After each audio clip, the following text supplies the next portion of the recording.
the legendary Fourth Cataclysm in the realm of gamers. No one could have anticipated that a reluctant traveler, burdened with the fate of a Dark Lord, accompanied by a motley crew of whimsical players, would unleash chaos in the unique world of Bloody Arena. As Wang Hao coolly extended a finger towards his adversaries, rallying cries erupted. For the glory, Demacia, for the Alliance, for the Horde. Wait, let's first deal with those shouting for the glory, and after we've settled that, we brothers shall determine the victor. What is this madness? My fledgling company has become the beacon of domestic gaming?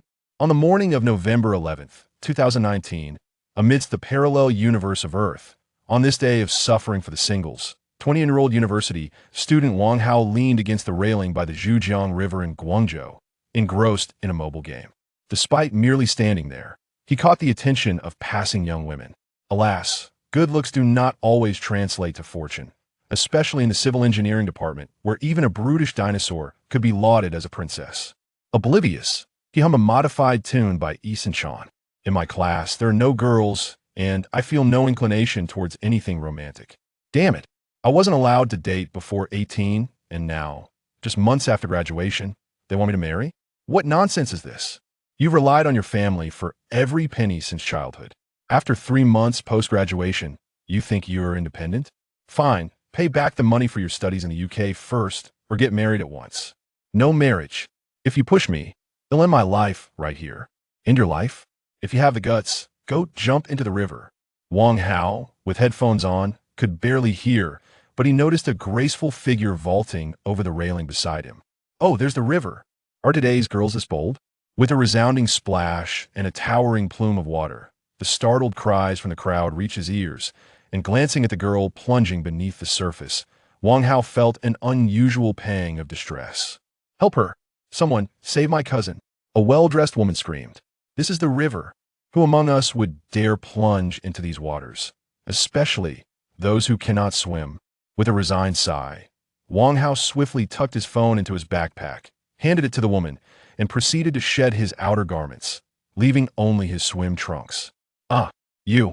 Too many clothes will weigh you down in the water, he replied, then dashed towards the railing. Even if I, a village boy, am to play the hero and save the damsel, perhaps. Ugh, in this day and age, who expects gratitude? Humanity's compassion has been devoured by dogs. So, I might as well think of it as a chance to admire her form. With that thought, Wang Hao executed a graceful dive into the not-so-turbulent waters. The girl was easy to locate. She sank like a stone, clearly unaware of her surroundings. Diving 5 meters down, he swam towards her and, taking advantage of her instinctive struggle for survival, delivered a swift punch to the back of her neck, rendering her compliant. In a few moments, they resurfaced, and as he hoisted her up by her ample form, he heard a cacophony of voices around him. Ah, she's been rescued. His grip lightened. Someone must have taken hold of her. Wang Hao began to relax, preparing to catch his breath. An immense force suddenly pulled at his feet. What on earth? Have I encountered turbulence? One must respect the mountains, but fear the waters. The greatest peril of rivers lies in the unseen undercurrents. Instinctively, Wang Hao attempted to break free, but he failed. Just as his consciousness began to wane, it seemed he overheard a discussion. He is qualified. I shall bestow upon him the fortune. Wait, I wish to implement a new plan. Let us send him to the Forsaken Land as a redeemer. Isn't that excessively cruel and inhumane? Let us not forget the fate of those previously chosen. We had bestowed upon them millions through a lottery win, only for it to manifest as a curse.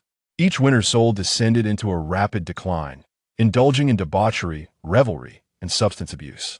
Humanity, when overly joyful, falls prey to excess and folly. Very well.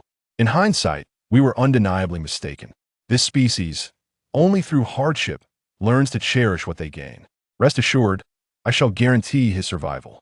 Ultimately, whether his soul succumbs or he reaps extraordinary rewards as a redeemer depends on his choices. Wang Hao found himself awakening from his stupor, a consciousness emerging within him. Ah, young one, I am the sniper system, designated as number 11. You may address me as Sniper 11. With but a nod from you, you may become the 10,000th participant in our blood-soaked arena. Though the survival rate is 1 in 10,000, it offers a glimmer of hope. Otherwise, you would surely drown. What blood-soaked arena? It sounds ominous, as if some form of malicious game is afoot. Why is this happening? Because you saved a wealthy girl destined to perish. While you unwittingly seized her fortune, your own fate cannot bear such a heavy burden of wealth. Such a tenuous rationale somehow sounded formidable. Wang Hao struggled to articulate his emotions. The circumstances indeed outweigh the individual. I simply wish to inquire about the fate of the previous 9,999 hosts. The sniper replied, in a tone that seemed earnest yet hinted at amusement. They perished. Wang Hao seethed with indignation. Despite a torrent of expletives caught in his throat, as a modern youth of integrity, he ultimately declared, "Please allow me to accept one final question. How can I escape from this blood-soaked arena?" "You shall come to know in due time," the sniper emphasized. "Very well. The lottery for new members of the blood-soaked arena commences." Now the sniper's face bore the emblem of a messaging app. "Congratulations on becoming my host. You have acquired the bloodline of the Sea King. Let us embark on this grand endeavor." A wave of overwhelming force surged forth. When Wang Hao regained consciousness, he was astonished to discover that he had transformed from possessing a solitary abdominal muscle into a paragon of physique, boasting a chiseled-shaped torso and 6 defined abs, with 2 massive pectorals that outshone many a fitness enthusiast. With shoulder-length, raven-black curls, and a masculine, rugged beard, complemented by a strikingly chiseled square jaw, he exuded an aura of unparalleled might. The subsequent scene left Wang Hao astounded, his eyes wide with disbelief. As the system notification materialized on his left retina, he beheld his attributes.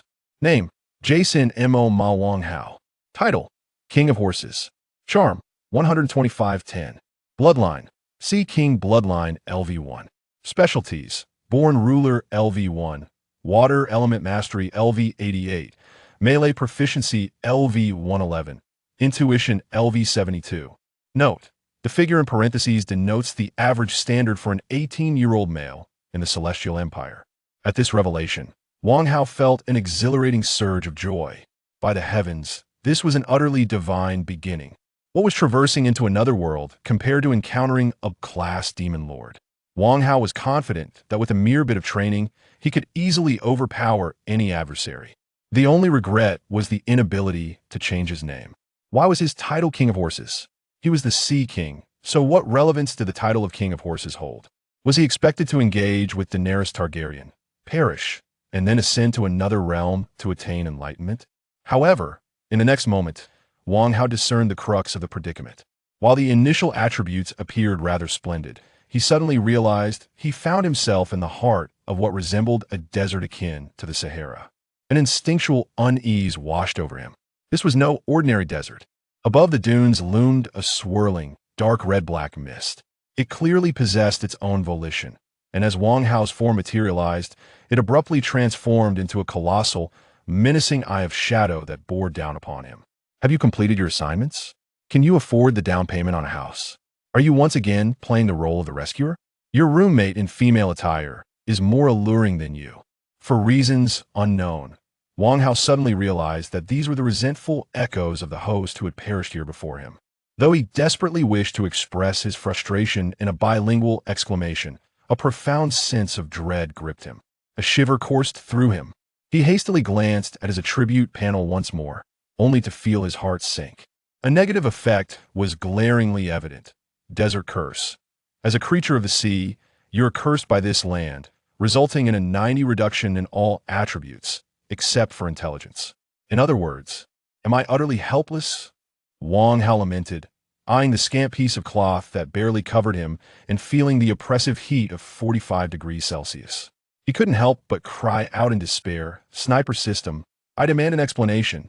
Dear host, you have arrived in the godforsaken land, a realm abandoned by the deities, designated for the exile of criminals or the disposal of corpses. Any entity that survives to this place will confront a hellish beginning. The previous owner of this body was a Sea Tribe member poisoned to death. Fear not, the toxins within you have been purged. You need not express gratitude, as this is a gift from the bloodied arena." As if to corroborate the words of Sniper 11, a portal-like phenomenon suddenly opened not far above him. A humanoid entity, reminiscent of Lovecraftian horror, fell through. It was but a mere half of a body, the portion below the chest seemingly severed by some colossal creature. Upon seeing Wang Hao, it coughed up blood, convulsed a few times, and perished. Yet had not completely succumbed. Its mouth opened and closed, releasing bubbles as if in a plea for rescue. Had Wang Hao not been nearby, the vultures circling above would likely have descended immediately to feast upon it. You must first survive in this desolate land, a gathering place for exiles from various worlds, and then seek a boundary stone, came a voice. Boundary stone? Do you see the colossal cross in the distance? Following the sniper's guidance, Wang Hao spotted several towering structures resembling crosses at the farthest edge of his vision. They were too distant to discern clearly, yet he could sense a palpable aura of rejection emanating from them. An idea suddenly pierced Wang Hao's mind, sending shivers down his spine. The Forsaken Land is a crevice between worlds and time. Only by obtaining the boundary stone may you truly establish your presence in this realm. Of course, if you manage to do so, there shall be initial rewards bestowed upon you. Rewards? Wait, am I not dead yet? Your state in the original world remains one of impending death. Should you detach from the divine plan, you will be no more than a corpse. Wang Hao inhaled deeply. What must I do? Find or construct a sea altar. Through sacrifice and offerings, you can enable an interaction between your current self and your original self. In doing so, you may summon aid from your world, and once you possess sufficient power, you can utilize the energies of this realm to mend your broken form. As the design of the altar abruptly materialized in his mind, Wang Hao inquired, Aid? Without the original world discovering the truth, you may indirectly gain assistance and extract spiritual energy necessary for your survival. However, should the truth be uncovered, you will face severe consequences. Moreover, you should hasten. If you do not locate the altar within 24 hours, your original body will perish, and you shall meet the same fate here. Now, it rests upon your own fate.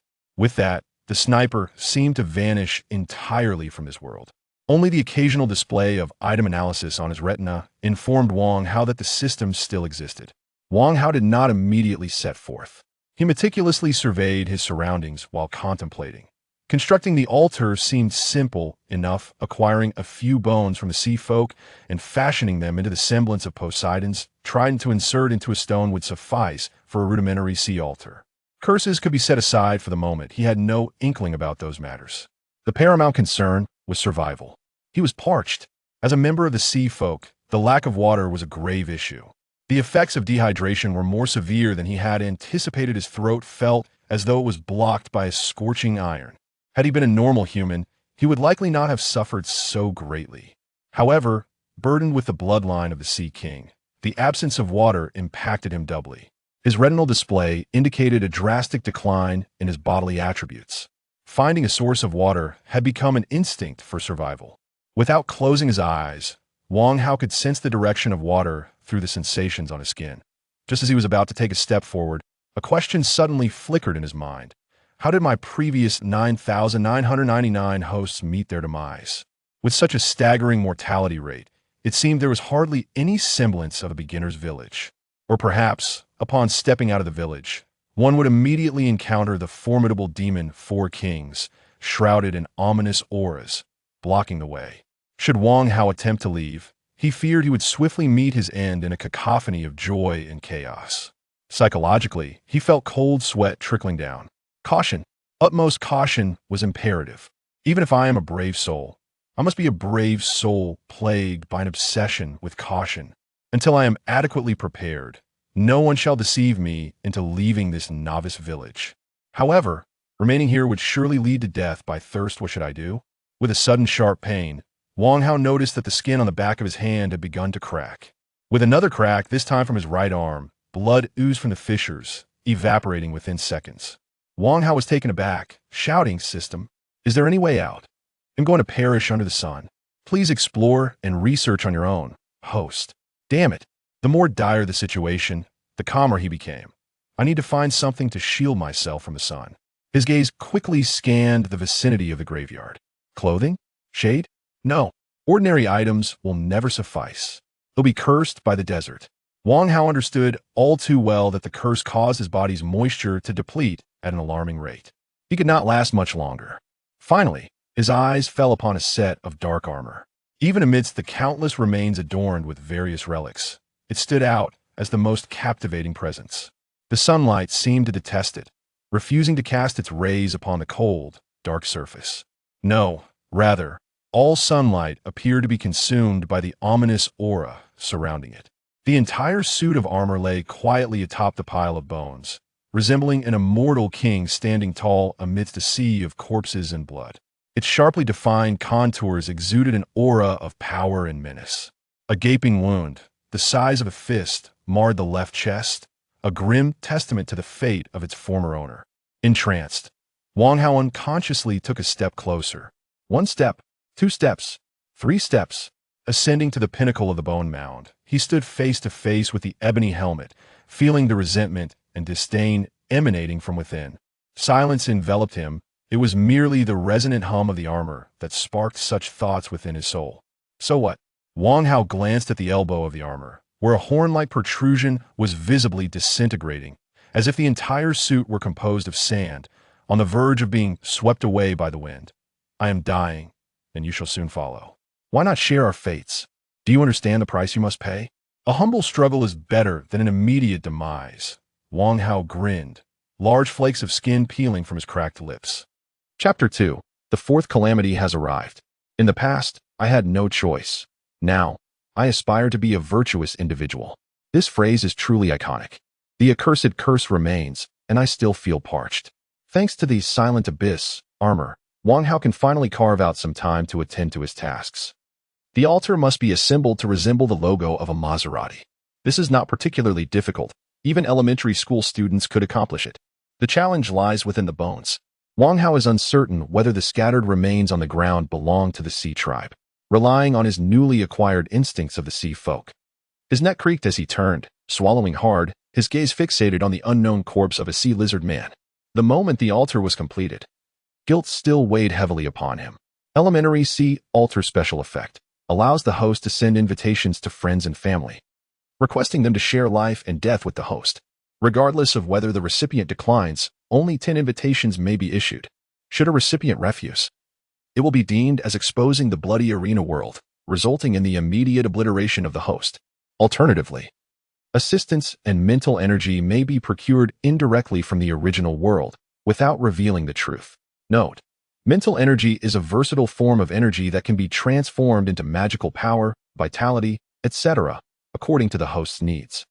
If the host's mental energy reaches 0, both the host and the original world shall perish simultaneously. Mental energy collection method. The provider must focus their consciousness within a certain range around the host. The host can collect the provider's mental energy through both active and passive means. Wang Hao exhaled in relief, finally receiving some good news in the novice village. Despite possessing a set of Demon Lord armor that seemingly grants him the power to conquer the world, the armor system indicates an integrity of only 12. The notion of receiving assistance without being known is paramount, and Wang Hao pondered deeply. The most crucial aspect is that no one takes it seriously. He had inquired with the sniper system. A relatively straightforward method would be to produce a film featuring him, Jason Momoa, as the protagonist. As long as a substantial audience watches, even if only casting their gaze upon him, it could yield mental energy. If he could create a globally popular film, he would strike gold. By amassing sufficient mental energy, he could elevate his limits and enhance his various mysterious abilities. Although this sounded promising, Wang Hao promptly dismissed the idea. Firstly, it is a one-time venture. Once the film is released and the audience has seen it, they leave. Unless it becomes a massive hit, there is no prospect of repeat viewings. The crux of the matter is that he possesses neither the resources nor the time. He is on the verge of dying of thirst. Where would he find the time to produce a film?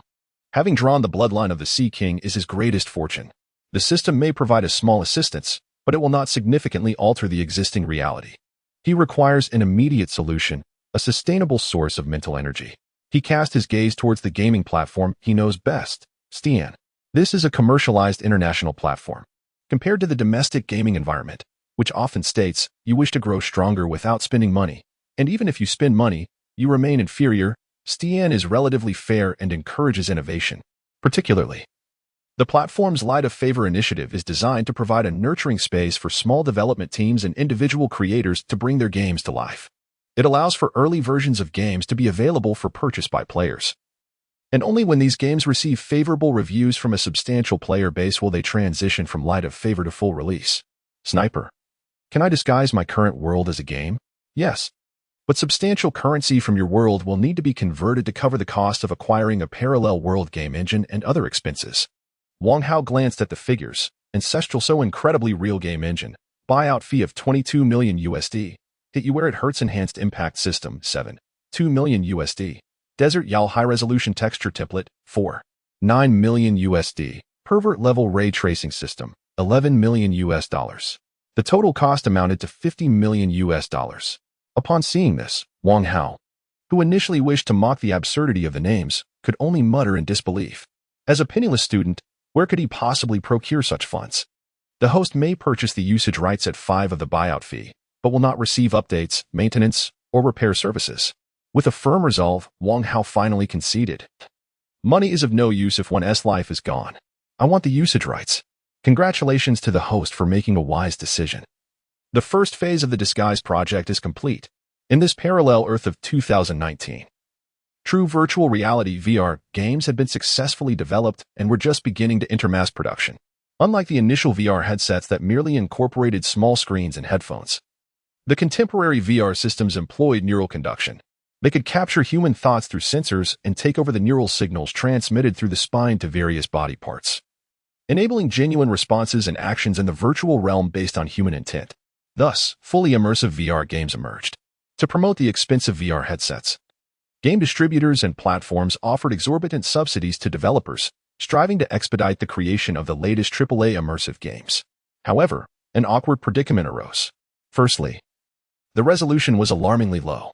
A typical mobile game character, with merely 1,000 triangles, was considered acceptable. In the previous generation, a model with 50,000 polygons could be deemed high quality enough for cutscenes. The dilemma became apparent. Characters from the previous generation's 4K HD graphics, when placed into this realistic projection immersive game, were practically unwatchable. The game characters exhibited pronounced edges, transforming once beautiful figures into pixelated representations reminiscent of Minecraft. This sheer lack of artistry led to a significant decline in quality across 99 of manufacturers. Aside from relatively large game companies like Jade and AE, others quickly fell behind. After much effort, a new game was finally approved. The review process on the Steam platform was cursory at best, leading to immediate approval for release. This world was certainly not lacking in tedious and bored players, nor was it short of wealthy patrons. However, purchasing a beta account for a new game at the exorbitant price of $89.99 has ignited a frenzy of criticism among players on the official forum of Stygian. Yunwei, meow, meow, meow. Upon seeing this privately developed indie game marked at a price surpassing that of AAA titles, I can only type a ultimate demon. Have you lost your mind over money? Perhaps your company should consider writing books. I might even reward you with a title. Long bean sprout. Over 600 for a beta version? Why not add a DLC and create a 998 renminbi package? One must be insane to play this. No video introduction. No live demonstration. The game description merely states, "The Abandoned Land, come if you dare." The most outrageous part is that after purchasing, players must be drawn from the earlier buyers, with only 99 selected as closed beta testers. Yet, within just an hour, the game skyrocketed to the top of the Stygian sales chart, with sales exceeding 10,000 copies. Theoretically, the world of Wang Hao has already prospered. It's all about the money. However, Stygian has a new policy for this type of novel VR game. As long as the game is purchased, if the total playtime is less than 5 hours within 2 weeks, a full refund is available. A group of dedicated players bought the game for the excitement. Long bean sprout. Instant flag raised, flag retracted in a flash. I'm done, farewell.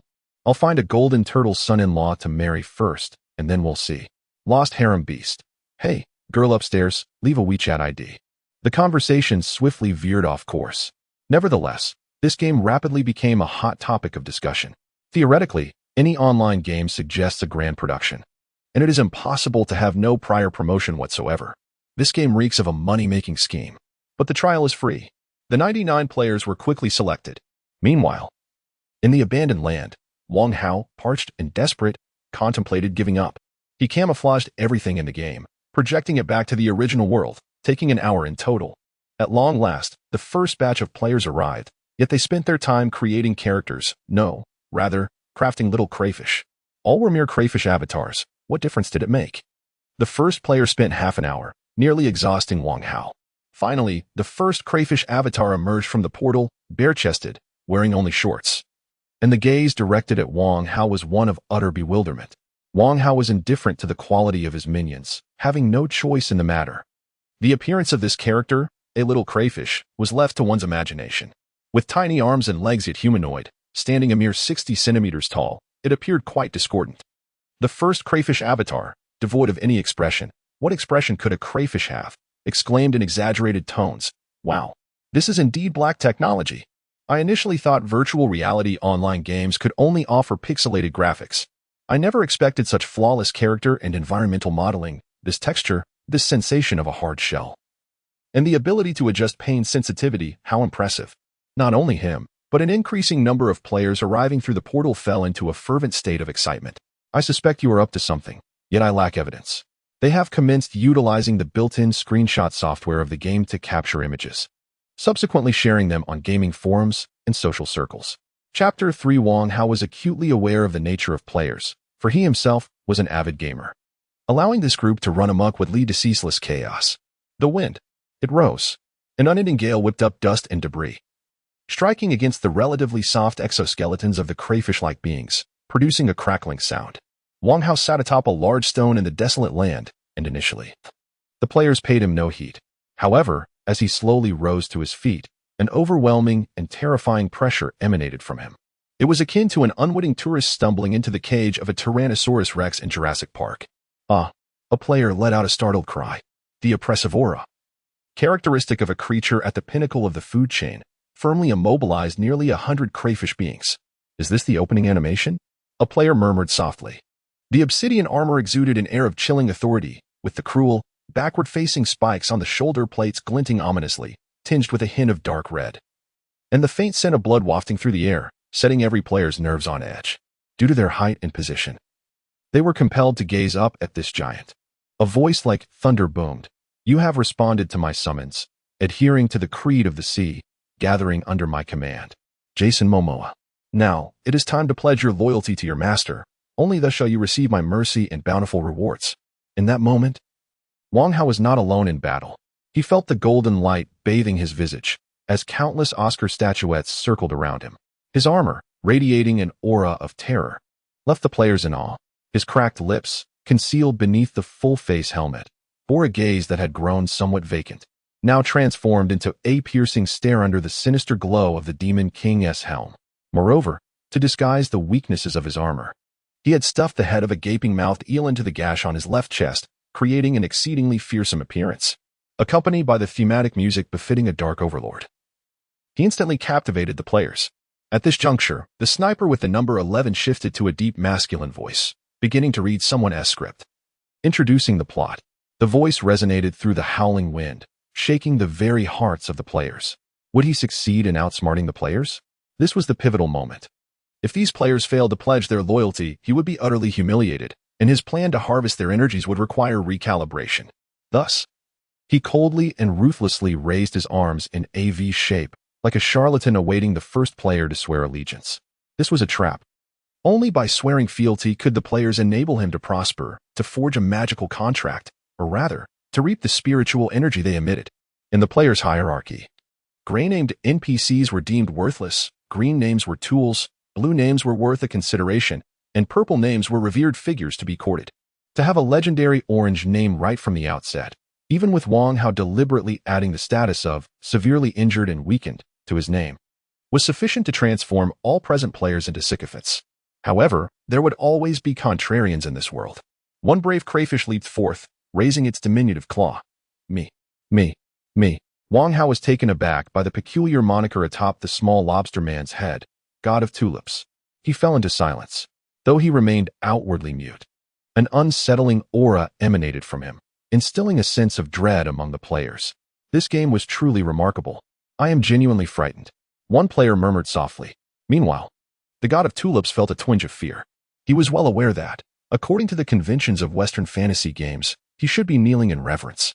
Yet, players from the Celestial Empire were known for their defiance, and it was inconceivable that they would submit to any NPC, no matter how illustrious his name might be. Perhaps it's worth a try. Surely, it wouldn't be against the rules. He clenched his tiny fist and arrogantly waved it, only to find a black battle boot rapidly enlarging in his field of vision. Holy smokes. Wait a moment. Few noticed as Jason Momoa struck down with lightning speed. And at the final instant, the name transformed into God of Tulips, Jun Yuki. The spectators, transfixed, beheld a flurry of red pixels. This was the voiceover for barbecuing in the game Monster Torture, and as the music played, they could almost smell the tantalizing aroma of the small lobsters. Only to their astonishment, they realized they were craving it. What on earth is this game? It's astonishingly realistic. Wang Hao's piercing gaze swept across the crowd. Who else dares? In this world, there are those who nitpick and those who perform. Witnessing this scene, the player known as Black of Night S. Black was so exhilarated that he was almost at a loss for words. He raised his diminutive hands and bellowed, "I, Black of Night S. Black, pledge my allegiance to the great Lord Momoa, Master of the Sea." With the first declaration, a second, a 98th soon followed. A multitude of players, believing it to be mere theatrics, began to clamor in a chaotic chorus of similar oaths. Wang Hao was pleased. His first harvest of the unsuspecting had been a resounding success. The system prompted, "Congratulations, host. You have gained the loyalty of 98 low-level lobster minions. Your mental capacity has increased. Current status, 9898. Ah, splendid." Wang Hao's heart swelled with joy. As for the aftermath, that was a given.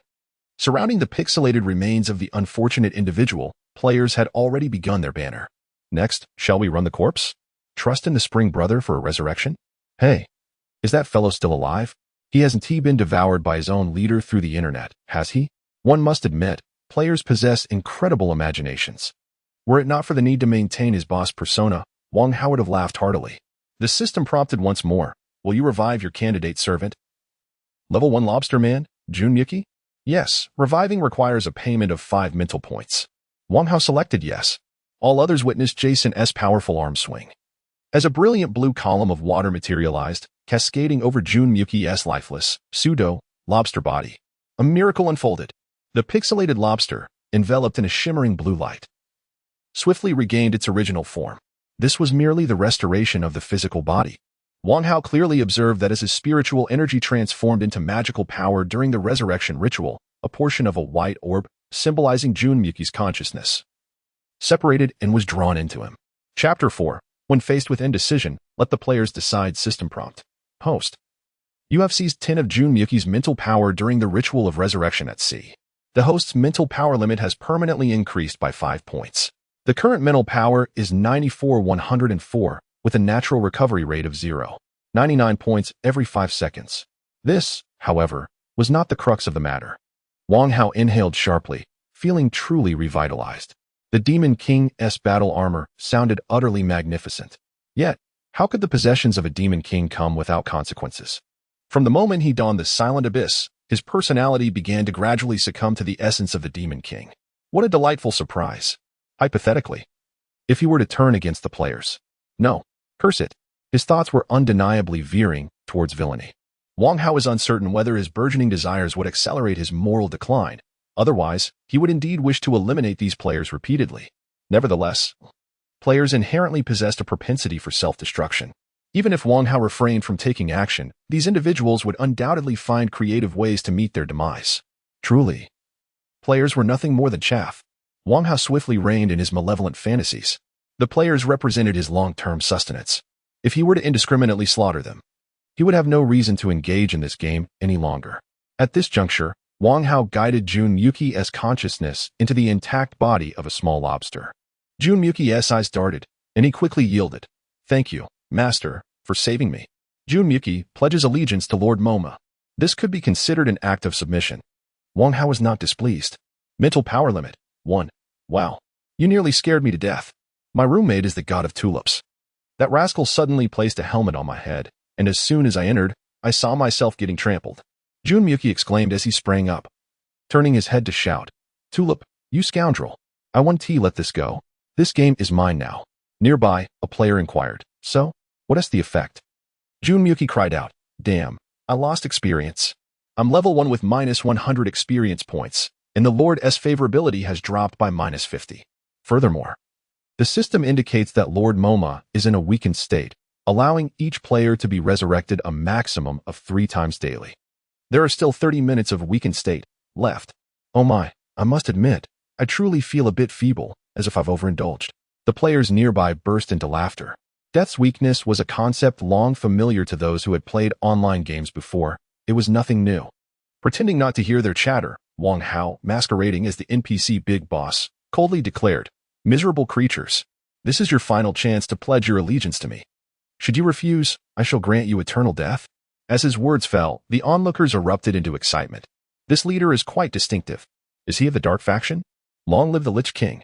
On another note, did no one find this game remarkably intelligent? One could challenge the leader, who would even respond with fury. The game's AI was impressive. VR had grown tiresome with its lightsaber battles and block cutting. This was refreshingly absurd. Wang Hao understood that players could never remain idle. Amidst the chaos, they would undoubtedly conjure some troublesome scenario. He discerned the direction of the moisture drifting through the arid landscape and promptly issued the first task to all players, gesturing with a commanding finger. Onward. Wang Hao had locked onto a target, a small oasis situated 2 kilometers away. Despite the considerable distance, he successfully pinpointed its location, guided by the innate sensitivity of his aquatic kin to water vapor. Under normal circumstances, this journey would resemble a descent into hell. The sea folk despised this desert, as their bodily moisture dissipated rapidly. He wagered that at least half of the vanguard would perish along the way. Reluctant to allow the 99 players to accompany him on foot, given their short legs, they would surely revolt within 5 minutes, he sighed inwardly. The players, however, only perceived that their newly sworn leader was taking action. With a resounding snap of his fingers, adorned with black metallic rings, a moment of astonishment enveloped the gathered crowd. What the hell? Did half the galaxy just perish? They gasped in disbelief. Then, an astonishing spectacle unfolded before the players' eyes. A darkness comparable to the deepest night descended, seemingly inky, as a black beam of energy cascaded from the sky, striking the sandy ground. Contrary to their expectations of a cataclysmic thunderclap that would obliterate them, the black energy flowed downward like a surging waterfall, enveloping Wang Hao and his 99 shrimp soldiers, whisking them into the distance. Visually, it was an expansion of darkness. Sensory-wise, it felt akin to sailing. The players found themselves buoyed above the black tide, blissfully unaware of their rapid momentum, save for the surrounding scenery retreating at an alarming rate. Sitting upon the crest of the black wave, the players were left dumbfounded, many with minds utterly blank. Is this sailing? Is our leader a demon lord? Wow. Who cares? Our leader is amazing. This was a skill from the demon lord level armor, Silent Abyss, known as Abyss Link. Wang Hao preferred to call it Night Parade of 100 Demons. It allowed the armor's bearer to transport themselves and up to 99 servants in one swift motion. The distance they could traverse depended solely on Wang Hao's mental fortitude. After expending half of his mental energy, he finally arrived at their destination. Suddenly, darkness enveloped them. This was quite unscientific. Just a moment ago, the sun had shone brightly, capable of roasting Wang Hao and his shrimp soldiers alive, yet in the blink of an eye, the world was cloaked in shadow. It felt as if they had inadvertently stumbled into an entirely different set, or as though the divine had abruptly extinguished the lights. Truly, was this the interstice of time and space? Wang Hao mused to himself with a sigh. A flicker of firelight in the wilderness captured Wang Hao's attention. It was a campfire beside the small oasis. Had he been in the real world, or if he were still alone without the Demon Lord armor, he might have dashed over, calling for help. Ordinary participants reaching this point would likely be parched to the brink of collapse, too exhausted to care about anything else. This arena was the bloodiest of all, with the harrowing lessons of the previous 9,999 fallen contestants still echoing in his mind. When in doubt, let the players handle it. After all, the players wouldn't truly perish. Wang Hao uttered not a word, his cool demeanor evident as he extended his right hand, pointing towards the flickering flames. Suddenly, a window materialized before the players, displaying a quest. Your esteemed lord, Jason Momoa, has issued a collective command to seize this small oasis and annihilate all opposing foes. Quest reward, 200 experience points and campfire blueprint. Chapter 5, A Clash of Novices. The mission has arrived. Is it a rookie task? Are there enemies? The keenest-eyed player, illuminated by the flickering flames, discerned 7 or 8 dark green humanoid beings sprawled asleep on the barren ground, and a small green figure, no more than 5 meters away, perched on a stone, dozing off. These green-skinned creatures, with long ears and protruding teeth, stood at a mere height of 60 centimeters. Could they be the legendary goblins? Moreover, Scattered around the campfire lay numerous human bones in dark hues, the most prominent being a skull. Goodness! They even feast on humans. Any lingering hesitation or sympathy vanished in an instant. The players erupted with excitement. Ethereal Dawn is a seasoned, affluent player, not only wealthy but also quite astute. As he experienced true VR for the first time, he marveled at the game's exquisite details while pondering the odd scene before him. 99 miniature lobster people assaulting a handful of goblins? It appeared overwhelmingly disproportionate. Something felt amiss. He crouched low, nearly choking himself as he summoned saliva. Then cautiously extended his finger to assess the wind direction. "We're downwind. Let us approach slowly from this side." Before Ethereal Dawn could finish his thought, chaos erupted around him. "Charge! Brothers, let us go! For Demacia! For the Alliance! For the tribe!" A raucous band of players, in their exuberance, completely lost the plot. Their boisterous shouts were one thing, but the real issue was, "Brothers, let us first take down the one shouting charge, and then deal with the one yelling Demacia, and then we shall settle our own scores." Indeed, without even launching their attack, the absurd players began bickering amongst themselves. With short arms failing to reach their adversaries, they resorted to poking each other with their sharp lobster heads. Ethereal Dawn nearly spat out a mouthful of blood. While a portion of them was preoccupied with infighting, the majority of players nonetheless marched forward, fist flailing, creating a most comical scene. Despite the task of defeating a mere handful of goblins, they appeared as if 700 little dwarfs were preparing to confront the Snow Queen. Goblins are not a particularly formidable race, yet the awakened goblins brandished their short stone weapons, attempting to project an air of ferocity. However, the nature of this skirmish was nothing short of a classic display of novice brawling. One goblin swung a stone axe, smashing the head of a small lobster person at the forefront. The player known as Charge retaliated with a move called Berserk Charge, thrusting his lobster weapon, the lobster spear, into the goblin's chest. Wow! The spear struck true, eliciting a horrified scream from the goblin, who seemed to be on the brink of demise. A hilariously absurd moment unfolded. "Hey, someone help me. I can't pull this thing out of my mouth," cried Charge. Meanwhile, a group of lobster soldiers were too busy laughing. For instance, Junmuki was unexpectedly knocked out cold. He was already in a weakened state, and the sudden blow left him reeling. The chaos was palpable. With an array of ludicrous incidents unfolding in rapid succession, several shrimp-like beings captured a goblin, positioning him in a star formation, mimicking the stance of a grinding pillar, while they rescued the Stab and utilized him as a siege drill. With exuberant shouts, the players drove Stab headfirst between the goblin's legs. The goblin's anguished cries erupted. "Oh no, that's my nose. Ah, my phantom limb aches." Meanwhile, Stab echoed in agony. Regardless of the chaos, the side with more numbers was destined to prevail. The player known as Dawn of the Celestial Sky chose not to engage in the absurd melee, instead lingering on the periphery of the battle with several other shrimp-like beings. Contemplating, since this is a collective mission and everyone has completed their part, I suppose I have, too? As he mused, he made a phone call, inadvertently broadcasting the conversation into this realm. "Hello. I've stumbled upon a rather amusing new game. Tell those idle folks in my company's business and customer service departments to request internal testing accounts for the Forsaken Lands." His demeanor exuded a sense of leadership, leaving Wang Hao speechless. Was he a wealthy player? Had he snagged one so quickly? Wang Hao, in the guise of an NPC, feigned ignorance to Dawn of the Celestial Sky's words, yet internally he scoffed. Who knows of the anglerfish? The anglerfish, a deep-sea creature, possesses a fleshy protrusion above its head that resembles a glowing lantern. Many fish in the deep sea are drawn to light, making this lantern a potent lure for the anglerfish. When other fish approach, they are met with sheer terror upon realizing that what they thought was a lantern is, in fact, the anglerfish's devilish maw. As the skirmish reached its zenith, a malevolent aura erupted from beneath the player's feet, causing the shrimp beings to pale in shock. It was too late. Centered around a bathtub-sized oasis, the ground trembled violently within a 100-meter radius. A horrific boundary surged up at the edge of the main battlefield. This boundary was not a solid wall, but a massive set of jaws. Towering fangs, measuring no less than 2 meters in length, instilled fear in the players. What on earth? There are spikes. No, those are teeth. Not only were there teeth on the periphery, but as sand erupted, numerous smaller, curved teeth, approximately half a meter long, emerged from the ground, piercing many of the shrimp beings. Ouch. That hurts. I forgot the pain was diminished.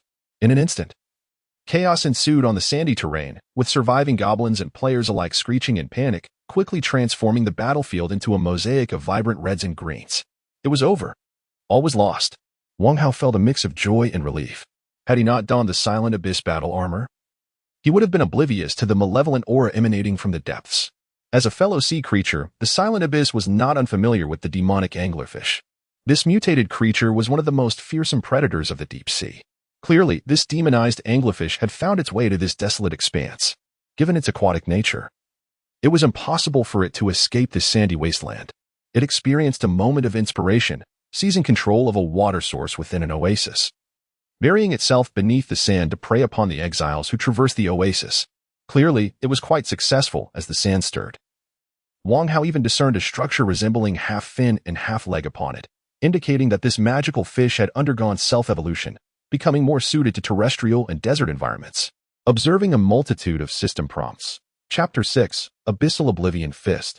The remaining individuals, whether they had evaded being consumed or had simply not perished immediately after their ingestion, left Wang Hao profoundly moved, on the brink of tears. Dear comrades, your sacrifices shall not be in vain. Jason Momoa shed a tear that could only be described as fictitious. Someone's spirits lifted immensely. Selling out players is exhilarating. Alas, anglerfish brother, you were unfortunate to encounter me. The maw of the malevolent anglerfish appeared dreadfully imposing, measuring a diameter of 100 meters, adorned with countless sharp fangs of varying sizes. Should such a mouth lunge forth, Wang Hao might very well find himself paralyzed with fear. The anglerfish's mouth alone constituted 50% of its mass, when it devoured nearly 100 shrimp soldiers. A dozen goblins, and sand measured in tons, it became a plump target, ripe for slaughter. Prudence proved to be the right course of action. After exercising caution, it was time to reap the rewards. Wang Hao's eagerness was artfully concealed by his full-face helmet, and his composed demeanor was interpreted quite differently by the few survivors. Abyssal Dawn was among the select few players who had not been directly consumed. Accustomed to leading in various online realms, he had little interest in engaging with the exuberant juvenile players in this chaotic melee. Maintaining a safe distance spared him from calamity. Initially startled by the devilish giant fish, anyone would have been taken aback by such a sight. A creature the size of a football field erupted from the ground, bounding before him, its body encased in thick, gelatinous skin, its cavernous maw-housing fangs towering 2 or 3 stories high. The sheer grotesqueness rendered Zhuo Xiao momentarily speechless. He was at a loss as to how his fellow novice players would navigate this predicament. Was this an impasse? Or, suddenly, he noticed Jason Momoa, immobile and steadfast, and murmured to himself, "Ah, our leader is still here. Is he deliberately leading us to our doom? Or does he deem goblins to be beneath his notice?" Sensing Zhuo Xiao's gaze, Wang Hao understood that if he did not take some action, the players would not let him, their leader, off the hook. Any hope of commanding them in the future would vanish. A leader who cannot maintain order is fit only to be a mere tool. With a mere utterance, devoid of any grandiosity, he unleashed a powerful command. The seemingly modest exclamation caused the earth to tremble. The skies darkened. Countless visible sound waves emanated from Jason, radiating outward. They shattered the airborne dust, creating the illusion that even the inky blackness of the night had been momentarily torn asunder. Incredible! Their leader is formidable. Some players hurriedly activated retime recording. They witnessed Jason, clad in obsidian armor, transform into a bolt of furious black lightning as he unleashed a punch akin to a thunderclap against the side of the monstrous fish's gaping maw. Theoretically, such a strike should have been earth-shattering, yet it fell silently. Was it ineffective? Certainly not.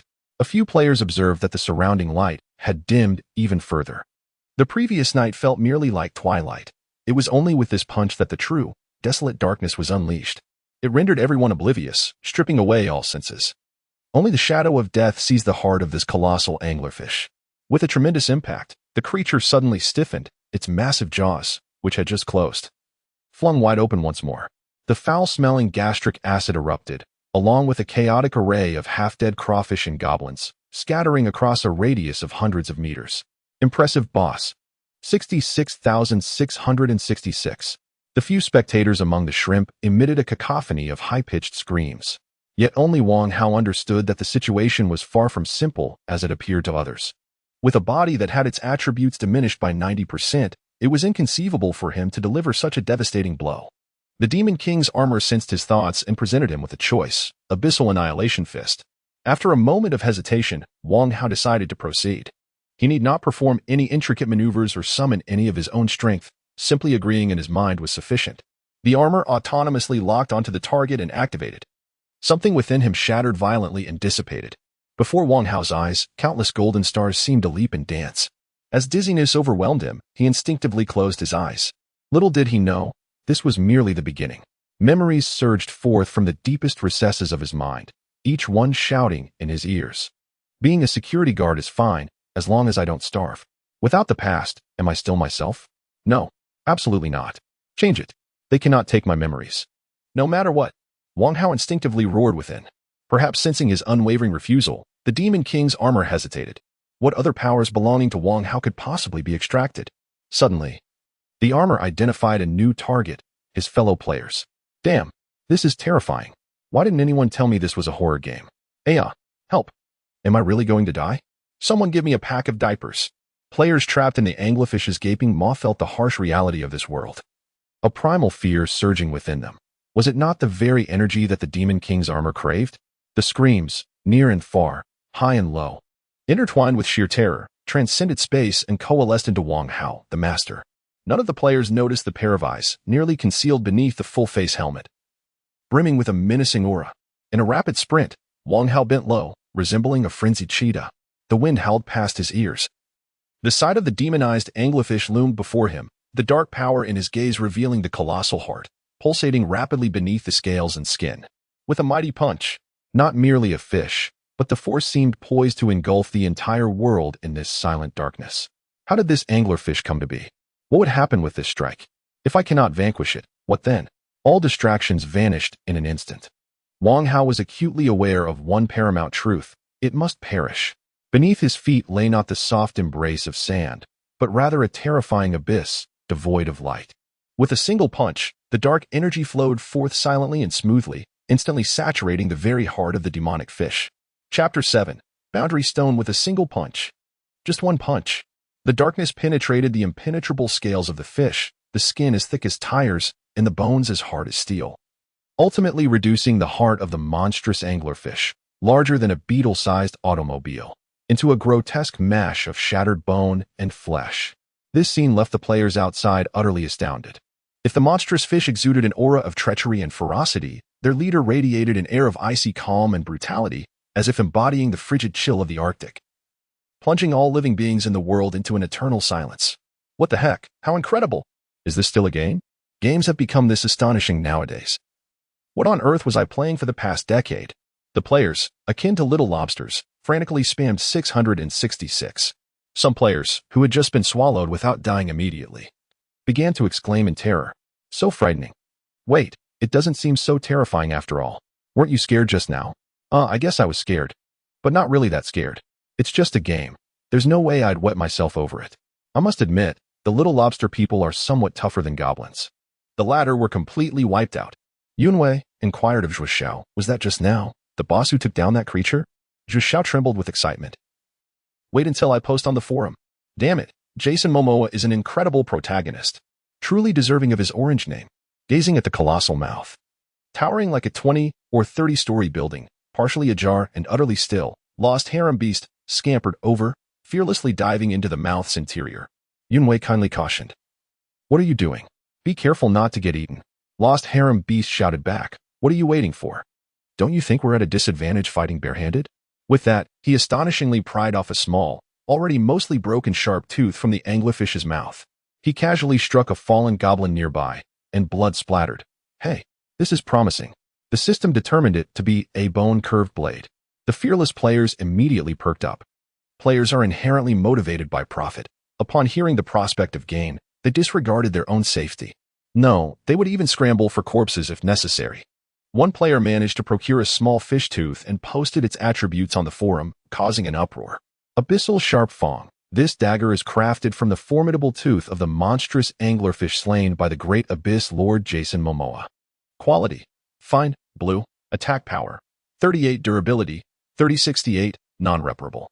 Though labeled a dagger, by human standards, it measured 20 centimeters in length, making it a standard curved blade for the little lobster people.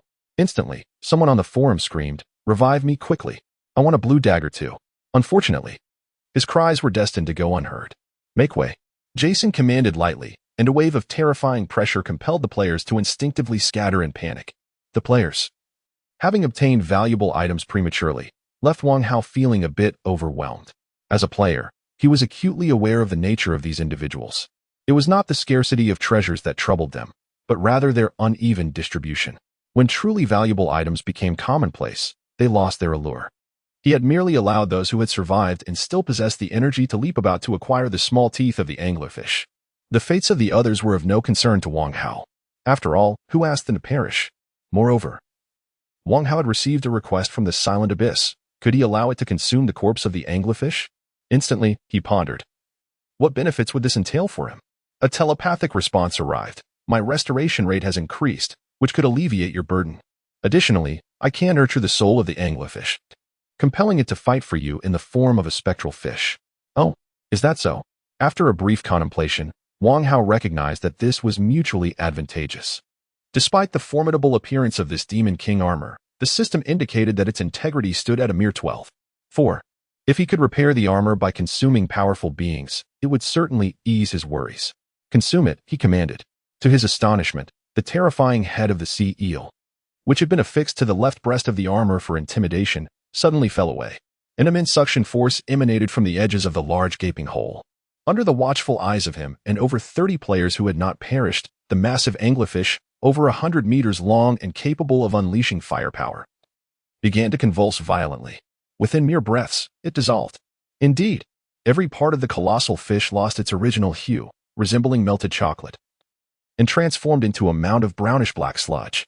Soon, the entire chocolate mountain rapidly diminished, defying the laws of physics, compressing and drawing into his chest. Flowing water monkey screeched, "Hold the sun. Newton's coffin can't contain this." Everyone watched as a fearsome fish maw materialized on the left breastplate of Lord Jason, its gaping jaws adorned with diminutive fangs. Lost harem beast glanced at the lobster's mouth. Does anyone have any bold ideas? None. Not a single one. The players eagerly awaited Wang Hao to announce the task's conclusion. However, Wang Hao could not simply wrap things up, for he had struck it rich. The system prompted, "Congratulations, host. You have acquired the soul of the demonic anglerfish. After conversion by the silent abyss armor, it has become your exclusive summon, Abyssal Maw. You may summon it once daily, for no more than 5 minutes each time." What on earth is this Abyssal Maw summon? Wang Hao resolved to seek an opportunity to test it. Congratulations, host. The conversion has produced a significant quantity of byproducts, biomass. These unique substances will reside in the storage space of the silent abyss. They possess special life vitality and can be utilized to repair the bodies of your followers. You currently possess 9,527 basic units of biomass. Now, this was intriguing. Wang Hao quickly comprehended that the revival of the lobster people was not without limits. While simple resurrection merely required the expenditure of mental energy, should a player's lobster body be lacking, it would necessitate the use of biomass to restore it. Last time, he trampled upon Jun Yuki only for him to resurrect without any biological essence. This was due to the fact that, although the entity was utterly fragmented, its overall mass remained unchanged. The third hint was the most delightful for Wang Hao. Congratulations, host. You have acquired a small boundary stone.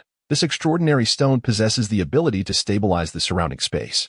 With it, the host can construct their own edifices within a designated area, safeguarding themselves and expanding their influence. Sniper system no. 11. You must find a location that you deem suitable to place the boundary stone. Then, create a boundary gate to confirm the spatial coordinates of your location. Only through this means can you temporarily transport your soul back to the original world. Chapter 8. Clear distinctions between rewards and punishments. The boundary stone proved to be far more wondrous than Wang Hao had envisioned. The small boundary stone contains 1 unit of water element, 23 units of sand. Upon querying the system, Wang Hao discovered that it could generate 1 cubic meter of pure water and 23 cubic meters of sand per hour within the designated area. Was this conjured from thin air? The Blood Arena is a special space within the rift of time and space, allowing for the acquisition of fundamental elements from various dimensions. This was indeed remarkable. Wang Hao could overlook the sand, but the pure water was critical. He would never forget the troublesome attributes of his otherworldly physique. Damn it! A marine tribe in the desert. With a gentle sense, Wang Hao could feel that the Demon King armor was consuming the anglerfish while simultaneously absorbing that small oasis, which still contained hundreds of cubic meters of water. The demonized anglerfish, used to bait the exiled, had all been afforded to him. With a mere thought, moisture began to exude from the armor, nourishing his peculiar water attribute body. Ah, he was revived. This amount of water was more than sufficient for him alone, especially considering the 99 troublesome little shrimp soldiers he commanded. Alas, one must not linger idly. Observing the players directing their attention towards him, Wang Hao could no longer feign indifference. With a flourish of his hands, he initiated a mass resurrection spell. In the darkness, amidst a dearth of light, a wave of azure light surged, as if the little shrimp had found their organization, witnessing their fallen companions' fragmented bodies emerging from the sand. The carefree players began to chatter once more. How impressive! Even mass cleaning was possible. Could it be that our leader is a filthy shepherd? It's hard to say. Perhaps he merely regards us as ghouls, endlessly utilitarian like salted fish? Over 60 fallen shrimp players were resurrected, some let out a few cries, while more gazes turned towards their leader. After so many players had perished, each lost between 100 to 300 experience points, depending on the extent of their body's dismemberment. The unfortunate ones who ended up in the anglerfish's stomach were met with gastric acid, losing more than half of their salted shrimp status instantly. Such individuals were the most unfortunate and also the ones from whom Wang Hao benefited the most. Now, Wang Hao faced another dilemma.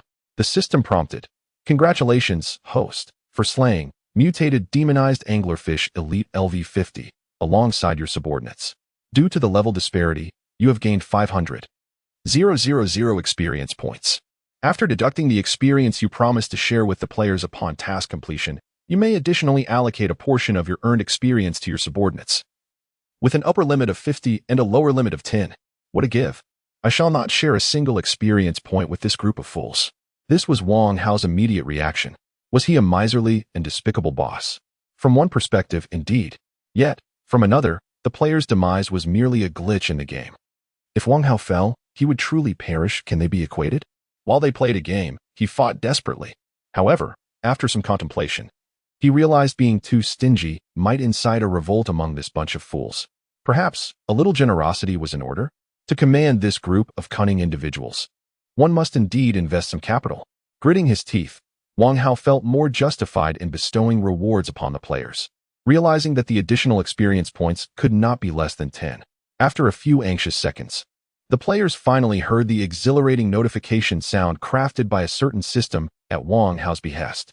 As the quest settlement window materialized on the left side of their screens, a slightly disdainful voice echoed in their ears, that of their esteemed leader, Jason Momoa.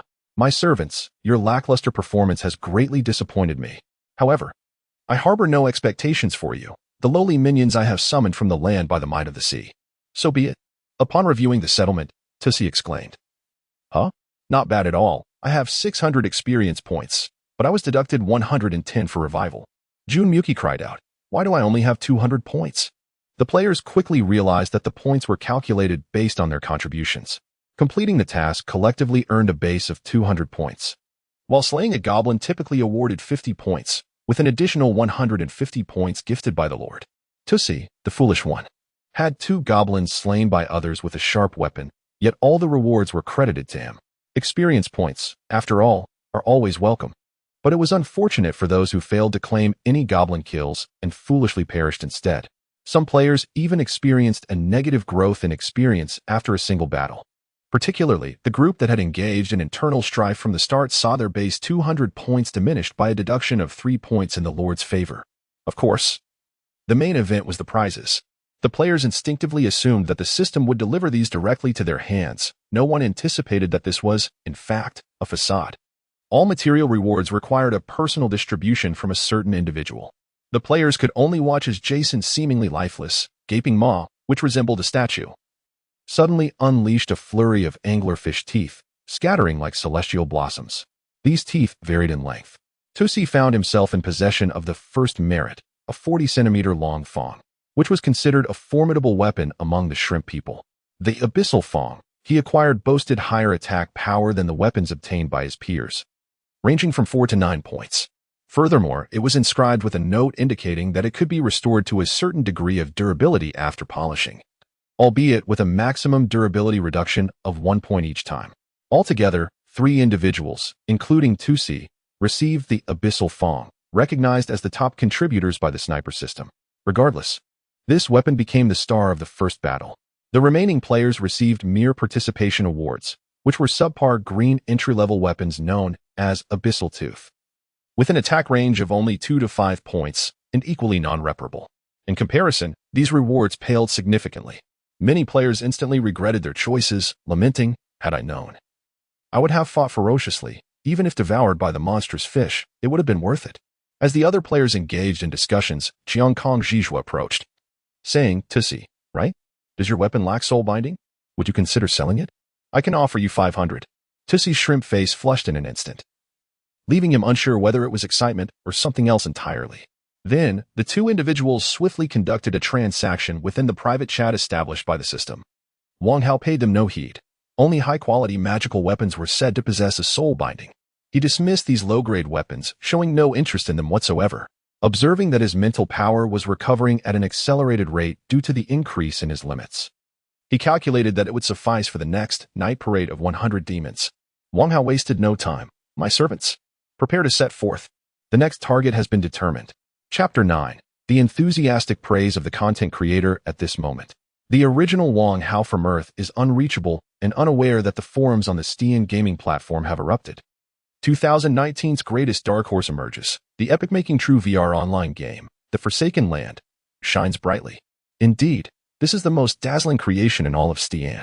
As my mother would say, a lengthy title is the key to attracting attention, just like a super influencer stirring up the winds on Weibo. Upon entering, one is immediately greeted by a plethora of high-definition 4K videos and high-resolution screenshots. Until today, I had believed that 8K resolution was the exclusive domain of elite game developers. I could scarcely fathom how tactile sensations in the virtual realm would be conveyed to players. I envisioned perfect neural responses in games to be at least a decade away. Clearly, I was mistaken. An unprecedented private studio, Little Chong's personal workshop, has unveiled an unimaginably expansive gaming feast. The Forsaken Land, a seemingly ordinary game title, has become a milestone in cutting-edge neural feedback immersive VR gaming technology. As a fortunate player granted access to the beta testing phase and as a conscientious content creator who rarely indulges in promotional videos, I can assure you that my words are by no means exaggerated. Firstly, the 8K resolution is nothing short of breathtaking within the game. I can perceive the exquisite intricacy of the modeling. Regrettably, Bilibili does not support 8K videos, but interested viewers may download them from my link. Next comes the astonishing realism. Upon entering the game, I was initially taken aback by the extraordinarily lifelike tactile feedback. As you can see, this is a desert. Simply standing there, I could feel the fine grains of sand being whipped against me by the wind. I am at a loss as to which game engine could achieve such realism. In just 10 seconds of standing there, I visually observed at least 30 grains of sand strike my body, and I genuinely felt the impact of each one. This alone left me utterly astonished. The marvels did not end there. I experienced an overwhelming sense of thirst. This was not a thirst conveyed by the game graphics, nor a forced blurring of my interface as if I were excessively consuming something. My non-existent neural system within the game informed me of what it means to have dry lips and a parched throat. In the visuals, the content creator demonstrated in a sped-up video how fine cracks began to appear on his arm. The scene then shifted to a formidable giant resembling a dark overlord. The game's premise is rather intriguing. Each player embodies a diminutive creature, no taller than 60 centimeters, akin to a little lobster. Initially, I questioned whether we were meant to offer ourselves as a meal for this overlord brother. The unfolding of the game is quite entertaining. This character, Jason Momoa, appears to have committed some misdeed, though whether it was a case of double-crossing or being bested by a cautious hero remains unclear. Regardless, he has become our leader. He commands us to kneel in allegiance, which feels somewhat awkward. It is amusing to witness a player attempting to circumvent the narrative, only to face dire consequences in the visuals. One can see a hapless character, Jun Miyuki, being crushed beneath a foot, pixelated in a comical manner. The content creator burst into laughter. Haha. The operation exudes a distinctly dark and formidable aura, does it not? Accustomed to the narratives of heroes vanquishing the Dark Lord, it is quite amusing to witness a group of players embarking on a quest to defeat the hero in an online game. As the video progresses, the barrage of comments becomes increasingly abundant, with phrases such as "protect the endangered Dark Lord," "action is urgent," and "for the justice of the Dark Lord, charge forth," filling the screen in delightful chaos. It is evident that the video has garnered significant attention. The scene shifts to a late-night raid. The novice level proves to be quite engaging. I initially presumed it would be a lackluster display of ineptitude, given that it involved 99 little crayfish mercilessly assaulting 12 goblins. However, I soon realized that the game design of Xiao Chong's private workshop is surprisingly sophisticated. The content creator then employs slow-motion visuals to showcase their expertise. First, let us observe a domestically produced online game. A character donned in the garb of a hero thrusts a sword, the tip nearly piercing the opposing character, who then dramatically leans back. Yet, one must wonder why, when the sword strikes the abdomen, the opponent leans back from the left shoulder. Regardless of the hero's techniques, the adversary consistently adopts the same posture when struck. This exemplifies the current state of domestic gaming. Such shoddy mechanics might have deceived many a player 15 years ago. But in the immersive realm of VR, it feels akin to a plastic sensation, utterly unreal. The scene transitions to the crayfish clashing with the goblins, a scenario both ludicrous and entertaining. As one character swings an axe, and another retaliates with a punch, the slow-motion replay reveals the genuine impact of the player's blows, eliciting a visceral reaction. Not only does the struck area exhibit muscular deformation, but the goblin's grimacing response is equally delightful. By this juncture in the video, the screen is awash with enthusiastic 6,666 comments. Even more astonishing is the unfolding narrative. We presumed the novice level would merely showcase a bunch of inexperienced players, akin to fledgling chicks vying for dominance among roosters. Suddenly, however, we find ourselves devoured. The imagery shifts dramatically to a horrifying tableau of players being consumed by a monstrous anglerfish, observing the interior lined with menacing, barbed teeth. Many viewers exclaim sentiments such as "I nearly wet myself," and "Do you wish to frighten me to death?" hoping to inherit my Aunt Flower credit? I must confess, I was indeed startled. Contrary to my expectations, the scene felt remarkably realistic, prompting an instinctive desire to sever the neural connection of the VR headset. Surprisingly, the terror was not overwhelming. Shortly after entering, I found myself unceremoniously ejected. Chapter 10. There must be something amiss. Presented here are videos from players who narrowly escaped being devoured. Viewers witnessed the illustrious Jason executing an extraordinarily exaggerated horse stance punch, unleashing a cosmic force that expelled a colossal anglerfish, replete with menacing fangs. As the shrimp-like creature was accompanied by a spray of gastric juices, the barrage of comments flooded the screen. Incredible! A new generation of the Meowing King has emerged. Is this a one-punch demon? I'm in love. Mom, what should I do? I've fallen for a virtual man. The host, with an alluring voice, continued to narrate. The scene shifted to the shrimp's spines being employed as siege weapons, striking at the intersection of a goblin's thighs, with a display of the loot acquired and experience gained. Laughter erupted among the audience. No way. No way, in both Chinese and Japanese. You owe me a new screen. I was just taking a sip of water. The host's voice chimed in, and the slacker, well, just scrapes by with the bare minimum. The visuals then transitioned to a character unwilling to engage in battle. This mere opening act of the game had me utterly captivated. I found myself pondering what tales this genius creator would unfold. I was thoroughly enchanted. Thus, dear viewers, this is your beloved host. Lazy is so simple. If you enjoy my videos, please show your support. At this moment, Wang Hao remained blissfully unaware that, in a world beyond his control, this FAAD of a game had already begun to garner immense popularity. He was preoccupied with his own pursuits. As he propelled the yokai night parade with the shrimp towards the inner realms, he focused on leveling up. He envisioned himself as a one-punch hero, striking down the Thunderclap Kindergarten and kicking the elderly care center in the shadowy city, believing that as the leader of the Shrimp Brigade, reaching level 100 was inevitable. However, reality proved otherwise. The system prompted, due to the host employing equipment mismatched with their power to eliminate the target, the actual experience gained is a mere 1. In response, Wang Hao lodged a formal protest. The sniper system explained, if you were to press a nuclear button and send President Eagle Sauce to the M78 Nebula, would that equate to your ability to handle 2 urban management officers on the street? Thus, with a sense of resignation, Wang Hao received a meager experience boost to level 3, now proudly standing at level 4. Still a novice. With each level gained, he acquired 5 free attribute points to distribute among strength, agility, constitution, intelligence, and even spirit, magic, and vitality. Given that spirit could be acquired through collaboration with other players, or rather, deception, Wang Hao dismissed it outright. Vitality, linked to constitution, seemed unwise to invest in solely. Clearly, the most advantageous early game strategy was to enhance strength and constitution, where 1 free point equated to an increase of 2 in these attributes. Agility followed, at a 1-to-1 ratio, while intelligence presented an awkward dilemma. Clearly, Jason Momoa possessed a commendable intellect, perhaps around 80 points. Yet, to allocate 5 free points for just 1 point in intelligence left Wang Hao exasperated. As a highly intelligent time traveler, Wang Hao found himself in a perplexing predicament. Equipped with an utterly inadequate account, was it possible that upon delving into this entity's mind, he would discover it teeming solely with muscle? Capable of forming only the character for recklessness? Wang Hao felt on the verge of madness. Within the confines of his mind, he fervently declared, "No, I must take action." Becoming a versatile warrior is imperative. He understood that individuals with pronounced deficiencies in specific areas ultimately face dire consequences. He was acutely aware of the bucket principle. While it was essential to leverage his strengths in high-stakes scenarios, it would invariably be the shortest plank that would lead to his downfall.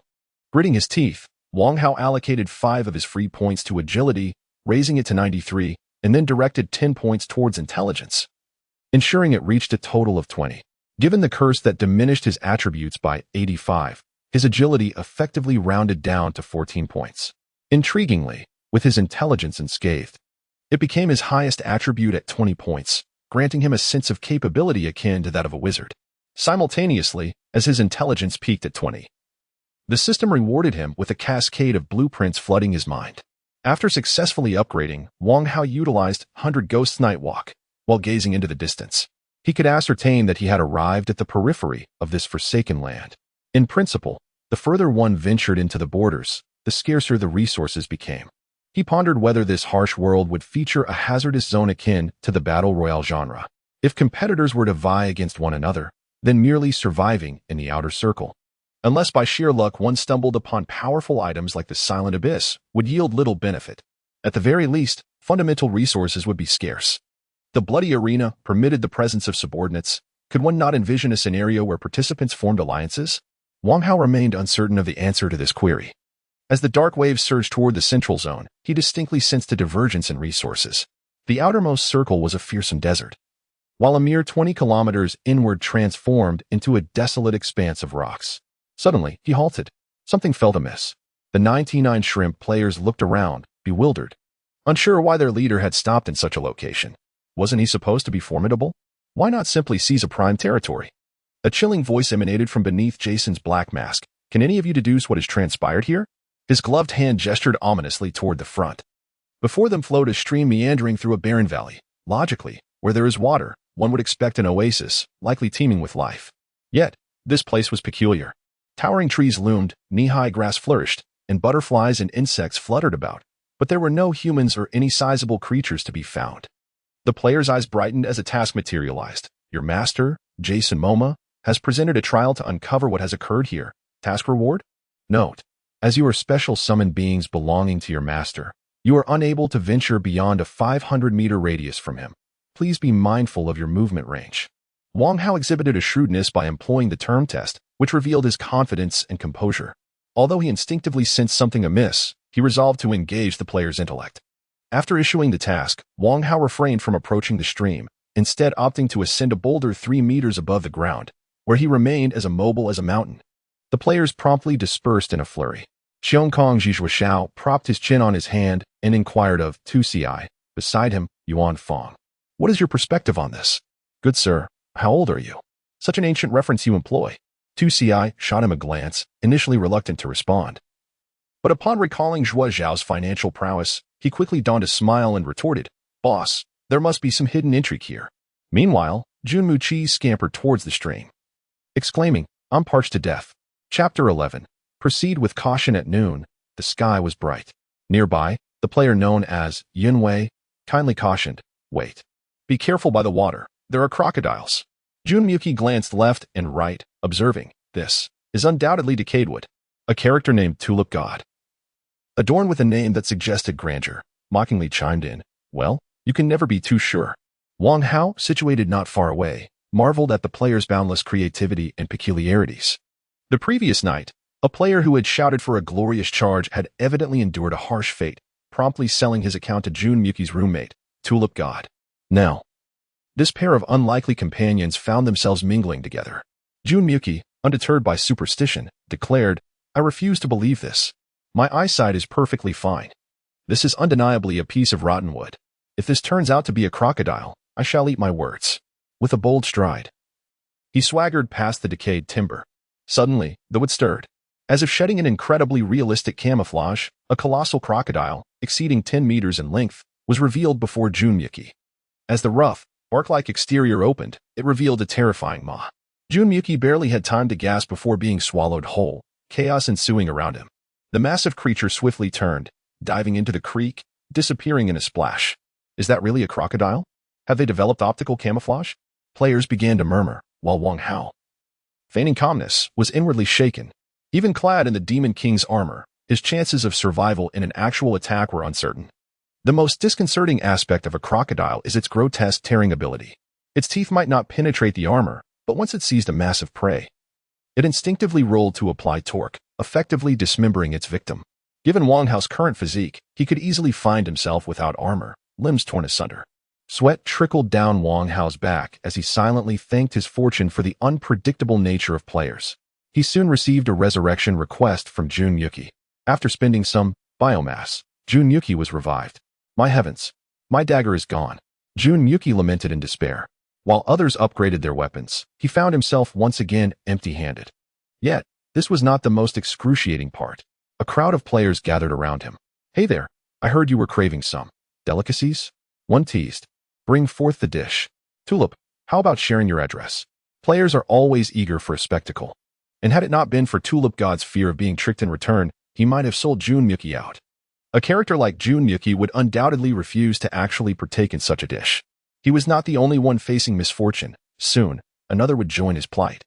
A player approached a stone the size of a car trunk when suddenly, an attack ensued. Beneath that massive stone lay a creature, half covered in thick skin reminiscent of a rhinoceros, its form akin to that of an ape. This creature bore a resemblance to a hermit crab, burdened with a formidable shell upon its back. The creature known as the rockback beast swiftly reduced a player named H to a mere mosaic. The players initially believed that discovering these lurking monsters near the water's edge would signify the completion of their quest. However, when they approached Wang Hao, he obstinately refused to conclude the mission. Wang Hao's eyes, filled with an aura of dread, scrutinized the players, instilling a sense of unease within them. His disdainful and mocking gaze seemed to convey the message. Is this all you've got? The young lobsters were utterly perplexed. In contrast, Zhuang Xiao, resting his chin on his hand, gazed at a pile of abandoned campfires and remarked, Stab, take a look at these campfires. What is so special about them? Stab, unable to comprehend, pondered that if his calculations were correct, a group of humans had previously lingered here, or at least some humanoid beings. Had they fallen prey to the monsters? If the situation were truly that simple, Boss Jason would have already settled the task. Zhuang Xiao kicked the ground and unexpectedly discovered a small fragment of bone beneath the soil. This was human bone. Zhuang Xiao's expression turned grave. It was a small piece of a thigh bone, entirely devoid of gnaw marks from the monsters. Yet it bore the appearance of having been immersed in hydrochloric acid or a similar chemical agent, exhibiting a sense of corrosive dissolution. Without delay, Zhuang Xiao reported his finding to Wang Hao. A jolt of shock surged through Wang Hao. He had sensed instinctively that something was amiss here, yet lacked any tangible evidence. Now Zhuang Xiao had indeed unearthed proof. This was a manifestation of his cautious nature. With 9,999 predecessors meeting their demise, such a statistic was alarmingly exaggerated. This brutal reality incessantly stimulated Wang Hao's nerves. He had contemplated that if every traveler underwent a similar lottery, acquiring unique bloodlines or equipment, and if the initial trials were akin to the perilous encounters with demonic anglerfish, surely not every participant would succumb to such traps, right? It was only logical that some robust individuals would emerge, able to traverse an additional 20 kilometers without issue. Where then did the 1-in-a-million survival rate arise from? If this truly constituted the legendary SSS-level difficulty, then the archetypal narrative of charging straight to the heart of the matter, securing all resources, and sweeping all adversaries would never manifest in the life of an ordinary university student like Wang Hao. Cautious advancement was the key to survival. Wang Hao had resolved that regardless of the circumstances, he must remain alert and vigilant. When confronted by a slime, it would be wise to exercise restraint. What if it were the slime overlord Rimuru, capable of devouring even a storm dragon? When encountering a skeleton, prudence was paramount. What if it were the Bone King capable of annihilating 80,000 with a single forbidden spell? Even when faced with an ordinary person, caution was prudent.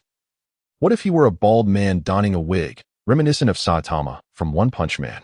Thus, it was better to err on the side of caution. What if disaster truly struck? Even in the absence of evidence, it was prudent to be wary. A true man embodies both resilience and adaptability. If he chooses to hide beneath the bed, then so be it. Of course, one could hardly imagine such a scenario befalling the illustrious and formidable Demon King Jason Momoa. The thespian Wang Hao, deeply immersed in his role, gently nodded in response to the evidence presented by Zhuang Xiao and solemnly remarked, "Oh, it appears that I have some capable individuals among my subordinates. You are commendable, but merely commendable." Having spoken, a task notification materialized within the field of vision of all players, including Zhuang Xiao. Utilizing this newfound experience, Zhuang Xiao ascended to level 5 in a single breath, subsequently acquiring the skill Clawing. The crayfish possesses pincers, and the lowly prankster crayfish folk are merely endowed with arms, clearly indicating that arms are not the pinnacle of their capabilities. Zhuang Xiao discovered the emergence of 2 pincers upon his shoulders. This was a most novel experience. He followed the system's prompt and exclaimed, "Attack synchronization." Chapter 12. Let us forge ahead. In an instant, the 2 pincers mimicked his hands with astonishing precision. As he executed a left hook, the pincers launched a leftward arc of attack. Is this the principle of exoskeletal technology? Zhuang Xiao found himself momentarily stunned. Furthermore, he noticed that his skin had hardened considerably. The system explained, "Blessed by Lord Jason Momoa, your body has become more resilient. At all times, you possess the equivalent of leather armor with a defensive rating of 5 points, which can be stacked with other armor types." Upon revealing his newfound abilities, the onlookers erupted in admiration. Players began to engage in lively discussions. "Zhuang Xiao, what are your thoughts, everyone? God of tulips, in my opinion, we should flee."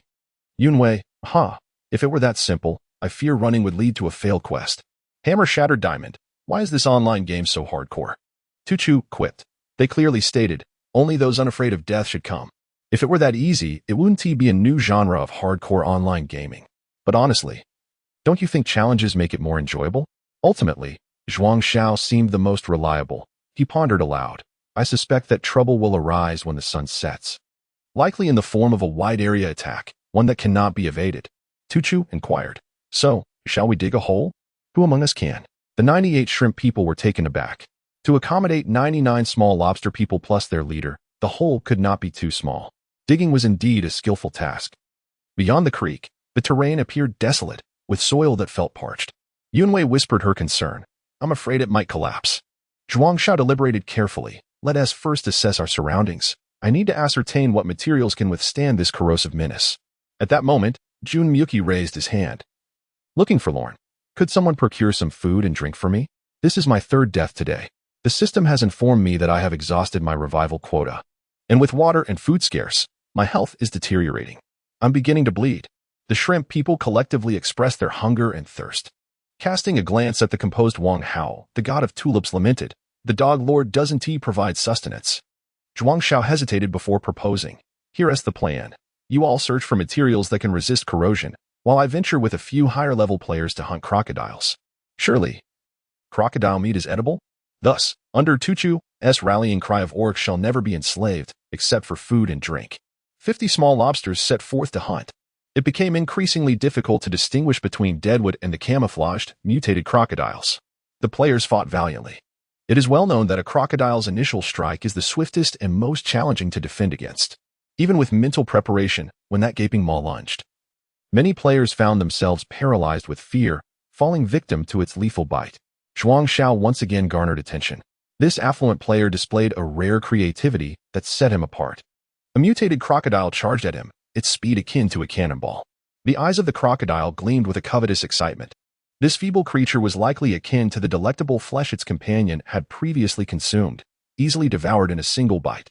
Just as the foul maw of the crocodile was about to snap shut, Zhuang Xiao raised his left hand while simultaneously lowering his right. And a pair of lobster pincers suddenly sprang forth, acting like a mighty jack, resolutely preventing the jaws from closing. Zhuang Xiao cried out fiercely, "Attack!" The 2 little lobster men, who had long been poised at the flanks, lunged forward with fervor, wielding their abyssal fangs to viciously slash at the corners of the crocodile's mouth. A sharp, ripping sound pierced the air, almost simultaneous in its arrival. The formidable fangs of the giant anglerfish proved to be more potent than the crocodile's resilient teeth. The mutated crocodile let out a deep, rumbling roar and violently twisted its body, attempting to retreat into the creek. The little lobster men, being aquatic creatures themselves, were not endowed with the same swimming prowess as the players controlling them. None wished to let their crocodilian foe escape, and soon, a throng of 30 players surged forth, brandishing their bone-curved blades in a chaotic assault. The crocodile was indeed formidable, but only in relation to a single player. When dozens of players swung their blades indiscriminately, and the bone knives perfectly bypassed its defenses, the crocodile's fate was sealed. The nearly 9-meter-long beast was mercilessly torn apart by the players. The players soon discovered that they had recently learned to construct a campfire. Upon opting to build a fire, they found a composite virtual image materializing before them, requiring them to place similarly sized dry twigs in designated spots to create a pile with ample gaps for airflow. Next came the test of skill, the friction fire. By placing wood shavings into a small hole of a dry branch and vigorously rubbing a small stick between their palms, they generated enough heat through rapid friction to ignite a flame. A group of jesters labored for 10 minutes before finally succeeding. While roasting crocodile meat, the players marveled at the game's stunning realism. The tactile sensation, the scent of smoke. I'm utterly impressed. This is undoubtedly a groundbreaking experience in online gaming. I fear that once this game is released, all other MMORPGs might face extinction. Indeed, another group of players tasked with reconnaissance discovered a solution. Upon receiving a report, Wang Hao, embodying the wisdom of the players, stood with his arms crossed, exuding an air of knowingness. Do tell, Master, there is indeed an ominous presence here. Areas distant from water sources seem to suffer from indiscriminate corrosive attacks. The soil soaked by the creek appears to possess some resistance to corrosion. Master, might you take it upon yourself to eliminate all the crocodiles in the water? Wang Hao could not comply. As a descendant of the Sea King with a relatively low level, he had previously attempted to communicate with the crocodiles using the unique sensory abilities of marine creatures, but had failed. In truth, he believed such tasks were better suited for druids or similar nature-oriented professions. Thus, Wang Hao gestured grandly, disseminating some blueprints granted by the system upon reaching 20 points of intelligence, cleverly disguised through the system itself. When the quest was issued, the 99 little lobsters were utterly bewildered. Lord Quest, let us get to work, youngster. The esteemed Lord of the Sea, Jason Momoa, has resolved to establish a modest outpost by the stream in order to endure this ominous and perilous night. Let all players rally together and complete the construction of the base before darkness falls. Chapter 13. Outpost. The players erupted in a clamor. Is it really brick moving?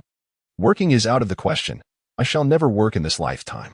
I urge everyone to unite against this wretched game. A few young players grumbled, only to be met with derision from one named Chu Jian. Humph, what is so bad about moving bricks? When I'm busy on site, my Porsche S passenger seat and trunk are filled with bricks. Goodness, what a revelation. Wait, wealthy one, let us be friends. A couple of small crayfish lunged forward, clinging to Chu Jiayun's crayfish legs. Meanwhile, Wang Hao felt a secret sigh of relief. If players were tasked with moving bricks in reality, they would likely rebel without hesitation. Yet, in the realm of the game, players morphed into a blend of cash-spinning pigs and grinding deities. Most players eagerly set to work, while the remaining few, despite their complaints, also began to labor. At this moment, both Wang Hao and the crayfish players were utterly devoid of resources, lacking any tools. This posed no challenge for Wang Hao. Utilizing the available blueprints, he projected a series of frames composed of ethereal light by the riverbank through the sniper system. The players, upon noticing this new element in their field of vision, momentarily failed to comprehend its significance. Chu Jian paused for a moment. Is this a mold for brick shaping? After a brief explanation, the players understood that the process of brickmaking was far from simple. First, a substantial amount of clay must be gathered and sun-dried, followed by a lengthy period of exposure to the elements lasting up to 6 months, during which a series of treatments refined it into fine pure earth. Next, this pure earth is mixed with water to form a thick paste, shaped into bricks, and left to dry completely before being fired in a kiln for several days. Only then would the bricks be properly baked. The players were left dumbfounded. Can we finish this before nightfall? Is it even possible? Chu Jiayun scratched his head. After all, this is a game. Nevertheless, the players complied. After valiantly clearing the crocodiles and rock-backed beasts from the riverbank, some drank water while others feasted on roasted crocodile meat. In that temporarily safe clearing, the players, devoid of guilt, dispatched the small rock-backed beasts. Before these creatures donned their rocky camouflage, their shells resembled turtle shells. The players used the teeth of anglerfish to hollow out the turtle shells, repurposing them as spoons and shovels to transport clay from the creek to the brick molds. A miraculous scene unfolded, as they filled the molds with clay, causing it to overflow from the ethereal edges. The molds suddenly emitted a radiant glow and transformed into solid forms. Each mold contained precisely 20 brick shapes. The system notified them that by filling the molds with clay, they could produce bricks. Alas, is it not somewhat lacking in realism? Are we to wait 6 months for them to dry? Perhaps it is magic? The player's unintentional jests hit remarkably close to the mark. As a descendant of the Sea King, the ability to manipulate water was innate. Wang Hao, with a mere flick of his hand, conjured a water absorption array. Bricks that had not undergone firing, once deprived of moisture, would typically revert to a powdered state. However, after infusing Wang Hao's mental energy, everything changed. Each 100 bricks consumed 5 points of his mental strength. These magical bricks possessed a hardness and strength roughly equivalent to 70% of authentic red bricks. For the purpose of a temporary outpost, this was sufficient, albeit not ideal. With insufficient hardness, thickness had to compensate. Given the high likelihood of nocturnal disturbances, Wang Hao would never settle for ordinary walls. Apologies. But even though it was merely an outpost, the outer wall measured 2 meters in thickness and 6 meters in height. The entire outpost spanned 36 meters in length and 24 meters in width. Surrounding it was a wall, while inside stood 3 stories of brick houses. The red bricks stacked without the need for cement, using only the clay from the riverbank as mortar. Unbeknownst to the players, beneath the entire foundation lay a water-absorbing magic array, a swipe of clay, a placement of red bricks, and it would dry instantly. Under the guidance of a professional, Chu Jieyun, the players enthusiastically commenced the labor of transporting and laying bricks, showing no signs of waning enthusiasm or desire to slack off. To motivate the players, the astute Wang Hao crafted a unique currency using biomass. This currency resembled copper coins, adorned on one side with the trident of Poseidon, and on the other with the visage of Jason Momoa. During such moments, players would often pause, eagerly rushing over to receive their reward in copper coins. Their careful motions of stowing the coins into the creases of their attire reminded Wang Hao of a grandmother saving her secret stash. Those creases resembled the natural gaps in a crayfish's shell, looking like small bags that players could seal with mere thoughts. Indeed, these extraordinary players were using it to hide their personal treasures. In a mere 3 hours, the players achieved a miraculous feat akin to building a city in a single night. Gazing at the towering red brick walls, the arching gray mortar joints, though somewhat unsightly, did not dampen the players' self-adulation. What a sense of accomplishment. Tonight, we shall confront a myriad of foes. With the task completed, each player received at least 1,000 experience points, granting them all prosthetic limbs resembling a pair of crimson crayfish pincers. As the sun dipped below the horizon, the players, astonished by the task completion notification, realized that over 4 hours had elapsed in the game. On their screens, a countdown of 2 hours remained. Wang Hao understood that the players' energy was not limitless. These fervent individuals could indeed endure. Considering the exhausting nature of Night Watch, he decided to grant the players a break. As for the 2 hours, that was merely a guess. In the newly constructed building, the crayfish beings made their way to the designated spots, stretching out their legs and becoming motionless. True NPCs might assume these beings had perished, but Wang Hao recognized they had logged off. Little did he know, the forum on the Stian platform was ablaze. Hey, could someone who successfully tested the game share their experience? Wow, is it really that enjoyable? Absolutely. The immersive first-person perspective makes even bricklaying feel like a painful endeavor. Jun Miyuki commented, "I'm so damn unfortunate. I've exhausted my quota for today. Tonight's defensive battle. No one should hinder me from hiding deep within the house." Huh, the coward upstairs. Jun Miyuki. A true man must possess the flexibility of a younger brother, capable of both yielding and standing firm. Chapter 14. Ready, perfectly. As players indulged in their meals and quenched their thirst, some took the opportunity to rest while others engaged in light-hearted banter. Following the thrilling escapades in the desert oasis, the anticipation for tonight's events surged among the participants. With an influx of videos and screenshots emerging, the new VR game, The Forsaken Lands, experienced a dramatic spike in traffic. This phenomenon caught the attention of analysts at the Stian gaming platform. When the news reached the supervisor, he frowned upon learning that over 10,000 individuals had purchased the game, yet only 99 could actually play it. Is this absurd? Are we truly neglecting potential profits? He lamented. The analysts, however, maintained a level of objectivity. The initial influx through the light of favor channel does not stem from a major corporation. Upon investigation, it appears this private studio operates quite informally, with even their contact information being personal. I attempted to reach them, but the phone was unreachable. The supervisor waved his hand dismissively. Continue to monitor and maintain contact. If the issue lies with server hardware, I can expedite their funding to facilitate an upgrade to a larger server. Understood. Unbeknownst to Wang Hao, he was already grappling with the first wave of blissful troubles in another world. Whether he was oblivious or simply indifferent, he remained unconcerned. The newly constructed barracks appeared deceptively simple. The 300 square meter space was divided into 30 small compartments of less than 10 square meters each, connected by irregular passageways that created a maze-like atmosphere. The uniform red brick walls could easily disorient any outsider. Had Wang Hao not utilized the system to implant a detailed map of the entire layout into each player's mind, complete with clear routes, the players would likely have erupted in frustration. Concealed within a secluded compartment on the first floor, Wang Hao savored the roasted crocodile meat graciously provided by the players, quietly contemplating the potential dangers that lay ahead. The necessary traps had long been established. Should the situation become untenable, he had pinpointed a small cave 500 meters to the south, where a night parade of 100 demons could facilitate a swift escape for all players if required. Everything was in readiness. Leaning gently against the wall, Wang Hao considered whether he should lie down for a moment's respite.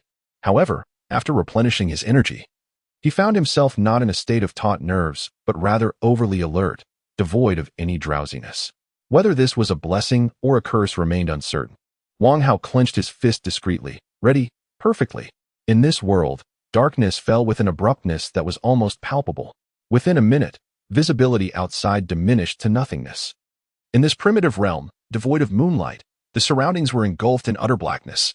On the walls of the watchtower, arrow slits were fashioned from bricks, with a torch positioned every 2 meters. Among the players was one with the moniker Dawn of the Celestial Sphere, who, 30 meters from the watchtower, had created a sizable number of fire pits from mud. Provided the rain held off, theoretically, the wood within could burn for an extended period. Given the sheer size of the watchtower, it was implausible for enemies to remain oblivious. Thus, broadening their own field of vision was a strategic advantage. After accepting the night watch duty, the players took turns keeping vigil. In the initial 10 minutes, some players attentively scanned the horizon. How dreadfully boring. Who on earth conceived of such a tedious task? As the words hung in the air, an eerie sound of wind chimes echoed from a distance. No, it was not wind chimes, but rather a dissonant clanging of metal and bone. The unsettling noise sent shivers down the spines of the small crayfish. Caution! Something is amiss. Most players hurried up the slanted steps to the city wall, yet they could see nothing. The clanging grew louder, initially emanating from the east, then reverberating from all directions. Following this was a strange cacophony of voices. Oh, wailing and roaring.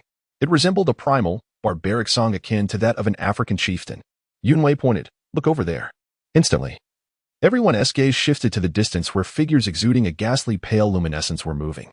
Were they zombies or skeletons? It hardly seemed so. A fire ignited 50 meters away. It was a bone fire pit, wreathed in pale flames, constructed from countless leg bones fashioned into a circular form. By the flickering light, one could barely discern an array of golden artifacts and a multitude of skulls surrounding the pit. These grotesque white skulls were of various origins, some crocodilian, others likely from rockback beasts, and most unmistakably human, with some still bearing traces of dark crimson blood. Through the dim light, a square platform came into view, where a person was bound. A group of individuals, adorned with bones as armor or decoration, encircled the captive, engaging in a frenzied dance reminiscent of electric convulsions. Their chants seemed to echo from the depths of hell, a dirge of death's judgment. Wang Hao, initially oblivious to their language, exchanged 500 experience points to acquire comprehension. And he heard, "Great Hell Demon XXXX, we exalt you. All creatures of the night are your offerings. Their flesh and blood shall empower your kin. Their souls shall illuminate your divine realm." Listening to such a chilling invocation, a chill crept into Wang Hao's heart. No wonder the survival rate of participants was so abysmally low. Ordinary contestants, upon arriving here, would be hunted down by these fiends on their very first night. Unaccustomed to their surroundings, how could they appease such horrors? In the distance, the figures began to glow with a ghostly fire, their skeletal forms leaping in the night, exuding an extreme sense of dread. The most terrifying moment arrived when the night sky abruptly cleared. It was not dawn, but rather the ominous clouds parted to reveal a blood-red moon. An eerie luminescence seemed to cascade like dust from above. The players erupted in chaos. Ah, it's so hot. What is this? Damn it. I've received a negative status. Blood moon corruption? What the hell? Retreat. Consequently, the city walls were effectively abandoned. Yet, the walls were not entirely useless. Soon, the sound of claws scraping against the bricks resonated from outside. Clearly, those terrifying beings could not scale the walls in an instant. Junmuki laughed heartily. Ha! Can't get in, can you? Foolish ones. Having spoken those words, you shall surely reap the consequences. As soon as his words fell, a figure plummeted from the city wall. This individual was bound in bones, and under the moonlight, the players discerned his head, which bore no resemblance to that of a human. No one possesses two canine teeth measuring 10 centimeters in length. The system displayed this creature's name as Phantom. Chapter 15. Creation of skills with a scalp devoid of hair. The exposed skin resembled a darkened cauldron. Under the ominous glow of the blood moon, the skull radiated a ghastly pallor, rendering the bony structure visible beneath the skin and muscle. The murky yellow of the scara, paired with unsettling white irises, elongated ears, and a singular horn protruding from the forehead, undoubtedly rendered him a fitting embodiment of a specter.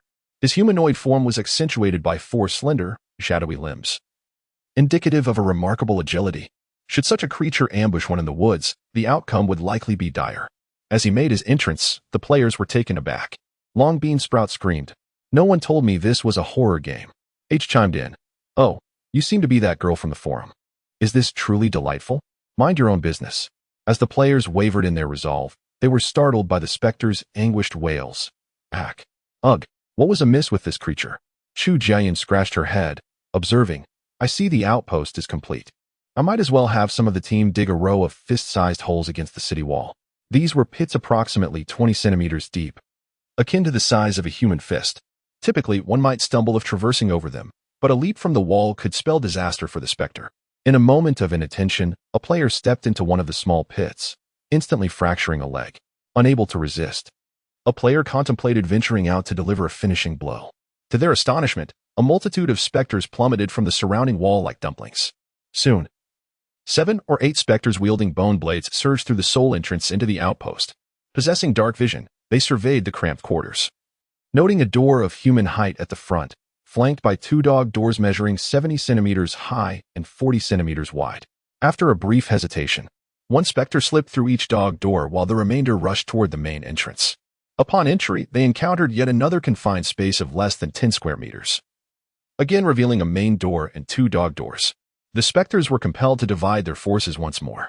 As they meandered through the labyrinthine passage, the largest group of specters suddenly felt the ground give way beneath them. Meanwhile, those traversing the dog doors grew increasingly agitated. The dimensions of these openings proved exceedingly narrow for the specters with human-like physiques, necessitating a crawling approach to pass through. One specter, peering into a dog door, was met with the unexpected descent of a small crustacean, brandishing a brick with both claws. As it leapt down, Yunwei proclaimed with a dramatic flair, "No matter how skilled, a single brick can fell you," anticipating that the foolish specter extending its head would meet a swift demise. It was a surprise when the creature cleverly recoiled. On the other side, witnessing the specter enter the opening, thrust emerged from a diminutive crustacean hole barely 30 centimeters high. Clutching abyssal fangs, he prepared to unleash a makeshift version of popular explosive aimed at the specter's rear. Little did he know, as the specter retreated, it fortuitously aligned itself with thrust crustacean weapon. The specter, suddenly beset by an unexpected assault, instinctively lunged forward, only to be struck directly on the head by Yunwei's brick. Smack! As shattered bricks flew, a resounding crack echoed as one unfortunate soul met a grisly fate. The specters, dazed and disoriented, were swiftly besieged by a throng of small crayfish, brandishing their abyssal blades with fervor as they ruthlessly struck down the hapless water dogs. At that moment, Wang Hao, stationed at the heart of the outpost, received a system notification. Abruptly, a mischievous impulse stirred within him.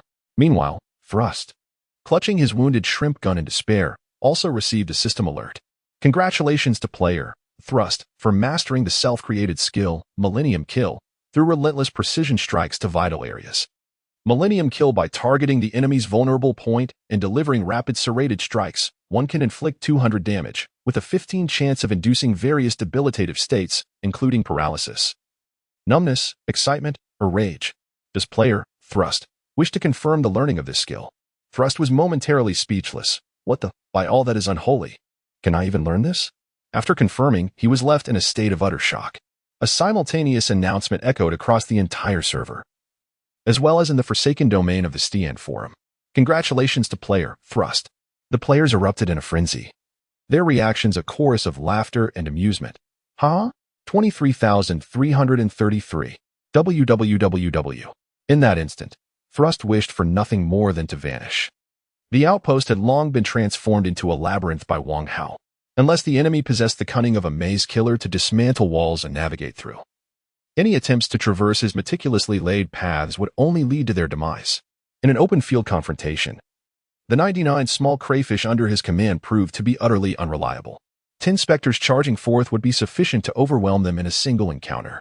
However, in a guerrilla warfare scenario, the diminutive crayfish soldiers would emerge as formidable combatants. The true entrance was not found among the 3 apparent doors. Regardless of which door the adversaries chose, they would find themselves besieged by players. At that moment, had anyone been able to survey the battlefield from above, they would witness hundreds of specters encircling the outpost that rose defiantly by the stream. It resembled an island marooned in a vast ocean. The specters emitted shrill cries, wielding clubs fashioned from thigh bones to beat upon makeshift drums of human skin, striving to extinguish the fighting spirit of those within the outpost. Yet, despite 10, 20, or even 50 specters entering, none emerged alive. The air was thick with the sounds of fierce combat, the tearing of flesh by blades, the anguished cries of the dying, and the roars of wrath. Yet the victorious cries of the specters were conspicuously absent. The small outpost became akin to a monstrous creature from the abyss, mercilessly devouring every intruder bold enough to trespass upon its territory. At last, the specters faltered, and it was a lone voice that led the mournful retreat. Though the crimson moon above continued to provoke their senses, they scurried away like frightened animals, tails tucked in defeat. Ha! We have triumphed. Wow, so much experience. These wretches are impoverished, nothing but bones. They exclaimed in disbelief. Damn it. Who else? I want to take on 100 of them. Within the player's view, the wounds of all specters were obscured. They felt no disgust. Rather, they engaged in jubilant discussions, reveling in their triumph. They stand a mere 60 centimeters tall. Yet they managed to topple these apparitions that resemble giants, filling one with a profound sense of accomplishment. Deep within the confines of the outpost, Wang Hao remains somewhat incredulous. Is this truly the case? The desire to return is nearly overwhelming. Chapter 16. The foreign cars with large displacements. Wang Hao would forever remember the 9,999 fallen pioneers. Hold on. Don't be reckless. Wang Hao gritted his teeth, resolved to endure until dawn. What was one sleepless night? Who feared whom? He recalled how, last year, a design institute had come to his school for recruitment, and the interviewer had immediately asked his senior if he had ever stayed up all night playing games. Of course, he had. The interviewer smiled and inquired, "How many consecutive nights can you stay up?" Staying up all night was a traditional skill among engineering students. His decision was indeed prudent. For a pair of sharp, icy eyes was scrutinizing the outpost intently. A summoner commanding minor magical creatures? And capable of constructing fortifications, no less, the most troublesome type. As the specters retreated in disarray, a shadow suddenly darted out from a thicket by the mountainside. Simultaneously, the shadow witnessed the blood moon casting countless red glimmers upon itself. Instantly hearing the hushed murmurs of dozens or even hundreds discussing certain matters, the dreamlike voices seemed to emanate from a multitude, devoid of logic, one moment cursing the desolation of the wasteland, the next extolling the radiance of a goddess, weeping one moment, and celebrating the deliciousness of meat the next. The faint glimmers descending from the blood moon did not directly harm the shadow, yet felt akin to countless ants gnawing at its spirit, attempting to assimilate it into this chaos. A wisp of white mist rose from its left hand, filtering the air. The assailant expended the last remnants of its mental energy to maintain absolute clarity and rationality, swiftly racing towards the brightly lit outpost. The enemy's advance was alarmingly swift.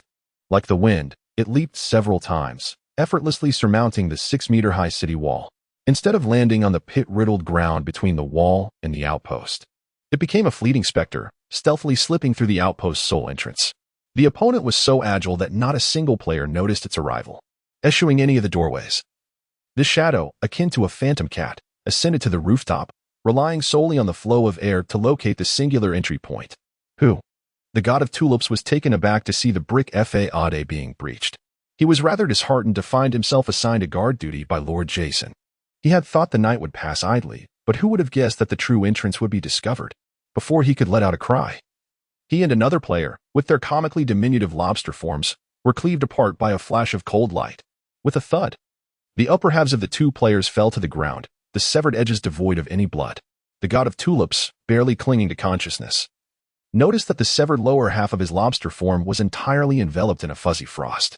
Players seldom engaged in just one game for the evening's activities. They had long since activated their team voice chat, all 99 members present in the channel. What the hell? The final passage. Enemy attack. What? Is this real? One of the commanders, the Dawn of the Void, anxiously inquired. I'm done for. They're too quick. Be careful behind. Received. Knowing was not the same as doing, even if they resolved to become mere shadows lurking in the darkness. However, the 3 white arrows shot in from the entrance ricocheted off the brick wall and swiftly eliminated them. What on earth? The geometric archery technique? Is it truly this terrifying? The adversary was exceedingly fast. From the moment they burst through the main door, they navigated through 12 rooms, following the sole correct path, and arrived at the chamber where Wang Hao was located in under a minute. In the final room, the intruders finally hesitated. The preceding room was on the 3rd floor, and through the only doorway, one could see a deep pit. Descending from the 3rd floor led to a completely sealed rectangular space. There was not a glimmer of light, as if it were a direct passage to the abyss of hell. Unable to resist the urge, the adversary tossed a firecracker. The flickering light barely descended a meter before being extinguished by the overwhelming darkness that engulfed the space. To descend or not to descend? That was the question. Just as the intruders pondered, chaotic footsteps converged from all directions. The players arrived to aid the king. Wang Hao concealed himself in a corner below, where he had prepared a niche specifically for himself. Outside the niche was a movable false wall made of 2 stacked red bricks for protection. He unleashed the terrifying aura inherent to the silent abyss. Should they dare to descend, Wang Hao was confident he could impart an unforgettable lesson upon them. Unexpectedly, the intruders resorted to explosives. Boom, boom, boom. Wang Hao had no idea what they were using, but was certain it was indeed a type of bomb. The ferocious flames erupted wildly, causing a slight collapse in the room, and the entire outpost trembled as debris fell in a cacophony. Before the outcome could be determined, the adversaries descended with a thunderous crash. Good heavens! Wang Hao silently exclaimed. In the next moment, amidst the swirling chaos of smoke and fire, a horrific maw composed of thousands of sharp teeth transformed from illusion to reality, lunging toward the intruders above.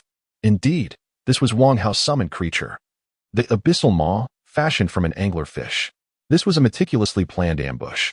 In such a confined environment, Wang Hao doubted the adversaries could evade this strike.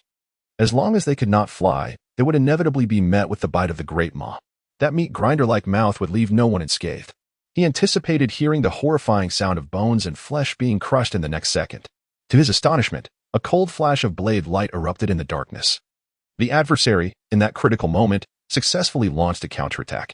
The gleaming weapon struck the lower lip of the abyssal maw, momentarily stunning the massive maw that could have easily filled 10 square meters, revealing a minuscule space tucked near the corner. Wang Hao was momentarily taken aback. The demonized anglerfish was an extraordinarily formidable creature. Even with his Demon King armor, he dared not confront its bite head-on. Could the adversary withstand it? The answer was negative.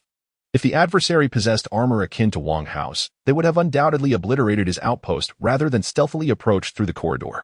Wang Hao was certain that the adversary was of an agile nature. It is quite intriguing that the sole path to survival for the adversary leads directly to the place where Wang Hao has been lurking. A cold smile crept across Wang Hao's mind as he mused. This road to survival is fraught with peril. The thick, resilient skin of the demonic anglerfish proves to be exceedingly tough. Without any formidable weapons, it is utterly impossible to eviscerate it. As the abyssal maw merely flexed, Wang Hao distinctly heard a bone-cracking sound emanating from above. With a sudden thud, as the foe descended, the long-hidden Wang Hao erupted from the shadows, his consciousness plunging deep as he melded with his physical form. This was the mightiest punch he could muster, without resorting to the powers of the Demon King's armor. A resounding impact reverberated as the abyssal maw was dispelled, and the billowing dust from the destruction quickly dispersed. Just in time. The players hastened through the designated passage for the small lobster to come to the rescue. Upon witnessing the scene unfolding at the bottom of the chamber, they erupted into a flurry of banter. Junmyuki exclaimed, "Could it be that this is the legendary Harry Potter?" The god of tulips quipped, "Foreign cars have large displacements, yet are unmanageable. They are merely for admiration." Chapter 17. Alas, Wang Hao felt a throbbing headache. His caution was not misplaced. Being ambushed by a foe akin to Voldemort was certainly no error. Yet, it was utterly inadvisable to hold back, regardless of how alert the adversary was. Survival necessitated unleashing a formidable move. A flash of pure, cold light flickered and vanished in an instant. Such a point-blank display of marksmanship was breathtaking. Even after 100 views, unfortunately, the opponent's stroke of fortune was at an end, having fallen from a space so constricted that turning was nearly impossible.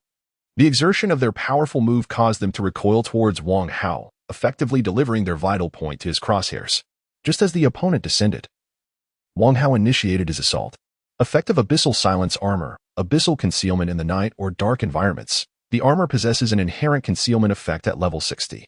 When undetected and not under direct observation, the concealment effect is at level 20.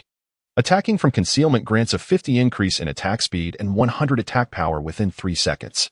When Wang Hao struck, the adversary finally perceived his presence. Yet, what difference did it make? There was no time. The fist in his line of sight loomed larger, as if time had frozen. However, in the face of imminent demise, the opponent made a last-ditch attempt to resist by twisting her body, at least to avoid a direct impact to her back. Bang! The taut skin and muscles, after mounting their final resistance, ultimately could not withstand the concentrated force of his colossal strike. The ferocious fist shattered her left arm, eliciting a muffled groan from her lips. Ah! The exceedingly feminine sound momentarily caused Wang Hao to hesitate. With utmost effort, she turned while simultaneously crouching. Wang Hao's fist grazed her smooth forehead, stirring a silvery strand of hair while completely shattering her black hood, revealing a beautifully delicate face interlaced with an air of valiance. Yet, that oval visage was marred by unmistakable terror. At that moment, Wang Hao discerned that her left hand clutched a bow, its body fractured. In this critical instant, the unfamiliar woman still managed to retaliate. The arrow that should have been knocked on the bowstring was wielded like a sword, thrusting fiercely towards Wang Hao's chest, which appeared vulnerable due to the armor's breach. Had she but a tenth of a second more, the arrow would have pierced through the gap, skewering his heart and halting his life. Alas, she was mistaken. Suddenly, at the breach, a sudden lunge from a monstrous anglerfish head snapped forward, its razor-sharp teeth sinking into the arrow. The bone-headed arrow, crafted from some beastly material, shattered under the ferocity of the bite. Fear crystallized in her bright blue eyes. Wang Hao transformed his fist into a claw, his black metallic gauntlet gripping her slender neck. With the force of his momentum, their bodies surged forward as if he were plowing the earth, pressing her against the opposite corner of the room. As the dust settled, and his eyes accustomed to the darkness, Wang Hao suddenly realized he was kneeling atop the abdomen of the girl. Her left arm was unnaturally twisted, sprawled beside her, while her right arm was pinned beneath his left leg's armor.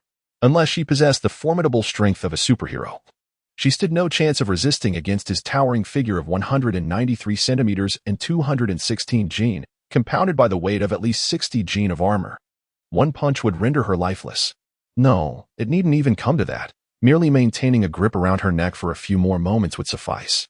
Her exquisite visage was already turning a hue of purple from oxygen deprivation.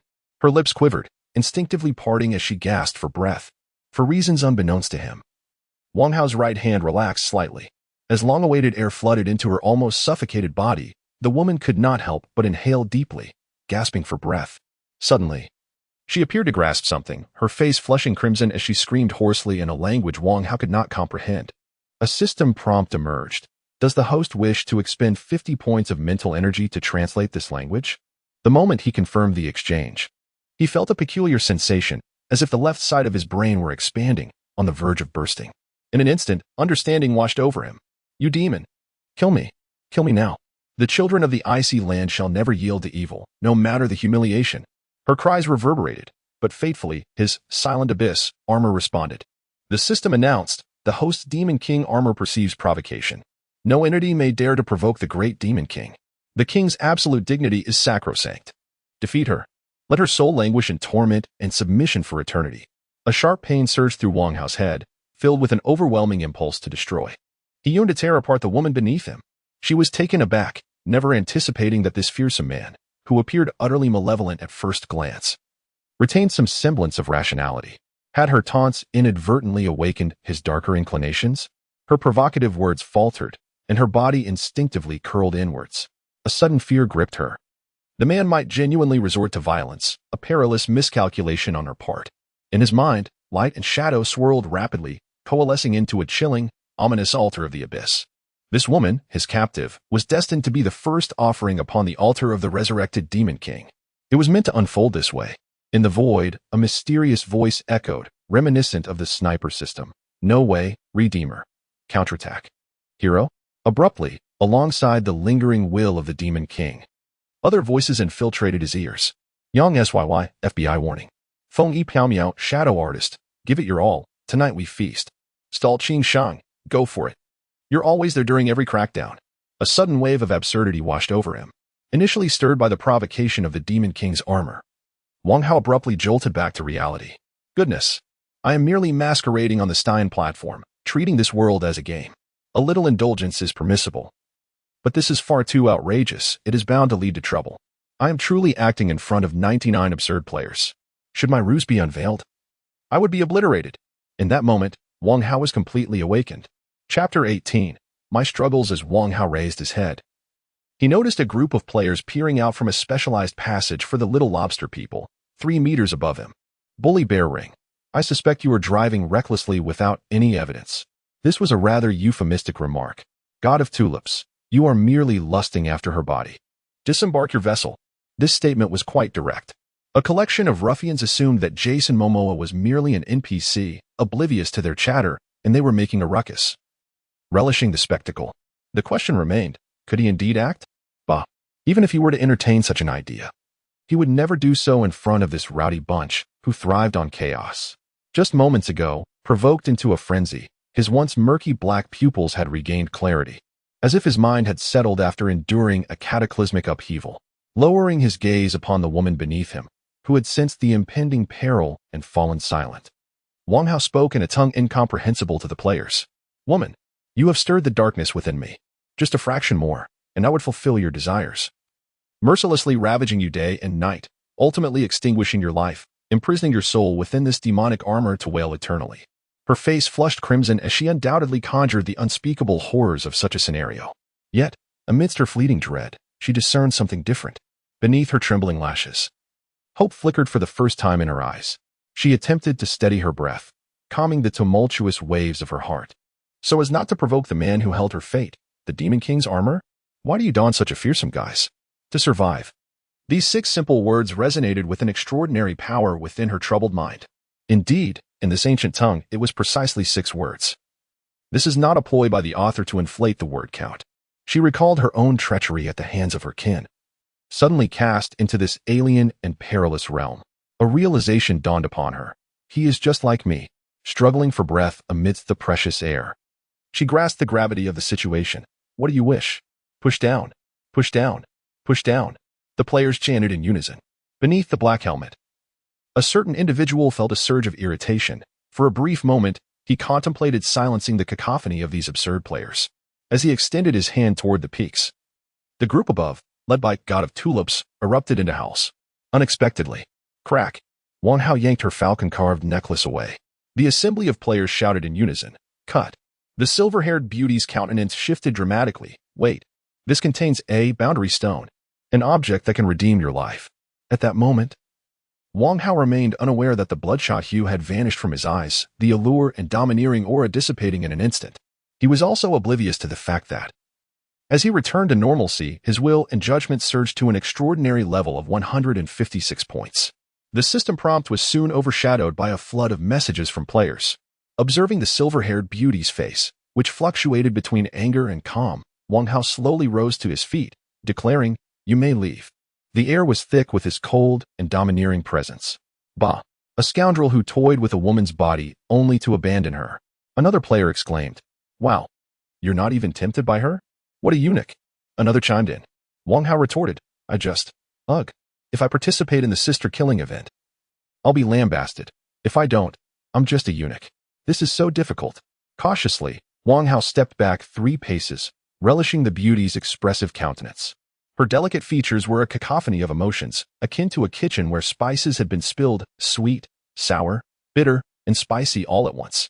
She was in a dire state herself, with fractures in both her left hand and foot. There was little he could have done. Who would have known the assailant was a woman, and he couldn't have held back at that moment. "My name is Aishi. Tell me yours," she demanded. "Jason Momo," he replied. "I shall remember you, Jason. One day, I will find you and make you pay for what you have done to me today." Aishi's silver teeth clenched, her aqua-blue eyes brimming with determination. "Aishi, you say? Huh. You'd better pray that you don't fall into my hands next time. Otherwise, the price you pay won't just be a small boundary stone." With a huff, the enchanting woman turned and vanished into the darkness of the corridor. As soon as Aishi departed, the players began to chatter animatedly. Wang Hao initially thought their discussions would revolve around the recent encounter, but the tone abruptly shifted. The beauty had revealed her name, pronounced just as it was labeled, Aishi, the violet-named heroine. Could it be that our leader simply let her go? Unthinkable. Our leader must be the top wolf among the 7 captors and the 7 seducers. I see, this is a tactic of feigned capture. Upon hearing this, Wang Hao could no longer contain himself and quickly scoured the system's records of the players' chat logs. Just then, a player who had been boasting suddenly cried out in despair. The system prompted, due to player XXX's malicious mockery of Lord Momo. The Lord's favorability decreases by 20. With the players dispatched, Wang Hao finally settled down to examine his rewards more closely. First and foremost was the experience points. Engaging in battle with the power of the Demon King's armor had resulted in a significant deduction of experience points. However, he discovered that players who had entered into a contract with him would offer him half of the experience they earned from vanquishing foes, having just defeated numerous specters. The experience thus accrued was sufficient for Wang Hao to leap from level 4 to level 10 in one fell swoop. It appeared that every 5 levels constituted a significant milestone, granting him an additional 5 free attribute points. Thus, the 30 points required for level 6, combined with the bonus points, amounted to 40 points. Gritting his teeth, he decisively raised his intelligence to 28 points. It seemed that the primary attributes gained a special trait for every 10 points. For now, that would suffice. The crucial item, the boundary stone, which he had acquired from Aishi, was also a minor one. This signified that the area he could construct would double, centered around the boundary stone. The system also indicated that 5 minor boundary stones could be combined to form a larger one. Then, within the boundary stone of Aishi, Wang Hao received 1 unit of water element, 2 units of timber, and 11 units of soil. The 2 units of timber within the boundary stone signified an accelerated growth of trees, yielding 2 cubic meters of timber within an hour. This was indeed quite delightful. Just as Wang Hao was basking in his harvest with a silly grin, a little crayfish hurriedly approached and exclaimed, "My lord, that woman named Aishi was just apprehended by a group of dark-skinned individuals not far from our outpost." Chapter 19. Aishi emerged from the outpost, her mind clouded with fatigue. The crimson moon had waned, and the dawn light gently caressed the earth. Despite her numerous wounds, she let her guard down, lulled by the serene beauty of the morning. As she passed a thicket of bushes, she was unexpectedly ensnared by a fishing net woven from coarse hemp. Typically, she possessed 100 methods to counter such clumsy assaults, yet her injuries dulled her reflexes. Though she swiftly drew her dagger and managed to cut through a portion of the net, it merely freed one of her arms. Her head, neck, and body remained ensnared, robbing her of her greatest asset, agility. In a moment of desperation, Aishi dispatched the dark-skinned specter that had ambushed her. But it was futile against the tide of other wraiths that surged towards her. These monstrous, humanoid beings showed no fear of death, lunging at her from all directions. Even when their necks were severed or their hearts pierced, the other specters pressed on relentlessly. Countless primitive clubs rained down upon her, targeting her head, neck, arms, waist, and legs. A sharp blow struck her left arm, momentarily paralyzing her with pain. Seizing this opportunity, the wraiths overwhelmed her, pinning the female ranger to the ground and skillfully stripping off her leather boots, even extracting the last small dagger concealed within. Aishi was acutely aware of her dire predicament. She resolutely refused to perish at the hands of such despicable creatures. At the very least, she wished to fall at the hands of a hero like Jason. Damn it. Given the choice, she would rather join Jason. She could not fathom why such thoughts crossed her mind as she continued to struggle in vain. Helplessly, she watched the black-skinned specter grin maliciously while binding her, dragging her away with cruel intent. Meanwhile, Wang Hao found himself in a quandary. For the first time since entering this cursed world, he felt regret. He had not even realized that a pale gray mark had appeared on the lower back of his armor. A choice lay before him, to save or not to save. Listening to the incessant chatter of players speaking of some kill sister, prove your worth too. 0. In the Green Prairie. Wang Hao understood he had no real choice at all. Casting a glance at the player affinity ratings displayed on his retina, he chose the top 30 players. He turned to Skyfire Dawn. You gather 20 elite warriors and follow me. The rest, secure this outpost. Upon receiving the system notification, the players promptly reacted. Special rescue mission activated. The esteemed Lord Moma cannot tolerate the murder of a female hero he admires by vile specters. As you, the top 21 players by affinity, have been chosen by the Lord, set forth immediately to rescue the female hero Aishi. Successful completion rewards, 1,000 experience, 100 affinity with the Lord, and a professional skill. Failure incurs no penalties. Dawn, now designated as the team leader, would receive an experience reward of 2,000. The players erupted in excitement. Such benefits truly existed? Finally, they grasped the significance of player affinity. In ordinary times, one might not perceive the benefits. However, in critical moments, those lacking goodwill are often left wanting. Jun Miyuki and the god of tulips were instantly envious, scoffing at one another. Little did they know, a certain time traveler overheard their disdainful remarks. These two individuals were undoubtedly the type who, upon immersing themselves in novels, had joined the author's reader group and shamelessly shared inappropriate content, even urging the group leader, the author, to don female attire. Unbeknownst to them, they had incurred the ire of Wang Hao. To play it safe, Wang Hao refrained from utilizing the newly acquired boundary stone, should his lair be compromised. He still had the chance to turn the tables. Indeed, this seemingly hapless demon king in disguise was exceptionally cautious. The camp of the phantoms was remarkably easy to locate, as they had not attempted to conceal it in the slightest. These ruffians were evidently the tyrants of this realm. A towering skeletal flag fluttered in the wind, resembling an undead draped in a black cloak from a distance. Upon closer inspection, one would realize that it was a black banner adorned with the skeleton of a giant, at least 3 meters tall in life. The skeleton was incomplete, lacking arms, and only extending from the waist to the skull. From the spot where players witnessed Aishi's capture, a long dragging mark and the footprints of several phantoms stretched for a kilometer towards the outpost. The crayfish folk were rather sensitive to sunlight. Consequently, Wang Hao activated the dark water veil inherent to his demon armor. This ability provided all entities under Wang Hao's command within a 100-meter radius with a water-based resistance to sunlight, a 10 mobility boost, and a water flow armor with a mere 10 points of defense, increasing the likelihood of enemy attacks missing friendly targets by 5. Cautiously, Wang Hao approached the camp, only to realize that his concerns were unfounded. What lay before him was a small encampment perched on a hillside, housing at most 30 phantoms. It consisted of 7 or 8 tent-like structures, with 2 wooden barriers serving as makeshift obstacles. Strangely, there were no sentinels, perhaps due to a portion of the phantoms having perished the previous night. Wang Hao had specifically instructed the system to impose silence upon the players, facilitating a covert infiltration into the camp with this somewhat disciplined group. Soon, it became evident that he had indeed overestimated the threat. By day, the phantoms appeared less menacing. They resembled ordinary individuals, their canine-like fangs reduced to half their former length, barely reaching the bottom of their chins. 13 phantoms had gathered in the center of the camp. Amidst a scattering of various bones, animal remains predominated, but human bones were more numerous, clearly discernible by the shape of the skulls.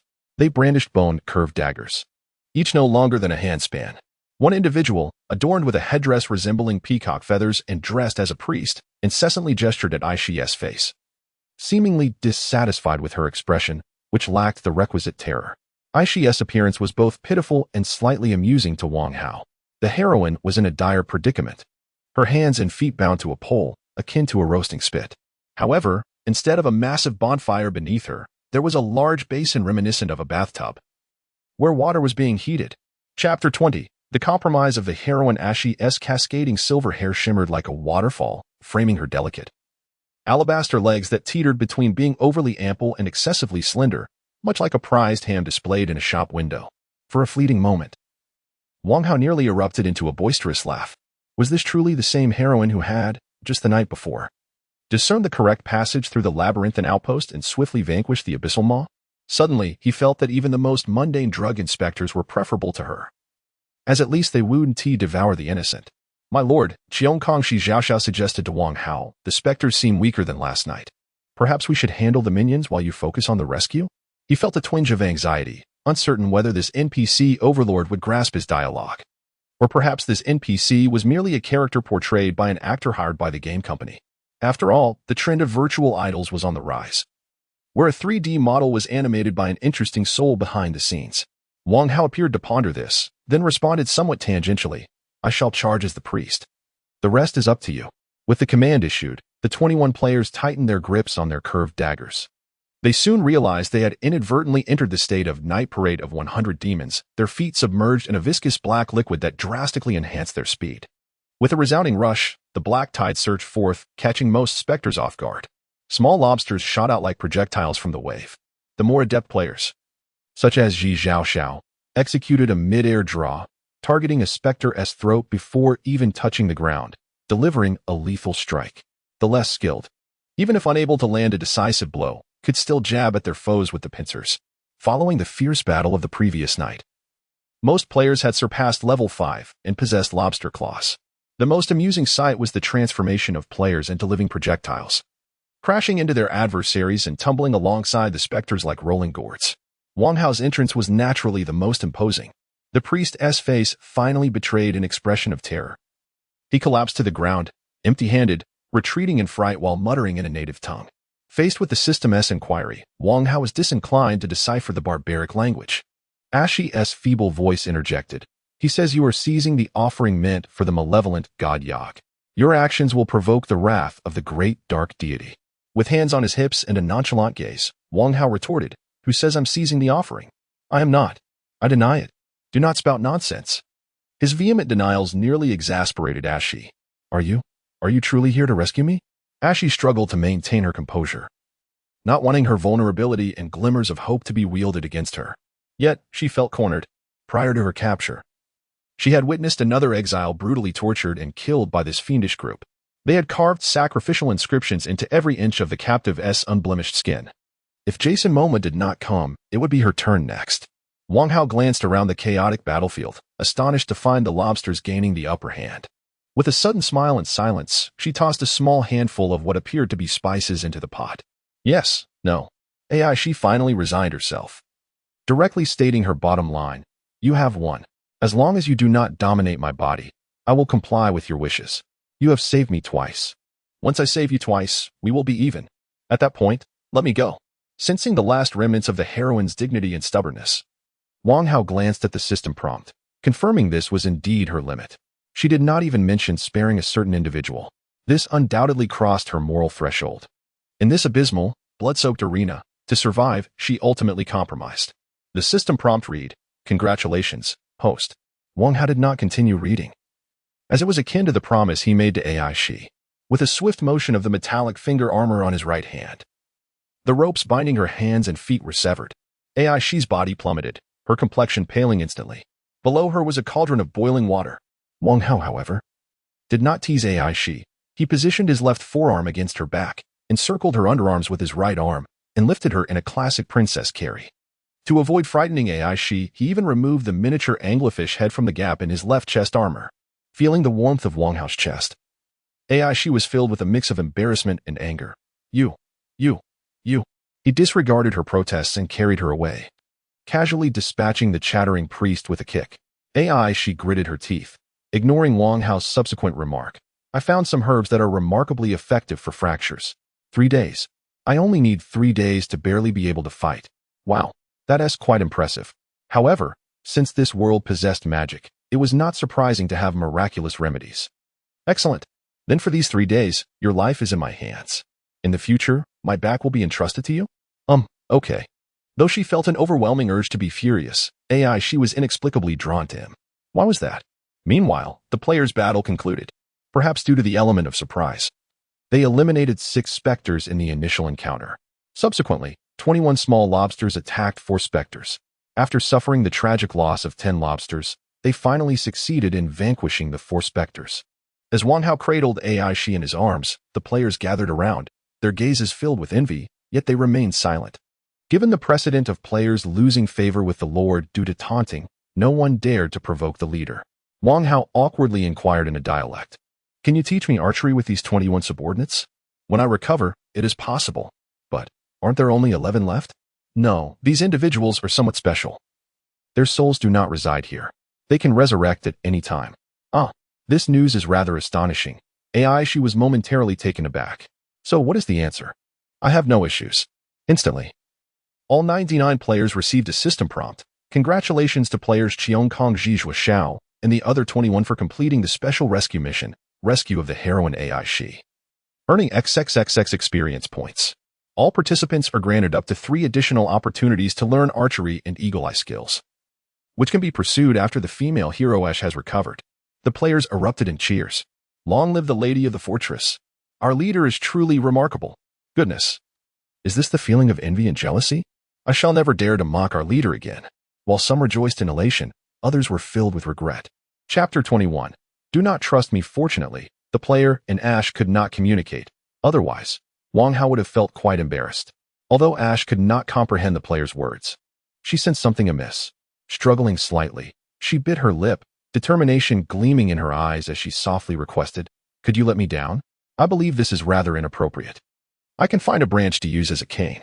Moments ago, Wang Hao had been immersed in the archetype of a hero rescuing a damsel in distress. Upon reflection, as a formidable figure akin to a demon lord, Ash would surely harbor some reservations. Nevertheless, since he had assumed the role of the Demon King, he would embody the essence of a domineering CEO and remain resolute. Your leg is broken. With this thought, Ash felt a surge of irritation. Hey, hero, please help me. A coarse voice called out. Scanning the surroundings, there was no one in sight.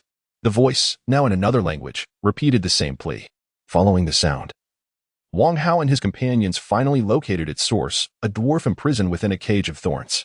Unlike the typical pale-skinned dwarves, this one had skin as dark as charcoal, with fiery, root-like veins etched across its surface.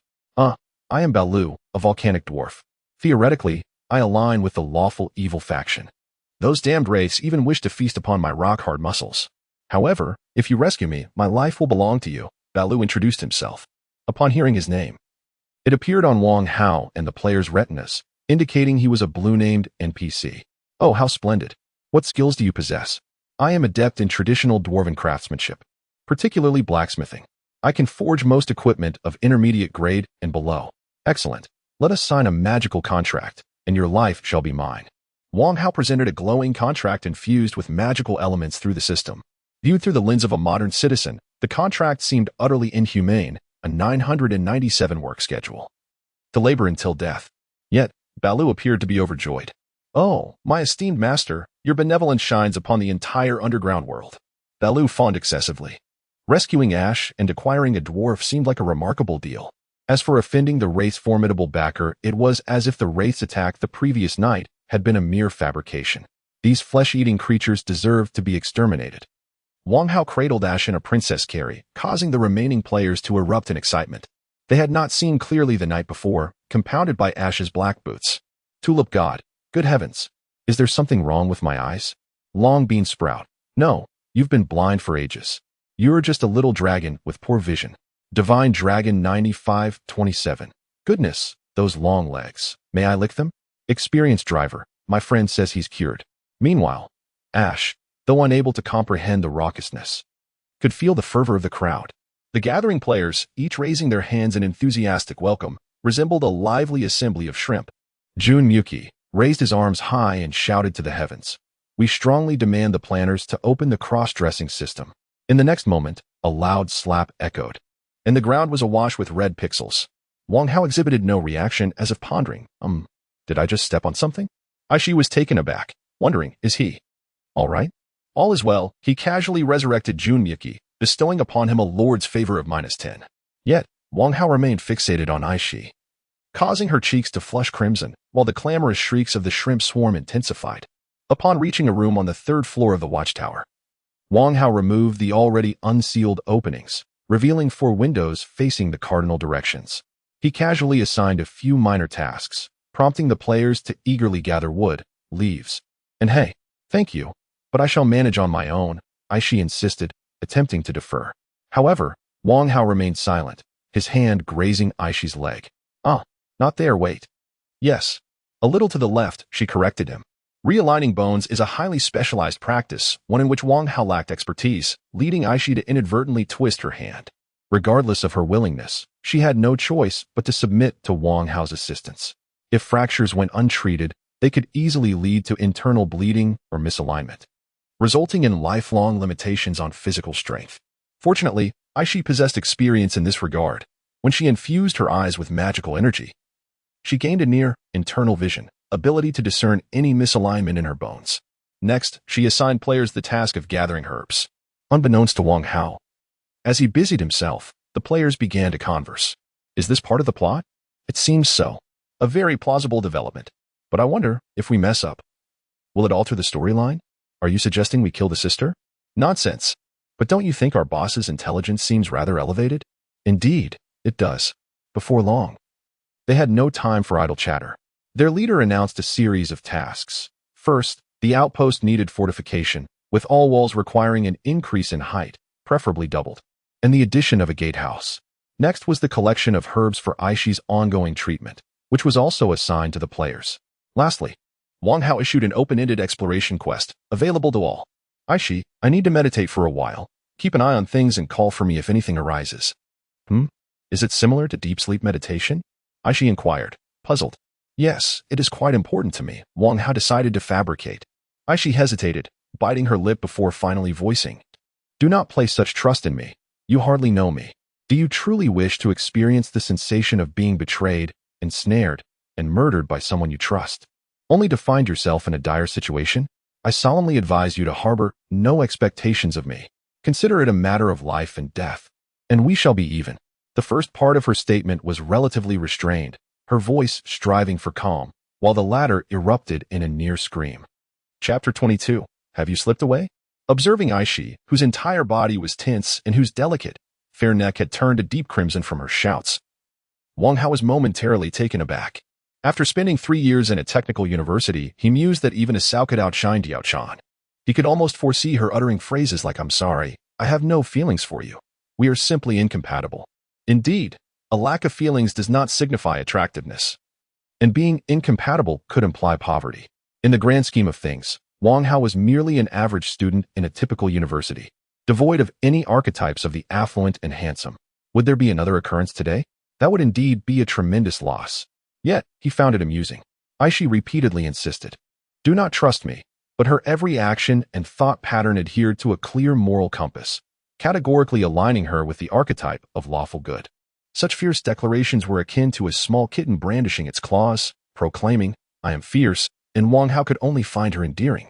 Gazing at this seemingly strong yet inwardly sensitive and somewhat fragile girl, who embodied a striking contradiction, Wang Hao abruptly removed his helmet, revealing a rugged visage that exuded masculinity. His bright eyes radiated an overwhelming dominance as he grasped Aishi's chin with his left hand, the cold black material of his gloves pressing against her delicate face, nearly drawing blood with the slightest additional pressure. Their deep black and crystal clear blue eyes locked in an intense gaze, mere centimeters apart. Trust? A clean slate? Such resolutions were not easily attained. Apologies, but I am merely a swordsman. I covet your very being. You owe me. And there shall never be a chance for repayment in this lifetime. Consider how you might repay me in flesh. With a fierce expression, Wang Hao unleashed a torrent of heartfelt declarations, feeling an exhilarating sense of liberation wash over him, akin to indulging in ginseng fruit on a frigid day. With every pore of his being exuding the essence of comfort.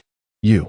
Witnessing Aishi's startled pallor, her right hand instinctively clutching her chest, brought Wang Hao immense satisfaction. Casually releasing his grip, he tossed her a piercing look over his shoulder, and with that, he strode away, leaving Aishi, who appeared as if a marionette had been carelessly mishandled, behind.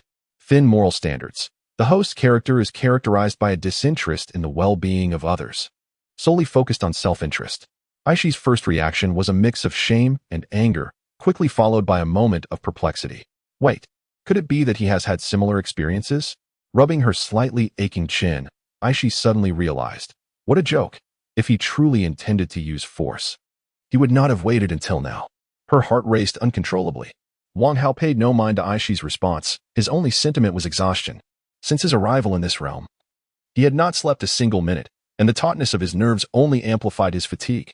He longed to sleep until the sun warmed his backside, incidentally.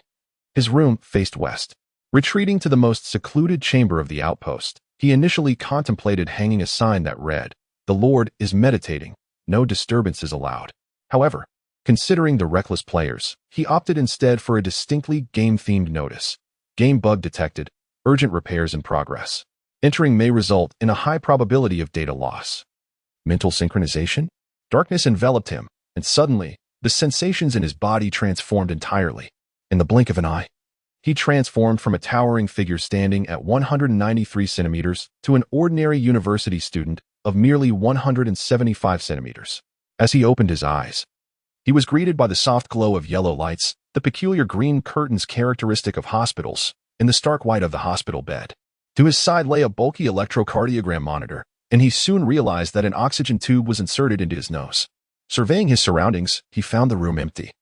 It was a solitary patient room, adorned with fresh flowers in a vase by the bedside. As he gently propped himself up, Wang Hao's gaze fell upon the medical chart hanging at the foot of the bed, which bore the grim diagnosis, drowning-induced coma, with unknown neurological damage due to oxygen deprivation. Behind the first page of the chart lay a stack of copies of examination reports, including a brain CT scan. At that moment, he heard the voice of the system. "Host, there is no need for further examination. Your bodily integrity is at 100.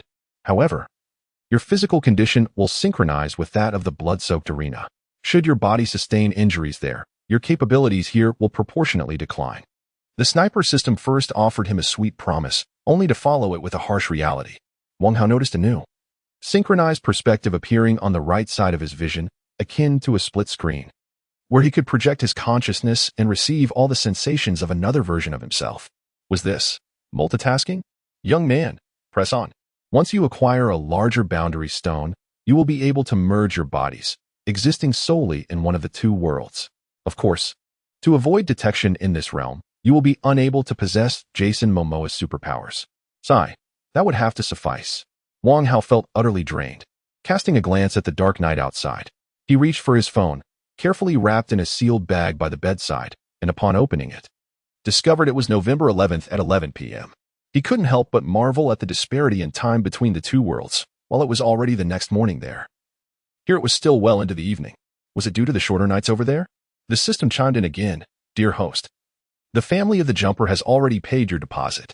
If you sue the other party citing your brain injury and headaches, your chances of winning the case are 100.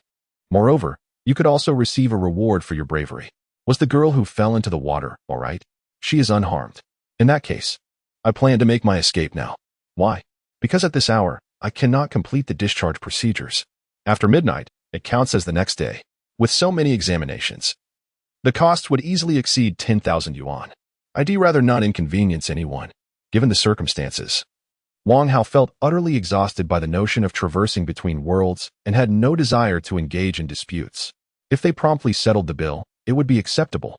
However, what if they were to turn around and claim they never asked for my help? That would create a muddled situation. As a penniless student, how could he possibly afford such medical expenses? Time to slip away. Chapter 23 in the VIP ward of XX Hospital. A poised and assertive woman clad in a black suit with a chic bob haircut was vociferously reprimanding another woman dressed in a hospital gown. "Are you trying to drive our entire family to despair? Why the reckless behavior? Why not just end it in the bathtub instead? So you wouldn't drag anyone else down with you? A perfectly healthy young man has risked everything to save you, and now he may very well end up a vegetable. Medical expenses are trivial in comparison. How can you face his parents?" I was wrong," the woman in the hospital gown stammered. Before the scolding could continue, a commotion erupted from the corridor. "Hurry, the monitor shows his heart has stopped." The two women swiftly followed the doctors and nurses in white coats as they rushed past. Upon exiting, they were met with a crowd staring in disbelief at the empty hospital bed. The attendant assigned to Wang Hao's room, with a sorrowful expression, explained, "Doctor, I truly had no idea. I just stepped into the restroom in the ward, and when I came out, he was gone." A wide-open window allowed the brisk November wind to gust in. The assembled crowd gathered at the windowsill, peering down into the garden below, where a faint trail of footprints extended from the ledge to the street beyond. This is the second floor, correct?" the woman inquired, seeking confirmation from the doctor. "Indeed," he replied. "Such expertise suggests this might be a seasoned nocturnal escapist." The doctor jested, a rare moment of levity amidst the tension. Suddenly, a nurse whispered, "What about the medical bills?" Everyone shook their heads. "We don't know. He had only a smartphone and an anonymous subway card on him. Nothing to verify his identity. We can't unlock the phone." The woman in the suit cast a sharp glance at the woman in the hospital gown. "Hello. Your benefactor has fled, and you don't even know his name." The woman in the hospital gown meekly refrained from responding. At this late hour, the school must be closed. Arriving at the campus perimeter, they beheld a 3-meter-high wall adorned with rusted spikes. Wang Hao deftly retrieved a folding ladder from the bushes. Its specially designed hooks latching perfectly onto the top of the wall, allowing him to scale it with ease. This ladder had been crafted with the assistance of a friend from the local vocational school specializing in molds. It was said to be a trophy won by the seniors in a basketball game, passed down as a cherished heirloom to the younger students. Nearly every student was aware of its existence, but the teachers remained oblivious. A pact had been made. Anyone who dared to disclose its secret would become a lifelong enemy of all the upperclassmen. The engineering circle was notoriously small, and within the field, encounters were inevitable. No one dared incur the wrath of their peers. The sound of the ladder clattering signified its fall. The tall grass concealed any view of the interior.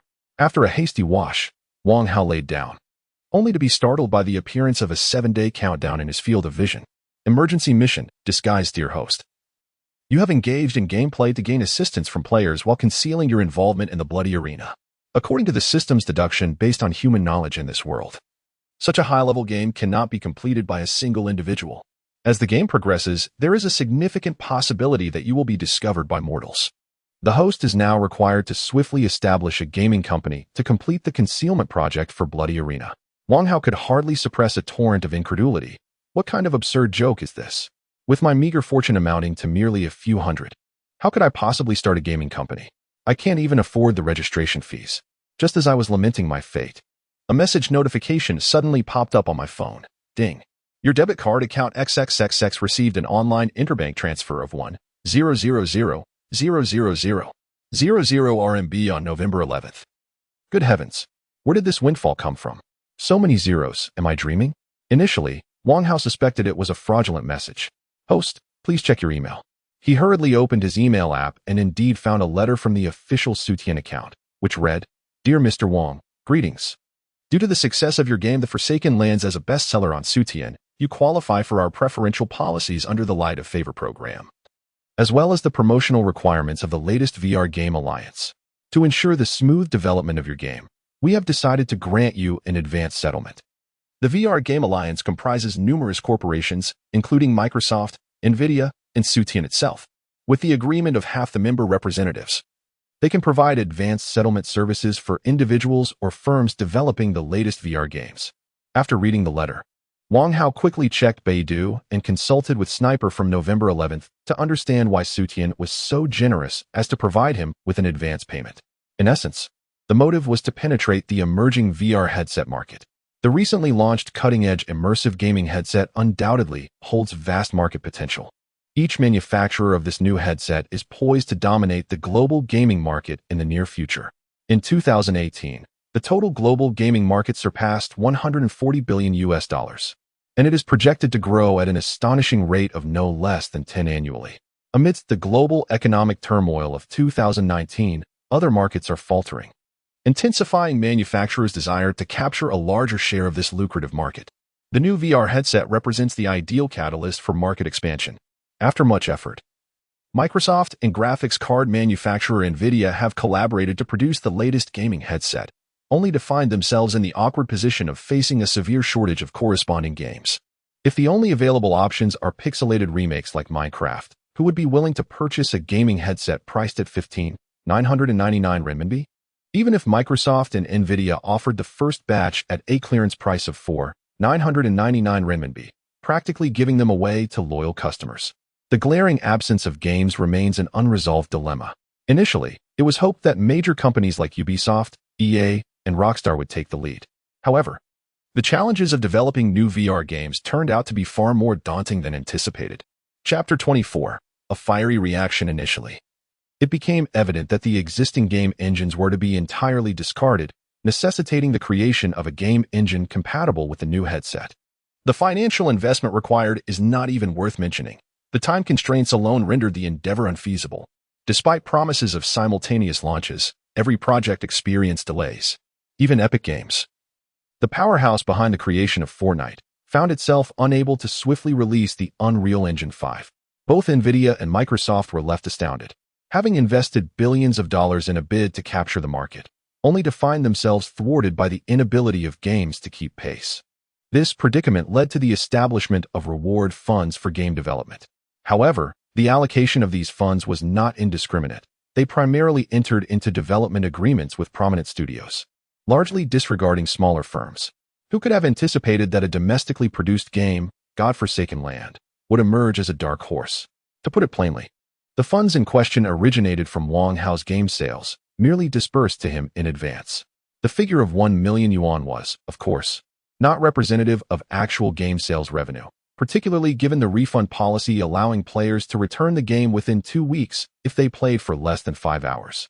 Ultimately, Wang Hao's true earnings amounted to the contributions from 99 players who purchased the game.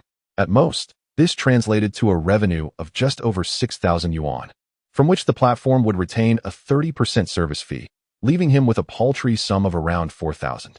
Nonetheless, Steam granted the 1 million yuan due to the astonishing fact that by evening, over 23,000 copies of the game had been purchased.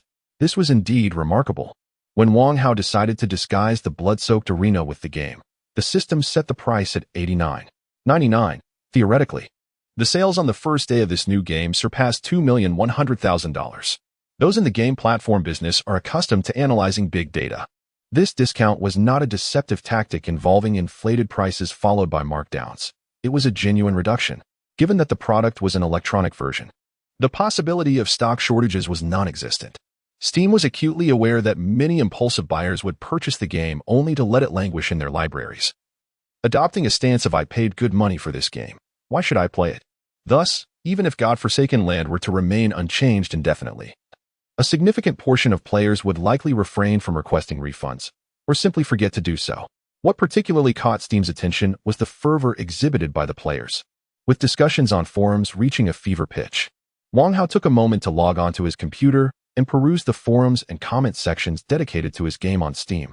The fervent enthusiasm among players was palpable, fueled by the screenshots and videos released by the 99 beta testers, igniting a frenzy among all who were eager to explore new VR experiences. Diablo, look at this. This is true VR. My arms move just like my real ones, almost without limitation. Those previous combat games that only allowed 5 directional strikes are utterly inferior. Wings of the Horizon, the lobster claws make me feel as though I am donning exoskeletal gear. There is even tactile feedback. It feels as if I have an extra pair of arms. Moreover, player Yunwei further stoked the flames of excitement by sharing a short video titled Battle of the Spectres on forums and Bilibili, which sent the gaming community into a frenzy. From the extraordinarily lifelike Blood Moon to the terrifying sound effects reminiscent of a Hollywood blockbuster, and the players' visceral reactions as if they were being scorched, followed by the ghastly aura of the approaching specter, culminating in a desperate battle within the confines of a dimly lit room. Each scene immerses players in an overwhelming sense of reality. Such cinematic effects could easily be mistaken for a grand Hollywood production. How could they possibly perceive it so clearly? It is rumored that those who associate with the Lord possess dark vision. While some merely engage in discussion, many players are even more exhilarated. One player, under the username, boldly commented, "Shut up and take my money," a clear indication of eagerness to purchase the game. Over 300,000 players have directly added to their wish list on the platform, a staggering figure indeed. Wang Hao gasped, feeling a hint of disbelief. He decided to check Bilibili on his computer and effortlessly found Yunwei's video featured on the homepage. The reactions from the Bilibili audience were even more amusing.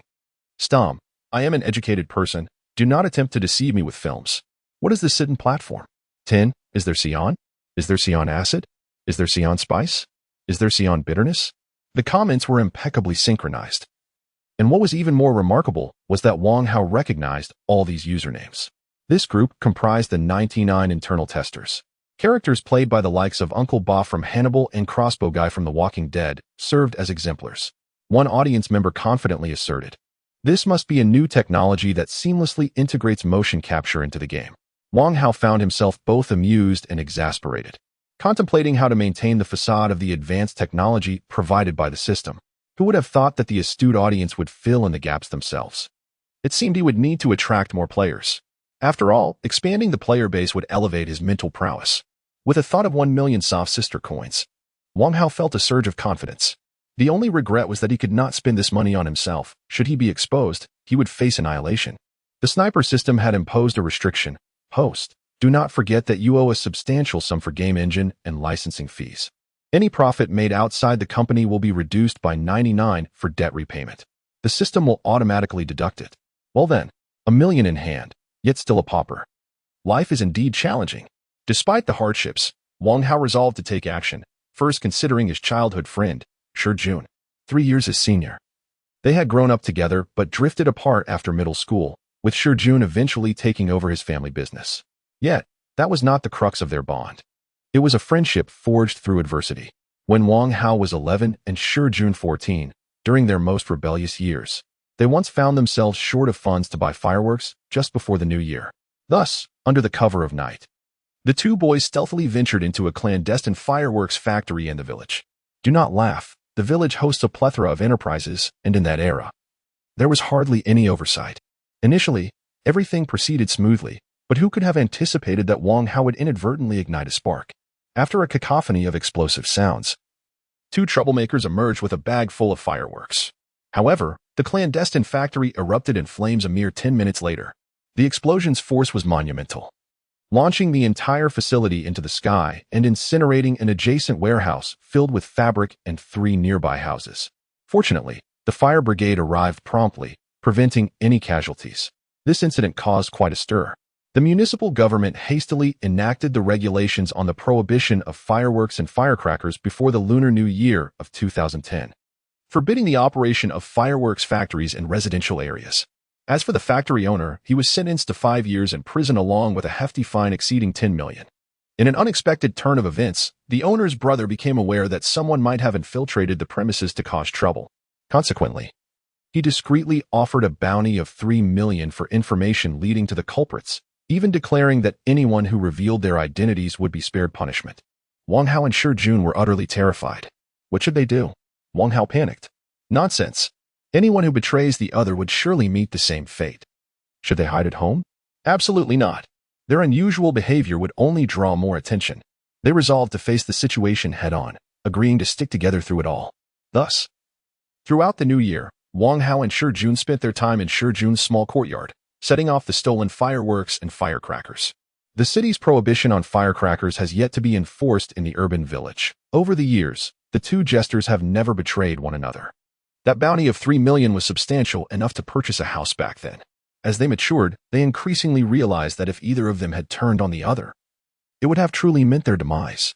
Even though Shi Jun's family operated a sizable clothing business, which could have shielded him from severe repercussions, the bond between the two remained strong. Just then, the phone rang. Xiao Hao, calling at such an ungodly hour? Are you trying to court disaster? Shi Jun exclaimed, his frustration palpable. All right, Jungo, I know I'm interrupting your game, but there is something important. What is it? Upon hearing the words important matter, Shi Jun's annoyance dissipated immediately. I want to start a gaming company. Wang Hao endeavored to keep his voice steady. What nonsense is this? Countless companies are collapsing this year. Starting one now is sheer folly. Are you out of your mind? Haven't you even graduated yet? Have you heard of that newly popular VR game, The Forsaken Land? Chapter 25, The Discussion of Starting a Company. I have heard of it. That game is truly extraordinary, so remarkable that I can hardly believe its authenticity. Shi Jun was initially speaking with great enthusiasm when unexpectedly, his words were interrupted. That game belongs to me. After a prolonged silence of 10 seconds, a thunderous exclamation erupted from the phone. Wow! Shi Jun's exaggeration compelled Wang Hao to distance the device from his ear, silently reducing the volume. After considerable effort, Shi Jun remained skeptical. Xiao Hao, don't deceive me. Is this game genuinely yours? Wang Hao's heart skipped a beat, conjuring an image of himself. Outwardly arrogant yet inwardly insecure. I will send you a screenshot. Immediately, Wang Hao forwarded a screenshot of the funds and backend images exclusive to developers on the Stian platform via WeChat. Shi Jun's voice trembled. How on earth did you manage to create such a game? This is no longer a mere AAA. It has transcended into the legendary realm of 4A. In simple terms, a typical AAA title refers to high cost, high scale, and high-quality single-player games produced by major game studios. Shijun's fourth A stands for amazing, denoting an astonishing masterpiece. Wang Hao, suppressing his non-existent conscience, replied, I have made the acquaintance of several incredibly influential figures from higher echelons. One of these magnates has a family member who fell ill and requires a substantial sum of money.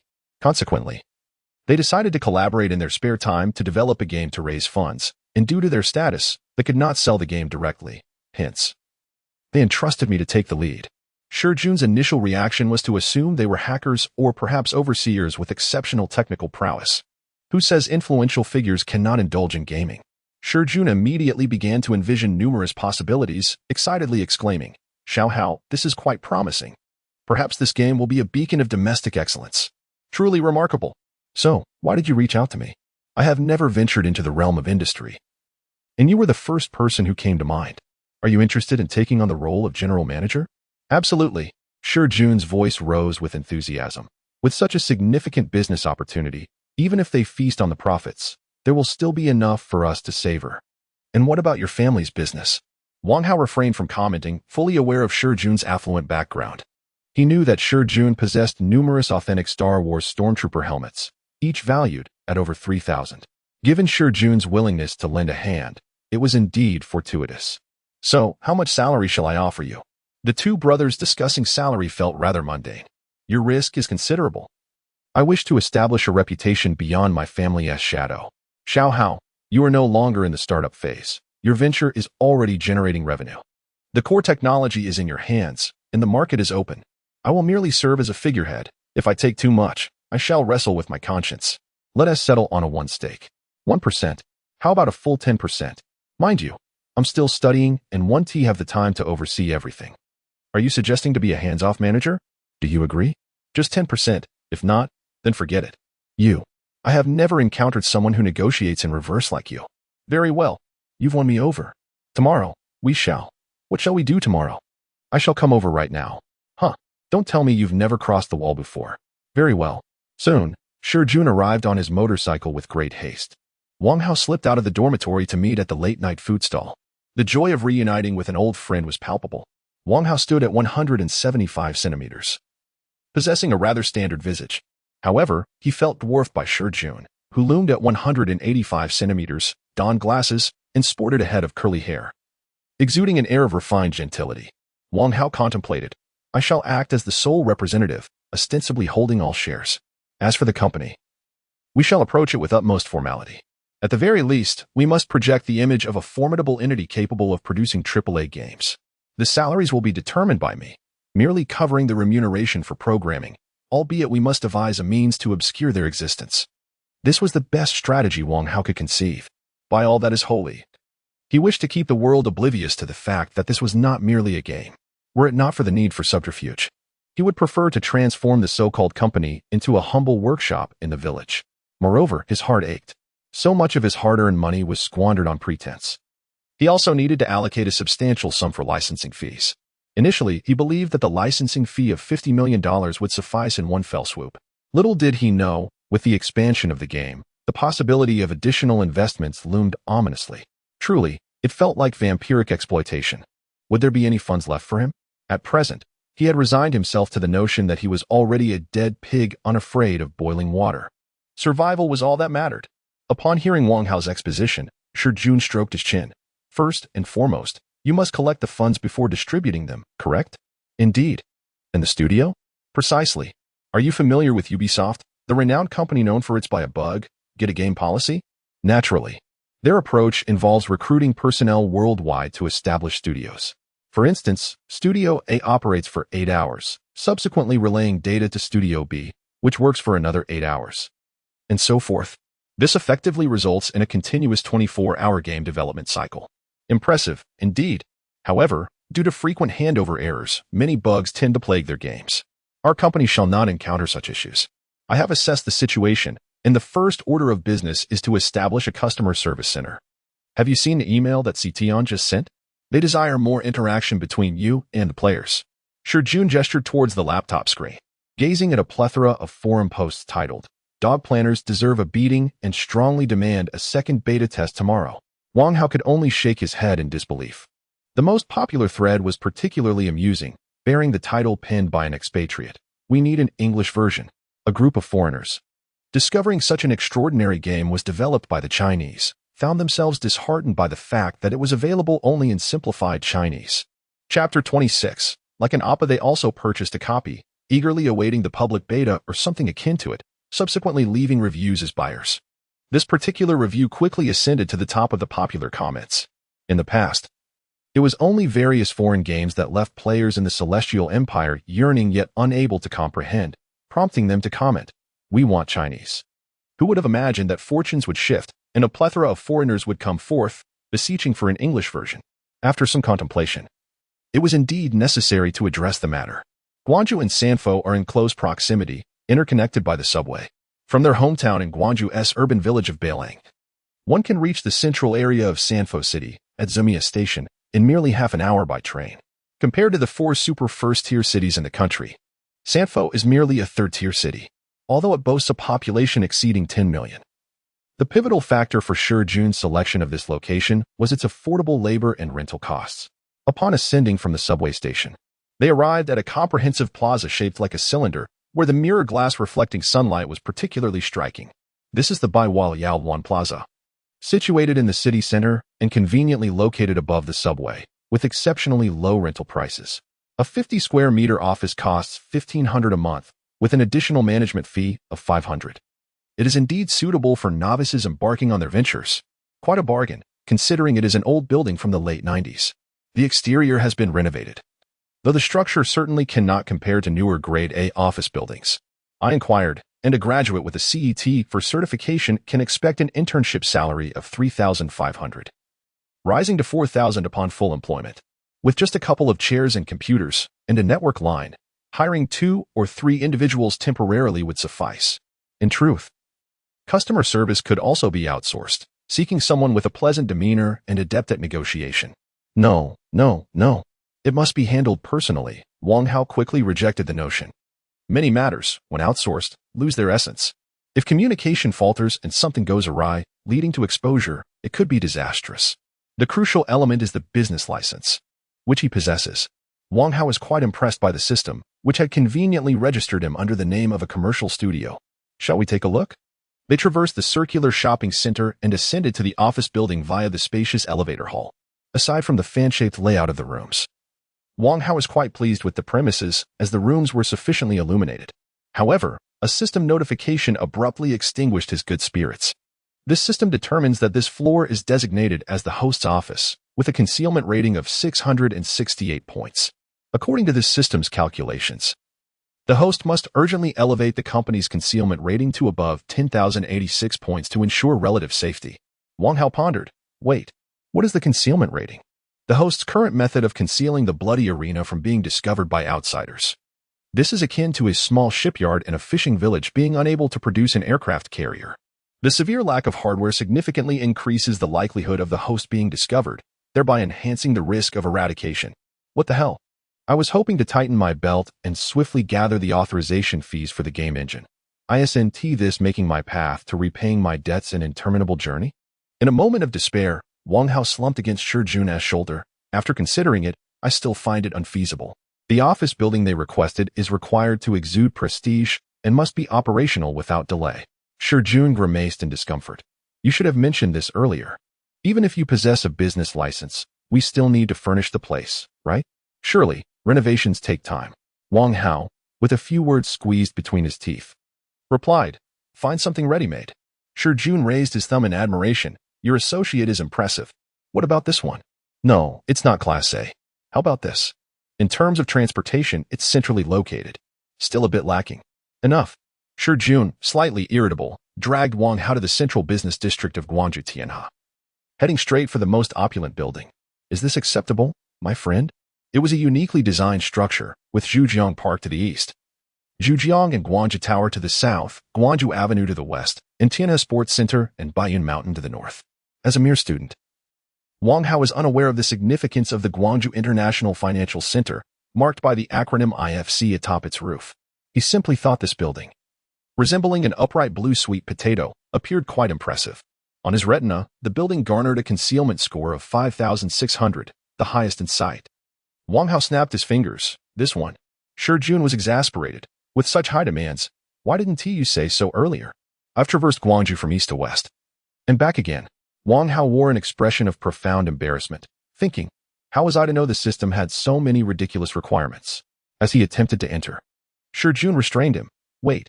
The IFC, commonly known as Guangzhou West Tower, houses Fortune 500 companies. We cannot simply stroll in. We must first change into appropriate attire, or we risk being looked down upon. The Tianhe Central Business District is one of the 3 national-level CBDs in the country, the other 2 being Beijing CBD and Shanghai Lujiazui CBD. Finding a high-end shopping center is quite simple. Wang Hao initially thought, do I not have the means to rent an office? However, upon entering, he found that even the luxurious clothing and accessories had a concealment factor, which piqued his interest. The sales staff stared in astonishment as the 2 young men engaged in a whirlwind shopping spree. Shi Jun held up a suit against Wang Hao. Your size is standard, and we have it in stock. For a proper suit, I'll take you to Hong Kong next time to get it tailored by W. Chan, which will cost around 10,000. Oh, what is your budget for a watch? Wang Hao glanced at the exorbitant prices, feeling deeply wounded by the sight of the most expensive option, which boasted a 7-figure price tag. After considering the concealment factor, he finally managed to utter, perhaps 50,000? Then a Rolex Skydweller, just over 48,000. All right, for shoes, Prada will suffice, around 7,000. Let us choose a Hermes tie for you. Wang Hao felt numb all over. After acquiring a complete outfit and a haircut, over 80,000 disappeared from his wallet. Goodness, no matter how one dresses, they resemble a big shot. However, his heart ached. The exhaustion was palpable. Gazing at the strikingly different reflection in the mirror, Wang Hao, with audacity, inquired of Shi Jun, how do I appear? Not bad, significantly improved, resembling a coal baron, came the reply. Believe me, regardless of who it is. Donning tens of thousands of outfits would certainly impress many. Upon arriving at the management office of IFC, it took little effort to finalize the decision. Chapter 27. A gamble of fortune. Wang Hao secured a 280 square meter unit on the 28th floor, albeit at a staggering rental price of 250 yuan per square meter per month, totaling a hefty 70,000 yuan. The highlight, however, lay in the pre-existing furnishings and decor. The manager of the property management office expressed his own helplessness. The company had just completed renovations when they went under, having finished the liquidation process. The issue remained that they owed the decorating company a final payment for the renovations, as well as management fees, utilities, and air conditioning costs, ultimately opting to offset these debts with the furniture and renovations. With apprehension, the manager scrutinized Wang Hao and Shi Jun, feeling uncertain.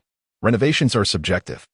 Every company has its own requirements, and every owner their own preferences.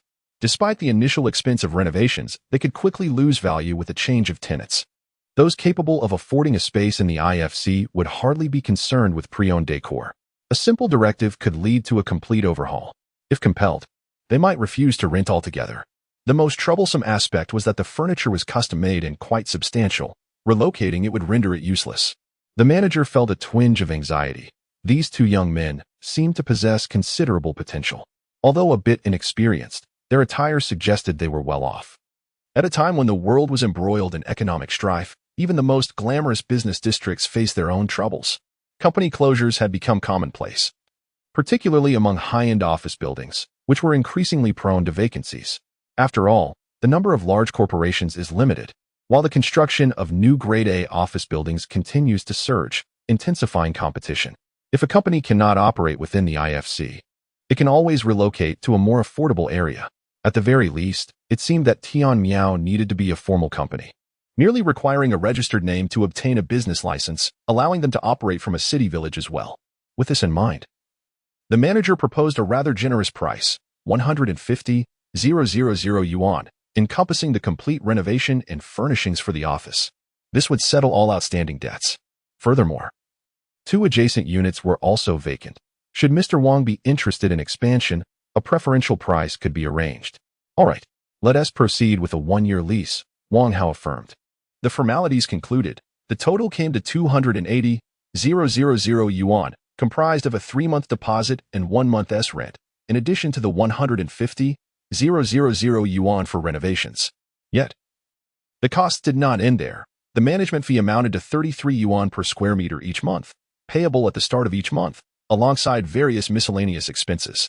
Renting an office there would necessitate at least a signboard, costing 500 yuan, while any logos on the walls, which belonged to the management, would incur additional charges. During negotiations, Shi Jun felt somewhat despondent, casting a glance at Wang Hao, who remained unresponsive. Exiting the management company's lounge, Shi Jun found himself at a loss for words. And what about computers? With a swift motion, 200,000 yuan had vanished. Including Wang Hao's personal expenses, they had lost over 800,000 yuan. At that moment, their concealment score barely registered at 180 points. The remainder needed to be sourced from their employees. Xiao Hao, are your friends reliable? Shi Jun inquired. If not, 800,000 yuan would be merely a fleeting echo. Brother Jun, rest assured, I guarantee their reliability with my life. Wang Hao asserted, his words carrying an undeniable weight. Should they falter, it would spell disaster for him. This was indeed a matter of life and death. They would still need to recruit personnel. According to your approach, even a modest salary for a month would amount to several hundred thousand. Without new capital injection, it would be unsustainable after 2 months. I can assist you with company structure and administration, but profitability ultimately depends on your end. Shi Jun, with a cigarette in hand, appeared quite composed. To him, this was merely someone else's business.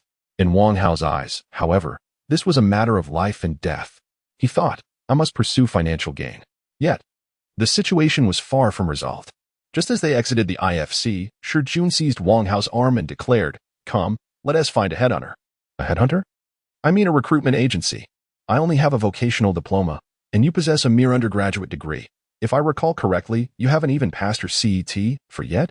You will undoubtedly require a secretary with exceptional English skills. Otherwise, you will be at a disadvantage in discussions with CTON. Other employees can be gradually recruited online. But given your urgency, special talents are unlikely to be found without a headhunter. Shi Jun made a phone call. And soon they were waiting for their contact in a nearby Starbucks CAF. In fact, their counterpart arrived even earlier. It was a middle-aged woman dressed in a black and white suit, exuding a remarkable sense of competence upon their first meeting. After a brief handshake, she introduced herself. Hello, Mr. Wang. My name is Joy. I've heard Mr. Shi's requirements. I wanted to meet personally to understand your expectations. Wang Hao pondered for a moment and replied, I need a secretary who is proficient in both British and American English. Preferably a returnee.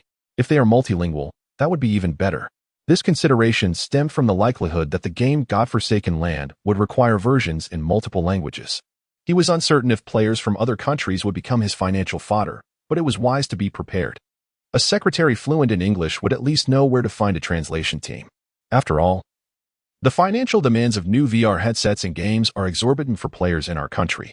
Shi Jun reflected and added, ideally, they should have a background in marketing.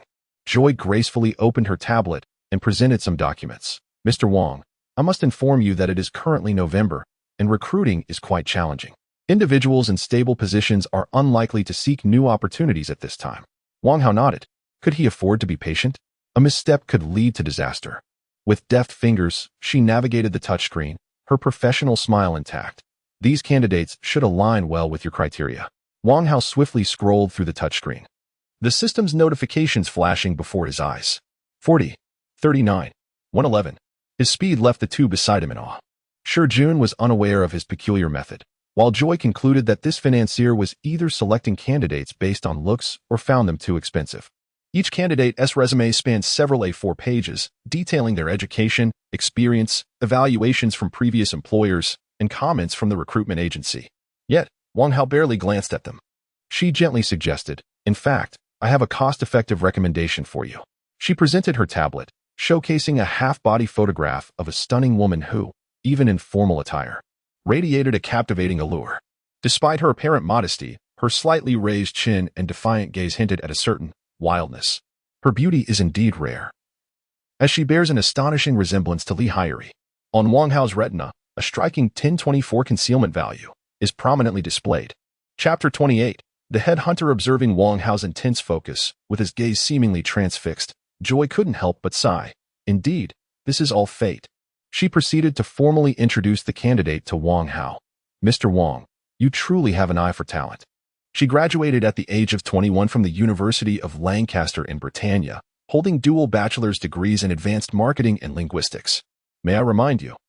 According to the QS World University Rankings of 2019, the Advanced Marketing Management program of that institution is ranked 19th globally, while linguistics holds the 15th position. An academic prodigy. Indeed, interjected Jun with a playful remark. Exactly. Tsinghua University ranks 16th overall in the QS rankings, Wang Hao mused, stroking his chin. And then? This lady is our special recommendation. Her requested monthly salary is merely 10,000 yuan. If Mr. Wang successfully interviews her, we will charge you a commission equivalent to 1 month of her salary. Jun immediately sensed something amiss. Wait a moment. Headhunting firms aren't charity organizations. You people. Don't you usually charge 20 of the annual salary? For such an outstanding secretary, this price seems unreasonable. At this revelation, Wang Hao felt a chill run down his spine. No wonder the number of headhunting firms was on the rise.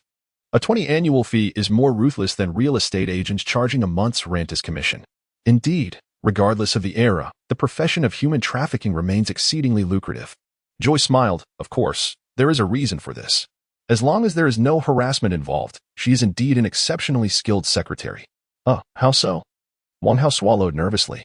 After returning to the country, she was dismissed by 3 companies within 3 months, embroiled in 3 lawsuits, all of which were settled privately. She claimed harassment from her superiors, resulting in one suffering a fractured ulna, another losing a front tooth, and the last enduring a severe injury that necessitated the surgical removal of a testicle. She holds black belts in karate, taekwondo, and judo. Goodness, that's quite fierce. With such ferocity, why not compete in the Olympics and bring glory to the nation? She continued her introduction. Naturally, I trust the character of both gentlemen, and preparations have been made for this recommendation. Our company has secured a guarantee from this young lady's family, which will provide the employer with a 3-year personal accident insurance policy, along with a no-questions-asked return service. Within 6 months, the employer may terminate her without reason or compensation, and the previously paid headhunting fee will be refunded in double. Would a headhunting firm really engage in such a financially disadvantageous venture? Jun remained skeptical. In the event of any reputational damage to our company as a result, we shall seek compensation from this young lady, Joy clarified. Jun shook his head. Too troublesome. Perhaps we should reconsider. That's her, Wang Hao suddenly declared. Huh? Jun looked bewildered. You must be joking. This troublemaker? I mean her. Enough said.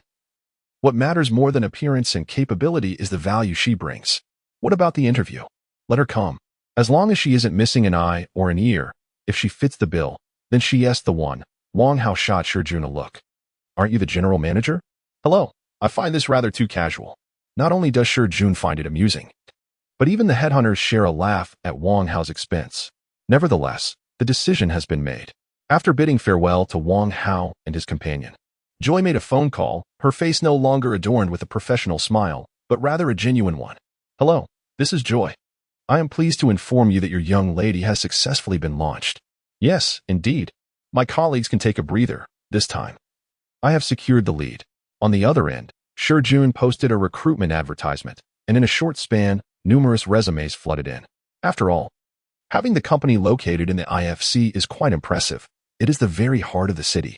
Moreover, the salary Wang Hao offered slightly exceeds the market average, prompting many employed individuals to contemplate a change.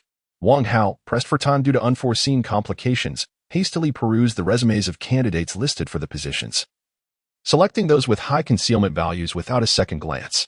Jun was utterly speechless. All right, the remaining matters are in your hands. Gather enough concealment value, and Wang Hao shall not be concerned further. Wait, where are you off to? To find a cleaning company, to procure computers at the tech market. Everything is in a chaotic frenzy. He originally had 7 days, but alas, the player insisted on courting disaster. The root cause was the player's infatuation with AI She, god of tulips. Dear beauty, in hopes of your recovery, I present to you a nutritious crayfish soup. Indeed, players are often more ruthless than one might expect. They are harsh towards others and even harsher towards themselves. With an audacity that is bewildering, this individual believed the crayfish soup to be nutritious and, using an iron pot pilfered from a specter, proceeded to cook himself. Initially, he intended to play a prank, preparing some hot foot soak water as a substitute for crayfish soup. However, his roommate, Jun Yuki, carelessly tossed a heap of straw into the fire, causing an intense surge in temperature that turned him into a mosaic of culinary disaster. In retaliation, the tulip refused to back down and decided to eliminate Junmyuki. Subsequently, the two fools found a tattered flag and engaged in a flag-planting duel. With no strategy and a lack of joy, they inadvertently ended up with a score of 2-3, and thus their daily demise tally continued to rise. Before leaving, Wang Hao temporarily transferred the power of resurrection to AI Shi. With the aid of the boundary stone, AI Shi could wield Wang Hao's power within its vicinity. Although Wang Hao had given instructions, AI Shi remained oblivious to the fact that a player's death incurs a deduction of mental energy, and exceeding 3 deaths would still grant them resurrection. Consequently, a mishap ensued. Had the two players fainted? Wang Hao inquired of the sniper system. Indeed, it is due to excessive extraction of mental energy. Even in Wang Hao's absence, should a player perish, the mental energy would be drawn without fail. This was precisely why the limit of 3 deaths was established. Surely those two would not have perished? Humans possess a high mental energy threshold in their youth. Host, you are not extracting their mental energy predatively. They have merely fainted due to a combination of factors. Hold on. I recall them being students, correct? I heard they were roommates. Thus, is it possible to contact them using the phone number registered in the helmet's preset system? Dialing now. Would the host like to leave a message? If connected, inform them that our company has detected unusual brainwave activity and request their roommate to call for medical assistance. Outside, it has been half a day, while in the game, approximately 2 days have passed. In a moment of distraction, Wang Hao realized that the entire outpost had undergone a remarkable transformation. Chapter 29. All Villains, as I gazed into the distance. The horizon was lined with disheveled specters swaying in the wind. At first glance, it appeared as though a ghostly army was assembling. Upon closer inspection, however, I realized these phantoms were hanging themselves, drifting in the breeze. Is it truly despair that drives them? Surely, they cannot be so deceived as to believe that by looping a noose around their own necks, they could somehow elevate themselves from their plight. The creaking sounds of their shifting forms, with bulging eyes that evoke discomfort, are a sight to behold. And those specters lined up along the roadside, if not for the gaping holes in their foreheads where their own spears are impaled, one might mistake them for sentinels. After a day and a half away from the game, had they truly transformed my domain into a castle of demons? Am I destined to appear in every video's opening or closing scene as the central figure of the Dark Lord, monopolizing the entire screen? Surveying the scene further, it was evident that nearly every player adorned themselves with tattered cloaks fashioned from the remnants of specters. The cloaks, in a myriad of colors and patched together with various fabrics, resembled the garb of beggars. Yet, with the white clay or whatever substance inscribed with the words, "All Villains," in bold Chinese characters, the aesthetic shifted entirely. It evoked a sense of a raucous headquarters for a gang. Aishi slowly moved her left arm, still encased in armor, indicating a commendable recovery, as there was no sign of pain upon her visage. When questioned, Aishi blinked. The specters attacked. I shot them down, and then, adhering to clan tradition, instructed your subordinates to take action. Is that all? Indeed, she replied, seemingly perplexed by Wang Hao's inquiry, as if something were amiss. Wang Hao, well aware of the capabilities of the small lobster players, understood that without his presence to maintain order, the chaotic bunch would only serve as fodder. Unyielding, he hastened to have the system check his game on the forum of Stition. The first trending topic read, "Is this a brutal lesson from society, or a malicious scheme by the developers?" It was a player recounting their harrowing experience. Ever since Lord Moma had retreated into seclusion for reasons unknown, the players had completely lost control.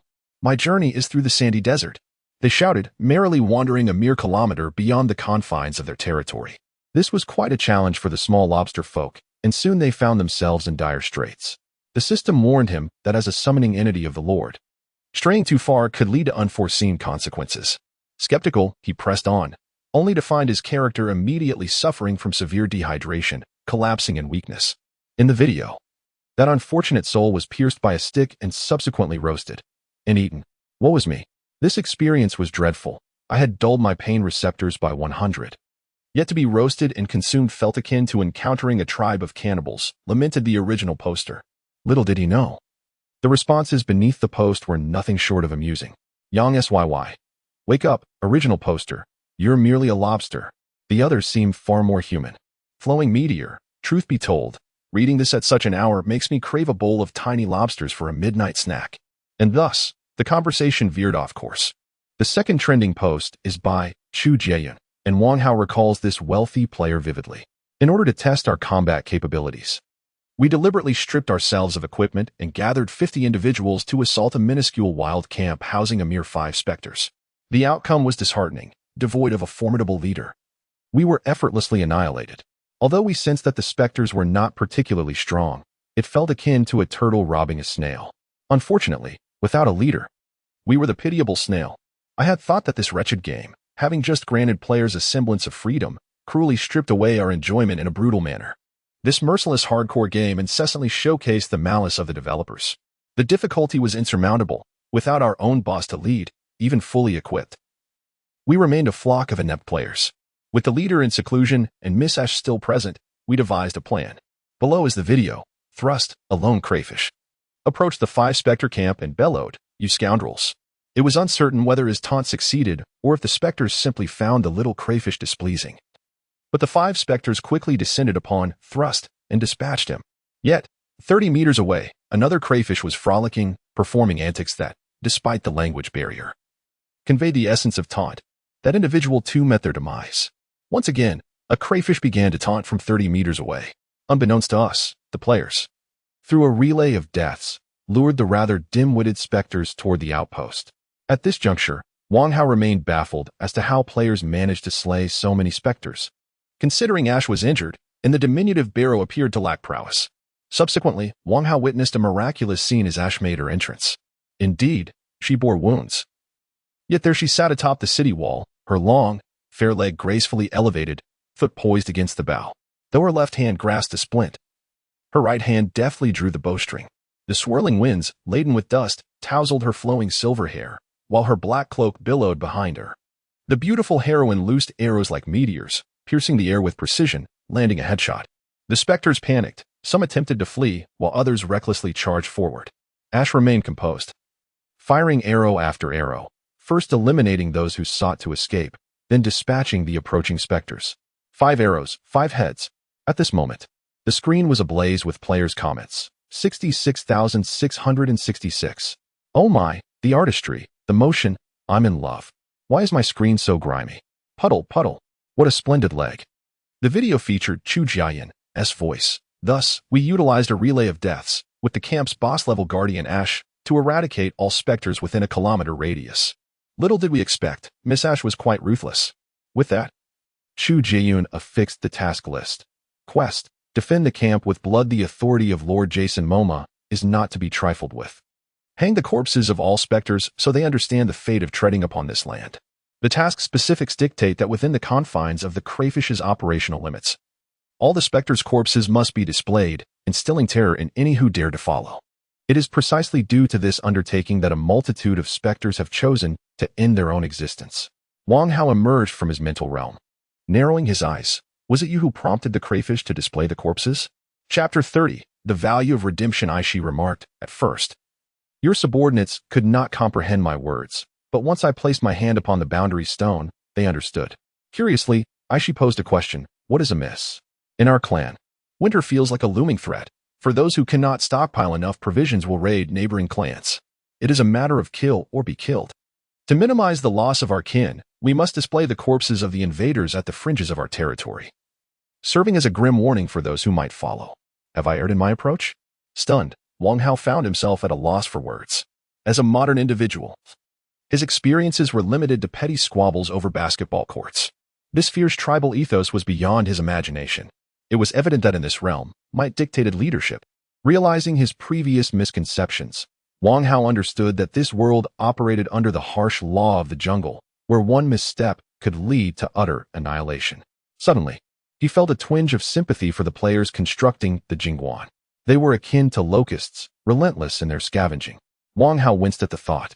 These individuals were ostensibly his comrades, and their proximity raised concerns about potential chaos. By the way, were you not meditating? Aishi inquired abruptly. Indeed, I was. But I sensed something amiss, Wang Hao replied. Sensed? Aishi's eyes filled with skepticism. There is an unsettling feeling, as if things are too straightforward. Wang Hao, grappling with a growing paranoia, found it hard to believe that this world was simply a realm of despair. He envisioned that if things continued on this trajectory, he would soon possess the ability to lead more players and swiftly dominate this territory. Aishi did not overlook Wang Hao's words. I understand. I will have Boluto forge weapons. Even if iron is scarce, crafting a set of ghostly teeth as armaments for your subordinates would suffice. Moreover, the crocodile hides we've collected could be of use. Could you craft a set for me as well? He inquired. You? Aishi looked at Wang Hao, clad in his Dark Lord armor, clearly baffled by the notion that he required another set of armor. Enough chatter. Just do it. I shall resume my meditation. Emerging from his trance, he discovered his classmates were in the midst of a lesson. Well, skipping class it is. My life takes precedence. He had not forgotten that his seemingly frivolous company was in dire need of funds, despite the appearance of $1 million being substantial. Such an amount was negligible for a venture of this scale. He needed to secure financial resources. After some contemplation, Wang Hao sought advice from the sniper known as Number 11. Shortly thereafter, the bustling forum of the Forsaken Land and the game page simultaneously updated with an announcement. Dear players, due to the overwhelming number of individuals who, after purchasing the game, are unable to access the limited internal beta, our studio has decided to release version 0.03 ahead of schedule. Version 0.03 contents. Introduction of a single-player campaign. Players can enter the game and join Lord Jason Momoa along with 99 internal beta players to experience the thrilling survival journey within the Forsaken Land. The previously mentioned version 0.02 merely updated the archery trainer and leatherworker, Aishi, along with the blacksmith, Baru. For players who have been eagerly awaiting their entry into the game, the presence of blacksmithing and trainers is hardly a novel feature. Aside from a plethora of screen-licking enthusiasts, many players simply feel a twinge of impatience. It is quite disheartening to have purchased a game only to find oneself unable to play it. However, should you be unable to contain your excitement and choose to pay to access the closed beta early, that is a decision left to you. Nevertheless, let it be reiterated, refunds are available within 5 hours. Once you have played for that duration, the door to refunds closes. No one should expect to gain something for nothing. The staff at Stein were quite astonished to witness the concurrent player count for the abandoned realm soaring dramatically 10,000, 20,000, 30,000. Such occurrences are not unprecedented. It is reminiscent of the renowned blockbuster game Grand Theft Auto 5. Although it is primarily a sprawling single-player experience, even the finest single-player games have their limitations. Once players have explored the majority of the game's elements, often without even completing it, they may abandon it altogether. The hallmark of Grand Theft Auto lies in the introduction of an online mode, accompanied by a steady influx of novel content on a monthly or quarterly basis, which has allowed it to remain a perennial favorite in the gaming market for many years. Even 6 years after the release of the single-player mode, it continues to generate over $1 billion annually for Rockstar Games. Luring players in with a captivating single-player campaign and subsequently enticing them into the online component is undoubtedly a stroke of genius. As players engaged with the campaign, the game's reputation flourished. In the virtual realm, there were 99 pioneers, their IDs prominently displayed atop the lobster's head. Their conversations were even unreservedly transcribed, causing many players to burst into laughter. Even more amusingly, one player found themselves frightened to the point of losing control after being engulfed by the anglefish's mouth. In the closed beta, those 99 players missed their opportunity. The single-player campaign, however, allowed for save file retrieval. Upon resuming their game and witnessing Jason's devastating silencing fist strike the enchanted anglerfish, eliciting a torrent of astonished gasps and subsequent admiration from countless players. Silence, impressive. I thought missing the closed beta would equate to losing out on a fortune, yet it felt as if I were genuinely participating in this battle. Dark Morningstar, I can't stop laughing. No wonder the closed beta only allowed 99 players. The last spot was reserved for the countless 100th players. The developers are quite clever. Unbeknownst to them, a significant number of players exceeded the 5-hour gameplay mark. A wave of cheers erupted from Stein's headquarters. Chapter 31. Why invite me? While it is certainly significant that players have invested their money, of paramount importance is the fact that they have purchased the downloadable version of the game. The unique nature of downloadable content dictates that players must engage for a minimum of 5 hours for the game to be considered genuinely acquired. A diligent supervisor from the esteemed company, Steam, hastily approached the renowned figurehead, Valve, and said, "Boss, over 20,000 players have met the required playtime. Should we formally reach out to the Little Strong studio?" Valve stroked his scruffy beard thoughtfully and replied, "Indeed. Let us send our esteemed regional manager from the east over there." At that moment, Wang Hao remained blissfully unaware that he had caught the attention of Valve, a titan in the gaming industry. It is worth noting that Valve is no ordinary individual. He is the mastermind behind iconic titles such as CS and Dota, as well as the legendary Half-Life, which is often humorously remarked to never see a third installment. This scrutiny is quite natural. Steam, a multinational giant, has long been the dominant force in gaming. However, in recent years, they have faced fierce competition from the well-funded behemoth, Epic Games, causing them considerable distress. Valve would undoubtedly be keenly observing the development of immersive VR games, with the godforsaken lands representing the pioneering bird taking flight. Regardless of whether the godforsaken lands is merely a clumsy bird or a surprising dark horse of the year, it has at least made a promising start. After all, it is crucial for a company to achieve substantial profits in new gaming domains to inspire further investment from others into game development in that area. Meanwhile, Wang Hao found himself in a state of utter chaos. The cause was simple. The skies had changed. He would forever remember the moment when a peculiar eye in the sky glanced down upon him, causing his character's attributes to plummet by 90%. Look, my lord. A player's alert made Wang Hao uneasy. The previously tranquil sky had transformed into a tempestuous cauldron, with swirling clouds of black and red that painted the entire realm in an eerie hue. Unbeknownst to him, the stream's flow had dwindled to a trickle. Wang Hao swiftly commanded the players to gather water using various means. Both he and the players were water dwellers. Without water, their existence would be at stake. Ultimately, it was Aishi's resourcefulness that shone through. With her deft hands, she ingeniously crafted dozens of leather water bags from the thick hides shed by rockback beasts, combined with fibers from the plants along the stream. Despite the hides not being fully dried, the water retained a distinct odor. An unpleasant scent was certainly preferable to a complete lack of water. Concurrently, Wang Hao busied himself preparing provisions, dried and roasted crocodile meat. The outpost was in complete disarray. No one could predict what calamity awaited them. All they knew was that something monumental was about to unfold. As Wang Hao grappled with the impending crisis, time on Earth reached November 13th. That morning at 8 o'clock, a strikingly beautiful woman arrived at the IFC in Zhujiang New Town. Traversing the opulent lobby, she gazed up at the colossal white V-shaped steel columns surrounding her. Upon raising her eyes further, she discovered that this towering 103-story building was hollow within. The immense triangular facade soared directly to the ceiling, revealing a glass roof above. At that moment, a helicopter appeared to be descending onto the rooftop helipad, gliding gently through the air. Gazing through the flickering decorative lights lining the corridors, she felt as though she were traversing through time and space. The futuristic scenery profoundly moved her. Would that company truly consider hiring me? Surely, only formidable corporations can operate here, she mused, a wave of melancholy washing over her.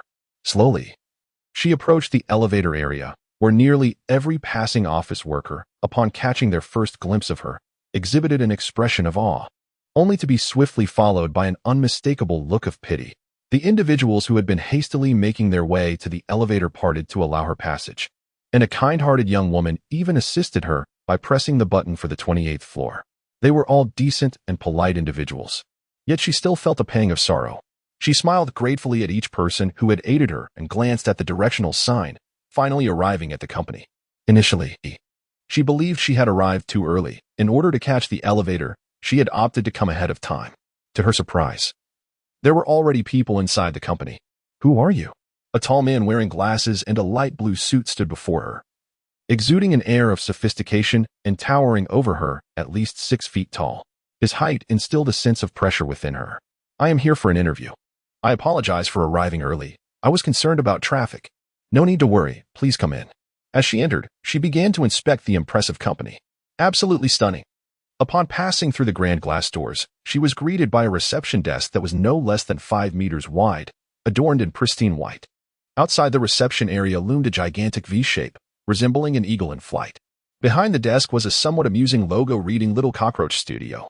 Following the sounds to her left, she beheld a large projection screen, 4 meters wide and over 2 meters high, featuring a high-definition display of content from the game Godforsaken Land. The eerie essence of Yokai Night Walk and the overwhelming might of Abyssal Obliteration Fist captivated her. The thrilling scenes had been edited into a mad video, accompanied by electrifying rock music. Just a few glances ignited a rush of adrenaline within her. Momentarily stunned, she was jolted back to reality when the man called out, "Are you Miss Liu Chan?" "I am Sure June, the general manager of the studio. I apologize for zoning out." "Hello," she replied, extending her delicate hand for a gentle shake. "No worries. That single handshake stirred something within Jun.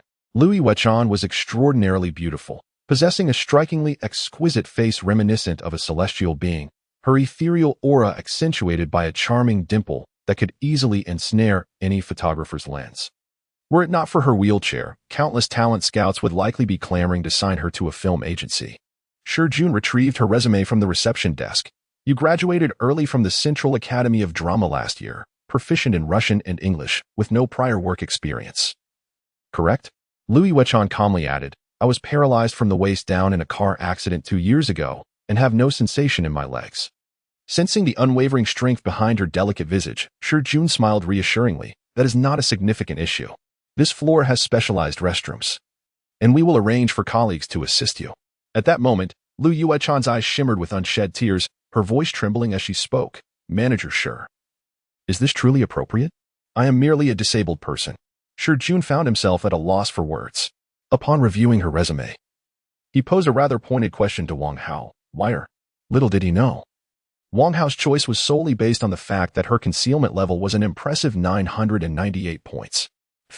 Liu Wechan felt a mix of laughter and tears. What a flimsy reason.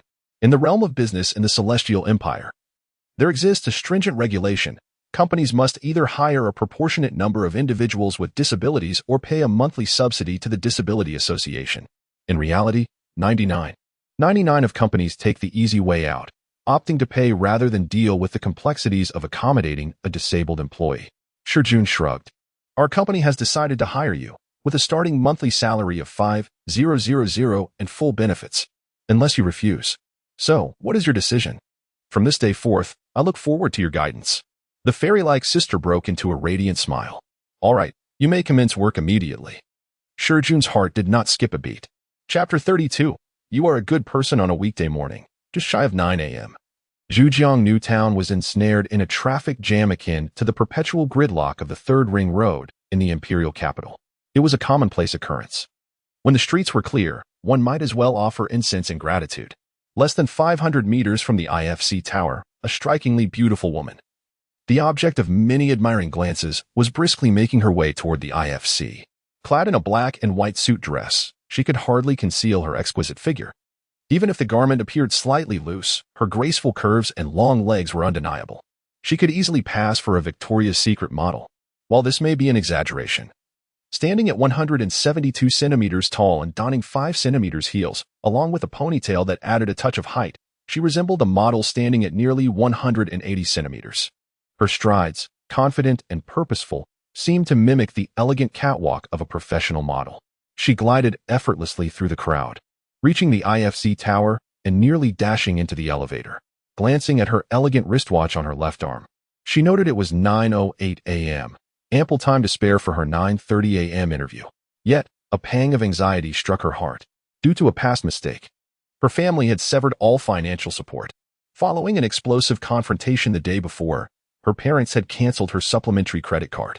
The most distressing part was her recent purchases, made on an installment plan. Just the thought of next month's bill sent shivers down her spine. She could hardly fathom the prospect of securing a job with a monthly income exceeding 10,000 if this company chose not to hire her. As the year drew to a close, she had heard of certain companies dismissing employees on the last day to avoid paying year-end bonuses. It was rare to hear of any substantial company hiring at such a time. Alas, her predicament felt insurmountable. Just before the elevator doors closed, a young man clad in a silver suit, adorned with designer labels, stepped inside. The first thing that caught her eye was his youthful and handsome face. She silently assessed him, thinking he was quite attractive, albeit with dark circles under his eyes that gave him a somewhat ethereal appearance. But then a vague familiarity tugged at her mind. Had she seen him somewhere before? To her surprise, the handsome young man barely glanced her way. Rather, he seemed to disregard her entirely. This moment marked the first time she questioned her own allure. In stark contrast, all other men within the elevator cast unabashed glances her way. According to the principle of same-sex rivalry, the other women in the elevator regarded her with envy and resentment. Yet this man, seemingly oblivious to her presence, turned to face her and said, "Excuse me, could you please squeeze in a bit further?" Outside, a throng of latecomers, dubbed the Deadline Warriors, clamored to board the elevator. As the crowd surged in, they pressed together, determined to enter as long as the overload alarm remained silent. The man in the suit was Wang Hao, who had caught a glimpse of the stunning woman behind him. However, his fatigue was overwhelming. He had not enjoyed a proper rest for 3 consecutive days, despite having escaped an encounter with ghosts the previous night. He had kept vigil due to the eerie phenomena he had witnessed in the Forsaken Land. The tumultuous crimson clouds in the sky resembled the fabled sword of Damocles, ominously poised above his neck, threatening to descend at any moment. Consequently, on the day of the company's grand opening, he was compelled to adopt the demeanor of an illustrious cultivator. As he squeezed himself into the space, Wang Hao leaned back only to discover that his posterior had encountered an unexpected obstruction. The rigidity of the encounter sent shivers down his spine. Was there not a beautiful woman behind him? How could such a formidable columnar object exist? Wang Hao instinctively recalled his previous visit to a comic convention, where he had captured numerous images of cosplaying beauties with his phone. To his surprise, upon turning around, he found a line of cross-dressing gentlemen beside the urinals in the men's restroom. Among them were 2 individuals he had photographed, intending to save their likenesses as wallpaper for his phone. Who would have imagined that the reality would be? Ugh, could that beauty also be? Unable to resist, Wang Hao half turned to steal a glance, his body instantly electrified. The woman evidently noticed him. Initially, she felt a tinge of delight, but upon catching a glimpse of his face, her expression morphed into one of astonishment, not awe, but palpable fear. Wait, what is this expression? The woman felt a surge of irritation. Surely, this fellow isn't. Amidst her chaotic thoughts, she realized she had arrived. Strangely, she, along with several others, had also ascended to the 28th floor. Perhaps these could be potential colleagues.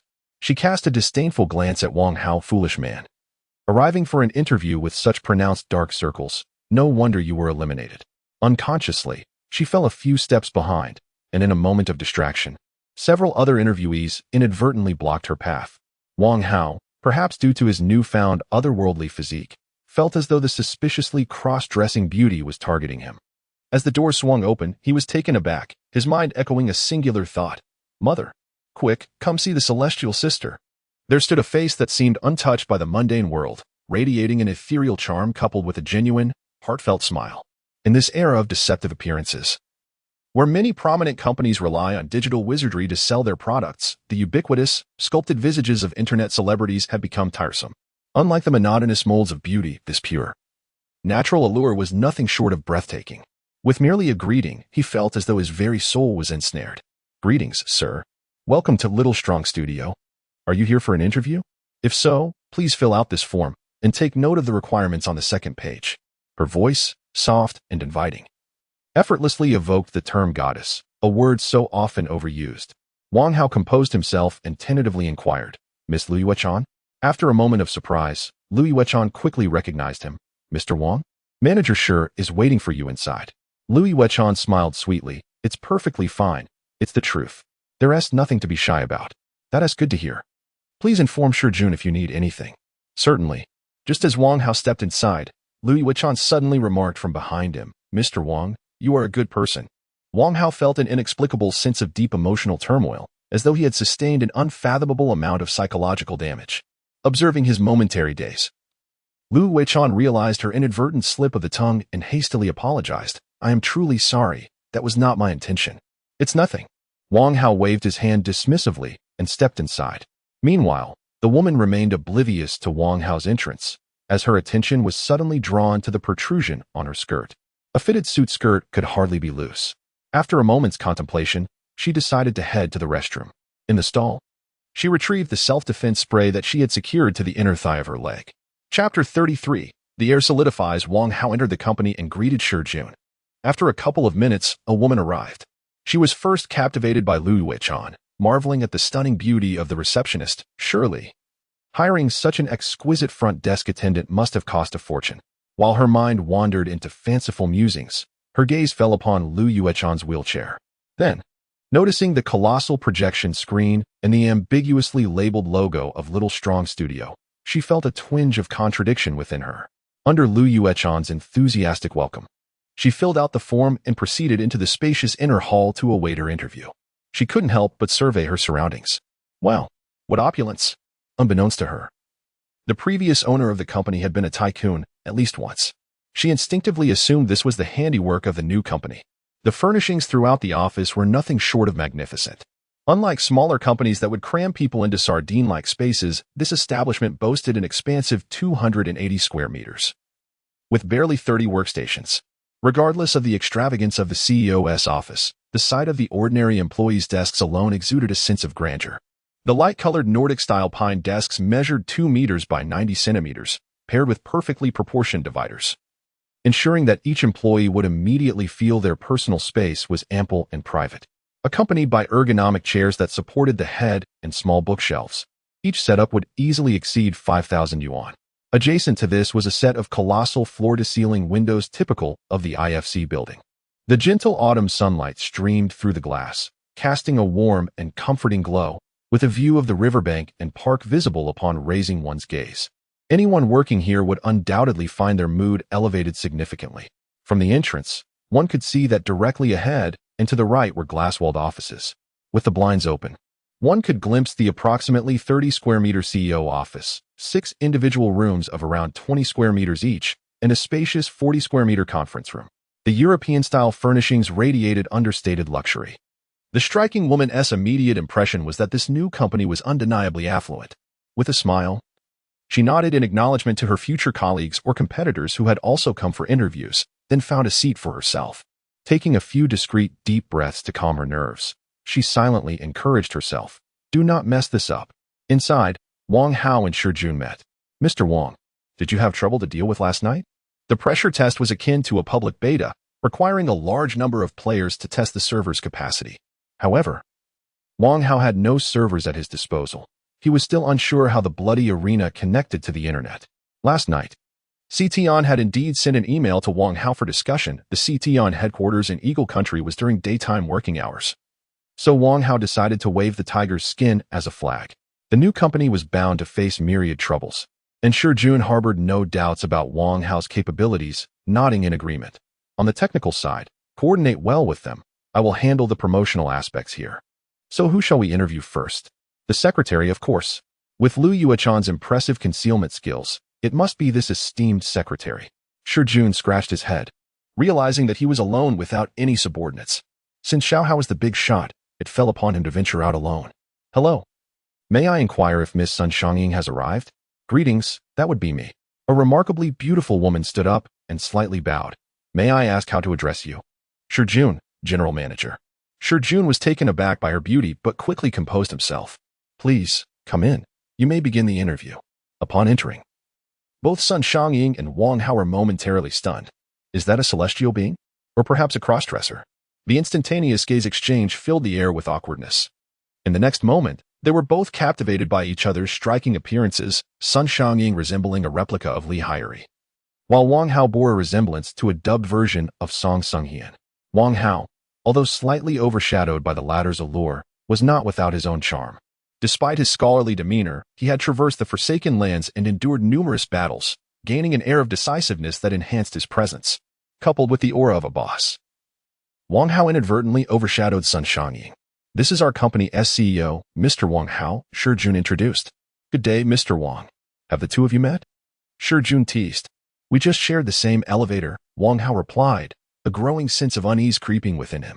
He remained seated at the large desk designated for the boss, his left hand discreetly unlocking his phone, where he typed suspected cross-dresser in a blind text.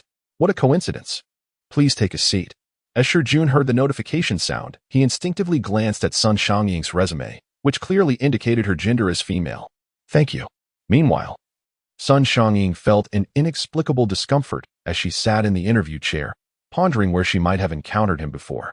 Shi Jun pretended to casually slide Sun Xiangying's resume across the desk to Wang Hao, his fingers seemingly unintentionally resting on the gender section. Wang Hao finally relaxed a bit, unaware that this simple gesture caught Sun Xiangying's attention. The beautiful woman felt a surge of annoyance, finally understanding why Wang Hao had reacted strangely upon seeing her. Indeed, the elevator had been crowded, and she inadvertently bumped into Wang Hao. You actually mistook me for a crossdresser? Sun Xiangying found herself unable to tolerate the misunderstanding any longer. She straightened her posture, unabashedly puffing her chest and pulling in her stomach. Even though her black suit jacket concealed a vest, her impressive figure was still evident. First and foremost, I sincerely appreciate the opportunity for this interview. I tend to be quite direct and am confident in my appearance. However, I have encountered complications in my previous 3 companies due to this. Therefore, if the interview pertains solely to my professional knowledge, I shall speak candidly. However, should you wish to discuss my personal matters, I must respectfully decline. Having said that, the stunning young woman surprisingly produced a canister of pepper spray from her small bag, placing it firmly on the desk beside her with considerable force, resulting in a sharp, resonant sound. Such a fiery opening left Sir Jun utterly astounded. Sister, with such intensity, you won't survive to the next episode. Oh, how foolish of me. What work are you still pursuing? Which employer could tolerate you? Wang Hao wore a visibly awkward expression. As the message was clear, she was not merely a man in women's clothing. The atmosphere became thick with tension at that moment. A true gentleman ought to ride only the finest steed. Clearly, this young lady possessed an extraordinary beauty. For the sake of my precious life, I shall endure for now. Yet as the formidable boss of the company, to let her off so easily would surely diminish my authority. A smile, imbued with a hint of mystery and a touch of domineering charm, graced Wang Hao's face. Regarding Miss Sun's perplexity, Wang Hao casually opened a newly acquired computer on the president's desk, executing a few swift commands before turning the display towards her. The screen revealed the developer's backend for the CTON gaming platform, clearly showcasing the sales figures for the abandoned land, priced at $89.99, with over 36,008 copies sold and a total purchase exceeding 70,000. Xiaochang Studio is an independent company in which I hold a 90% stake. Since the launch of our new game on the 11th of this month, we have achieved a staggering sales total of over $2 million in just 3 days. A man becomes irresistibly charming through his professional success. At this point, Wang Hao's words struck the hearts of those present like a heavy blow. Miss Sun, weren't you seeking professionalism? Here are the professional figures from our company. Meanwhile, Shi Jun experienced an entirely different sentiment. For some reason, he was reminded of his own experience being pushed into blind dates by his mother right after graduation. That girl, though merely a 70-point beauty, immediately busied herself with her mirror and makeup, casually asking, "Do you own an elevator apartment in Guangzhou New Town without any loans? If you wish to show sincerity, let's put the house in my name before marriage, and we can continue our conversation."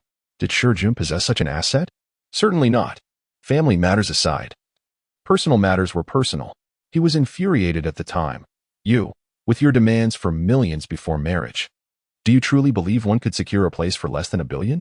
With your caliber, that amount would suffice for me to enjoy heaven on earth until I reach 80. That day was undoubtedly one of Shi Jun's most frustrating experiences. Now, witnessing Wang Hao using data to confront Sun Xiangying and observing the unmistakable shock etched on her face, Shi Jun felt elated. Yes, I, Shi Jun, am a man with a 10 stake. As a top graduate in marketing, how could Sun Xiangying fail to recognize the astonishing potential of this company, regardless of the initial investment? Achieving such revenue in merely 3 days post-launch would have catapulted it to acclaim were it a NASDAQ-listed company. Shima e-commerce, what virtual services? The stock prices of companies listed on NASDAQ are largely inflated. It is essential to recognize that there exists a minimum requirement for listing on NASDAQ. A company must possess a net tangible asset value exceeding $5 million USD, or a pre-tax net profit of over $75,000 USD in the past year, or a pre-tax revenue of at least $75,000 USD in 2 out of the last 3 years, or a market capitalization surpassing $50 million USD. Sun Xiangying could hardly fathom that such a nascent company, having only commenced operations 3 days prior, could already exceed these thresholds. If it endures for a year, it could venture onto NASDAQ to garner profits. Given the current revenue, should this game sell over 1 million copies, would not the market valuation soar into the heavens? She was genuinely taken aback. At that moment, Wang Hao slowly rose from his seat, casually adjusting the lapel of his suit. Yet others perceived an overwhelming aura in his every gesture. He approached Sun Xiangying, whose face still bore the marks of astonishment, and regarded her from a vantage point that accentuated her wild charm and flawless visage. Sun Xiangying trembled slightly, her thoughts racing. What would he say? Is he disinterested in me? How could any normal man lack interest in me? Suddenly, she realized the profound contradiction within herself. Throughout her life, due to her family background and beauty, she had been treated like a cherished princess, surrounded by admiration akin to stars orbiting the moon. This ingrained habit could not be altered overnight. She found herself in a state of contradiction, wishing for others to recognize her efforts beyond her beauty, yet simultaneously desiring acknowledgement of her most treasured attribute. For reasons unknown, she felt an overwhelming desire to hear the response of this young, formidable CEO. Like a parched traveler in the desert, her breath quickened, her crimson lips quivered, and her gaze remained fixed on the face reminiscent of Song Sung-hyen before her. The answer was revealed. I understand that those endowed with beauty possess a peculiar burden of happiness. In truth, I share this burden as well. As Wang Hao spoke these words, both sensed a somewhat shameless air between them, with the next statement being the crux of the matter. However, I believe Miss Sun is overthinking it. For me, women are no match for the thrill of gaming. Not only Sun Xiangying, but even Shi Jun was utterly astonished. When Wang Hao confronted the situation with data, Shi Jun thought that Wang Hao would either dismiss this girl or announce himself as gay. Otherwise, how could he possibly tame this proud little phoenix? Who would have anticipated such a response? Are you truly speaking in human terms? Following a brief moment of shock, they abruptly realized that this statement was indeed valid. Had Sun Xiangying encountered a man uttering such words anywhere else, she would have undoubtedly retorted with a scornful remark and spat in his direction before turning to leave. However, as the head of a burgeoning game company rising like the sun, this declaration was a potent weapon. A true gamer-s leader is not merely a good boss of a game company. Sun Xiangying's expression underwent a rapid transformation, shifting from bright to dark and back again, before she finally revealed a radiant smile. I am grateful for your candor, Mr. Wang. However, just as Sun Xiangying was about to express her willingness to accept the position of secretary, Shi Jun suddenly exclaimed, Xiao Hao, something has happened. What? Shi Jun swiftly handed over his phone, which displayed a trending topic on Weibo. Is there a problem with the new VR gaming headset? Two university students from the Celestial Empire playing the VR online game The Abandoned Land have collapsed and been admitted to the ICU. The title was chillingly sensational. Although it contained no explicit accusations against the VR headset or the game, words like hospitalized and ICU, which signifies critical care, strongly implied a grave situation. Who necessitates admission to the ICU? Those whose lives hang by a thread. The comments beneath the post were uniformly filled with skepticism, criticism, and even vitriol. What nonsense! New gaming headsets and pharmaceuticals must undergo years of clinical trials. How could an electronic headset that interfaces with the human nervous system be rushed to market like this? Could it lead to fatalities? Microsoft and Nvidia step forward. The company behind the Abandoned Land provide an explanation. The sheer volume of comments, numbering in the hundreds of thousands, nearly overwhelmed Weibo's servers. Indeed, the new VR headset had become a societal focal point. Microsoft had invested hundreds of millions in promotional efforts for this groundbreaking gaming headset. Now, with the emergence of issues, rival companies hastily mobilized online armies to launch a campaign against it. Regardless of whether a genuine problem existed, they aimed to tarnish its reputation. A multitude of already skeptical onlookers could easily be incited.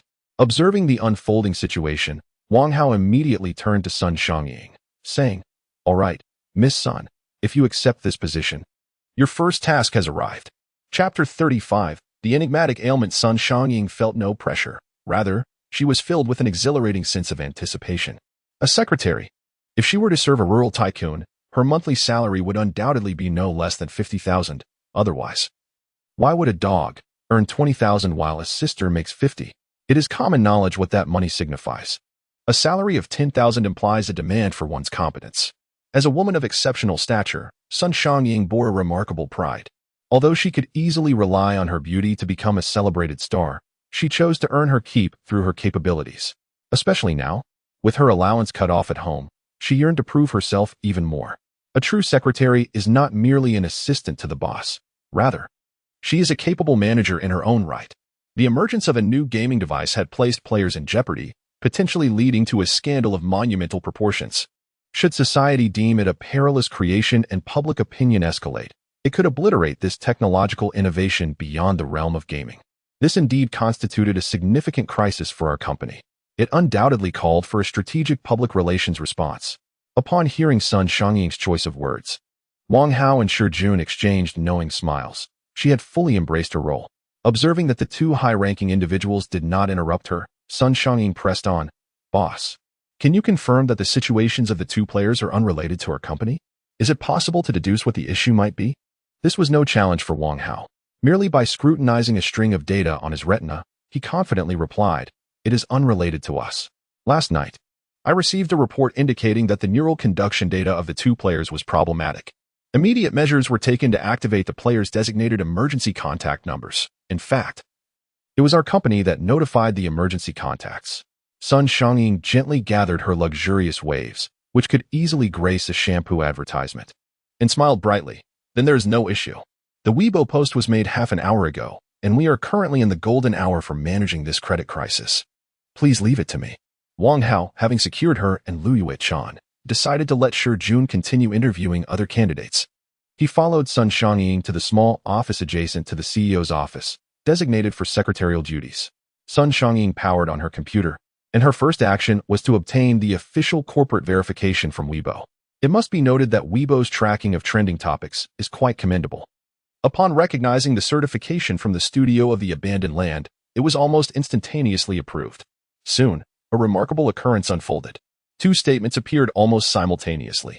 The first was from the Huangvi certified statement of the Microsoft China branch. Our newly developed T800 neural sensory gaming helmet has undergone extensive testing by experts and has received certification from both the European Union and the United States, along with import approval from China. The essence of the statement was that the products manufactured by Microsoft are undoubtedly flawless. The twist came at the end, after our company's investigation. It was revealed that the developer of the abandoned land had not acquired our specially designed developer helmet for game development, leaving open the possibility of technical errors during data transmission from the developer. This is essentially a roundabout way of shifting the blame. My product is undoubtedly flawless. Any issues stem from the developer's lack of understanding.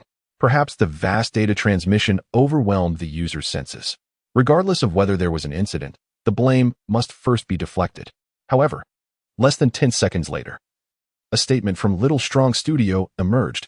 We solemnly declare that the game Abandonment of the Gods developed by our studio poses no harm to players, excluding those suffering from epilepsy or other light-sensitive conditions. And we trust that Microsoft's Neural Sensor VR headset is not dangerous to users. During our closed testing, we promptly identified a weakening of neural conduction data from players, Tulip God, and Jun Yuki. The monitoring system autonomously severed their neural signal connections and automatically dialed the emergency contact numbers for those players to alert their emergency contacts about their condition. Accompanying this was the recorded phone call. In an instant, the onlookers were astounded. Some attributed the blame to Microsoft and NVIDIA, while others pointed fingers at Little Strong Studio. Meanwhile, Sun Xiangying stood up. Mr. Wang, I believe I should represent the company and visit the hospital. We must grasp the first-hand situation, otherwise our company will be at a significant disadvantage. I need your authorization. Just you going? Wang Hao glanced at the nearby pepper spray, clearly indicating, you don't need to bring that, do you? It would not be appropriate for the CEO to go directly, and besides, there was no need to worry about her. Sun Xiangying completely disregarded the spray. I prefer to carry it because if things escalate, the compensation for medical expenses can be minimized. If I can resolve it with pepper spray, why resort to violence? Wang Hao broke into a cold sweat. Goodness, just how formidable are you? You were clearly born in the wrong era. You should have lived during the Three Kingdoms or Warring States period. She promptly sought out Shi Jun to obtain a work ID and dashed off. The two unfortunate souls were taken to the Provincial People's Hospital, which was not far from the IFC.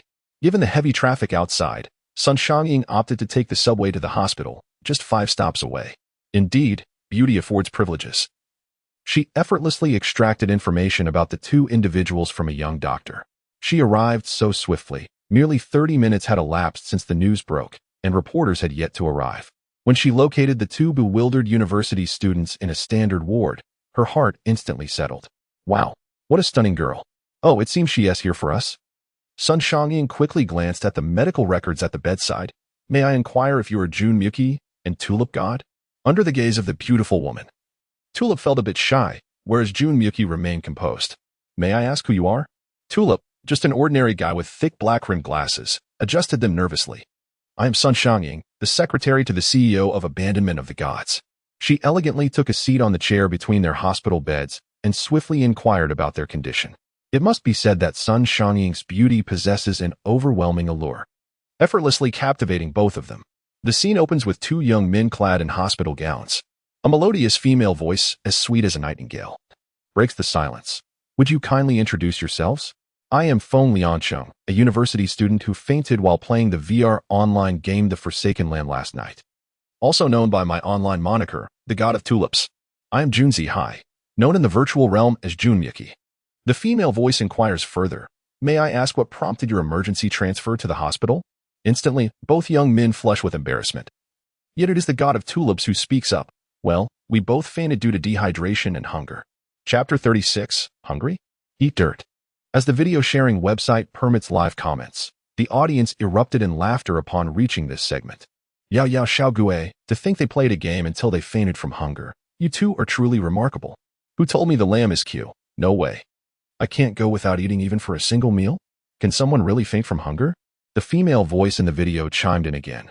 Did you truly just faint from hunger? I heard you ended up in the ICU. Yes. Our roommate informed the doctor that we collapsed while mentally immersed in the game, possibly suffering neurological damage. The hospital was being cautious. Feng Lianqing awkwardly scratched his nose. I woke up halfway through the CT scan. Jun Zihong touched the back of his head. Then it was my turn. The female voice continued. Did the two of you have any issues revealed during the physical examination? Nothing serious, just low blood sugar, a result of hunger. The two fools raised their arms, showcasing the glucose drips attached to them. The camera panned to their bedside medical records, filled with a plethora of specialized terms that would be easily understood by those in the know. The comments on the video were flooding in, with many exclaiming, laughing so hard I peed. The female voice seemed puzzled. Don't you two feel hungry? In reality, we did feel a bit hungry during the game. However, the food we consumed again provided us with a sense of satiety, Feng Lianqing explained. Indeed, the alligator meat we ate again tasted almost identical to the real thing. We also consumed some meat from the rockback beast and drank some herb juice, so we genuinely weren't hungry. Jun Zihong interjected. Yes, if we were still hungry. We could always eat dirt. We are like crawfish people. A little dirt one tea hurt. At this point, the tone had taken a rather absurd turn. Whether on Weibo comments or the live comments, the reactions were explosive. Shunlong 9527, while I also dedicate myself to gaming. You two managed to faint from hunger surrounded by over 100 food delivery options in a big city. You're impressive. Huan Mo Kong. I would rather eat dirt in the game than starve in reality. Are you hungry? Would definitely bankrupt you. The interview continued. And the interviewer inquired, how long had you two gone without food in reality? The two fellows blushed, from the 11th when the game launched until yesterday when we fainted. About a day and a night, perhaps. At this moment, the comments went wild. Someone, prepare and for these gentlemen. They should have a feeding maid. The female voice pressed on. Surely the game has a feature to indicate real-time and issue safety alerts, right? After saying this, she switched to a screenshot. Feng Lianqing felt extremely embarrassed. Alas. I know it was our fault. We saw the notifications, but we didn't feel thirsty or hungry, so we ignored them. If this has caused any trouble for your company, we sincerely apologize. Jun Zihong also bowed his head in contrition. It was our recklessness. We have no one to blame but ourselves. The comments erupted with numerous 2333 and grass characters. A viewer named Zhu Xiao typed, no wonder you two idiots level up so quickly. Playing a game to the point of risking your lives, I concede defeat.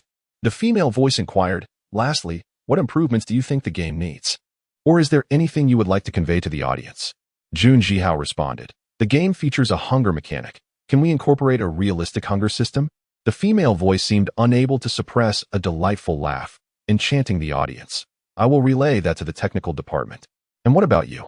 The game The Abandoned Land is incredibly enjoyable. With this game, who needs KTV or nightclubs? Once I'm well-fed and well-rested, I'll dive right back in. Feng Liacheng, in his exuberance, waved his fist and exclaimed, let us do it. Just go for it. The interview concluded here. And the screen displayed a final message. Online gaming is not electronic heroin. Please indulge in moderation. Related news continued to stream in. Approximately 20 minutes later, the interview team from Guangzhou TV and other online media personnel arrived. Finally, everyone could see the captivating voice's owner on television and websites. She was indeed a stunning beauty. Sun Xiangying, accustomed to grand occasions since childhood, spoke with poise and confidence on the matter. As a result of her extraordinary beauty, the topic is the Secretary of the Abandoned Land, a female star? Surged to the 7th position on trending searches. At the headquarters of IFC, Shi Jun, watching the television broadcast, could not help but exclaim, no wonder you insisted on keeping her. Did you recognize her potential from the beginning? I suppose, came the reply. All right, tell me honestly. How can you remain calm around Sun?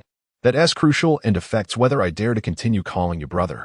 Shi Jun adjusted his glasses, adopting a serious demeanor. Wang Hao was nearly in tears from frustration. What the hell? Are you about to say? I consider you a brother, yet you dare to have designs on me? Wang Hao retorted. It's quite simple. Just self-hypnosis. How so? Wang Hao shook his head. With such a beautiful figure. I refuse to believe you haven't indulged in temptation. Such delicate fingers. I doubt you've never picked your nose. Those pearly white teeth. I'm sure you've never failed to fish out food remnants. Shi Jun was taken aback. Goodness. You can imagine all that? You're quite peculiar. You're the peculiar one, questioning my preferences. Have you forgotten our escapades watching that one person bathe? Wang Hao looked at Shi Jun with disdain. If I ever see you choking on a bowl of rice, I'll be the first to call for a hearse. Always ready to send you off. What on earth is a rice bowl? Is it stir-fried tomatoes? Well, I'm relieved your mind is still intact. The two childhood friends continued their banter, unaware of the immense social ramifications their conversation would unleash. Media outlets and online platforms fervently discussed the incident, debating the influence of virtual reality on societal progress and whether one can discern between the virtual and the real. On another front, the buzz created a significant advertising effect. The hit game The Abandoned Land achieved remarkable promotion without spending a single penny on advertising. Meanwhile, the striking beauty of Sun Xiangying began to circulate widely, stirring her family residing in a shaded villa on the Grand Sandy Island by the Zhu River. Oh, has the third sister ascended to prominence? A handsome young man, who could easily pass for an idle trainee, elegantly sipped his red tea. It seems so. The elegantly dressed woman seated opposite him gazed in a daze at the note that read CEO Secretary of Shaochang Studio next to Sun Xiangying. How remarkable. The third sister, who has always despised men as scoundrels, has become the secretary to that Wang Hao. Has she figured it out? Perhaps she remains uncertain. Yet, could this be the essence of fate? The woman chuckled mischievously. Chapter 37. Increasing the number of internal testers, Wang Hao found himself too preoccupied to give much thought to the situation. Having made a promising start, he decided to leave the rest in Shi Jun's capable hands. Just as he was preparing to slip away after exchanging pleasantries, Shi Jun, who had just concluded interviews with a group of candidates, approached him with a contract in hand. This was a share transfer agreement intended for record-keeping purposes. With a sigh, Shi Jun remarked, when childhood friends embark on a business venture together, it is all too easy for interests to fracture relationships. Even between brothers, clear accounts must be kept. Let alone between us, who are not kin. He elaborated, I understand that you mean well by granting me equity, but have you considered the implications? If I were to sell this equity to someone else, and the company were to go public in the future, you would inevitably have to dilute your shares. This could potentially ignite a conflict over your company. You would never do that. Wang Hao began, but Shi Jun interjected firmly, I might not. But I cannot guarantee that my family would refrain from doing so. In the face of substantial profit, people can easily lose their reason. What if my family, numbering in the dozens, were to collectively pressure me, threatening dire consequences if I did not comply? What then? Wang Hao found himself at a loss for words. Shi Jun continued to counsel him, the core technology of the gaming company lies in your hands. Regardless of its origin, I shall not pry. All I know is that even giants like Microsoft and EA covet those technologies. Remember, once you lose control of the company, others can coerce you into relinquishing those technologies. Wang Hao felt as though a bucket of cold water had been poured over him. In truth, he was merely an inexperienced youth, unfamiliar with the complexities of the business world. Virtual reality gaming technology? What a far-fetched notion. It felt like a realm apart. Once exposed, there would be no need for coercion. He would be eradicated first. He was genuinely taken aback. Observing Wang Hao's stunned silence, Shi Jun patted him on the shoulder, reassuringly stating, rest assured, I have not shortchanged myself. I am fully aware that the tasks you require of me could be accomplished by any manager worth 1,000,000 renminbi a year. I will strive to earn my stake in this endeavor. Moreover, preferred shares merely entitle me to dividends without voting rights. Should the company thrive, my earnings will remain substantial. This is what trust looks like. Wang Hao remained silent but gave Shi Jun's shoulder a firm pat, conveying unspoken understanding. With that, Wang Hao chose not to involve himself in subsequent matters. Establishing a new company is undoubtedly a formidable undertaking. From setting up the financial system to managing the most basic employee operations, such as clocking in and out, everything had to be initiated from scratch. It was an exceedingly intricate endeavor. Wang Hao left behind a single directive, hoping to expedite a payment from the CTON platform. The company's cash flow was severely depleted. The meager funds ensured Jun's possession would not sustain them for long. After some contemplation, Wang Hao ultimately decided to have the system post an announcement in their designated section on the CTON forum. Dear players, due to the vast number of participants who have successfully experienced the current single-player campaign, our studio has decided to release version 0.04 of the game. This version will expand the closed beta to include an additional 200 testers. Among the top 100 scores for the single-player campaign in the national region. As of noon today, those who qualify will automatically gain access to the closed beta testing. The remaining 100 players for the closed test will be selected from those who have completed the single-player campaign. All participants must be in standby mode by 8 p.m. tonight. Tardiness will result in disqualification, with the highest-ranking players online at that moment serving as substitutes. This news has caused quite a stir among players, who have only now realized the purpose of the game's scoring system. How astonishing! Was this not a case of acting without prior notice? Had I known, I would have aimed for a higher score during my playthrough. Alas, with the cutoff at noon, there is no time to play again. The deadline is so tight. It must be a deliberate move by Wang Hao. Initially, the first 99 players were chosen without much consideration, but now that the game's reputation has grown, he naturally seeks to select more reliable individuals. He requires true elites, those who can make the best choices upon first encounter and remain most alert. Moreover, as this is a closed test, the selection process is entirely at the discretion of the developers, leaving no room for undue influence. As long as I convey to the Steam platform that I am fully committed to advancing the production of this VR game, that will suffice.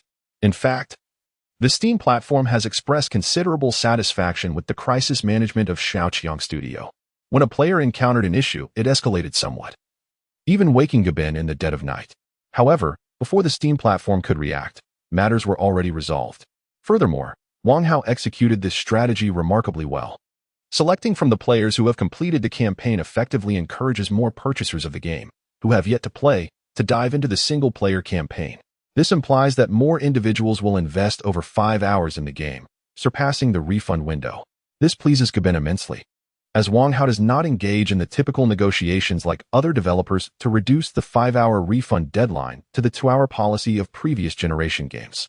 The justification provided by developers is often grandiose. We are a small developer. 5 hours is sufficient to complete the main storyline. If players play and then leave, what can we do about refunds?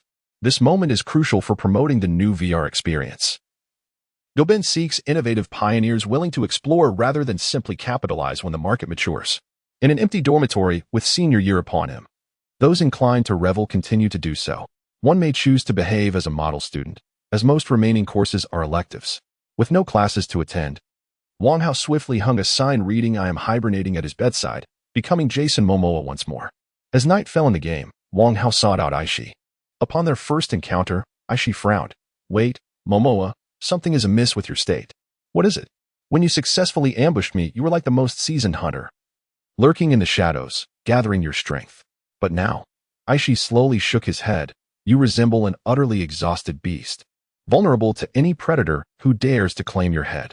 Chapter 38. Regaining composure. Wang Hao paused, realizing the gravity of his situation.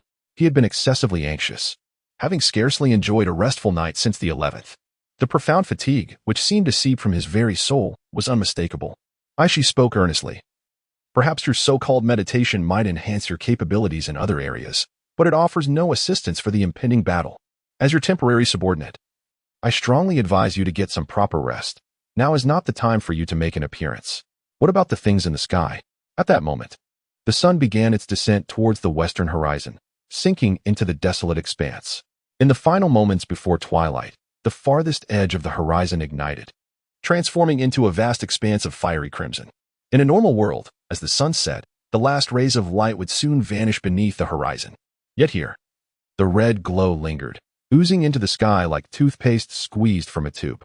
Under the ominous light of the rising red moon, the mass of scarlet seemed akin to a cooling cast suspended in the heavens. In the haze, Wang Hao glimpsed the cursed eye he had first seen upon his arrival in this realm. It regarded him with an ephemeral gaze, inducing a disorienting sensation akin to a cardiac arrest. Regaining his senses, he felt an uncomfortable surge of blood pressure pressing against his chest. "Do you feel it?" he queried. "Yes, it certainly targets us, as if we were the bullseye of a drawn bow." However, Aishi bit her crimson lip. The bowstring has yet to be pulled. The tension in the air was decidedly nauseating. Suddenly, players rushed in to report, "My lord, we have run out of water." Wang Hao hurried outside, only to find the previously meager stream completely dried up. As both a member of the sea tribe and a creature akin to a crayfish, the absence of water signaled their imminent demise. At that moment, Wang Hao acutely sensed the malevolence emanating from the world. Given sufficient time, he could devise a means to procure more boundary stones and construct a great wall. "Do you wish to challenge me?" he mused. "I could remain so steadfast that you would feel as if you were facing a defensive tower." Yet now, it felt as though this bloody arena was driving both him and Aishi away. "Look," Aishi pointed skyward. The horizon shifted once more, the red light coalescing into 5 massive pillars. Due to the great distance and the peculiar refraction of light through the clouds, neither could ascertain the size or proximity of the objects. They could only vaguely discern that one of the pillars was directed towards the outpost. The diminutive figure of Baloo scampered over, silent yet clearly inquiring whether they should retreat. Wang Hao shook his head. "We shall continue our preparations tonight." If this was merely a case of startling the snake, it would be manageable. At least they still resembled a serpent. What he truly feared was being a rabbit, unaware of its own vulnerability. Should the hunter strike fear into him, he would foolishly reveal himself from concealment, while the enemy loomed above, poised to attack. To leap forth recklessly would be akin to offering oneself as a meal. "This is now entrusted to you," Wang Hao declared, turning his gaze towards Aishi. She remained silent, her left hand steadying the bow, while her right hand drew back the empty string. The bowstring resonated with a low hum. Evidently, she was rather content with her current state. For the sake of preserving her own well-being, she resolutely decided to indulge herself by booking a room at a 4-star hotel outside the campus. After all, he was a young man of considerable means. Indulging a little for the sake of his health seemed justifiable. He swore, this time, no one would impede his hibernation. His consciousness had completely shifted to Jason Momoa. To his astonishment, the system displayed on his retina showed that over 30,000 players were online, all of whom had already completed the previous single-player campaign content. At that very moment, the forum for the Forsaken Lands was inundated with frenzied posts. It is worth noting that the Wang Hao company had customer service in place. Upon learning of the update plans, Shi Jun had assigned 5 newly recruited customer service representatives to manage the forum and eliminate inappropriate posts. The intensity of the forum's activity was nothing short of alarming. A player, who had been vociferously criticizing the studio, was initially set to be dealt with promptly by the customer service representative, only to discover that the post had already slipped to the 3rd page. Hastily pausing the page refresh, she barely managed to locate the player spouting outrageous claims to address the situation. "Dog planners, making 30,000 wait for just 200 slots. Is this a civil service exam? Open the doors. It's 9 o'clock. Let me in," a player exclaimed, lamenting the time displayed on the clock at 8:45. "Does the official sell VIP accounts? I'll pay 2,000 soft coins for one. Disdain for the one above. Can someone who can afford a new VR headset really be concerned about your 2,000 coins?" A group of players, eagerly awaiting their turn, were merely engaging in banter. Wang Hao noticed that many players who had not logged into the game were also posting. "God, my unscrupulous boss made me work overtime while he queues here. Once I knock out my son, I'll tell my wife the child is asleep." With a flicker of inspiration, Wang Hao promptly issued an announcement. It clearly stated that the top 100 players in the single-player campaign ratings had entered a network preload status. The forum momentarily paused before erupting into a frenzy of activity once more. "Choose me. Pick me. I was first. I'll take down the white scholar." While ostensibly a fair lottery, Wang Hao instructed the sniper system to prioritize those who exhibited greater skill. He was unaware of the system's rating criteria, but it was evident that there existed a judgment criterion for combat performance. Many players, upon opening the announcement, discovered that out of the top 1,000 rated players, over 50 had been selected, while the subsequent selections were relatively random. However, the ratio of selecting just 2 or 3 from 1,000 was quite daunting. Wang Hao paid little heed to this. His entire focus was absorbed within the Forsaken Lands. At that moment, he was gathering all the players in a small clearing at the outpost. To his surprise, he spotted both Tulip and Jun Miyuki, those dedicated gamers, online as well. "You two were just busy with glucose in the morning, and now you're gaming at night? Don't you value your lives?" Well, it appeared he was the one who had lost. Wang Hao cast a glance at them and then turned his gaze skyward. The swirling crimson light in the clouds grew increasingly ominous. They incessantly coalesce, akin to the fingers of the Buddha, poised to descend at any moment and flatten the entire cosmos. crushing Wang Hao with a mere touch. He raises his arms high, palms facing downward. My adversaries are exceedingly formidable. Yet, no triumph is attainable without sacrifice. For the glory of Atlantis, I, Jason Momoa, am prepared to stand against this very realm. Chapter 39, The Spartan 300 Crayfish Beneath the Helmet. Wang Hao felt his face burning with embarrassment. He was determined to fully embody the role of an NPC, despite the absurdity of it all. With a cold proclamation, hundreds of water-filled bags suddenly burst open. And instead of scattering like expected, the streams of water, guided by the mysterious force emanating from Jason, rose elegantly like serpents. This spectacle was broadcasted live to numerous players, allowing thousands who were closely following the game's progress to witness the marvel. Wow, this CG is stunning. Over 100 water serpents twisted and writhed, and in an instant, they soared upwards, converging before Wang Hao's forehead. They compressed, and compressed again, transforming from a mass of several cubic meters of water into two shimmering orbs resembling diamonds. These orbs pierced through the back of Jason's hand and spilled forth from his palm onto the ground. With a thunderous roar, what emerged was a stream no thicker than a thumb, yet it created a sound reminiscent of a cascading waterfall. In the blink of an eye, the stream spread out across the ground, forming a grand magic circle with a diameter of 20 meters on the opposite side of the original 99 players. Under the astonished gaze of AI Shi, countless jets of water erupted from the magic circle, reminiscent of the resurrection of the dead. These columns of water rapidly coalesced into the forms of crayfish people, complete with humanoid limbs. Is this the summoning technique for crayfish people? AI Shi observed Jason as his entourage grew, a peculiar feeling washing over her. Theoretically, they were allies, yet as she sensed the vitality of these crayfish beings, she felt an absence of their souls, as if they were mere shells devoid of life. This imparted upon her a sense of transgressing the sacred boundaries of existence. Nearby, the newly arrived crayfish players clamored with excitement. Finally found the organization. 15 Taishan. Though I am cultured, I shall continue to wow my way through life. Dongjun Sugu, alas, can't bring over my single-player campaign equipment? Over here, Sky of Dawn shouted. Hurry up, as per usual, pledge allegiance to the boss. If you're slow, you'll lose favor.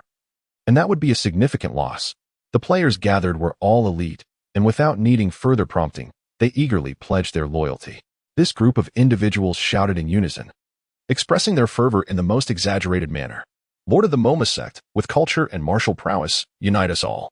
Please, noble lord, lead us to conquer Thundercliff and strike down the Dark City. The items from the single-player campaign were merely data within the game, while the elements in the bloodthirsty arena were truly existent.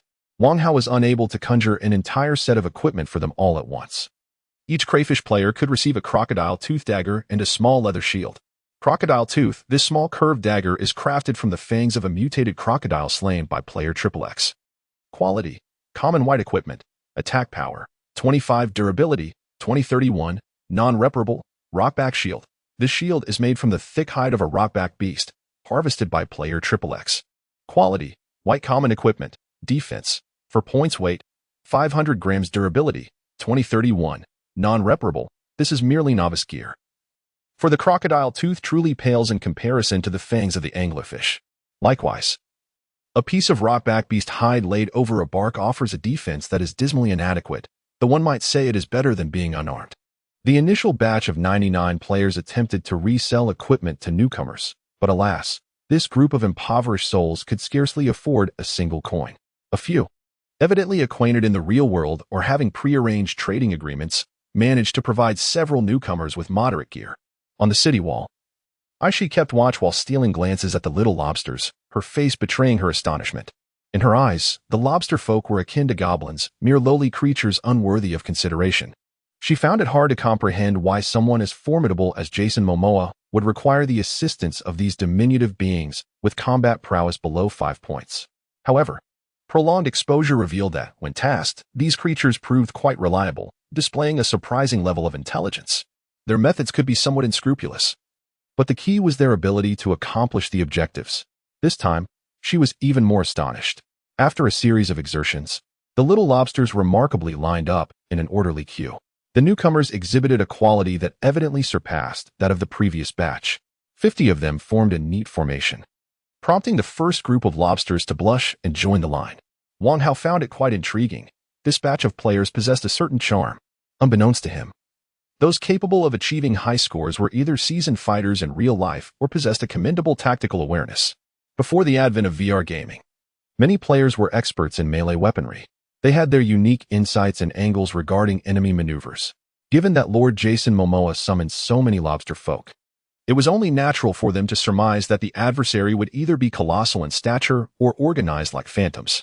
In either scenario, the individual combat strength would likely exceed that of the lobster folk. To vanquish such opponents, organization and discipline were paramount.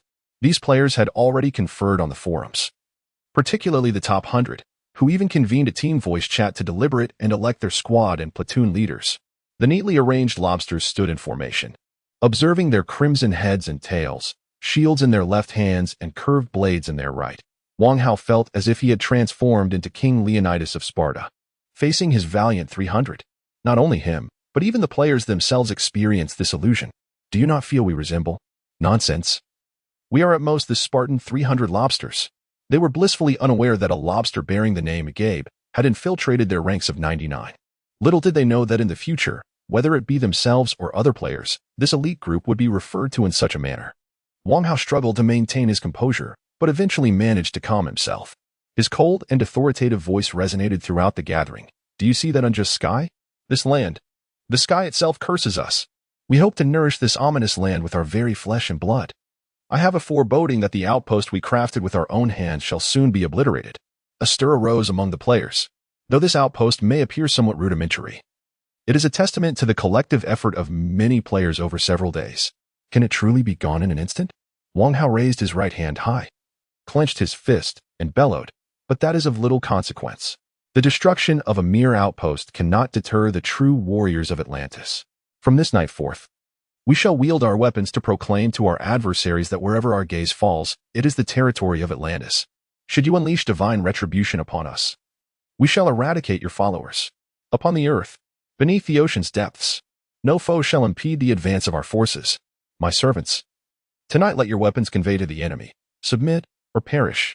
Lord Moma's incendiary words ignited the spirits of the Spartan 300, who raised their weapons in unison, shouting, "Submit or perish." Chapter 40. The encounter is utterly absurd. Wang Hao felt utterly hopeless. He did not wish to act this way, yet his persona dictated otherwise. How could he, the unassailable ruler occupying the VIP seat, resort to playing cute and soliciting protection from players? Surely, he would be met with brutal consequences. Unbeknownst to him, amidst the throng of shrimp-like avatars, a player named Gabe stroked his remarkably realistic lobster chin, emitting a contemplative hum. From the watchtower, the vista stretched from south to north, the horizon adorned with undulating hills. The barren landscape, devoid of trees, provided an expansive view. At that moment, all players were captivated by the magnificent spectacle unfolding in the sky. There was no ambiguity. The boundary between heaven and earth was enveloped in a crimson glow, leading the gaze towards a gradually materializing entity. Even the sinister radiance of the red moon above was overshadowed by this phenomenon. Soon, several eyes locked their gaze upon the watchtower, and an ominous aura began to descend. A palpable stir arose among the players. Was this sensation truly real? Was this the fabled next-generation online game? It felt as though the malevolent deity was descending upon them. While the players on Earth were still processing the enormity of the experience, Wang Hao, standing atop the watchtower, could distinctly feel the overwhelming and insurmountable evil force asserting dominion over this realm, commandeering most of its power. With a thunderous rumble, an extraordinary sound compelled the players to instinctively lower their heads, noticing small pebbles at their feet levitating into the air. In Gabe's eyes, there was a fierce glint. In the sky, that dreadful entity spoke, its voice resonating with a peculiar tremor. No. Being can seize my offering. Offering. A sudden realization struck Aishi. That entity was the god worshipped by the wraiths. Just days prior, she had been bound like a roast pig, nearly sacrificed alive. In the ensuing days, she allowed the lobsters to hunt the wraiths, eliminating some of its followers, and now they had come to confront her? How terrifying. Such an existence could not possibly be opposed by mere mortals. Feeling the terrifying pressure descending from above, the despair was akin to an ant gazing up at an elephant, rendering Aishi momentarily speechless. She found herself deflated and turned to Jason Momoa beside her. Jason, perhaps, but she was met with a pair of fiercely aggressive black eyes. What a cold and domineering gaze. You are mine. Not even the gods can take you from me. accompanied by this assertive declaration. Wang Hao enveloped Aishi's supple yet resilient waist with one arm, leaving no room for her rebuttal. Aishi felt a twinge of pain. Whether she intended to counter the deity's intimidation or refute Jason's claim, she found herself silenced as the cold, metallic fingers pressed into her flesh. At that moment, a colossal tentacle descended from the heavens. The object was overwhelmingly colossal, akin to having the entire Oriental Pearl Tower thrust down upon them. Without a moment's hesitation, Wang Hao activated Night Parade of 100 Demons.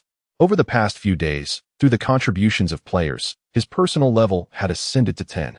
Although still relatively weak, his mental fortitude surpassed 1,000, sufficient to forcibly unleash an overloaded Night Parade of 100 Demons. The situation was dire.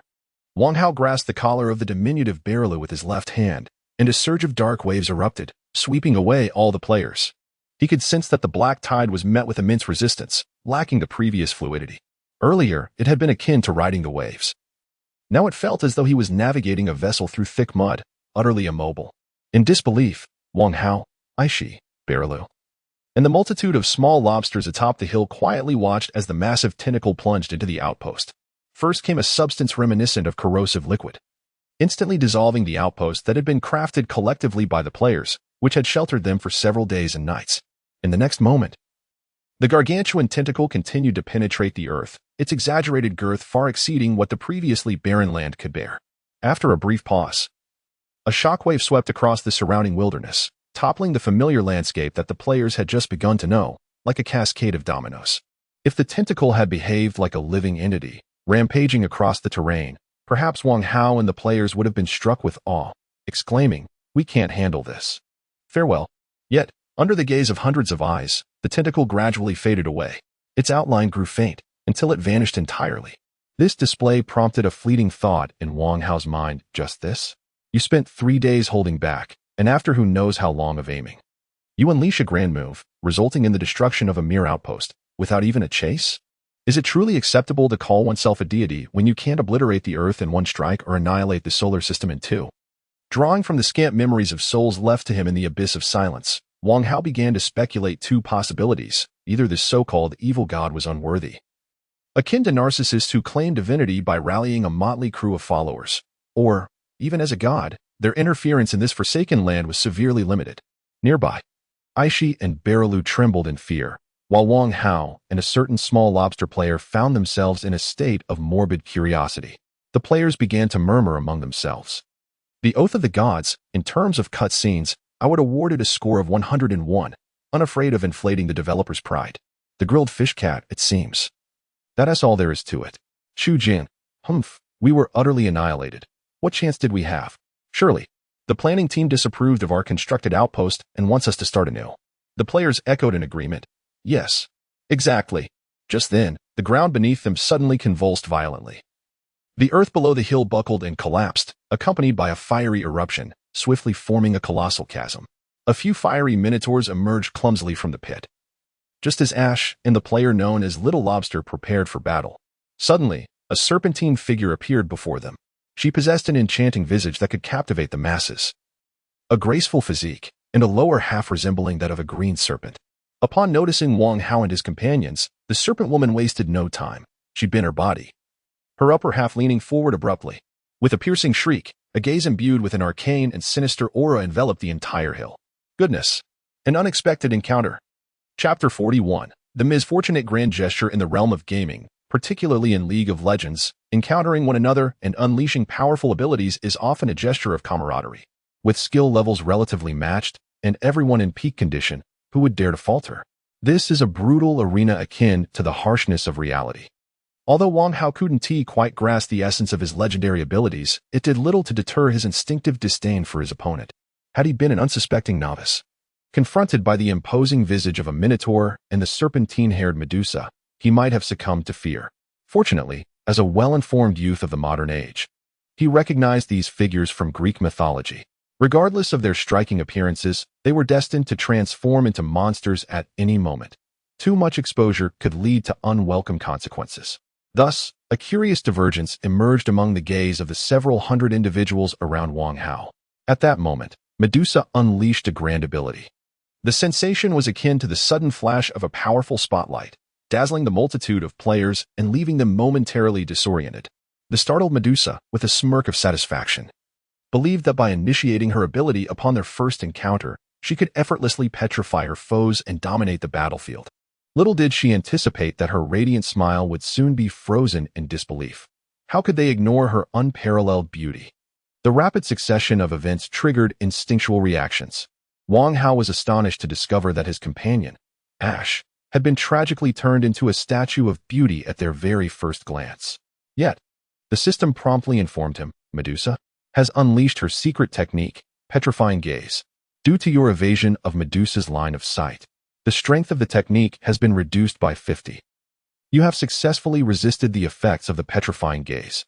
Based on your magical resistance, the effect of petrification has altered to reduce your movement speed for 1 second. What? Medusa was left reeling. The figure clad in ominous black armor, exuding an air of confidence, had evaded her petrifying gaze. Yet why were those insignificant shrimp, akin to goblins, largely unaffected? She had indeed focused her attention on Wang Hao and Ash, allowing the smaller players to merely endure the residual effects of her gaze. However, she could never have anticipated that these shrimp-like players, serving as Wang Hao's summoned beings, would benefit from his magical resistance. At this juncture, the players began to grasp the situation, erupting in astonished exclamations. Incredible! Petrifying gaze? Wait, why did the system indicate that I had averted my gaze, thus sparing me from its effects? Could it be? Oh, what a coincidence. It seems I too hee. The group shared knowing, mischievous laughter. Had it not been for Medusa's own grand gesture, she might have been able to mockingly declare, "Ha, men." Yet, it was she who had initiated this grand maneuver. With this ill-fated action, the tides of battle shifted dramatically. It was as if she had expended all her remaining magical energy, managing to petrify only Ash and fewer than 20 of the diminutive shrimp. Medusa's expression shifted to one of dismay.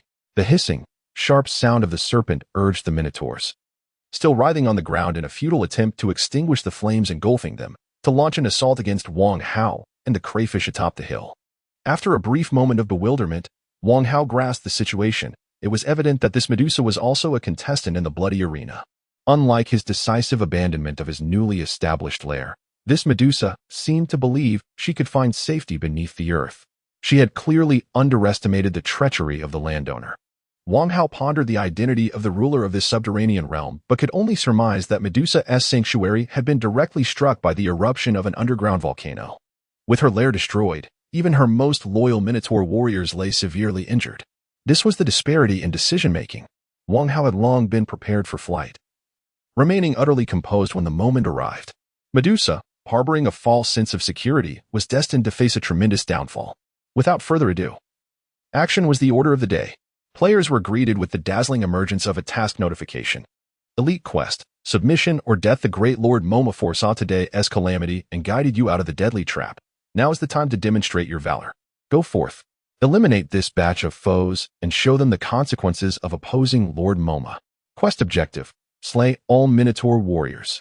Destroy or subdue Medusa. Quest reward: the players were immediately electrified. Grilling Cat: wow, the main quest has arrived. Oath of the Gods: everyone, no slacking. The rewards will be phenomenal. Enigmatic Youth: let us stick to our prearranged teams. At that moment, the commanding Chu Jiayan swiftly issued orders. Team 1. Deal with the one missing its left arm. Team 2. Target the one with broken horns. Team 3. Handle the one wielding the great axe. Team 4. Assault the one with the blinded right eye. Teams 5 and 6. Provide covering fire.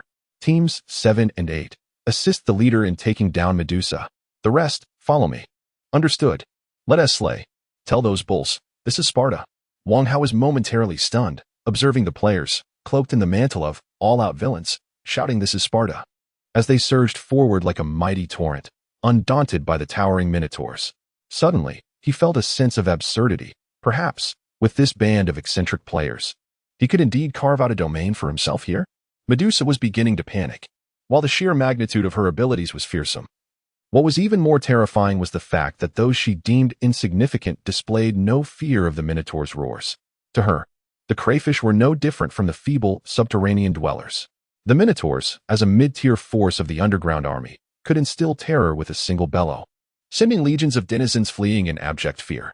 Yet, These crayfish merely hesitated momentarily before continuing their incomprehensible battle cries as they charged forward. The minotaurs were formidable, their muscular frames bulging as they wielded massive clubs, crushing at least 3 crayfish warriors into a pulp with a single blow. Yet, the remaining crayfish warriors showed no fear at all. Medusa could not possibly know that what the players saw was merely a mosaic of chaos. The Minotaur, ultimately, cannot ascend to the ranks of elite warriors not solely due to its physical constitution, but primarily because of its profound lack of intellect. Its attacks are excessively reckless, relying entirely on brute force in a contest of endurance. While a single blow may indeed fell several players, a greater number surge forth from all directions, employing cunning strategies against it. Don't just stand there, go for the tendons, they shout, as one deftly plunges their weapon, abyssal thong, accurately into the Minotaur's heel, delivering a vicious strike. What fate befalls a humanoid creature when its tendons are severed? Chapter 42. The flesh and blood wall, especially for the Minotaurs, those behemoths weighing over a ton. The pain in their heels and the sudden loss of balance would cause their massive bodies to topple like mountains, crushing an unsuspecting player on the spot. But what of it? One of the most notorious tactics among players is the corpse-dragging strategy. Is dying merely a loss of experience? 18 seconds later, they would rise again as a new hero. As the Lord, Wang Hao had long activated automatic resurrection. Whenever a player perished, they could simply apply for revival. A collective resurrection every 10 seconds appeared to outsiders, as if Lord Jason Momoa passed by, leaving behind pools of dark water. The recently fallen players would crawl out from these pools of black liquid. Long Chi-Chi howled, picking up a weapon dropped by an unknown player, and continued to charge forward. Seeing the Minotaur collapse, more players felt emboldened, brandishing their stingray sabers, and they surged forth, targeting vital points with reckless abandon. In this era, elite players became notorious for their headshot prowess. Where lay the weaknesses? Was it not blatantly obvious? The neck, the throat, the eyes. Even if they could not reach those, they aimed for the wrists and ankles, those frail joints. In combat, these fearless elite players proved far more formidable than any goblin. The Minotaur, already injured, found itself besieged by this throng of players, gradually descending into a dire predicament. It struggled to rise, each movement capable of slaying at least one of the tiny players. But so what? The sensation of having killed a single player would be overshadowed by the countless others that remained. Whether it crushed the head of a player with one hand or bit into their body, these players were undaunted by death. The players, thoroughly caught up in the fervor of their companions, charged at the target upon revival. Lacking weapons, they resorted to using pincers or shrimp guns, which sufficed as they were not dealing zero damage. The system allowed for casual poking, dealing minimal damage, but striking a vital point could still inflict several dozen points of harm. This seemingly tragic yet audacious battle raged on for 5 minutes until the first Minotaur fell dead before them. That player was undoubtedly a werewolf. The lower half of the shrimp had been torn asunder, while the upper half remained with its head jammed into the Minotaur's neck, its pincers desperately tearing at its blood vessels. The already crimson shrimp body was nearly stained black by the Minotaur's dark blood. This seemed profoundly unsettled the dwarf blacksmith Baru, who had been ordered to observe from a distance, gripping his hammer anxiously as he guarded the petrified Aishi. The first kill is mine. The high priest of the wind of sorrow. The player's name ignited a strong urge within Wang Hao to scoff, though he had no time to attend to the players. It was a clash of kings. As the players occupied the Minotaur, he naturally had to deal with Medusa. After unleashing her petrifying gaze, there would be a brief respite from concern. Yet, even without her magical eyes, Medusa remained a formidable elite foe. From the very beginning, her gaze was fixated on Wang Hao. Thus, when a fierce gust of wind carried a spear-like object hurtling towards her, her agile serpent tail twisted effortlessly, allowing her to evade it with such swiftness that she nearly left an afterimage in her wake. Wang Hao furrowed his brow. Realizing he had underestimated Medusa's agility, she possessed at least 30 points more than he did. Having leveled up, his own agility stood at a mere 100 points. But after being cursed, it was reduced by 85, leaving him with a paltry 15 points. Medusa's agility was nearly double his own, which was decidedly awkward. He could not hope to catch up to her through mere movement alone. Medusa had initially intended to flee, but Wang Hao was not one to let her escape.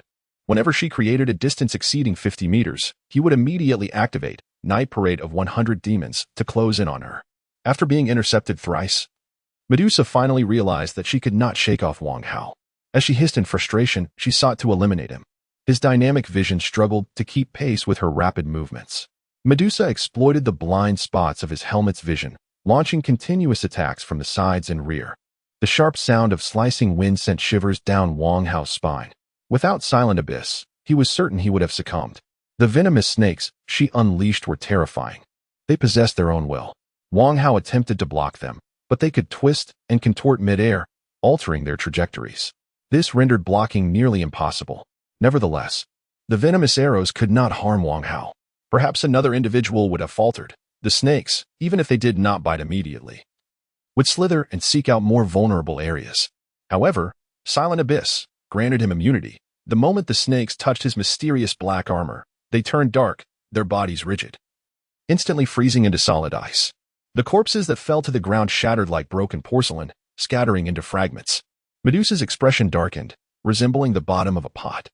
Her situation was dire. Her lair had been raided, and her subordinates were nearly all perished. Each of her attacks felt futile against this black-armored demon, who was impervious to the venomous arrows and immune to poison attacks, which were frozen upon contact. The petrifying gaze seemed ineffective as well, and most lamentable of all. She felt trapped, unable to flee. Strong one, I concede your prowess, but must we truly fight to the death? The serpent woman cried out. With the aid of the system's translation, Wang Hao comprehended ancient Greek. He relentlessly pressed on, sneering in ancient Greek. You think the one who petrified my kind can simply escape? Such a notion is far too convenient. Wait, I can restore your woman. Shall we call for a truce? The serpent woman was growing desperate. Oh, you can restore her? Wang Hao scoffed. This seemingly universal remedy was undoubtedly divine in its implications. It revealed his disdain and coldness. He could hardly believe that Medusa would adhere to any promise. Should she truly flee and leave AC unrecoverable, it would be a loss beyond measure. Nearby, Wang Hao, a player of Crayfish, suddenly received an urgent mission. At that moment, Wang Hao nodded in agreement. Before he could articulate his thoughts, the ominous and arcane aura emanated once more from Medusa. This sword-wielding figure, without a hint of warning, unleashed a formidable attack. Within the 60-degree conical range before her, everything in sight instantly lost its color. The petrifying gaze re-emerged. Initially, she was quite successful. The proximity was so close that Wang Hao had no chance to evade. Just at the critical moment, Puppet Monster bellowed, "Protect the boss."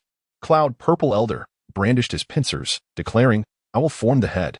The cat who loves cola struck a pose reminiscent of a dynamic death ray, exclaiming, "For the sake of experience and goodwill, I shall give it my all."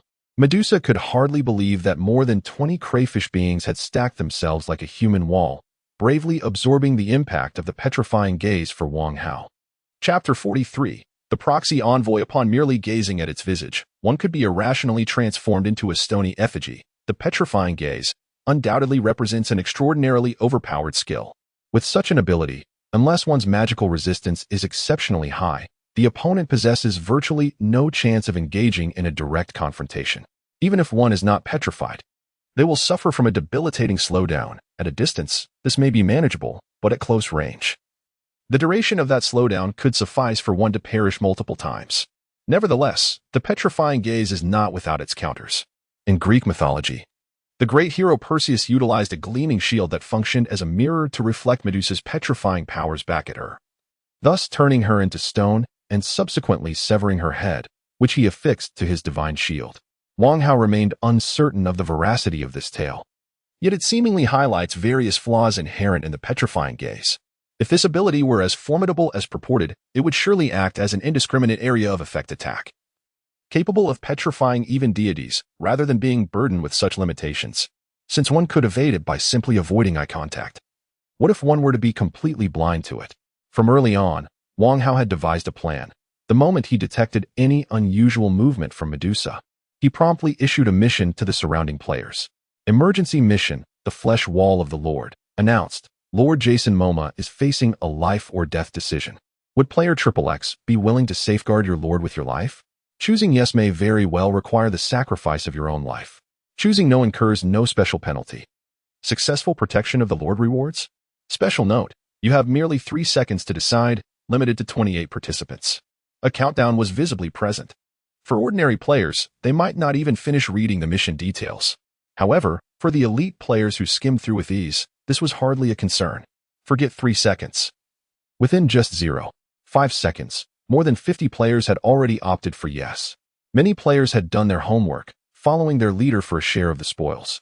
Ever since the quest to rescue Aishi, even the backup players in the game were aware of the benefits of raising Lord Jason's favorability. Death. What is death? This is not a game where one must clear levels in a single life or restart, since this online game offers a resurrection feature. The so-called death is but a mere array of pixels. Thus, 28 players, likened to little lobsters, were instantaneously summoned before Wang Hao, bravely enduring a blast from the petrifying gaze.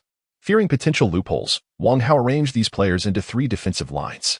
The outcome was that all players in the first 2 lines met their demise, while a few from the last line managed to survive, albeit in a state of sluggishness. Wang Hao skillfully evaded Medusa's ultimate attack. Having successfully withstood such a formidable assault, his spirit soared, prompting him to conclude the mission. Players rejoiced upon witnessing the notification. You have safeguarded the Lord's safety with your life. Lord Jason is very pleased with you. You lost 100 experience points due to death. You received 1,200 experience points and 50 points of Lord favorability. They erupted in excitement, shouting jubilantly. Oh yes. What? You claim that Wang is exploiting players? Nonsense. This is a mutually beneficial exchange, not exploitation. Of course, there were also cases where joy turned to sorrow. In his quest to elevate his favorability rating to a positive integer, Junyuki found himself in a tumultuous state of mind. Ever since he realized that his negative favorability posed a significant problem, he had not enjoyed a single night of restful sleep. He pondered whether his favorability would diminish to such an extent that his leader would deny him resurrection or even delete his account. Thus, he was the first to respond to Wang Hao's summons, promptly embedding himself within the rear line of the formation. If a prior player had constituted the forefront, he had assumed the role of the rear guard. As fate would have it, when all players ahead perished, he astonishingly remained unscathed. He did not even die, successfully gaining a wave of experience points without any effort. Just as he began to speak, he suddenly noticed that his diminutive lobster soldier on his shoulder had fallen, crashing down upon him. Thud. Junyuki was once again rendered as a mere mosaic. Indeed, he had been crushed to death by the carcass of his own ally. What the heck? Can this game even be played?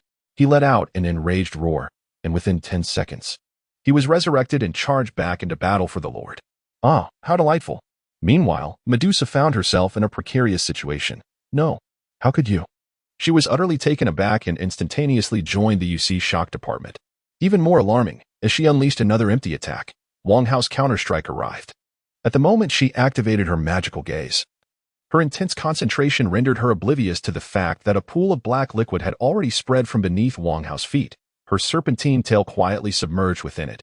Everything around her froze instantaneously, the air, the flying sand, the fierce battle of the lobster men, and the distant cacophony of sounds. Even the once vibrant crimson glow in the sky dimmed, momentarily stilled. Most crucially, Medusa was entirely immobilized within the black water pool. Her thoughts ceased. Her body felt encased in amber, rendering her incapable of movement or thought. The second hand of time seemed to halt in that singular moment. This was the abyssal darkness. Anyone who ventured within would lose all sense of direction, even forgetting the passage of time itself. This was not a true suspension of time, but rather an ephemeral forgetting of its flow. Boom. A figure clad in ominous black armor, resembling a demon lord, suddenly expanded a vast aura of darkness around him. Speaking of this aura, it resembled an intangible black mist. The dense fog coalesced behind Wang Hao, forming a colossal black humanoid figure, towering over 10 meters tall, with its lower half tapering into a cone of black mist. Players watched intently, noting that the upper body of the figure bore a strikingly masculine visage. No one had ever glimpsed the face of Lord Jason, as he always concealed it beneath a thick full-face helmet, leaving only his cold, cruel, yet wise eyes to suggest the identity of their leader. At that moment, the black mist coalescing into Wang Hao bore a sadistically twisted grin, starkly contrasting with his usually composed demeanor. Players, of course, remained oblivious, unaware that this was the embodiment of the fear aura emanating from the demon lord's armor. This did not prevent them from exclaiming in awe. Ironcar, is a Dozong powerhouse truly this formidable? The lonely heart in confusion. No, this is a stand-in warrior. The colossal figure shrouded in dark mist grasped a massive iron rod, crafted from the remains of a deceased minotaur, in the hands of the spirit giant. The 3-meter-long club appeared as nothing more than an elongated chopstick. With a fierce exhalation, the giant hurled the iron rod like a spear, aiming directly at Medusa's heart. Chapter 44.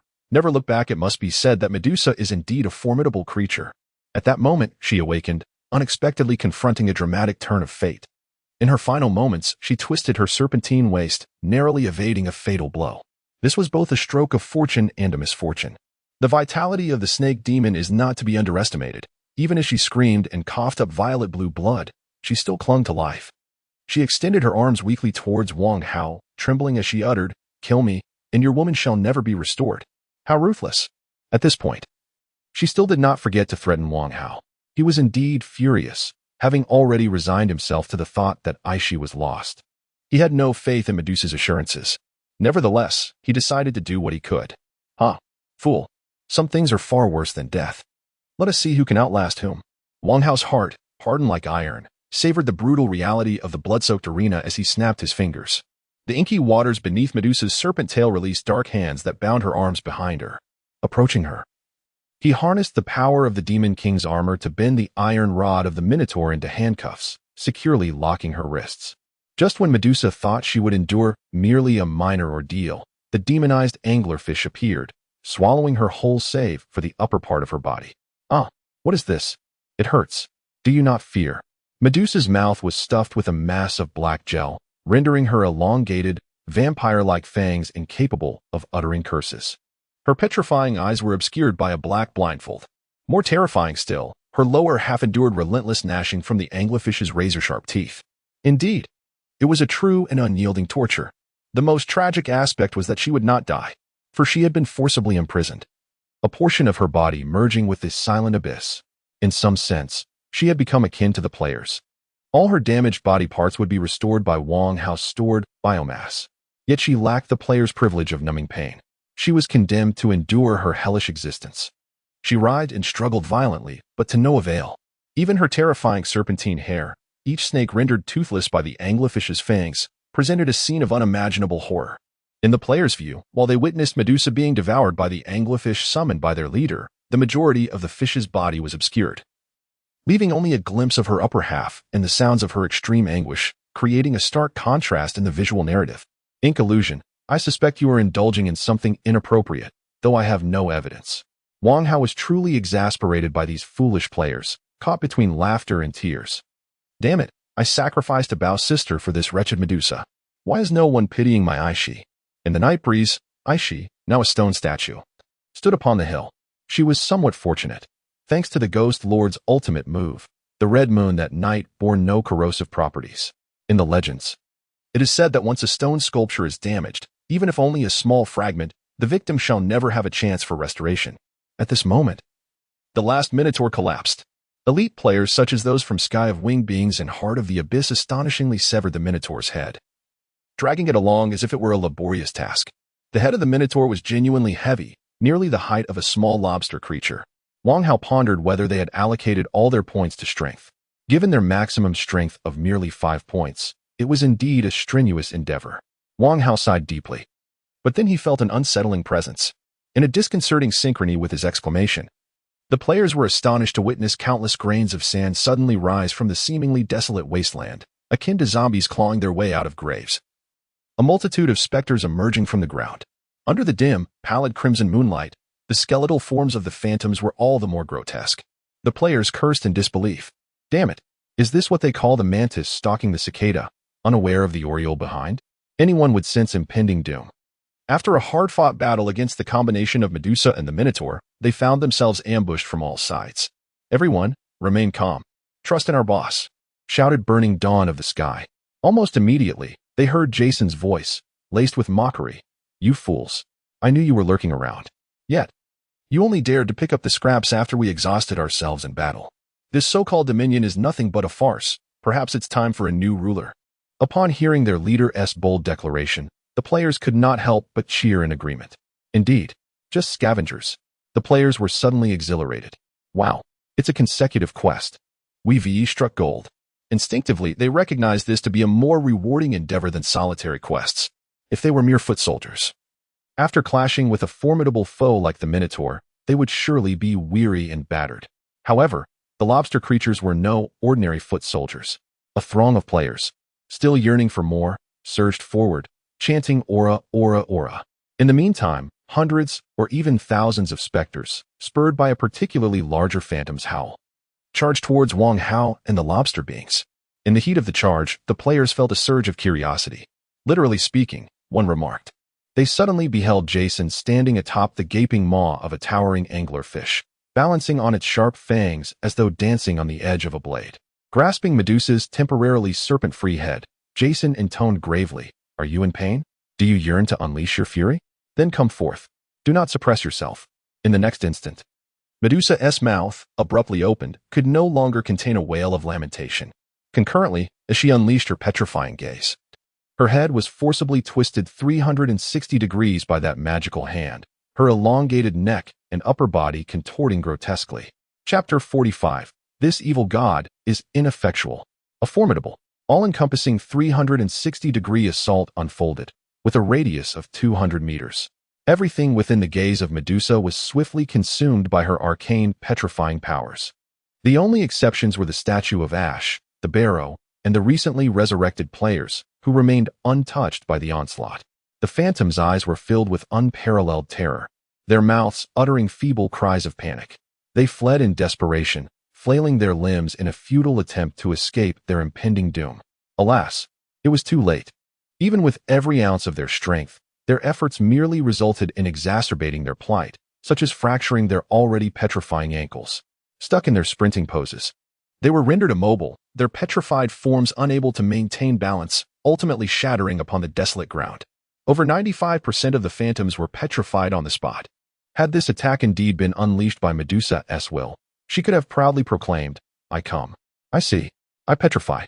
But she was compelled to act under duress. At that moment, Wang Hao pondered the legends of Medusa, whose head, once embedded in a divine shield, could still emit petrifying rays to vanquish the sea monster Cetus. He surmised that even if the petrification effect remained constant, the rate at which the living Medusa accumulated petrifying energy would differ significantly from that of a mere disembodied head. Through her helmet, Medusa could perceive the chilling smirk of the cruel Demon King, but soon her vision faded, along with the cursed anglerfish beneath her. She plummeted into the inky black waters below, as her form disappeared entirely beneath the surface. A metallic visage of Medusa's face suddenly emerged on the front of Wang Hao's shoulder armor, adorned with horn-like spikes. Though exquisitely beautiful, the features were partially obscured by a layer resembling coarse parchment affixed to the armor. It appeared as though a stunning maiden was attempting to break free from the armor, only to have her visage embedded into the left shoulder piece, evoking a chilling blend of beauty and horror that would send shivers down anyone's spine. But this was not the conclusion. With the loss of her footing, Wang Hao's silhouette seemed to descend slowly, just as his armored left foot struck the ground. An ethereal wave of darkness erupted, rippling outward like the undulations of water.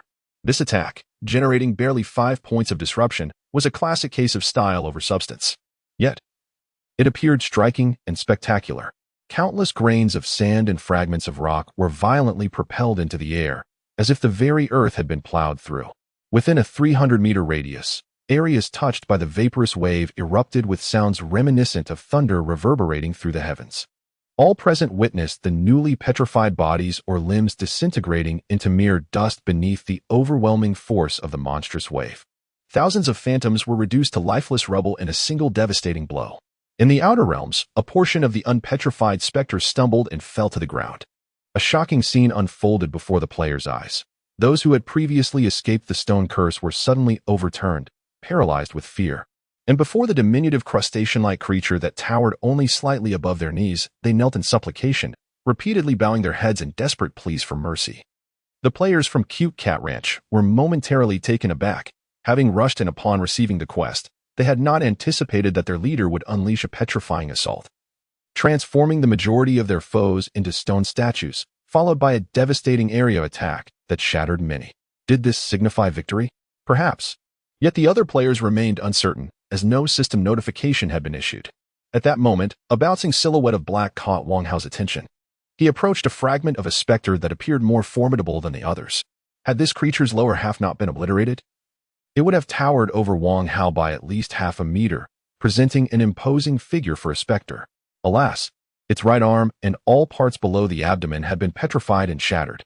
It writhed in a frenzy, but upon noticing Wang Hao's approach, it momentarily ceased its struggles. its yellow eyes with white pupils radiating boundless indignation. With the aid of the system's translation, Wang Hao discerned the words, I, Baratut, the first warrior of the great deity Yorg. You believe that by annihilating the main force of the divine, you can dismantle the dominion of Yorg in this realm? Not a chance. As long as a new holy child and suitable sacrifices are found, the deity shall undoubtedly descend upon you with divine retribution. Wang Hao, however, did not wish to hear more. He crushed the specter's head beneath his foot, reducing it to a mosaic of black. He scoffed, "TCH. Since the main forces are all here, I'll just raid your stronghold and eradicate every specter." Honestly, what a feeble threat. Was it possible that consuming too much wild human flesh had dulled their wits? Were I in your position, I might at least utter a line such as, "Do you think this is the end? Just wait, the great year shall come for you. And then, at the very least, I would expect a self-immolation or an explosive demise, perhaps with a splash of toxic residue. This generation of malevolent deities is truly lacking. Chapter 46. The Abyssal Clan at Work. Reconciliation is utterly impossible. It shall never be achieved in a lifetime. Humans may feast upon chickens, ducks, pigs, and cattle. Yet other races devouring humans is simply intolerable. Since whether one submits or resists, the fate remains the same. One might as well embrace the inevitable. What does it matter what kind of despicable dark deity it is? Wang Hao effortlessly gleaned the location of the ghost's lair from the surrendered specter. It lay within a valley 5 kilometers away. This presented an intriguing prospect. Without uttering a word, Wang Hao gestured towards the distant valley, prompting the players to receive a quest notification. Elite Quest, Submit or Perish, Phase 3 released. The Great Lord Moma has uncovered the stronghold of the specters. With the primary forces of the specters now decimated, it is time to give these loathsome adversaries a lesson. Charge forth, young warriors. Annihilate the specter's lair. Total quest rewards accumulated. Upon completion, rewards. The players, including those who had just been petrified and met their demise, erupted into cheers. What did a few defeats matter when victory is the true path? Little did they know, they had already been orchestrated into a trap. At the valley's entrance, human skulls dangled ominously, each marked with distinct bite marks from the specter's elongated fangs. The wind tinkled the wind chimes crafted from human bones, casting an even more sinister and malevolent atmosphere throughout the valley. A massive, corrupted anglerfish emerged from the inky waters, bearing Wang Hao upon its back. Go forth, my servant. Annihilate these followers of the dark deities. The sniper system linked to Wang Hao immediately marked several targets, leaving behind a plethora of question marks. The previous batch of players remained as unreliable as ever. Charge. For Azeroth, one player, known as Wu Jiqi, finally shouted something commendable. Brothers, let us avenge Sister Aishi. Wang Hao couldn't help but direct his gaze at him. The subsequent wave of players were all at level 5, slightly inferior in rank to the initial batch of 99 players, with the strongest among them, such as Chu Jiayan, already at level 12. There was indeed a disparity in levels. When it comes to combat, talent plays a significant role. Initially, Wang Hao anticipated that the players would encounter the guardians at the valley's perimeter and face a setback, even though most of the elite specters had been dispatched. The dozen or so specters at the valley entrance appeared to be formidable. One wielded a crescent-shaped shield fashioned from human thigh bones in its left hand, while the right brandished a lengthy bone knife crafted from animal jawbones. With a single strike, one could expect at least 2 of the small lobsters to lose their heads. The player, Wu Jiqi, exhibited some flair. When faced with the diagonal slash of the bone knife, he executed a splendid slide tackle, reducing his height from 60 centimeters to less than 10 centimeters above the ground, elegantly evading the blade and plunging into the specter's nearly defenseless lower region. Rather than slipping beneath, he merely glided past from the side, delivering a fierce slash with his crocodile tooth knife. Muscle-severed success. Nearby, another player named Dianzi Kachao Nandu seized the opportunity to strike, landing a blow to the specter's right wrist, causing the large bone knife to drop. Before the specter could react, Eternal Dawn swiftly lunged forward with a magnificent leap, targeting the little legs of the shrimp-like creature. Seizing the momentum of the specter's backward fall, it soared 40 centimeters off the ground and plunged a small dagger into the specter's throat. Gurgling, the specter seemed poised to retaliate. Yet more shrimp-like beings surged forth, mercilessly stabbing at the death. The Spartan 300 shrimp charged forward, managing to breach the specter's defenses with the loss of fewer than 20 players. Such losses were negligible. In merely 18 seconds, another fine shrimp would emerge. Quite impressive. Wang Hao was taken aback. Was it that the specters were too feeble, or the shrimp too formidable? However, upon penetrating the valley, player casualties began to escalate sharply. True. The Spectre's lair was filled with the old, weak, and infirm, but the players had never truly engaged in proper urban combat. Some players, seeing no enemies, recklessly dashed into the Spectre's tents, rummaging through their belongings. Fewer than 200 players continued to advance. Little did they know that those scavenging were ambushed. The ground suddenly shattered, and some Spectres emerged from pre-dug narrow tunnels. It is important to note that even juvenile Spectres rarely stood shorter than 1 meter, bestowing them a significant advantage in strength and agility over the shrimp-like beings. With the players scattered, the Spectres seized the opportunity to strike them down one by one. Countless players were torn to shreds by the Spectres attacking from all directions. "Goodness, how terrifying!" exclaimed one player. "This urban warfare feels too real. Gather together. Don't be like the gored kids saving their grandfather. Don't just throw yourselves in." The Spartan 300 shrimp soon met their demise, only to resurrect. Lord Jason remarked coldly, "Servants, do not underestimate the complexity of battle. This time shall be the last." Raising his hand, players were astonished to discover that the penalty for death had vanished, their bodies brimming with renewed strength. God of Tulips shouted excitedly, "Let us go. Let us get it done." Just as he finished speaking, he was struck on the head by Sky of the Winged Ones. "Do you have any brains? Operate by squad. 1 squad per direction, 10 men per group, eliminate the threat systematically." Wang Hao stood atop the head of a giant anglerfish, clad in dark, heavy armor, exuding the demeanor of a shadowy figure behind the scenes. A peculiar sensation stirred within Wang Hao, only to dissipate quickly. Was it merely an illusion? He wished to reassure himself that he was being overly cautious. Yet, Wang Hao was acutely aware of being watched. Standing with his hands clasped behind his back, a cold, proud aura mixed with fear aura spread outward. Addressing the direction where he suspected the observer lurked, Wang Hao declared coldly, "If the Abyssal Clan wishes to conduct its affairs, it better leave if it does not desire to perish." Chapter 47. Destruction of the altar regardless of who it might be. An aura of murderous intent accompanies those who have taken many lives, unexpectedly drawn into this world, and compounded by the detrimental effects of the Demon King's armor. Wang Hao surmised that donning the armor and unleashing a mighty roar would likely summon the ominous background music of a demon castle. What if his bravado backfired? In that case, I would undoubtedly flee. Wang Hao had long since prepared himself for the night parade of 100 demons. Clearly, the adversary had faltered, as that unsettling sensation of being watched vanished instantaneously. Fortune favors the bold, while the timid perish. Wang Hao had already dispatched a minor boss to obstruct the entrance. Unless the enemy proved formidable, there was no reason to return empty-handed. No more waiting. Realizing that prolonging this would invite too many uncertainties, he propelled himself forward, riding the monstrous anglerfish, effortlessly navigating the tumultuous waves as he plunged into the valley. The battle within the valley was nearing its conclusion. Most of the elite adult wraiths had been subdued by Medusa's petrifying gaze, leaving behind over 200 frail and ailing wraiths. If they could consolidate their forces into a cohesive formation, they might endure a while longer. However, the tactless juvenile and elderly wraiths charged recklessly, unwittingly becoming fodder for the enemy. Disregarding the fierce skirmish surrounding him, Wang Hao ascended to the heart of the valley, where a colossal wooden statue loomed, standing 3 meters tall and over 2 meters in diameter. Its crude design unmistakably represented the malevolent deity Yak. With a shake of the enchanted anglerfish, he sent a dozen captured wraiths tumbling to the ground. Pointing at the statue, he communicated in a translated tongue to the captives, "Destroy it, or face death." Initially, the wraiths recoiled in fear, vociferously proclaiming their unwillingness to defy their god. After a brief moment of contemplation, Wang Hao patiently executed the most obstinate wraith, reducing him to a pulpy mass, and then gently persuaded the next, as his hands, encased in black armor, became smeared with a substance reminiscent of tomato sauce. The third wraith succumbed to despair. In a fit of terror, he seized a large stone and hurled it at the idol.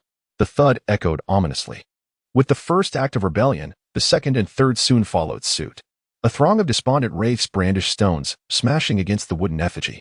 Remarkably, they succeeded in shattering it. Unbeknownst to the wraiths, in their frenzy, one individual had distanced himself 30 meters away. Indeed, as the first component, affixed with what seemed like wooden nails, plummeted, a wave of sinister mist erupted from the statue. This crimson-black vapor silently entwined itself around the traitorous wraiths. Oblivious to the roiling clouds above the idol, a gaping void materialized, from which an unending torrent of malevolent crimson-black light cascaded downward. The entire altar was shrouded in a mist akin to blood. At this moment, A certain entity, suspected to be the Abyssal Demon King, was poised to summon Tool 1. Miss Medusa. Yog, daring to gaze upon the scene, uttered no words but initiated a display of respect with a petrifying glare. The petrochemical demon Eye is certainly no elite entity capable of vanquishing the gods in an instant. However, that Yog is hardly a paragon of sophistication either. One might argue that it is merely a clash of novices in the eyes of true deities. At the very least, one could introduce themselves as I am the cataclysmic king. Arthas. Justice has its rightful claim. Henceforth, should you pursue Arthas, it has nothing to do with that Jason Momoa fellow, nor with me, the mere passerby Wang Hao. Indeed, one might consider the Russian nesting doll phenomenon. Even if you penetrate the armor of this demon king and recognize the figure of Jason within, you shall never perceive the essence of this time traveler. Ah, yes, the plan is in motion. This traveler had meticulously laid out their strategy, yet who could have foreseen? When you treacherous traitors and vile gods unleashed your fury, hundreds of eyes were fixated upon those traitorous fools. I observe. I scrutinize. I gaze. How infuriating. Those traitorous imbeciles melted away mere seconds later.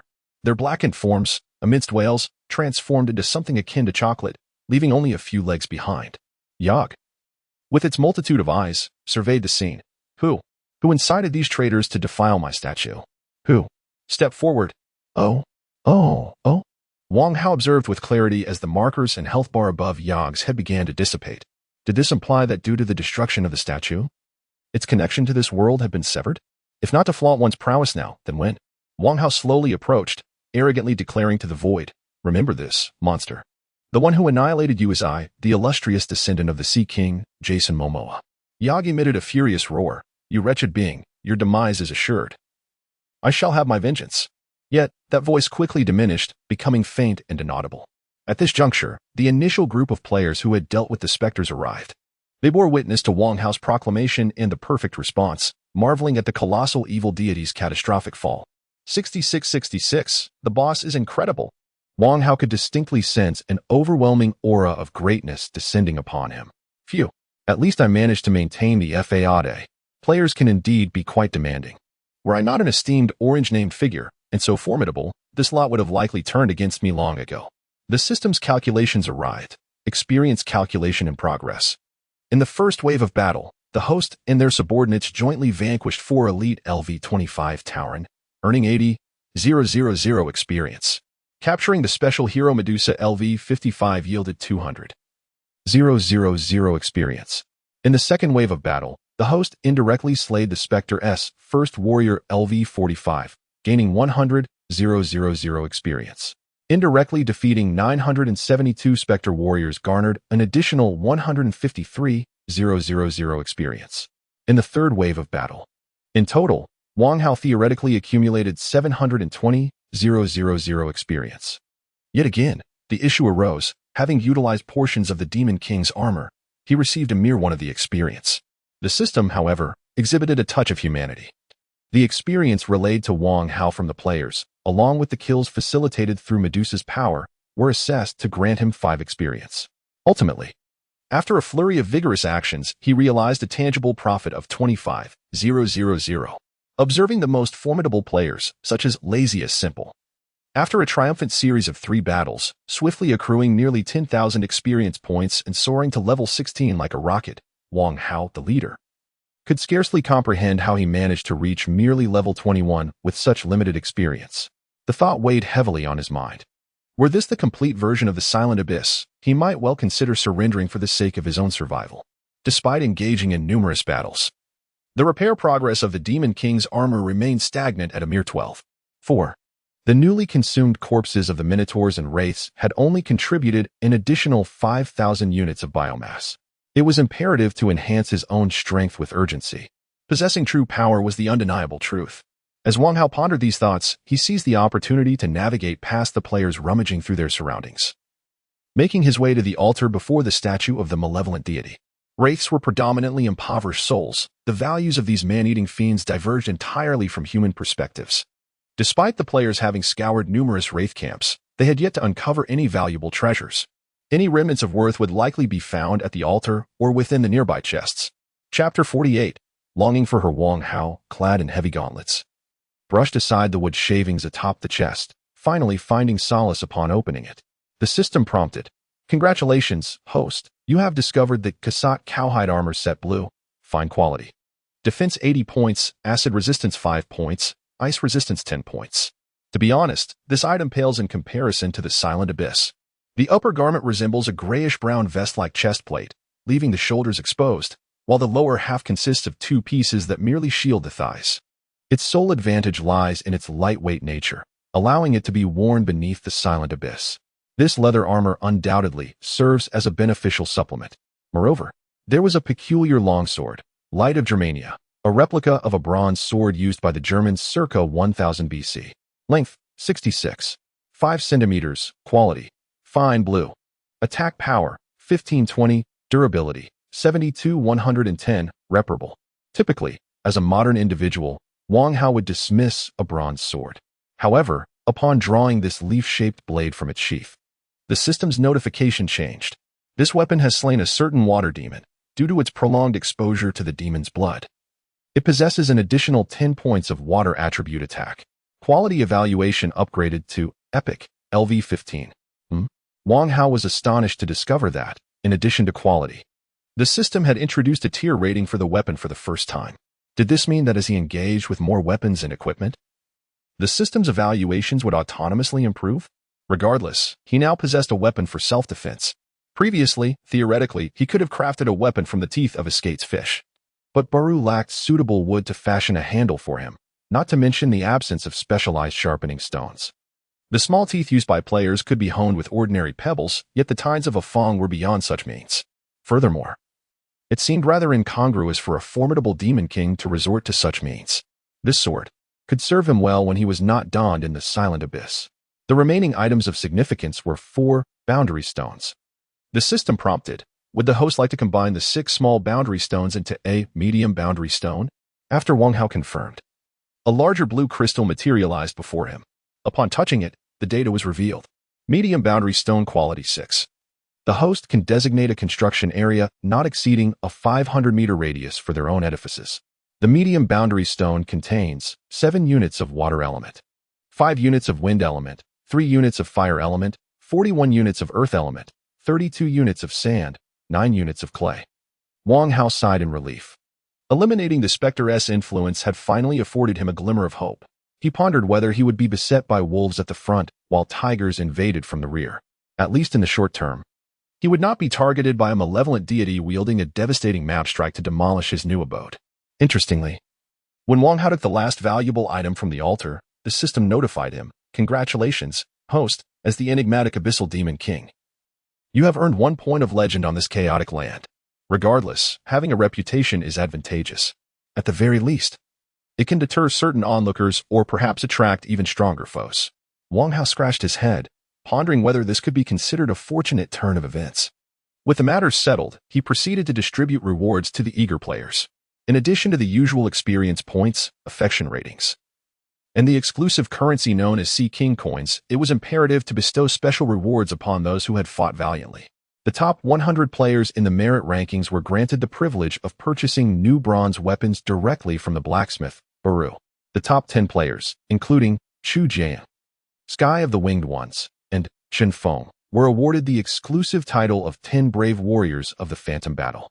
Furthermore, each of them was allocated a designated plot of land in the new territory, although the area measured a mere 2 meters by 2 meters.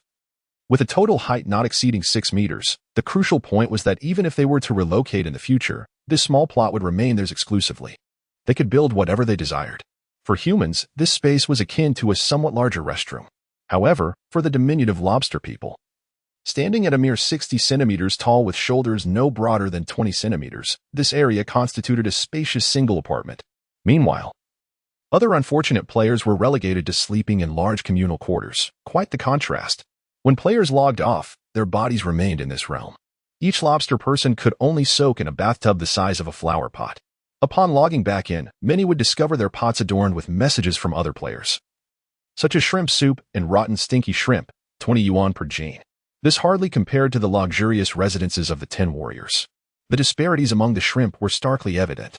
As dawn began to break, illuminating the horizon, Wang Hao, weary from the night's fierce battles, chose to ignore those still rummaging through their belongings, cloaked in the all-villains cape. As the leader, he had greater responsibilities to attend to. The first task was to select a location for the new base. While the valley appeared promising, Wang Hao was apprehensive of this sinister place. The phantoms were indeed malevolent, having devoured humans and scattered bones across the ground. Moreover, this site had once served as an altar for an evil deity, leaving the potential for unsavory remnants. Wang Hao had no desire to be unexpectedly accosted by a malevolent entity during his slumber. Ultimately, he opted for a hillside situated approximately 2 kilometers to the south, adjacent to a small lake with a fresh water source, ideal for aquatic development. Most importantly, he discovered open copper and coal mines. Even if the copper and coal were of low quality, it would at least liberate him from the wretched Stone Age. Within the stone house crafted by a team of skilled player artisans, Wang Hao positioned the statue of Miss Aishi, transformed into stone. The valiant Aishi maintained her stance, drawn, with an expression of shock frozen on her face, her eyes seemingly attempting to glance at Wang Hao. It was evident that in the most critical moment, she had not forgotten him. Alas, her focus on Medusa's visage had led to her downfall. The more Wang Hao gazed at the alabaster statue, the more he felt an overwhelming sense of loss. Unable to resist, he reached into the confines of the Demon King's armor. "Hey, Medusa, release my archer." "Fine. You're impressive. Please, continue to enjoy. After all, I'm not the one enduring the torturous punishment." Wang Hao has established a water barrier in his new home, forbidding players from entering. He gazes at Aishi with a sigh. "Alas, on this first day without Aishi, I miss you, my dear companion." Wang Hao casts a mournful glance then. Using a coal stick he just discovered, he draws a small line upon the statue. Chapter 49. The Great Concealment Dilemma. He pondered whether, in the absence of the malevolent deity Yog, anyone would dare to invade his home under the cover of night. He felt a twinge of caution regarding the establishment of the new base. The clock had just struck midnight. Sigh. How exhausting. Without Aishi, Wang Hao felt an unsettling void. It wasn't merely a matter of reviving players. The sniper system could manage that, rather than lacking a sense of ritual. It was more accurate to say that Wang Hao was in need of a dependable ally. Wang Hao drifted into a deep slumber. When he awoke once more, it was already 8 in the morning. He glanced at his WeChat and was greeted with exhilarating news. "Xiao Hao, fantastic news. Last night, Boss G, the esteemed leader of Stian, personally approved our advanced settlement of 5 million RMB. He also praised our game highly and expressed hope that we could swiftly release more versions while ensuring quality, as long as we maintain the game's popularity. Securing recommendation slots will be a trivial matter. However, there will be no further disbursement before the settlement date. Stian boasts its own platform for recommendations. As a colossal gaming platform that reached a peak of 5 million concurrent users in 2018, a prominent feature on their homepage could undoubtedly propel a game's sales. Any ordinary game developer hearing this news would likely be overjoyed. Yet, upon receiving the WeChat message, Wang Hao felt an immediate paralysis, as if struck by lightning. "Please, for the love of all that is holy, System Overlord, do not act recklessly." The sniper system mocked him. "You're hardly cute. Don't even think about relying on charm to get through this." Wang Hao felt as if he had been struck by thunder, his composure shattered. The system alerted him. "Due to the increasing recognition of the game you are involved with, a significant number of individuals have developed a keen interest in your company. How could an obscure game company produce such an exquisite AAA masterpiece? The latest concealment requirement is 18,000 points. Please expedite the enhancement of your concealment level, or you risk increased exposure." The system's demands left Wang Hao feeling a prickling unease. "System, you beckon me to establish a company, and I have done so. You require concealment, and I have complied. Yet, how am I to conjure 8,000 points from thin air when a mere IFC building yields only 5,600? Gazing at the 5 million reflected in his bank message, he felt no joy. Rather, tears of an overnight fortune streamed down his face. These were genuine tears. "This is truly overwhelming." He trudged through breakfast in a daze, as if a mere shell of a human heading to work. Indeed, he was ostensibly a student. Yet now he was thrust into the responsibilities of employment, having to make countless decisions. While on the subway, he glanced at the forum, which was as lively as ever. The most sensational post was titled, "This is the deadliest poison in the world. Jun Yuki." He swayed his head, proudly displaying a small lobster head, followed by a glistening green curved dagger, his expression serious. "Dear audience, did you know? This blade is coated with the fabled poison that seals the throat upon contact, known as Medusa's despair." The blade appeared to be a shade of white at first glance, but upon closer inspection, A flash of reflection revealed a color akin to lush grass green, which felt oddly dissonant. Last night, our leader Jason successfully dealt with the renowned female demon Medusa. Today, the camp had supplies available. With a favorable rapport with the Lord, one could exchange 100 Sea King copper coins for a portion. Despite my insufficient reputation, it did not hinder my ability to borrow a share. Now, I shall demonstrate to the audience just how potent this poison truly is. With that, he extended his lobster-like tongue, adopting a rather sinister pose, and licked the curved blade. The audience's comments were rife with disbelief, expressing their outrage and amusement at the absurdity of the moment. Then, Wang Hao stumbled upon a startling headline: "Solid proof, godforsaken land, endangers life." At that moment, his heart raced with trepidation. Although the subway was packed to the brim, he felt as though there was an empty space around him, as if he might faint at any moment. Could it be that the illusion of the game had finally shattered? He could scarcely fathom how pale his complexion must have been.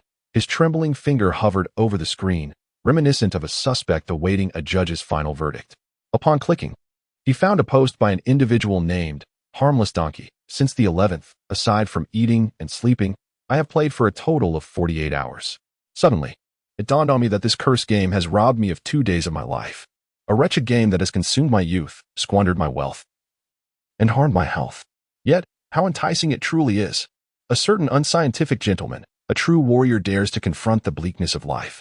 Dear poster, are you selling your account? Hand it over, and I shall bear your suffering."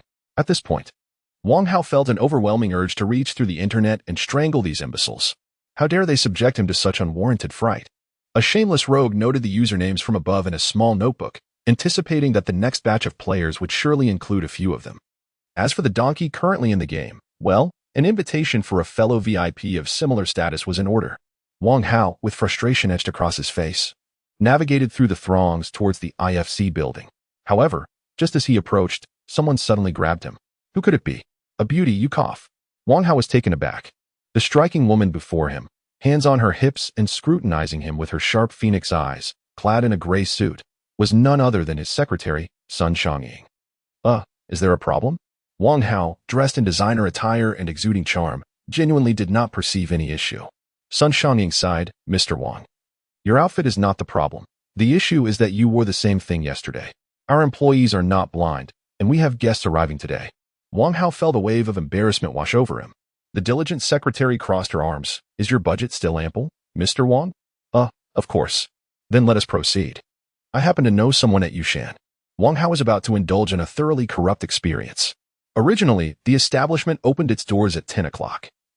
But with a single phone call from Sun Xiangying, they graciously made an exception and opened the doors early just for him. He first tried on a bespoke suit priced at $5,999, and they assured him that a second suit would be ready in the afternoon, with a promise of 3 suits available for him by the following day. Chapter 50. We need a mermaid. Handsome men and beautiful women invariably attract attention wherever they go.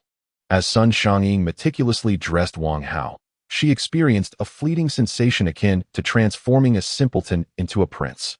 Though her boss appeared formidable, it was evident that he lacked social experience. She, too, was a novice, but Wang Hao was only slightly better off. As they walked down the street, Sun Xiangying suddenly became contemplative. "Boss, you seem a bit taller, don't you?" Startled, Wang Hao was taken aback. Just the previous night, he had casually allocated attribute points to his physique, bringing it to 200. He felt considerably stronger. Could it be that his physical state on one side could influence the other? A twinge of unease crept in. It must be an illusion. No. I have an eye for such things. I believe you've grown at least 1 or 2 centimeters. Sun Xiangying had already felt a twinge of curiosity when they visited the suit store. Suddenly, an impulsive thought escaped Wang Hao's lips. "You're hearing my excuses." Sun Xiangying was taken aback, her forehead lined with annoyance. "You are my boss. If you don't want to discuss it, that's your prerogative. But what do you mean by making excuses?" Just as the conversation hung in the air, a commotion erupted outside the company's entrance. It was only the second day of the company's formal operation, and numerous job seekers had arrived for interviews. Wang Hao was astonished to see several impeccably dressed men exiting while pinching their noses. What is going on? Instinctively, he rushed to the doorway, only to be met by Lui Weichan, who was hastily making her way out in an electric wheelchair. "Excuse me, Mr. Wang, please step aside." Lui Weichan's face bore traces of tears, and she was nearly fleeing. Behind her trailed Aunt Chun, a cleaner assigned to assist Lu Yuechan. Then, an unpleasant odor wafted through the air. Whispers circulated among the onlookers. That disabled girl must have lost control. Such beauty, yet, heaven forbid. Would such incidents become a regular occurrence? Wang Hao's temper flared, his brows furrowing in indignation as his piercing gaze swept across the room. Exuding an undeniable aura of authority. Accompanied by his attractive secretary and adorned in his ostentatious attire, he was already an object of intrigue, having recently faced life and death. Even without the use of his powers, the sheer intensity of his demeanor commanded respect. With a single glance, the 20 or so individuals in the lobby fell silent. Their voices hushed. I am Wang Hao, the CEO of Xiaoqiang Studio. It is a pleasure to see so many talented individuals here for interviews. But I must remind everyone that respect is mutual. As able-bodied individuals, we have no right to look down upon the misfortunes of others. Those who harbor such thoughts, I regret to inform you, do not align with the values of this company. With that, disregarding the reactions of the interviewees, Wang Hao strode confidently into the building. His stunning secretary felt a deep admiration for Wang Hao's actions and nodded resolutely. I understand. I will comfort her first. Before long, Lu Yuechan returned. Refusing Sun Xiangying's offer to assist her in navigating the wheelchair, insisting on entering independently. Sun Xiangying followed closely behind, casting meaningful glances at Wang Hao. Upon entering, the very first words spoken were, I appreciate your kindness, Mr. Wang, but I have decided to resign. After all, it was merely a probationary period. So I presumed there would not be too much trouble. Wang Hao sighed. Previously, he had been preoccupied with concealing his emotions, failing to contemplate the gravity of the situation. Just moments ago, he had researched on Baidu. The plight of those paralyzed from the waist down is indeed profoundly despairing. Medically, it is akin to a death sentence, with a substantial likelihood of no recovery. Many individuals are unable to care for themselves, primarily due to their inability to perceive their lower bodily functions, leading to involuntary excretions without any sensation. Wang Hao spoke. I earnestly hope that Miss Lu will continue her position. On what grounds? Lu Yuechan's voice resonated with strength. It was evident that even she struggled to believe her own words. Am I merely a temptation for you? Wang Hao, in a moment of folly, uttered such a statement. Both women were momentarily taken aback. Lu Yuechan, in a fit of ironic anger, understood all too well how alluring her appearance and upper physique were. From childhood, she had been adorned with the titles of Little Princess and even Campus Goddess. And now, she abruptly tore at her long skirt, revealing two emaciated legs akin to those of an elderly woman, along with a catheter bag strapped to her thigh, as if demanding, do you still desire me? Desire. Our company truly needs you. An epiphany struck Wang Hao, and he gazed intently into Lu Yuechan's elegantly shaped eyes. If it's for the Disabled Association, then please disregard it. Lu Yuechan's pride was explosively strong. Mundane tasks could not persuade her. Are you familiar with our company's game, The Land Abandoned by the Gods? The protagonist is a castaway of the Sea Tribe. According to our company's plans, we actually require a mermaid. What? Both Lu Yuechan and Sun Xiangying were taken aback. A mermaid? Lu Yuechan's heart suddenly fluttered. She was well acquainted with the company, having spent considerable time the previous day watching videos and introductions of the new game. You are aware of motion capture and facial expression capture systems, are you not? Lu Yuechan nodded, somewhat bewildered, while Sun Xiangying's eyes sparkled with interest. In fact, this is a little secret of our company. The character Jason Momoa, a descendant of the Sea King, has been portrayed by colleagues from the technical department using those two technologies for an extended period. Wang Hao swiftly operated the computer and turned his 49-inch widescreen monitor around.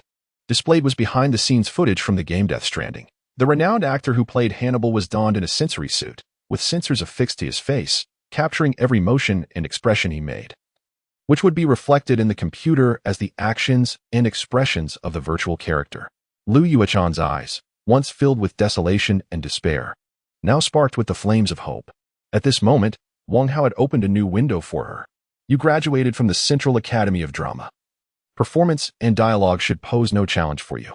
Moreover, for the mermaid character, you need not even move your legs. You can simply sit there beautifully. In your leisure time, you may assist in reviving players within the game.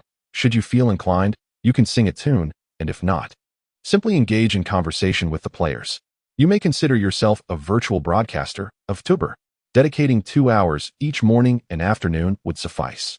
You will have Aunt Chun and a dedicated team to support you. What do you think? Are you interested? Chapter 51. Doubts from the industry on the other hand. A post became a hot topic on Weibo today. Is the developer of The Abandoned Land, Xiaochang Studio, truly a beacon of domestic achievement? The author never intended to harbor the most malevolent doubts regarding our nation's accomplishments. The launch of aircraft carriers and the 70th anniversary parade have filled me with joy. However, the sudden emergence of an obscure small company presenting what appears to be a monumental AAA online game leaves me perplexed. When did our nation's gaming industry become so advanced? It is well known that our gaming industry has traversed its peak and has now entered its nadir this year. Back in 2010, even a poorly conceived online game with a mere 200,000 yuan investment could generate a monthly revenue of 1 million. At that time, all the hot money flooded into this sector, and the domestic gaming industry could only be described as a volcanic eruption. This was followed by a slew of exploitative web games, client games, and mobile games, which severely compromised player interests, resulting in a surge of reports and complaints. The excessive chaos in the market inevitably summoned governmental intervention. Consequently, the state implemented a stringent game approval system, which thrust 99 of the unscrupulous gaming companies into a dire predicament. This marked the onset of what we now refer to as the winter of the gaming industry. A large-scale online game necessitates an investment that is almost impossible to be less than 100 million yuan. In such an environment, nearly all developers have abandoned risks, opting instead for the most reliable martial arts-themed online games. New genres, particularly those leaning towards Western fantasy styles, have nearly vanished. The reasoning is simple: the investment is vast, and the market remains uncertain. Thus, a small new company known as Xiaochang Studio has suddenly emerged at the forefront of the gaming industry, without a single celebrity in its ranks. Where, then, did it procure its funding, planning, and human resources? The term AAA inherently requires substantial capital. Those who have created the so-called industry miracles almost invariably share a common pattern. They often have previously held positions at larger companies and then ventured out on their own. For instance, Gabe Newell, the head of Valve, was a senior engineer at Microsoft, where he earned $1 million before finding it tedious and departing to create Half-Life. Similarly, Hideo Kojima, the mastermind behind Death Stranding, was previously employed at Konami, where he crafted the iconic Metal Gear series. Take, for instance, the most crowd-funded game in history, which raised nearly $300 million and remains unfinished after years of development. Star Citizen. Why do investors still trust its developer, Chris Roberts? He is one of the pioneers of science fiction gaming, known for creating Wing Commander and Freelancer, and is widely recognized as an industry heavyweight. However, what does Xiaochang Studio possess? There is no buzz, no industry titan, yet they have quietly produced a masterpiece. They have purportedly pioneered the realm of consciousness intrusion VR gaming.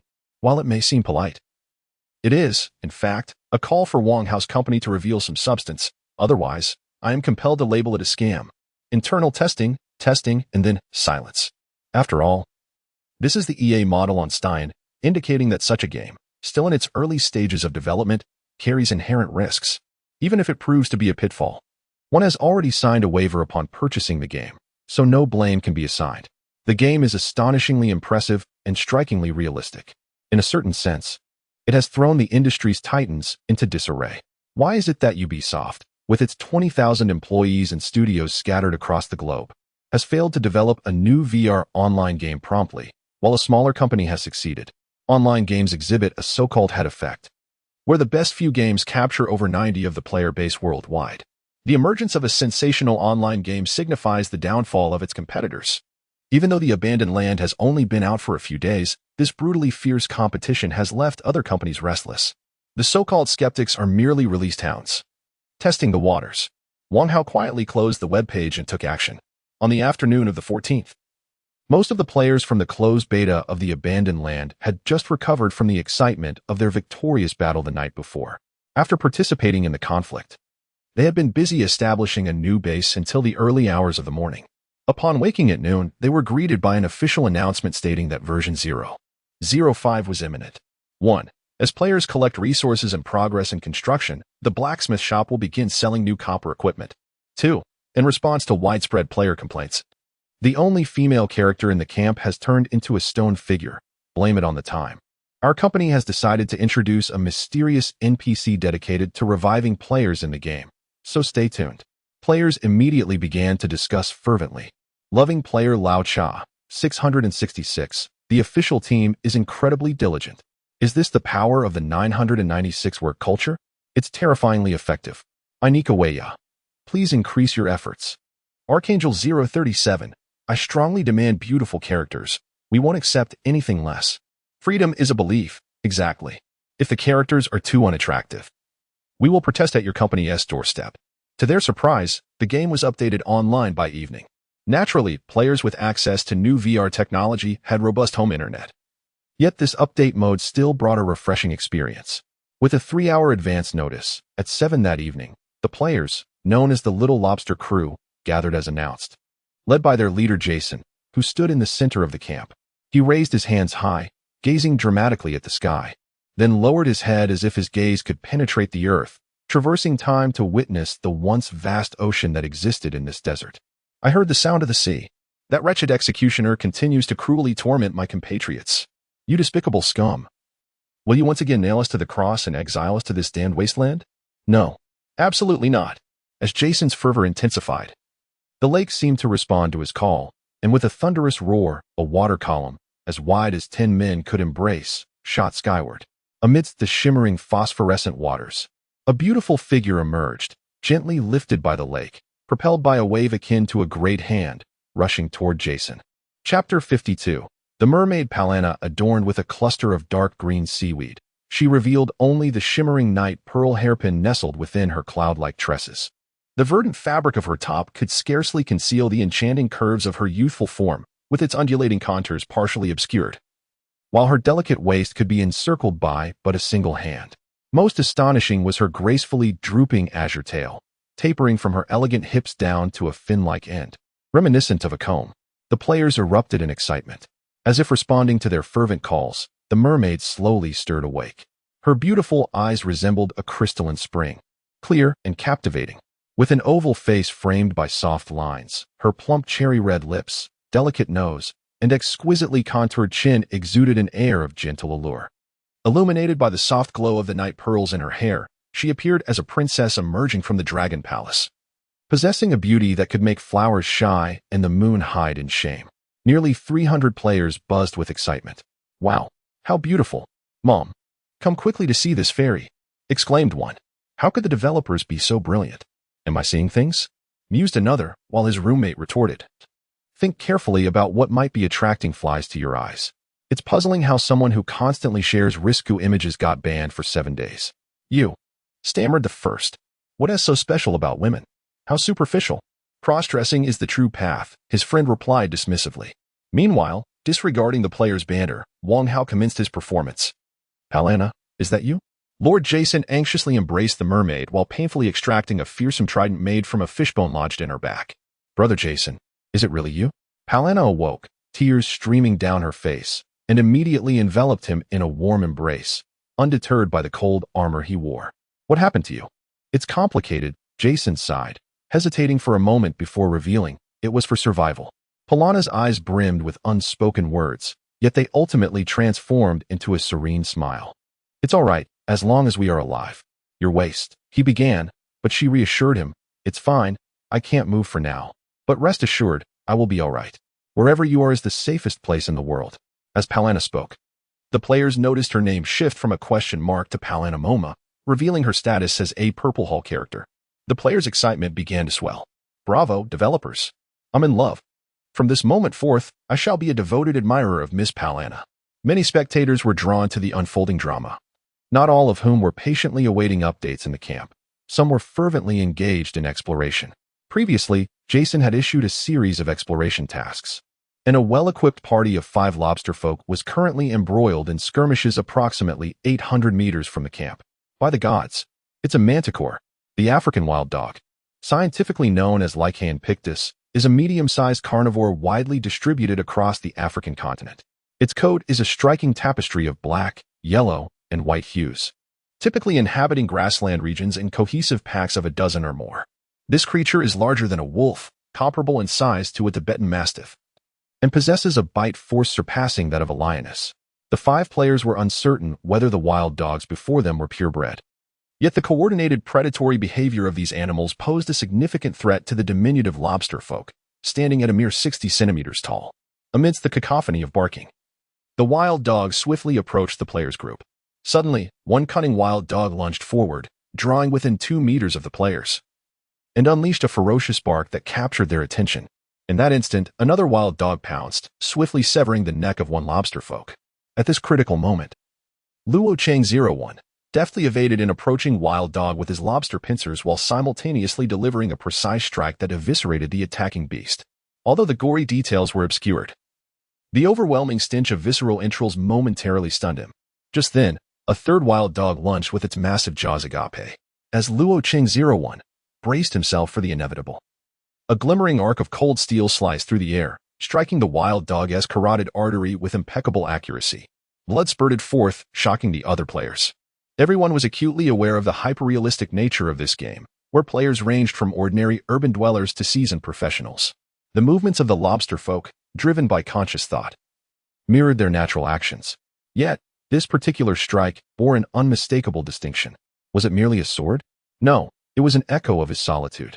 Friends familiar with the player known as Sword God of Slaying Heaven understood his exceptional skill, rivaling that of professional gamers. Little did they know, he was actually a retired soldier. This game had inadvertently rekindled memories of a harrowing encounter with a pack of wolves during a mission, yet this was even more exhilarating. For the lobster folk, the wild dogs were akin to facing a majestic lion, a staggering intensity that urban dwellers could scarcely fathom. Regrettably, upon respawning, Sword God of Slaying Heaven found himself momentarily entranced. My goodness, what a stunning lady. It was only then that he recalled the official update announcement. Brave warriors who fight for our kind, may my blessings hasten your return to the battlefield. The gentle, melodious voice left the resurrected players, including himself, utterly captivated. Such a flawless NPC existed in this world. A throng of players surrounded Piranha, reveling in her presence. Time Traveler Rogue, Lady Piranha, I adore you. I adore you all too. Piranha responded graciously, her sweet smile and welcoming demeanor prompting the players to exclaim, AWSL. With audacity, Time Traveler Rogue ventured to speak, Oh, beautiful one, might you grace us, valiant warriors who fight for the illustrious sea tribe, with a song? I believe such an act would surely invigorate our spirits. Indeed. Sing for us. The god of tulips joined in the uproar, declaring, I desire majestic presence. The loss of the harem beast chimed in, I want Brittany, S3. Those who revel in such raucousness are often the sort from which little wisdom is gleaned. Piranha, with her fish tail elegantly folded, displayed a pensive expression upon her lovely visage, and then her melodious, crystalline voice resonated throughout the encampment. Under the great bridge, a flock of ducks swims by. Come quickly. Come and count them. 24,678. A nursery rhyme? Upon hearing this, the players erupted in laughter. Chapter 53. A confrontation with hardware aware that players harbor ulterior motives, yet skillfully diffusing the tension. This display is truly remarkable, as everyone understands. This does not deter these individuals from their enthusiastic fervor. Example from the second-generation Game King. Amazing. This is akin to a bus for kindergarten. Even the Sword God of Destruction chuckled. The doors are welded shut. No one is getting off. The players are in high spirits, with some laboring away at tasks while others engage in battles. If they happen to perish, they are graced with the assistance of a divine mermaid to revive them. Were it not for the constant experience penalties and the debuff duration, they would eagerly seek death repeatedly just to elicit a smile from the mermaid. Moreover, they discovered that players revived by Miss Palana experience half the penalty for weakness. Unfortunately, Palana, being a newcomer, soon grew fatigued, relaxing in a fish pond crafted by the esteemed Jason. Although she remained responsible for revivals, her casual demeanor suggested that the essence of Palana had momentarily withdrawn. Nonetheless, when players uploaded videos of the new NPC mermaid Palana to the video platform colloquially referred to as Billy Billy, it sparked even greater discussions. A closed beta player emerged to share their thoughts. Tyrant Bear Ring, we certainly recognize that this is akin to a Veet sister. However, that modeling, that fierceness, that visage, despite being a lifelike virtual character, it is simply breathtaking. Eternal Dawn, I am beginning to comprehend the sentiments of those infatuated. A chorus of comments followed. With such a beautiful lady, I could endure a broken leg just to adore her. Wake up. Mermaids do not possess legs. The fervor escalated, and the topic shifted to, is there truly a mermaid so exquisite? After the creator shared Palana's video, they articulated, It is well known that the so-called VB is merely a portrayal by a real person, to prevent the 3D model from encountering clipping issues or appearing grotesque. Virtual streamers are typically designed to resemble their human counterparts in height and physique. The players erupted in excitement.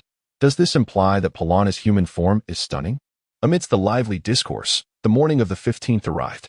Without deliberately teasing the players, the identity of the mermaid Polana's human counterpart was revealed with great candor. In the video, Liu Yuechan donned a form-fitting black suit, accompanied by a sensory outfit, her face adorned with small circular sensors, supported by 2 female assistants. She appeared somewhat comically cradled. One held her body while the other supported her legs. On the opposite side of the video, Jason Momoa was seen cradling Polana. Under the scanning of the sensors, a small window in the video displayed Polana's synchronized movements. Each smile and gesture was flawlessly mirrored in the game. Players and viewers alike erupted in excitement, of course, with varying points of focus. Oh my, is this human counterpart a fairy? So stunning. That fierceness, that waist. Where did the producers find such an actress? Such beauty, such a voice, such mastery of dialogue, surely she must be quite costly. The majority of players are fervently discussing the stunning beauty and physique of the live-action piranha. However, some perceptive players have noticed that the young lady's lower body seems rather still. Naturally, another post has become a hot topic on Weibo. Titled, "I am truly impressed by the technology of the Xiaoqiang studio." This post, authored by another individual, does not dwell on the beauty of the person in question, but rather examines the studio's impressive technical prowess from a professional filming perspective. Many may not be aware of the sophisticated equipment employed by this studio in their portrayal of a live-action mermaid.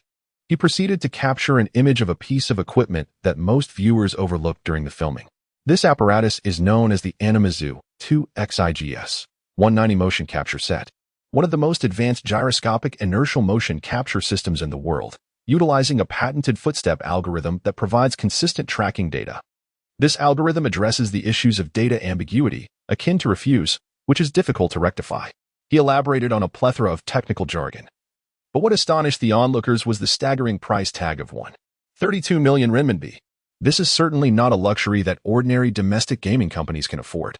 To my knowledge, only major companies like miHoYo, creators of Honkai Impact 3rd, possess similar equipment.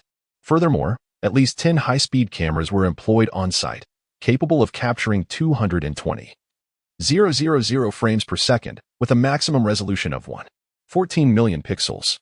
This sophisticated setup compensates for the absence of mermaid movements in the gyroscopic inertial motion capture system by utilizing vast amounts of footage, which is then corrected by computers. With these resources, it is ensured that character models remain undistorted in high-precision VR games. Otherwise, a mediocre mold maker could inadvertently create a character's thumb that could puncture a galaxy. Coupled with the proprietary data and image integration technologies that major film companies keep confidential, I personally estimate that the total cost would not be less than 20 million renminbi, and that is a very conservative estimate. This does not even account for the VR neurofeedback systems, which are regarded as top secret by various companies. Should anyone tell me that the entire setup costs 100 million, I would not be surprised. These technologies are invaluable and rare. Therefore, I urge everyone to refrain from criticizing or doubting this emerging company. The videos showcasing the mermaid from multiple angles alone demonstrate that this technology is fully comparable to the finest special effects companies in Hollywood, the kind that even wealth cannot procure. This technology is sufficient for a production like Avatar 2. Upon the emergence of this post, a wave of astonishment swept across the nation. Most players are unfamiliar with these technologies, yet this does not hinder the sentiment of unfathomable admiration from permeating the gaming community. To fund the harem, I shall contribute. Xiaoqiang Studio, the official team should respond. Should I follow a narrative arc of initial restraint leading to eventual praise? Or should I outright extol their brilliance? Virtual Link, is that you, Shioer? You have left me in awe, nay? This is akin to a dance party on my scalp. A fine saddle for a magnificent steed. I recall when the king of pop, Jay Cho, shocked many fans with a microphone worth 300,000 RMB, and subsequently, a certain Lin, a star of renown, shattered countless spectacles with a custom microphone valued at over 1 million soft currency. The Xiaoqiang Studio showcased their hardware, promptly silencing those who had previously doubted their prowess. Shortly thereafter, the company that sold the motion capture equipment also sought to ride the wave of attention, confirming that the apparatus had indeed been purchased from them. In recent years, players have been thoroughly deceived. Unscrupulous domestic manufacturers have pilfered video clips from other games, plastering them across various piracy websites, presenting an illusion of 3D gaming, only to deliver the most inferior 2D experience upon entry. While the majority of players swiftly close the web page in disgust, there remain a few who, out of sheer boredom, venture to try the game. After all, among 10,000 individuals, ensnaring just one wealthy spender is enough for them to reap substantial profits. Has anyone ever witnessed such earnestness in game development? With a plethora of undeniable evidence, the game Godforsaken Land and the reputation of Xiaochang Studio have soared to unprecedented heights. Chapter 54. Shedding illusions. Having concluded a day of labor, Lu Yuechan was overwhelmed with joy. Her physical condition remained unchanged. Yet the performances of the past few days had stirred her emotions to the point of shedding countless tears. She had endured so much. Those who gain admission to prestigious acting schools harbor dreams of stardom. Once, it was merely Lu Yuechan's modest ambition to display her artistry and beauty before thousands of spectators. Just as she was poised to embark on a radiant future, a catastrophic car accident snatched away all her aspirations. Despite her struggles and efforts, the outcome was still disheartening. Who would have imagined that she would one day rise again? Her name surged to the top of trending topics on Weibo, while her videos amassed millions of views on Bilibili, drawing fervent support from countless fans. The enthusiasm and attention of the public unequivocally affirmed her newfound fame. Overnight, she transformed into the national goddess she had once yearned to become, basking in the limelight and adoration of millions. Suddenly, a phone call interrupted her reverie. The caller ID displayed an unfamiliar number, yet Lu Yuechan recognized it instantly, as if it were etched in her memory. After a brief moment of hesitation, she answered, "It's me, Xiaochang. It's wonderful to hear from you. I've seen your videos. Congratulations." A melodious male voice resonated from the other end. "I owe you an apology from years ago. If possible, grant me a chance to make amends. Will you?" His gentle tone would warm the heart of any girl. "Let us connect on WeChat first," he suggested. All right. They added each other, and almost immediately, a video call ensued. The man on the other side, impeccably dressed in a suit, exuded success. Upon seeing Lu Yuechan's ethereal beauty, he beamed, "Xiaochang." With a cold smile, Lu Yuechan directed her phone camera downward, revealing her emaciated legs beneath her flowing skirt. The once charming gentleman's expression twisted into one of despair, transforming him into a pitiful figure, which brought Lu Yuechan immense satisfaction. "Aha, Sima, did you think I had recovered? Do you wish to flaunt your new girlfriend, the illustrious mermaid miss, to your swine friends? Aha, I am so sorry to disappoint you." Lu Yuechan's scorn turned Sima's handsome visage into a ghastly shade of liver. "You. Farewell, scoundrel." Lu Yuechan gleefully severed the video call, swiftly blocking him on WeChat and silencing his number. She was acutely aware that her retaliation would yield no reward, nor would he feel any loss. Ultimately, she was but a swan with a broken wing. No, not even a swan anymore. She reminisced about the days when he fervently pursued her, with a Lamborghini parked daily at the entrance of the acting school, granting her a sense of pride. She vividly recalled the envious and resentful gazes of her roommates and classmates. Yet, despite her refusal to comply, a mere joyride had led them into peril. In his reckless maneuvering, he had prioritized his own safety, leaving her in the passenger seat to collide with a lamppost. With a chuckle, Lu Yuechan flicked her fingers in the air, as if she could see herself piercing through an illusory bubble. After organizing her equipment and bidding farewell to her two colleagues who had been busy alongside her for 2 days, she exited the performance room in her electric wheelchair. Upon raising her gaze, she was met with the bright light still illuminating the CEO's office. "Mr. Wang." The words escaped her lips almost as a whisper. The office hall was now devoid of any presence. Tears glistened in Lu Yuechan's eyes. Yet a smile graced her lips as she bowed deeply in the direction of Wang Hao before departing. Inside the office, however, Wang Hao was fraught with frustration. His concealment rating was still woefully inadequate, lacking a full 2,000 points. Over the past 2 days, he had engaged in numerous endeavors. For instance, the purchase of a motion capture system for 1.32 million was indeed real. Such a device typically went unsold for a year, with a single unit capable of sustaining the seller for that duration. Even the vendor had at most one set in stock. As soon as Wang Hao made the call to purchase and provided a deposit, the vendor hurried over to deliver the equipment. One complete system contributed 3,500 points to his concealment rating. In truth, he had no funds left to acquire a high-speed camera. Such an item would merely serve as a decoration. Fortunately, the company offered rental services. At $3,000 a unit for a month, he managed to navigate this predicament. Furthermore, he conspired with the vendor to affirm the purchase of the motion capture system, which was indeed factual, and the vendor was eager to ride the wave of publicity. However, he had not acquired the high-speed camera. This exemplified a common cognitive blind spot, the subconscious assumption that the little strong studio had procured that as well. The personnel at IFC were also oblivious. Lu Yuechan and her colleagues only witnessed their performances transformed into stick figures on the computer. Subsequently, under the remote manipulation of the so-called technical department colleagues, character modeling was completed, along with various layers being applied, all projected into the game. No one in the company comprehended the intricate technology involved. In reality, there were no technical department colleagues. It was merely Wang Hao directing the sniper system to record the models. Ultimately, Lu Yuechan's portrayal of a mermaid, like the players, was merely a soul projection in a forsaken land. It was only through the creation of a body from biomass that it attained such a striking realism.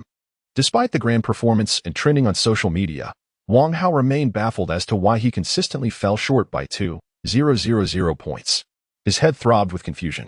Unfortunately, there was no one to consult about this matter. The sniper from the 11th squad disregarded him, insisting he figure it out on his own. Unbeknownst to him, as Sun Xiangying exited IFC after bidding farewell to her boss, her phone rang almost immediately. Dad, you busy man? Actually remember I exist? You're the CEO's secretary at that little strong studio? Yes. Are you hoping for my downfall? Just you wait.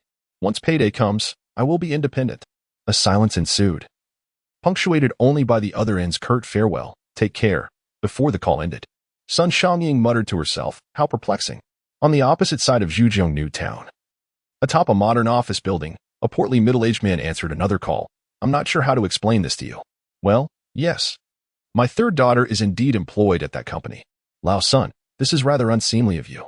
Fine, it doesn't concern you, right? If you say so, then it is so. Your family matters are of no concern to me. Then the other party hung up. Even more astonishingly, as Wang Hao was making his way to the subway station, the system suddenly prompted him. Congratulations, host. Disguise level reached. What? Wang Hao was left in utter bewilderment. He quickly stopped and rummaged through the system for data on the disguise level. It was rather easy to identify what caused the surge in disguise level.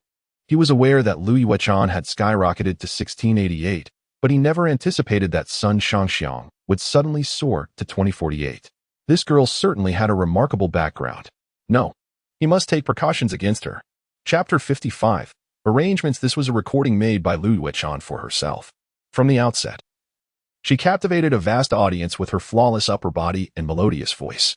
I am profoundly grateful for everyone's attention and concern. Indeed, the level of fame I have attained has taken both myself and my boss by surprise. Being hailed as a national goddess is something I do not feel deserving of. Please allow me to show you. As the camera panned down, viewers were met with the sight of Lu Yuechan's emaciated legs, evoking gasps of astonishment. The scene swiftly shifted to reveal her disability certificate. I understand that this revelation may disappoint many, causing the idealized image they held to shatter. I do not wish to foster any unnecessary misconceptions. I deeply value my opportunity at Xiaochang Studio, but as a new game, it requires not only your enthusiastic support but also your nurturing care. Every new company needs a tolerant and nurturing environment to thrive. I kindly ask for your patience and understanding as we await updates until the official version is launched. Upon the release of the video, it quickly garnered even greater attention.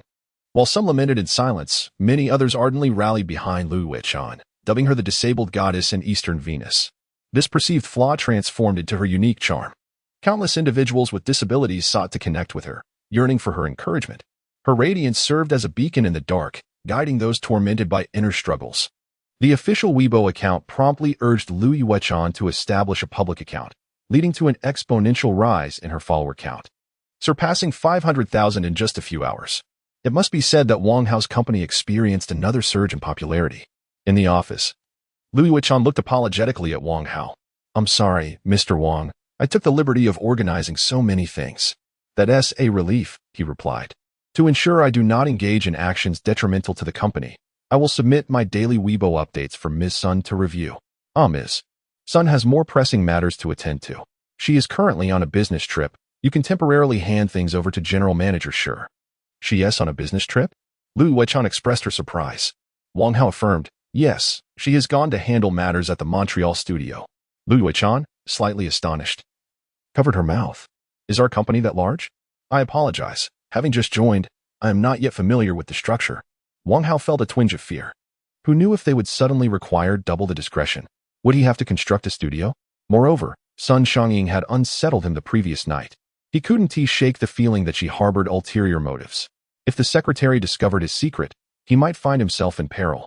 He had decisively sent Sun Xiangying away the night before. Miss Sun, I greatly value your linguistic abilities. Currently, our company maintains exceptionally high standards for game quality. Striving for authenticity, we require standard American citizen voiceovers and numerous weapon collision sounds. Due to weapon control regulations in our homeland, certain elements are challenging to procure. Here is a list for you. Please arrange for a small studio to be set up there for the recordings. Securing foreign voice actors is feasible here.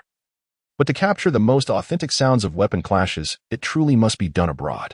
As if the Heavenly Kingdom could truly produce a plethora of Western-style weaponry, such as great swords and meteor hammers. The mere act of transporting such items through customs would be a nightmare.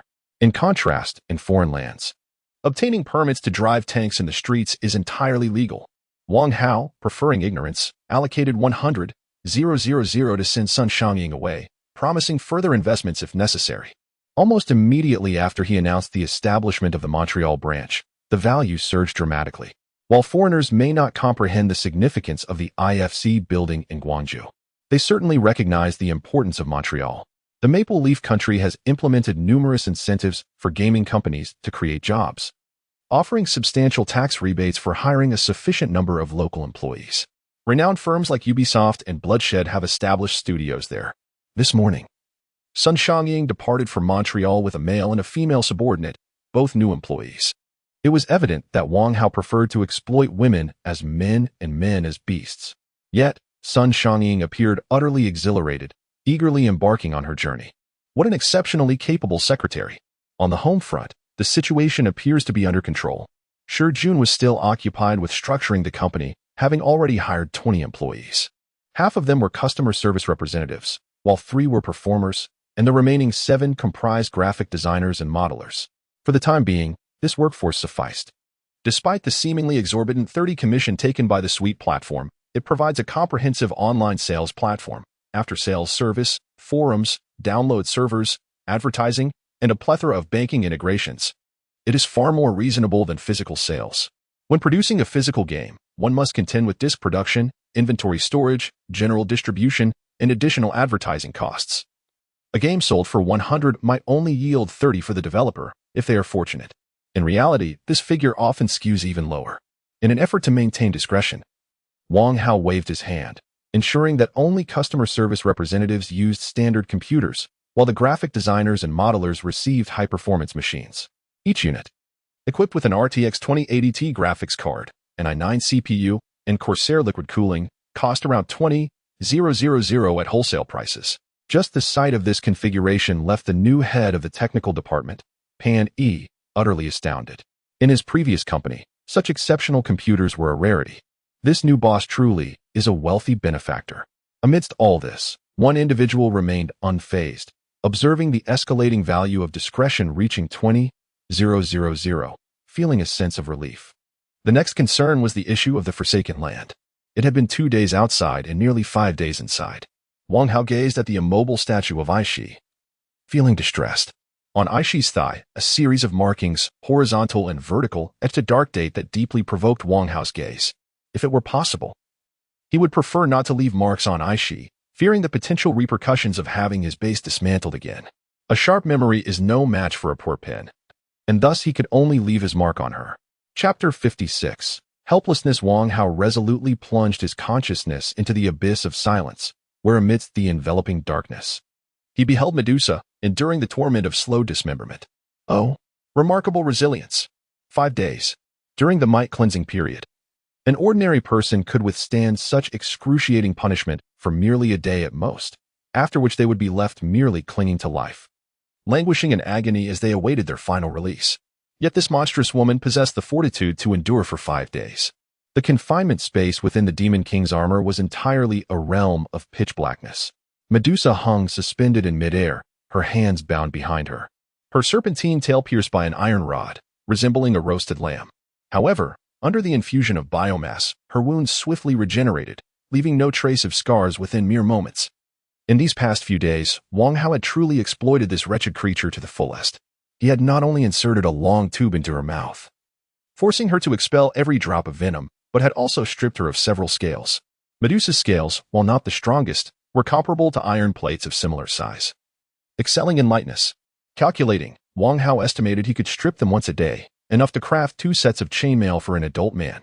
Regrettably, Baru lacked the skills for such craftsmanship. Preserving the scales would undoubtedly be advantageous. With her fangs removed, Medusa's body trembled slightly. She seemed to sense Wang Hao's presence. Yet, it mattered not. This was his domain, and without his permission, Medusa could not even unleash her petrifying gaze. Wang Hao approached her from behind, his consciousness manifesting as a corporeal form, as he gently caressed her serpentine waist, trailing his fingers down to her tail. Clad in the metallic glove of the abyss of silence, Medusa quivered incessantly, yet made no attempt to resist, silently enduring the peculiar sensation. His hand finally reached the tip of her tail, where the iron rod, akin to that of a minotaur, was embedded. From a human perspective, it seemed to traverse from the knee to the ankle. Wang Hao had no interest in discerning its significance within the anatomy of a serpent demon. With a fierce resolve, he yanked the rod from her tail, the abrupt tearing sensation shattering Medusa's nerves. A thunderous scream erupted from her lips, followed by soft whimpers. "I have no interest in your life. Release my archer," Wang Hao declared coldly. Medusa trembled uncontrollably, and he could even sense the hesitation within her soul. Yet, ultimately, something beyond his comprehension governed her actions. She lowered her head in silence, choosing to confront Wang Hao's coercion with mute defiance. A refusal to heed a friendly invitation. Wang Hao uttered a similar phrase in ancient Greek, slowly reaching out to caress Medusa's face. Medusa's body remained rigid, unyielding to movement. She understood the futility of her struggles. Allowing his frigid metallic glove to slip into her crimson lips. Crack. The excruciating agony of tooth extraction. Wang Hao extracted 4 of Medusa's fangs. Observing the system notification, a flicker of satisfaction crossed his face.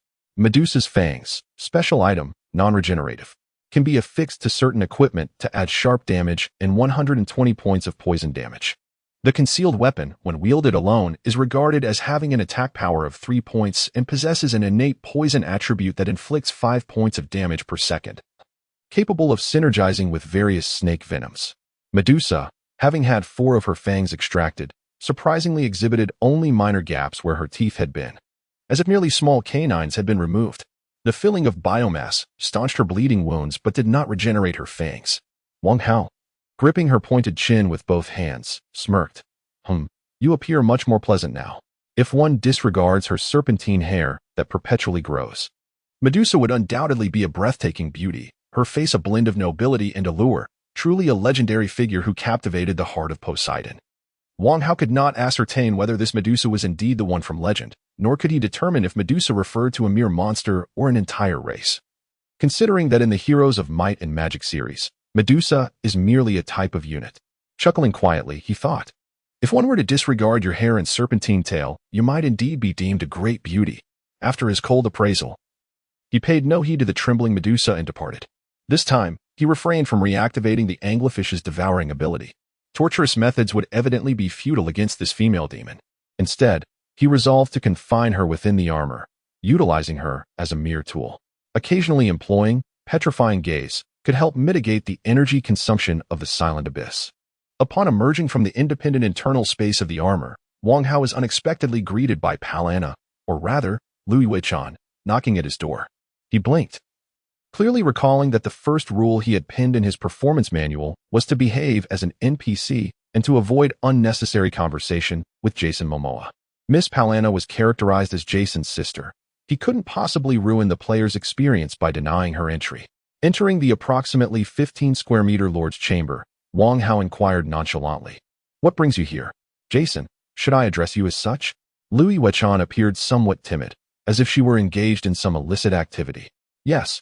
I actually have a matter concerning the game that I am uncertain about whom to consult." That is my tail."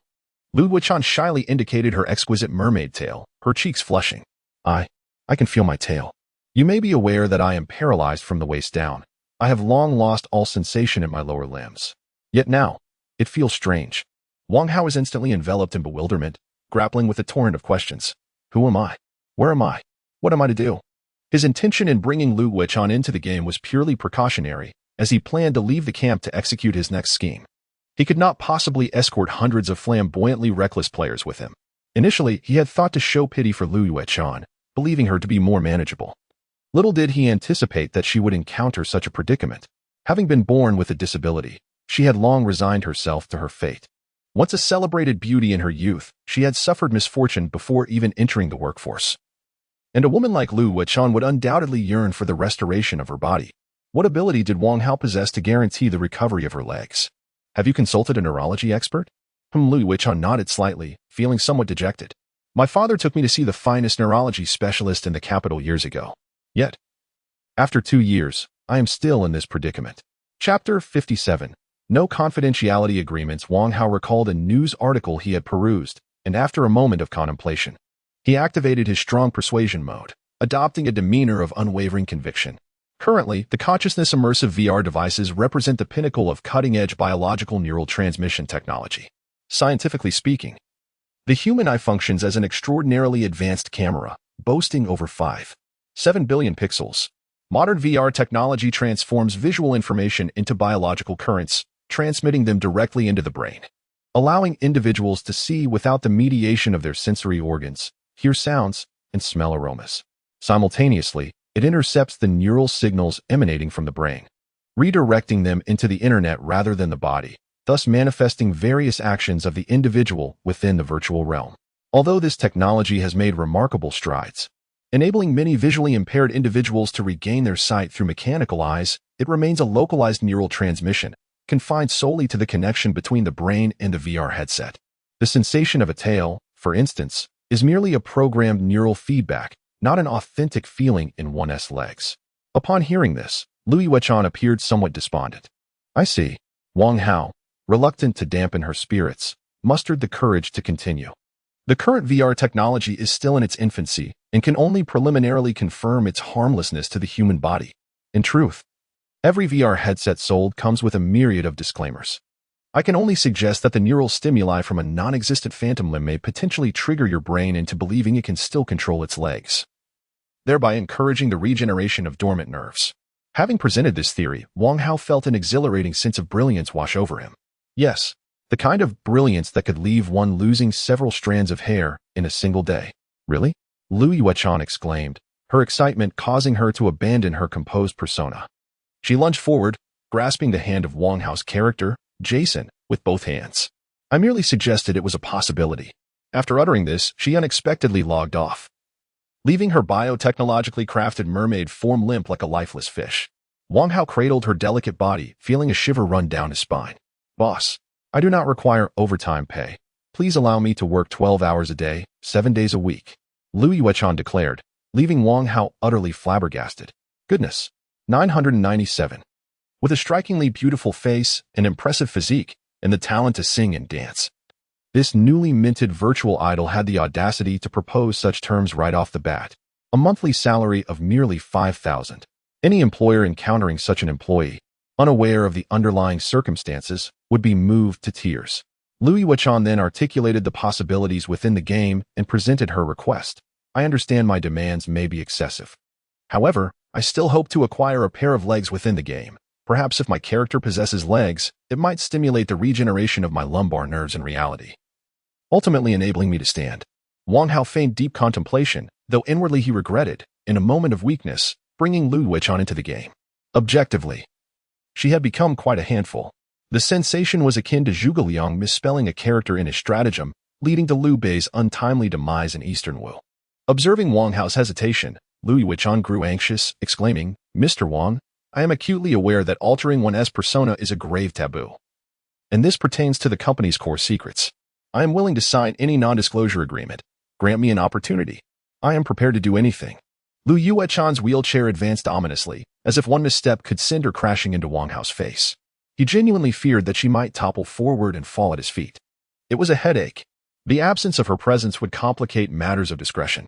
Even if she were dismissed, who could guarantee she wouldn't continue to infiltrate the game? She might still pose a latent threat. Should the truth of this game be unveiled, his fate would be sealed. Wang Hao made a resolute decision. He placed a hand upon Lu Yuechan's delicate shoulder and leaned closer, lowering his voice. Are you willing to pledge your life to uphold your oath? Swearing not to disclose any secrets you may hear or see henceforth. A menacing aura, one that should not be embodied by someone of his age and status, emanated from his gaze. No, rather, it was an air of coldness. Taken aback by his solemnity, Lu Yuechan paused momentarily before resolutely nodding. I swear. Wang Hao gestured towards the ceiling. This company is merely a facade. The true essence is merely an experiment. If you believe you can unearth what you desire within this company and are willing to pay the price, I shall consent to your request. Anything you encounter in the game that raises your suspicions must either remain unspoken or be reported directly to me. Lu Yuechan bit her lip firmly. Understood. What of the confidentiality declaration? There will be no confidentiality agreement. Lu Yuechan trembled, her complexion paling as she promptly grasped the ramifications of breaching their accord. Perhaps she had indeed crossed a line. The consequences could be dire. In truth, there would be no repercussions. But Wang Hao sought to instill that very notion in her mind. If calamity were to strike, he, Wang Hao, would be the first to bear the brunt. Lu Yuechan nodded resolutely. I comprehend. Wang Hao released her and leaned back against his chair. You need not be overly anxious. In principle, you will not have the opportunity to engage with matters on that side. Observing the electric wheelchair disappear through the doorway, Wang Hao rubbed his temples. He felt too passive. Someone had to keep watch over the base. Dragging Lu Yuechan into this was a reluctant choice. Damn Medusa. If she hadn't eliminated Aishi, Wang Hao wouldn't have to take such risks. Just after managing Lu Yuechan, an incident arose within the game. To be honest, it wasn't particularly grave, but it did cause Wang Hao some frustration. A trending post appeared on the forum. How to level up and defeat monsters in the Forsaken Land. Clicking on it led to a bias station video, where the uploader first lamented the game's hardcore nature, claiming that nearly all races struggled to defeat the initial enemies. Before a naked little lobster appeared on screen, the heavens have perished, and the yellow sky shall rise. I, a player named, had not finished my words when a colossal shadow leopard devoured me in one swift motion. To my astonishment, in the very next moment, the shadow leopard began to writhe in agony upon the ground. Chapter 58, likely? Yangcheng Lake. The large leopard, exceeding 2 meters in length, was adorned with a verdant hue amidst its black fur, incessantly wailing while spewing forth an abundance of the distinctive mosaic of the crayfish people, along with white froth. Indeed, this level 32 shadow leopard was afflicted by poison. The video was recorded by a player known as One Glance Hits the Mark, who stated, Indeed, we are utilizing the venom of Medusa. That fellow had previously stored the snake venom in a small pouch, holding it in his mouth, so that once consumed, the venom would take effect. Do not blame us for our cunning. Rather, blame the developers for their ruthlessness. Despite our highest level players being over level 20, this hardcore online game features a racial level system. The crayfish people are the most inferior, starting at level 1, comparable to the likes of slimes and goblins. When encountering creatures of a higher racial level, even if everyone is at level 20, the crayfish people are destined to be tormented. They cannot hope to win in one-on-one encounters. Being of the same level merely signifies our eligibility to form a party to challenge them. We are not exploiting any bugs. The snake venom is sold by Lord Jason, and this should be considered a legitimate act of defeating a foe of higher level. In the footage, a jubilant group of players charge forth, brandishing their diminutive bronze blades, dancing exuberantly beside the dying shadow leopard. Wang Hao noticed that, aside from this creature, there were numerous followers. In another video, swearing allegiance to the Covenant, donned a cape emblazoned with the characters Void Abyss, boldly proclaiming to a saber-toothed tiger, for love and justice. Today, I, as a warrior of love, shall punish you. With that, he lunged forward, wielding 2 crayfish claws. Howl. Snap. Ah, the flavor of crayfish, crispy, not really. Shortly thereafter, the saber-toothed tiger, in abject despair, stretched out its limbs and met its demise. It was evident that once the players had surmounted their initial trepidation and acclimated to facing foes larger than themselves, their penchant for theatrics emerged. This was a level 35 saber-toothed tiger, with a racial level of 5. In the third video, I am so sleepy, lamented. The great Qing has fallen. Enough already. I shall not live any longer. The players shouted various absurd slogans, rushing to feed the enemy, but not before indulging in a dose of snake venom themselves. This led to the trending game meme online: poisoning while in flight. Monsters or enemies slain by poison certainly could not be consumed. Yet their hides and claws were of considerable value. With such antics, their spoils were guaranteed to surpass even Wang Hao's delights. Even in the absence of AI the players, in their haphazard skinning, managed to don considerable amounts of leather armor. Wang Hao pondered whether he should devise a scheme to rob the players. A splendid idea. A plan well formed. That said, the pace of player progression felt rather accelerated. Objectively, numerous players from the Forsaken Land awaited their turn to enter and experience the online game. However, the system informed him, the host level is too low to summon more players into the bloody arena. Wang Hao had long anticipated such a day, yet he was taken aback by its swift arrival. Rubbing his temples, Wang Hao recognized that certain matters were now imperative. In the Forsaken Land, he was perpetually indifferent to living in the most desolate manner. Given the sanguinary contests that ensued, it was inevitable that more malevolent entities awaited him. Clad in the Demon King's armor, he endured the initial trials, yet this very armor devoured a substantial portion of his experience points, rendering him the so-called leader, the most glaring vulnerability of the entire faction. However, before this predicament escalated, calamity struck the camp once again. The ominous clouds perpetually loomed over the Forsaken Realm, swirling with chaotic debris, resembling countless malevolent eyes peering down with malice. As the sun fully descended below the horizon, darkness enveloped the landscape, rendering it an impenetrable void. A slender thread of crimson light, interspersed with flickering flames, became the dominant theme of the night in this eerie world. Another one. Wang Hao stood upon the ramparts of the new base, the crimson glow casting peculiar shadows upon the stern and linear contours of the Silent Abyss helmet. His shadow appeared crimson, clawing and menacing, as if mocking their futile attempts at establishing a base. Brother, what is this? In the presence of the players, Lu Weichon embodied the character of Palana. Wang Hao furrowed his brow, sensing an urgency, a harbinger of destruction relayed the message: all the crayfish minions prepare for retreat. The prior apprehensions had indeed materialized into reality. This was no mere coincidence. During the first blood moon, Aishi had charged forth. The second time, Yag had dismantled Wang Hao's outpost, compelling him to engage in a bloody confrontation with Medusa, who had similarly lost her temporary base. Now, the third time approached. It was evident to anyone with a semblance of intellect that the malevolence of this world was compelling every hero or anti-hero, ensnared within it to engage in conflict.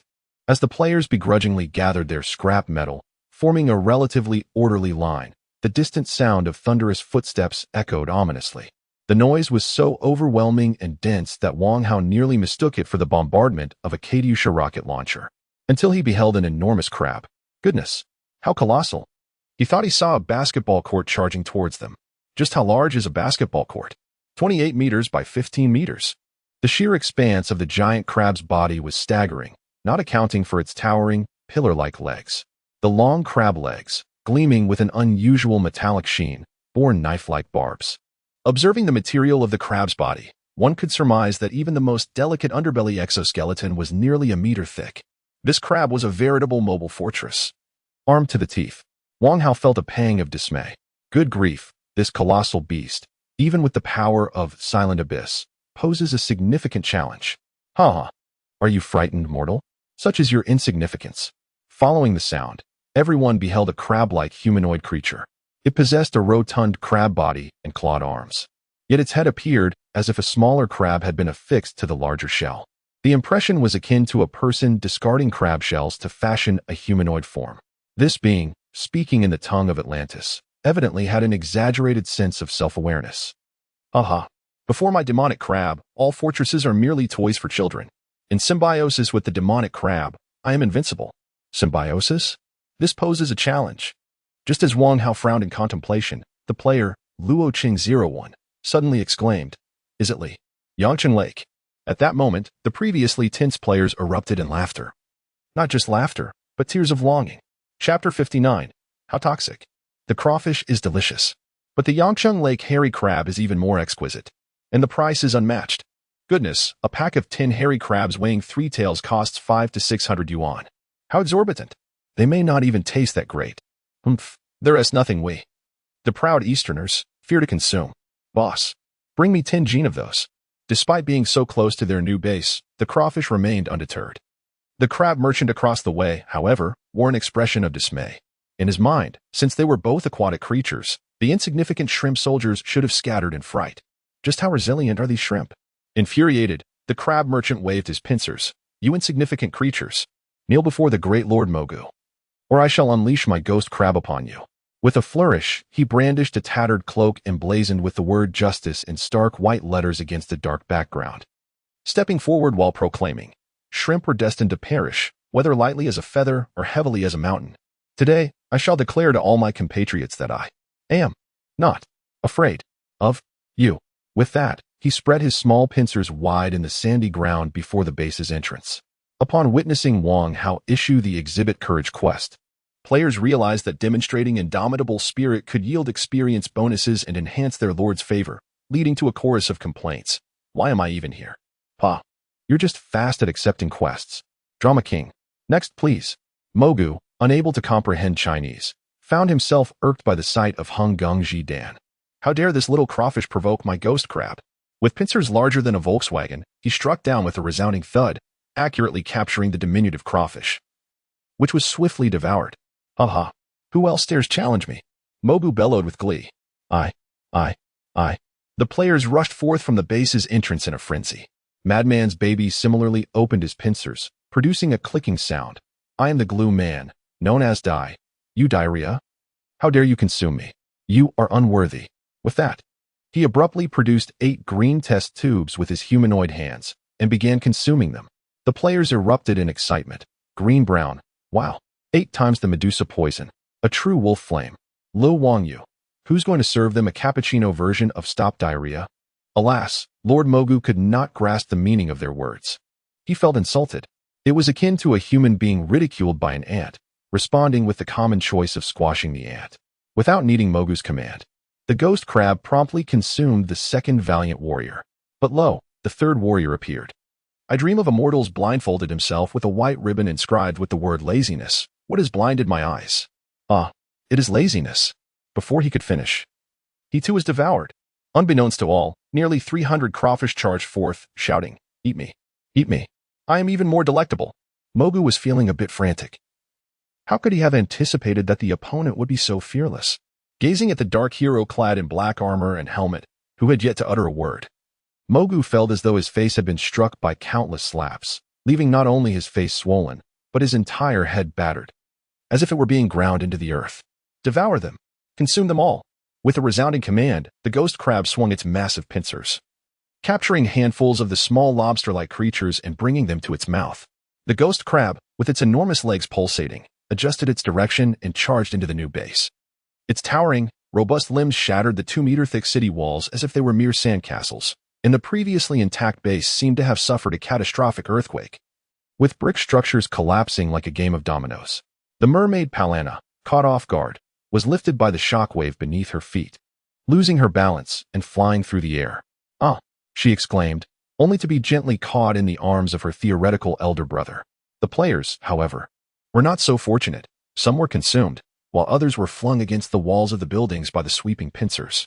Those with better luck crashed into the interior of the base, while the unfortunate ones were instantly reduced to a large mass of pixels. Had Lord Jason chosen to intervene, this would have been an unchallenged rampage. Yet, unexpectedly, the ghost crab halted midway through its assault. Ghost crab, what are you doing? Mogu wondered. The ghost crab had spotted its favorite delicacy, rotten flesh. Normally, one would not expect to find such a thing in the base.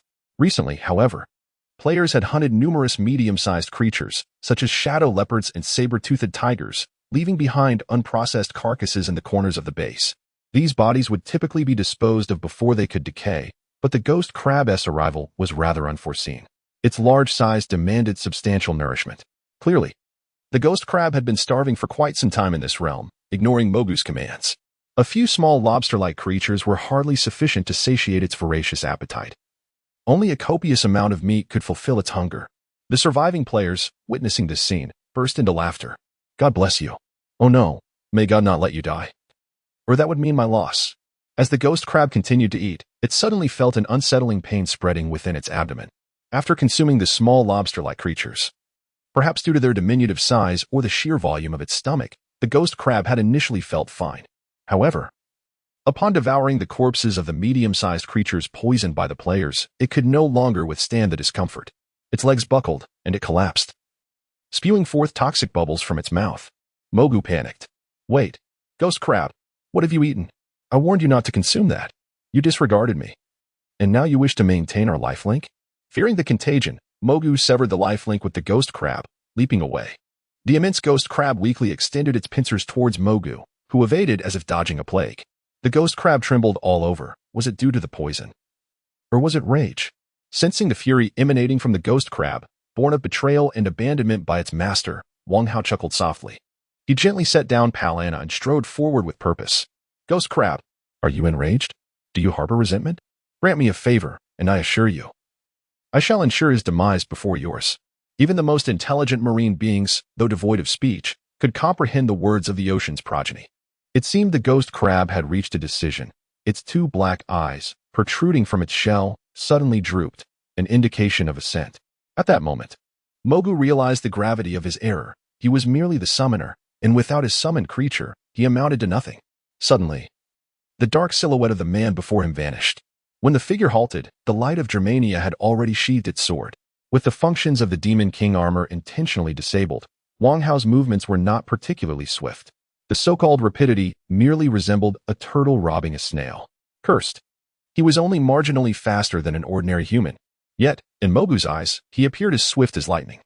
Mogu did not even catch Wang Hao's name before his entire being was reduced to fragments. Alas, to flaunt one's prowess like the wind, ever accompanying me. Everything was flawless, save for the chorus of absurd players behind him, harmonizing in unison with a popular tune. You are so toxic, so toxic. You are so toxic. Woe is me. Chapter 60. The dominant declaration. Wang Hao's face darkened. Were it not for the armor of the Demon King he donned, concealing his visage beneath a black helmet, his grim expression might have been easily discerned. How dare they assume that I, masquerading as an NPC, am incapable of understanding? Nearby, Lu Yuechan could no longer contain herself, clutching her belly in peals of laughter. Her flamboyant demeanor left the onlooking players utterly captivated. The moment the laughter echoed, the players sang with even greater fervor. Believing that the collective nature of their misdeeds would shield them from retribution, surely, Jason would not punish his own sister, would he? Initially, a mere handful of players sang. But soon, nearly the entire assembly joined in a grand chorus. Thankfully, I still retained a modicum of power. You cannot strike at my most vulnerable points. If you challenge me, you must accept your ill fate. Your arrogance betrays a wicked heart. Wang Hao felt an overwhelming urge to retaliate against the players. Selling snake venom could at best be likened to trafficking in arms. Is there still justice in this world? Wang Hao found no time to berate the players, for the enormous Ghost Crab before him had begun to stir. With a tremendous effort, its formidable pincers reached into the carapace it had pried open, extracting 3 large, yolk-like eggs. These crab eggs were colossal, each requiring the embrace of an adult, exceeding a meter in length. This, are you offering me your offspring? The Ghost Crab's essence communicated with Wang Hao's mind through a semblance of telepathy. A system notification appeared. Congratulations, host. You have gained the recognition of the abyssal-level creature, 7 Seas Ghost Crab. The Ghost Crab is willing to allow its offspring to recognize you as their master. Currently, the crab eggs are in a dormant state. Only by infusing them with sufficient water and biomass will they hatch. 7 Seas Ghost Crab Overview. The Ghost Crab is a formidable amphibious creature, exhibiting traits of cold and drought resistance. It belongs to a magical branch of hermit crabs, capable of swiftly bearing weights over 10 times its own. Hatching requirements for 7 Seas Ghost Crab eggs. Minimum requirements are 3,000 units of biomass and 350 units of water. Recommended requirements are 6,800 units of biomass and 800 units of water. Life maintenance requirements for 7 Seas Ghost Crab. Daily minimum sustenance equates to 500 units of carnivorous biomass of any type. Alongside 50 tons of water, increased water supply in arid regions is necessary. Upon reading this, Wang Hao is elated. I shall no longer fear attacks descending from the heavens. Can you pinpoint a location? Apologies. My domain will simply evade capture. You do not harbor resentment towards me? The Ghost Crab's 2 prominent eyes wobbled, as if to convey that perishing at the hands of the powerful is the fate of the abyss. Very well. Since your offspring shall serve me, I will ensure their propagation. As though receiving the desired affirmation, the massive Ghost Crab opened its mandibles, its pincers gliding over the 3 crab eggs, casting a peculiar shimmering wave of light. Is this the fabled prenatal education, or rather, egg education? This was the ghost crab's final testament, as its body convulsed violently before collapsing, never to rise again. Yet, even greater surprises awaited. System notification. The host has slain the colossal abyssal-level creature, the Seven Seas Ghost Crab, achieving a legendary status of 1. Giant Slayer. Achievement unlocked. Current progress is 1-3. Should the host vanquish more giants, creatures exceeding 3 times the host's size, they will receive special effects for achievements related to giant slaying. Congratulations, host. As you have defeated 4 formidable water-based entities from different realms, the Wasteland recognizes you as the official bearer of the title, Hero of the Seven Seas. With a legendary status of 1, you may now proclaim ownership of the Western Desert Corridor to the powerful beings across the Wasteland. Caution. Alongside the benefits gained, you may attract the attention of other factions, facing various challenges and unforeseen troubles. This truly feels significant. Indeed, there are 4. The ice-wielding Aishi, the Medusa entwined in myth upon the islands, and the Crabman Mogul. The Spectre is also counted among the water entities. That should be correct. Does the host wish to declare their existence? If so, what title shall the host proclaim? Wang Hao pondered. Considering that if he had not been discovered the night he dispatched the Spectre clan, he might have quietly amassed wealth. However, at times, one cannot simply remain inconspicuous by mere desire. After having eliminated so many foes, could he still claim to be harmless? Only a fool would believe him. In the deliberation of whether to play the subordinate or assert his dominance, Wang Hao, after a fraction of a second's contemplation, resolved to raise the banner of authority. With a snap of his fingers, a torrent of black water surged forth from the ground, forming a dark throne. Wang Hao seated himself upon it, his right foot resting upon the shattered remains of Moro, while his left foot rested on the head of Bertu, the foremost warrior of the Spectre clan he had preserved. Behind the black water throne loomed the recently deceased, gargantuan ghost crab. In the next moment, the system projected this scene, sending ripples of soul energy across the spirit realm, spreading outwards in all directions. As the unique resonance of the soul reached the various habitats of intelligent beings within the desert corridor, hearts skipped a beat. Countless creatures gazed upwards in astonishment. There, a vision akin to a mirage materialized in the sky. A terrifying figure sat atop a mountain of corpses and a sea of blood, even as he perched upon the black throne. There was an overwhelming sense of fear akin to gazing up at an insurmountable peak. From within a helmet saturated with black blood, a pair of profound black eyes emerged. Cold and merciless, he spoke. His voice resonated with an irresistible, fearsome authority, akin to thunder crashing down, rumbling mightily. I am the Abyssal One Jason Momoa. After vanquishing the Snow Eagle Archer Aishi, the Gorgon Medusa, the Spectre Warrior Bugtu, and the Demon Crab General Moro, I hereby proclaim, in accordance with the traditions of this land, my dominion over it. To the intelligent species dwelling here, heed my words. You have but 2 choices. At this juncture, Wang Hao deliberately paused, then his tone shifted to one of chilling terror. You may either submit, then perish, a cruel proclamation that suddenly plunged them into a shared nightmare. They were utterly at a loss. How long had it been? Had there ever been such a lord? The specters were indeed more ruthless and tyrannical. Yet their power did not stem from themselves. It was derived from the malevolent might of the dark deity Yog. We, the sea beasts, refused to submit. A declaration of remarkable fortitude. Yet in the next moment, the crimson light in the sky abruptly transformed, as countless races beheld an energy sphere resembling a sword, ablaze with fierce black flames, parting the scarlet clouds of the night sky and swiftly descending, akin to a drop of thick black ink poised to stain the entire world. Chapter 61. The authority of the wilderness. The arrogance of the sea beasts within that camp was not without reason. A spiritual entity was shielding them. When the black flame sword descended with ferocity, a muscular figure with a blue upper body and a lower half resembling an eel manifested as a colossal apparition to confront the sword. The muscular entity attempted to shatter the sword with a single punch.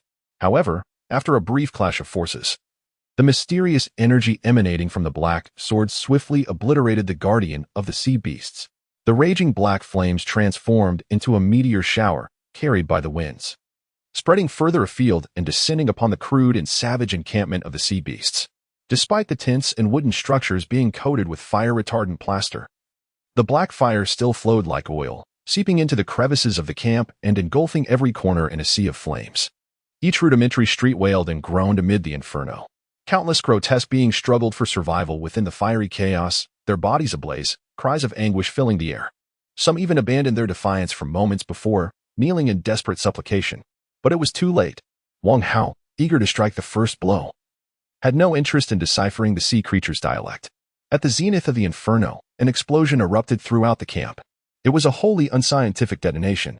Everything within the camp shot skyward like a torrential rain, disintegrating into fiery orbs that ascended into the heavens, merging with the ominous clouds. This spectacle was also witnessed by all sentient beings in the vicinity of the sea city. They cried out in alarm and fled in all directions.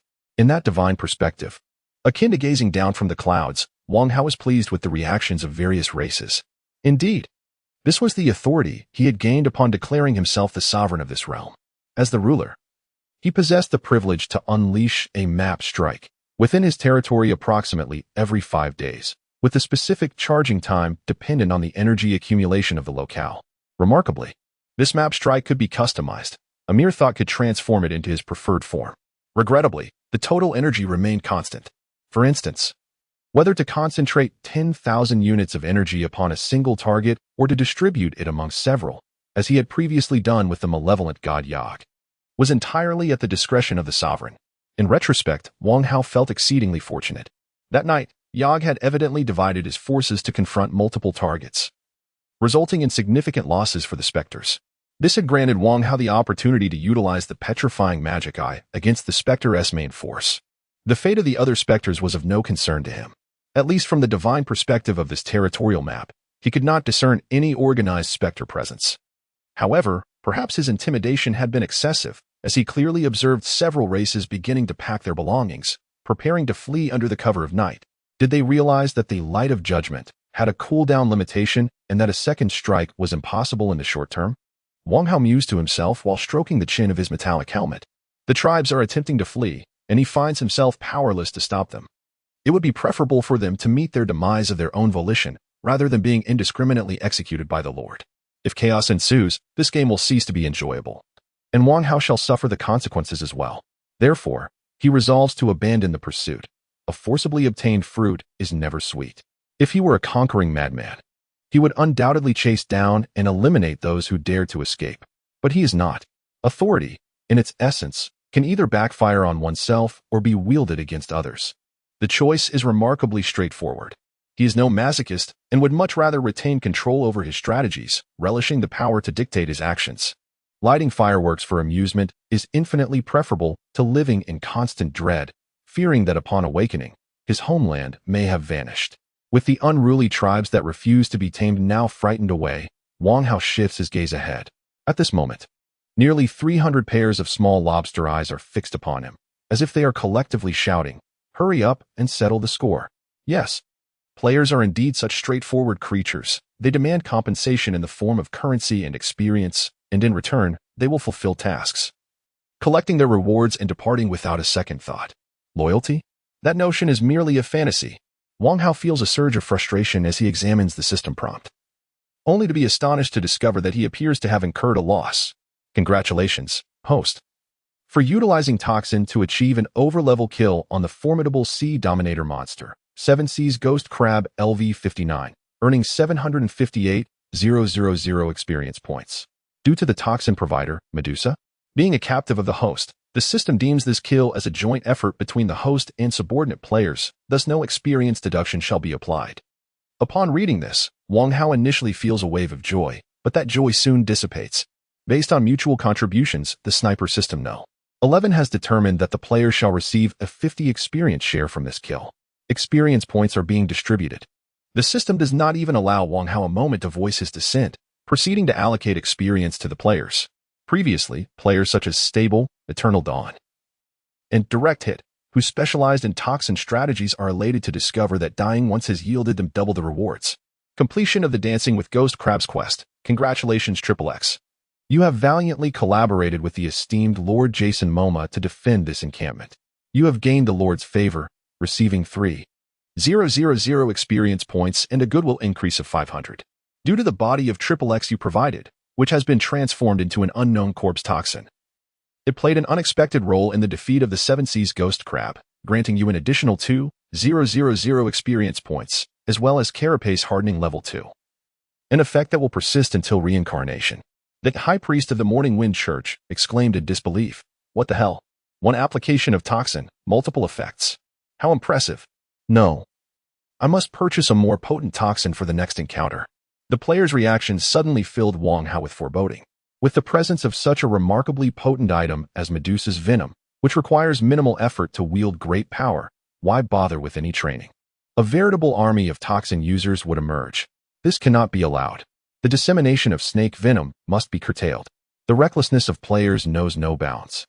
And it is entirely plausible that soon, a player may attempt to use snake venom against him. Wang Hao.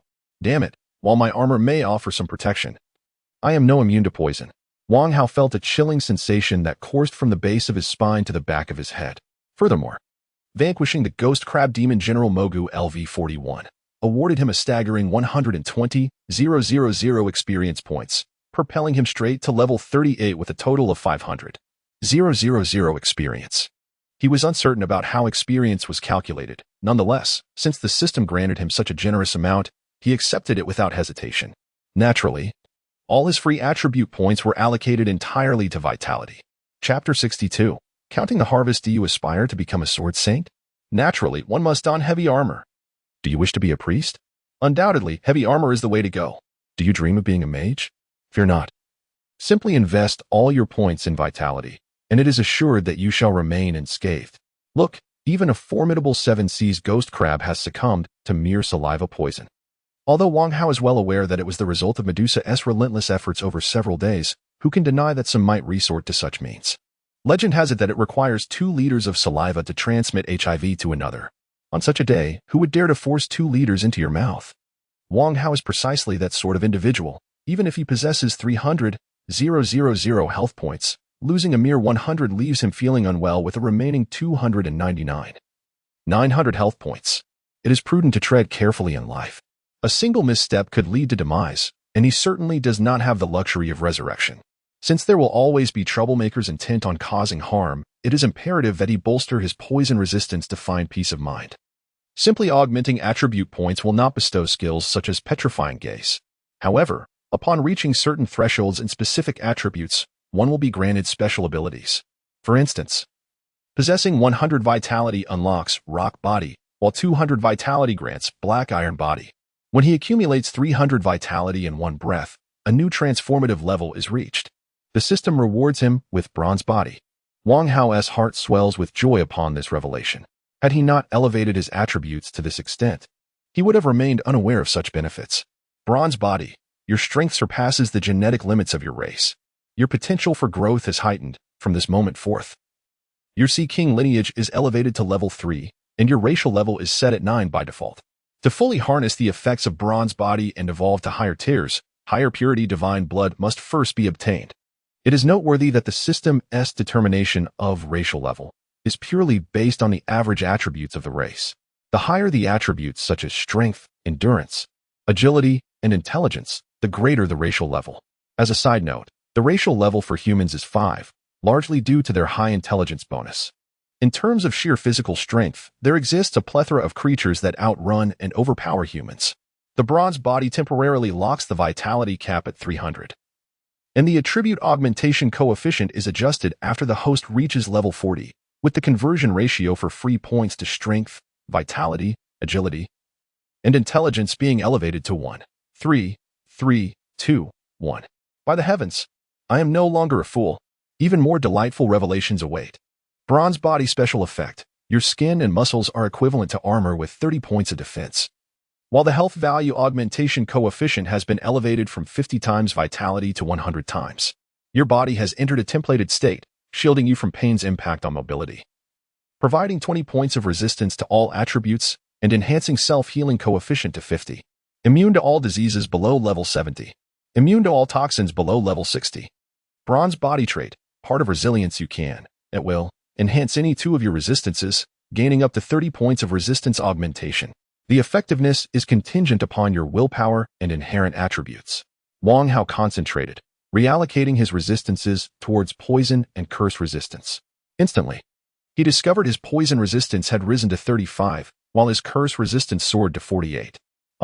He was unaware of how the coefficients were determined, but to his astonishment, The curse's effect in this cursed place had diminished. Now, apart from intelligence, all attributes were reduced by 80. This overwhelming sense of power exhilarated Wang Hao. After some calculation, he realized that from level 1 to level 38, he had ascended 37 levels, accumulating a total of 185 free points. He allocated his physique at a ratio of 1 to 2, utilizing 59 points to increase it by 118 points. Strength was similarly raised to 200 points at the same ratio, consuming 44 free points. He raised his intelligence to 20, expending 10 points. The remaining 72 points were entirely invested in agility.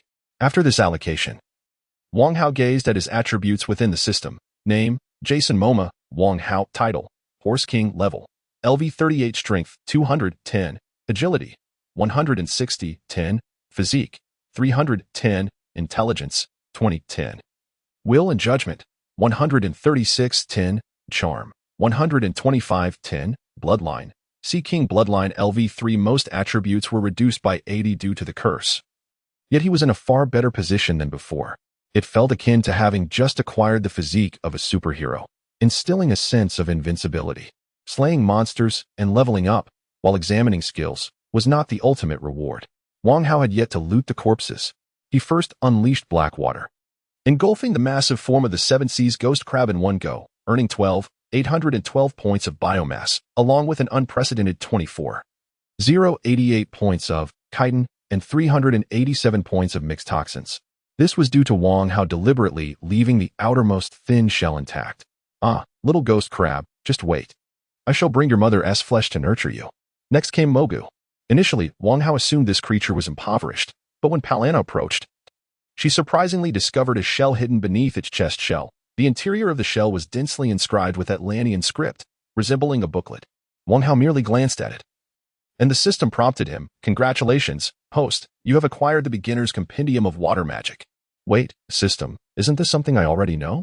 The sniper, seldom deigning to respond, remarked, "The magic and skills of the abyssal system operate on principles distinct from traditional water magic. That would consume your humanity." Wang Hao, feeling disheartened, retorted, "Hey, why can I only learn 3 spells from this multitude? Your water manipulation experience is nearly non-existent. Water manipulation is almost an innate skill for all Atlanteans." Wang Hao was deeply struck. Indeed, he was merely a novice. Nonetheless, acquiring 3 spells was better than having none. He reaffirmed his urgent need for skills and magic. Otherwise, possessing high attributes without the ability to wield any skills would be quite embarrassing. Those exiled to the Forsaken Land were predominantly impoverished. Aishi and Medusa arrived empty-handed. Aishi had crafted her bow from materials she scavenged on site. It seemed that creatures like Mogu, who were wealthy yet somewhat lacking in intellect, were indeed rare these days. Meanwhile, upon hearing Lord Jason announce that there was no need to relocate the base, the players erupted in jubilant cheers. They grew weary of toiling for days, only to face the inconvenience of their base being dismantled. After receiving a series of tasks to restore the base, players who had not yet had their fill of labor began their work with renewed enthusiasm. However, some players found themselves in a quandary.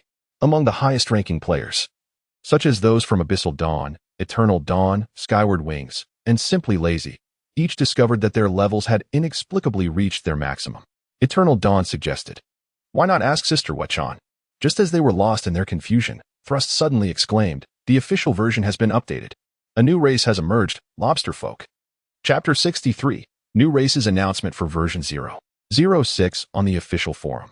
Any player with a level of 30 who has a favorability rating with Lord Jason greater than the trust level, 5,000 points, can undertake the reincarnation quest at either Lord Jason or Miss Palana.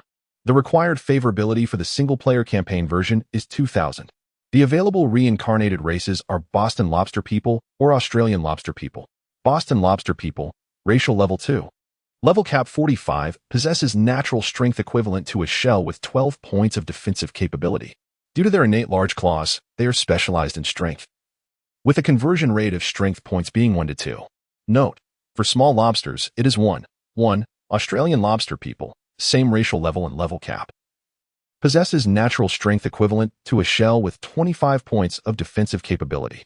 They lack large claws, are specialized in constitution, with a conversion rate of constitution points being 2 to 3. The common trait of both races is delectable, indeed. The Australian Lobster People are even more delicious. Oh, Upon seeing the announcement, players erupted in excitement. Black Valley Little Angel? Can the planner refrain from tormenting players like this? Clearly, there are beautiful races like mermaids. When Wang Hao consulted customer service, the representative responded almost instantly. Allowing players to experience a different life is one of the company's major hopes. The lobster claws are actually quite powerful. My dearest Hinata, continued the thread. Indeed, they taste delightful when roasted. I have tried it, and the flavor is astonishingly similar to real lobsters. Summer without me, then exclaimed, the dog planner deserves a beating. Is the next race going to be Yancheng Lake crabs? We have seen through the despicable, gluttonous visage of the planner. A group of players chimed in enthusiastically. Customer service replied, well, there might actually be one. The customer service representative had lost hope in her boss and the planner's taste. Fallen leaves drifting under the ninth sky, the person above is a lewd maniac. Police.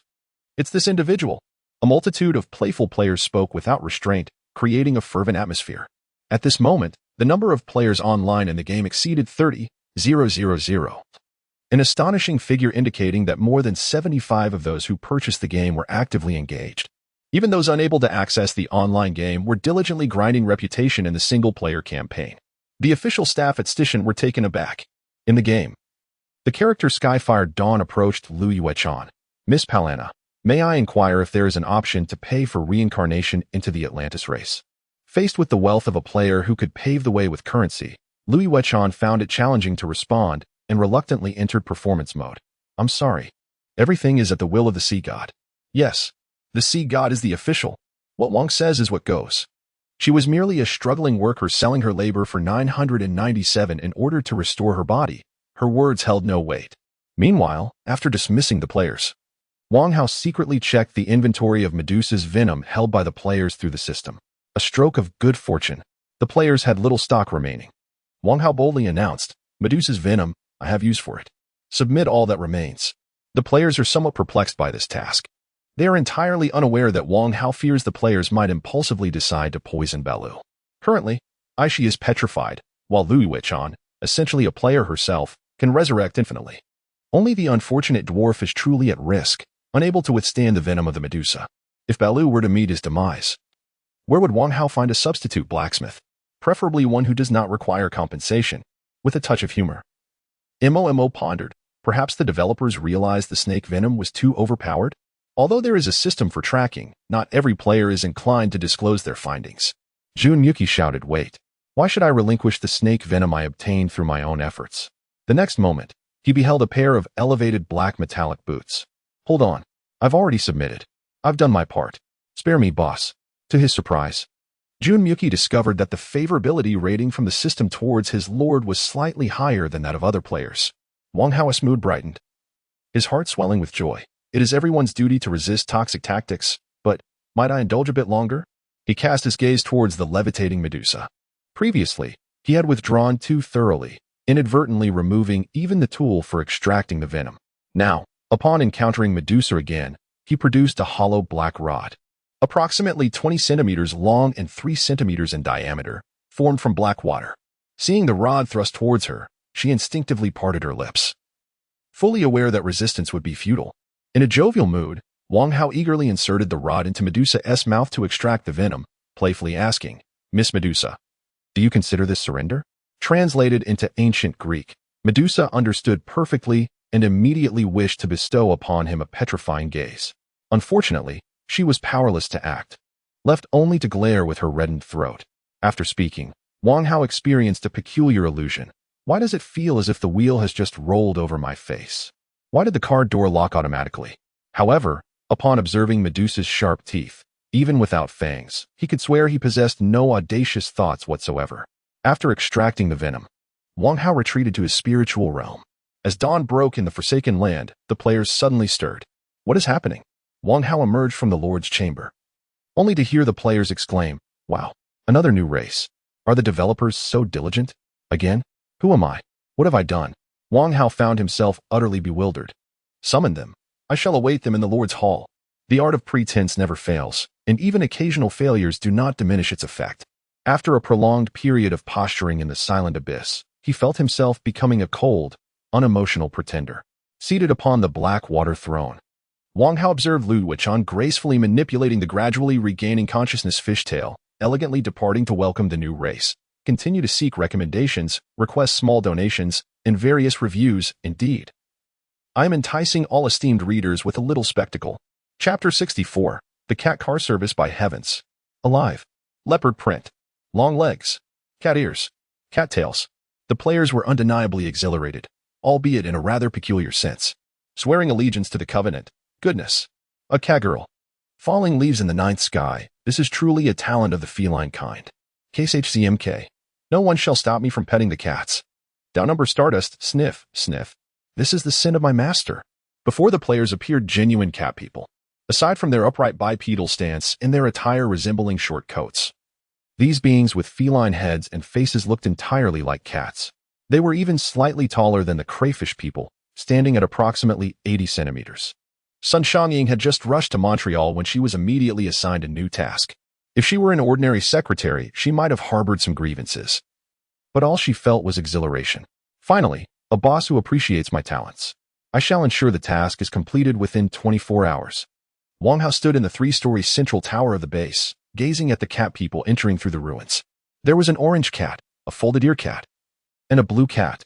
They were evidently startled by the enormous seven seas ghost crabs still lying at the entrance, and despite their upright posture, they seemed ready to bolt at any moment. The crayfish players were even more animated, shouting with glee as they waved their pincers in excitement. Some players even exited the game on the spot, posting a picture in the forum of a cat tilting its head at a human. This approximately 10-kilogram calico cat, clearly male, was donned in a sailor suit from an island nation. The accompanying cover read, Pure High School Student, with the subtitle, Uniform X Unleashed. However, the post's title proclaimed, A new race emerges in the land of the damned. Jian Shi, the dog planner, understands the hearts of the players. 100 thumbs up for you. The customer service lady was left both amused and bewildered by the players. This was indeed a genuine cat picture. Cats are so adorable. Is it too much to share a simple image of a kitty? In the game, the three cats were nearly brought to tears by fright. Lu Wuchan swayed her hips, controlling her tail to mimic a wagging motion, and approached. Are you here to pledge allegiance to our Lord Jason? This. Meow, meow, meow. Communication was impossible, but the cat people's gesture of bowing at least conveyed their intentions to Lu Wuchan. Please, follow me. With a smile on her face, Lu Wuchan, portraying Palana, presented an impeccable goddess-like demeanor. As she led the way, she couldn't help but marvel at how dedicated her colleagues were. They portrayed their feline characters with such authentic expressions and movements. Upon entering the sparsely furnished Lord's chamber, the three cats beheld Wang Hao seated upon the black water throne, immediately prostrating themselves in reverence. Meow, meow, meow, meow, meow, meow. The Desert Claw Cat clan pays homage to the Great Abyssal One. Utilizing the system, Wang Hao managed to comprehend their gestures. He inwardly lamented, damn, without the system, I truly wouldn't know how to navigate this bloody arena of competition with such a language barrier. After exchanging mental energy for cat language, at least he could communicate now. As soon as Wang Hao opened his mouth, he began to meow, leaving Lu Wuchan utterly bewildered. This exceptional student from the Central Academy of Drama was on the verge of a breakdown. With no players present, what were they even acting out? Could they not just go through the motions? Why was their leader also engaging in such absurd antics? Gazing into Lu Wuchan's wide, sparkling eyes, Wang Hao felt compelled to maintain an air of sophistication. In a hushed tone, he muttered, It's for the sake of the storyline. And with a flourish of his hand, he dismissed Lu Wuchan. The lovely Lu felt genuinely helpless. As she stepped outside, she couldn't resist adding, Cats are so adorable. Once outside, she overheard Jason inside continuing to meow incessantly, prompting her to join in with a playful meow of her own. The lingering tone of her voice carried a hint of mischief, almost teasing in nature. Was this human woman perhaps in a state of heat? One of the cat folk whispered to a companion. At that moment, Wang Hao felt his blood pressure soar. The mind influences the body, and conversely, the body can affect the mind. He forced himself to remain calm, striving to temper his emotions. He resolved to disregard that oblivious woman who didn't understand cat language. Although Wang Hao's meows were not loud, the overwhelming aura he projected was enough to instill fear and reverence among the catfolk. I am Jason Imoma, the Abyssal One, the sovereign of this land, the Great Abyssal One, I, Orange Shrimp Castle, along with my siblings Blue Cat and Folded Ear. Pledge our eternal loyalty on behalf of our feline kin. What tasks can you perform? Wang Hao inquired. We are willing to undertake any menial labor, Miao. Upon further inquiry, Wang Hao discovered that this catfolk tribe was rather subpar, barely ranking as a level 2 race. In this brutal wilderness, they had no advantages and lived in constant hunger. With only about 100 members in total, they were the type of race that excelled at nothing but were champions of gluttony. Deep down, Wang Hao felt a sense of refusal. However, considering the trivial nature of the matter, he had no intention of opposing the players. Especially after sensing Lu Wuchan eavesdropping and giggling from the wall outside, while 100 players outside were creating a ruckus, Wang Hao decided to relent. You claim to be skilled at cooking and menial tasks? He asked. Indeed, Miao. After some contemplation, Wang Hao accepted the catfolk as assistants and transmitted instructions in Chinese to the 3 leading catfolk via the system. This method of knowledge transfer, akin to a spiritual impartation, evidently posed a challenge for the catfolk. Their intelligence seemed to equate to that of a 7- or 8-year-old human child. They could understand parts of it, but their minds struggled to comprehend fully.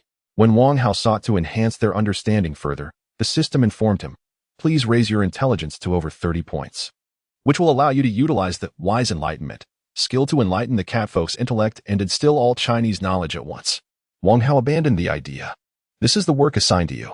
With his command, an update notification appeared once more on the forum. Game version 0.06 released. Thanks to the joint efforts of the players and Lord Jason, the first affiliated faction has emerged, Catfolk. The Catfolk will assist players with various menial tasks. Chapter 65. Domineering. Upon seeing the announcement for this version, players reacted with dismay. Goodness. Reviving requires several pieces of meat. It feels rather unpleasant. The second commenter, Jun Yuki, immediately countered. As a seasoned player who has faced demise, I assure you, dear casual gamer, that this service is remarkably conscientious. Overall, the game Land of the Forsaken is quite hardcore. Players are woefully weak, often unable to defeat anyone. It's not impossible to venture out unarmed, yet one's strength inevitably diminishes.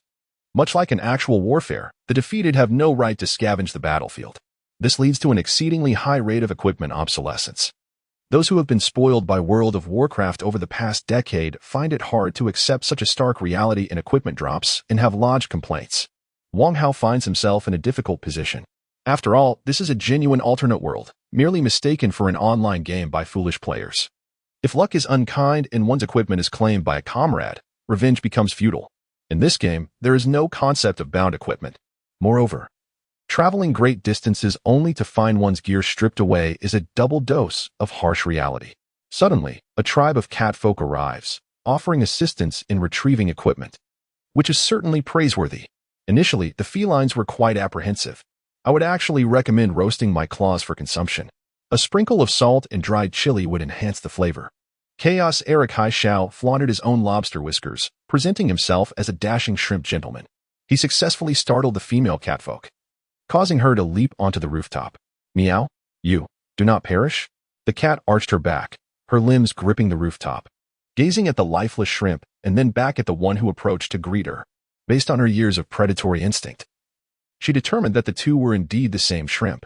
Of course, we are the personal guard of Lord Jason Momoa, the strongest undead legion from the abyss. You need not worry about desecrating the dead. Our delectable forms are offerings to the loyal subjects of Lord Momoa. He was indeed a dramatic performer. And then she believed. Humans are inherently social beings. The catfolk were intrigued by the little lobster person, and players shared their curiosity about these felines. If the little point lady gives me 10 million coins, I bet a dime that this is yet another official stunt. Angel of good and evil, this must be costly. Right? Gathering a group of staff to play games with us? Jungle Evening Breeze, perhaps this is the so-called new generation of online games. Due to its unprecedented nature, players were hesitant to be certain. Even if it were humans in disguise, they resembled cats far too closely. The grooming, the leaping, and the fluid postures of their slumber were beyond imagination. Players could hardly conceive any human capable of such remarkable mimicry. At that moment, the official website updated with news. Xiaochang Studio had purchased 3,000 hours of unedited footage of wildcats and lynxes from a renowned wildlife biologist associated with National Geographic for 15,000. Players merely cast a few glances and immediately discerned the striking similarities with the cats of the Claw clan. Each cat, randomly observed, was astonishingly lifelike. Whether real humans were controlling them behind the scenes, or if they operated part of the time autonomously according to program designs, the players showed no concern. They were simply overwhelmed by the sincerity of the experience. Meanwhile, Wang Hao wiped the cold sweat from his brow. He was indeed frightened. Before the system announced the task of concealment, he decided to take matters into his own hands. Whether he could deceive the true experts remained uncertain. But at least he could fool the players. The key was that with the advent of the cat car service, the players became even more unruly. Of course, before setting off, he performed one final act. Beside the large lake adjacent to the camp, Wang Hao cast the first sea demon crab egg to the lake's bottom. After the initial ripples, the surface of the lake became utterly still, resembling a mirror that reflected the desolate chaos of the world. Mere seconds later, it seemed as though a pair of eyes opened within the enormous egg, the black crab pupils revealing a strange and complex array of emotions. Wang Hao did not relax. The power of the Demon King's armor and the black water of his will had silently seeped into the lake. Should the tiny crab exhibit any unsettling behavior, he would be prepared to act immediately. The situation unfolded as anticipated. Wang Hao sensed that the powerful life form about to emerge from the depths was fearfully accepting his soul imprint. The little crab had acknowledged him as its master. With this permission granted, the formidable sea creature officially descended into the world. Its exaggerated strength instantly dominated the vast expanse of the 1,000-square-meter lake. Curiously observing players instinctively stared at the water's surface, noticing that the typically clear water had suddenly turned murky, boiling like heated water. Countless minuscule fish and shrimp, along with aquatic insects on the surface, fled in all directions from the lake. Columns of water erupted, reaching heights of at least 10 meters, casting a rainbow that mesmerized the players. In a flash, the water level rapidly receded. The once grand lake transformed into a mere pond within a few breaths. Moments later, a colossal figure burst forth from the water, erupting in a thunderous roar reminiscent of cascading waterfalls. Torrents of water cascaded down its sturdy shell. A sea demon crab had been born. Although not as large as its mother, this newborn, emerging from an egg nearly the size of a human, had ballooned to a remarkable 10 meters wide and 5 meters deep, fueled by Wang Hao's stored biomass and shell material. The demon crab was indeed an extraordinary creature. Witnessing the crab, as large as a house, descend upon its 8 legs, sprawling before him, Wang Hao felt a profound sense of accomplishment. The cold voice declared the final proclamation, "Excellent. You shall be named Domineering." Chapter 66. The rental of the phantom crab. Initially, the players were somewhat bewildered. But after a moment of hesitation, Zhuang Shao quickly grasped the situation. Impressive. Truly impressive. This is akin to the meaning of domineering. Crabs, after all, always scuttle sideways. The players erupted in excitement, exclaiming, "Boss, your skills are exceptional." The shrimp people began to engage in a wave of enthusiasm. Cloudway initiated, "Boss," to which the multitude of shrimp responded in unison, "Majestic." "Boss." "Dominant." In the realm of play, it is the whimsical players who excel. Nearby, Lu Yuechan was nearly in stitches from laughter. Wang Hao leapt onto the back of Brother Domineer, rallying dozens of the most diligent players, along with a few catfolk, to commence their venture. "Brother, where are you headed?" Miss Palana inquired, her hair tousled by the fierce winds. "If we annihilate the opposing faction without expanding our influence, it would be a grave waste." Half an hour later, Brother Domineer arrived at the Sea Beastman encampment that had been struck by Wang Hao's metaphorical artillery the previous night. As anticipated, the Sea Beastmen were not entirely wiped out. Most of their tents were clustered together, yet many hunting camps and remnants remained around the periphery. This presented a straightforward extermination mission. The players clamored and rummaged through every nook and cranny, dismantling houses and tents in search of anything they deemed valuable. A group of 20 or so catfolk trembled in the corner, observing the colossal phantom crab devouring the corpses of the sea beastmen. They understood all too well that had they not pledged allegiance to the abyssal Lord Jason and refused to vacate this territory, their fate would mirror that of the sea beastmen. Yet they counted themselves fortunate, having allied with a powerful entity. Those peculiar creatures resembling shrimp, who referred to themselves as players, would not truly perish. They were everlasting, even capable of discussing with the catfolk how to prepare their own bodies for a more delectable feast. Aside from the terror they instilled, the catfolk discovered that their source of sustenance was abundantly present. While the catfolk did not fully comprehend the concept of petting cats, they could genuinely feel the respect the shrimp people held for them. Though the catfolk possessed inferior strength and constitution, their agility was assured, allowing them to surpass many creatures of levels 3 and even 4. Collecting gear and loading it onto their carts was their forte. Then, a shocking announcement reverberated among the players. Phantom Crab Rental, Daily Quest released. Upon hearing the news, nearly the entire encampment of little lobsters surrounded the enchanting mermaid. Lou, Miss Palana, is this quest for real? Palana beamed with an impeccable and friendly smile. Indeed it is. The most trusted servant of Lord Jason can obtain temporary control over the Seven Seas Phantom Crab. Huzzah! The players cheered in chorus. Driving a magnificent vehicle is eternally a man's romantic fantasy. This explains the immense popularity of powerful vehicles like off-road cars. If only the Heavenly Dynasty provided such luxuries. Many affluent individuals would surely take to the streets in T-34s or Tiger tanks. Yet, what thrill could compare to cruising the streets atop a colossal phantom crab? With a width of 10 meters and a length of 5 meters, propped up by 8 legs, the structure towers at an astonishing height of 8 to 9 meters. When a small crayfish, measuring 60 centimeters, perches atop it, it is hardly reminiscent of a giant crab. It resembles a colossal aircraft carrier on land. The presence of these beings, filled with levels and possessing high lord affinity, instantly ignited their thoughts. The task of renting a ghost crab is undeniably fraught with both risk and peril. As long as the lord's affinity reaches a level of trust, one can rent a ghost crab for a duration ranging from 1 to 4 hours, provided that the player ensures an ample supply of food for the creature. The sustenance is measured in terms of biomass. Indeed, simply locating food suffices. There is no need for personal provision. It is akin to discovering a sea beast's camp, vanquishing the adversary, and consuming their remains, far superior to mere scattering of ashes. That would be wasteful. Anything edible is acceptable, be it flora or fauna, even carrion or toxic substances. As long as this is accomplished, the Lord's affinity will increase. Moreover, during this process, anything the player gathers from the enemy camp is entirely disregarded by the Lord. In a certain sense, this is a venture ripe for profit. On the flip side, the risks loom large. Should the ghost crab find itself inadequately fed, it will result in a deduction from the player's Lord affinity. If faced with formidable opposition, the Lord will not come to the rescue.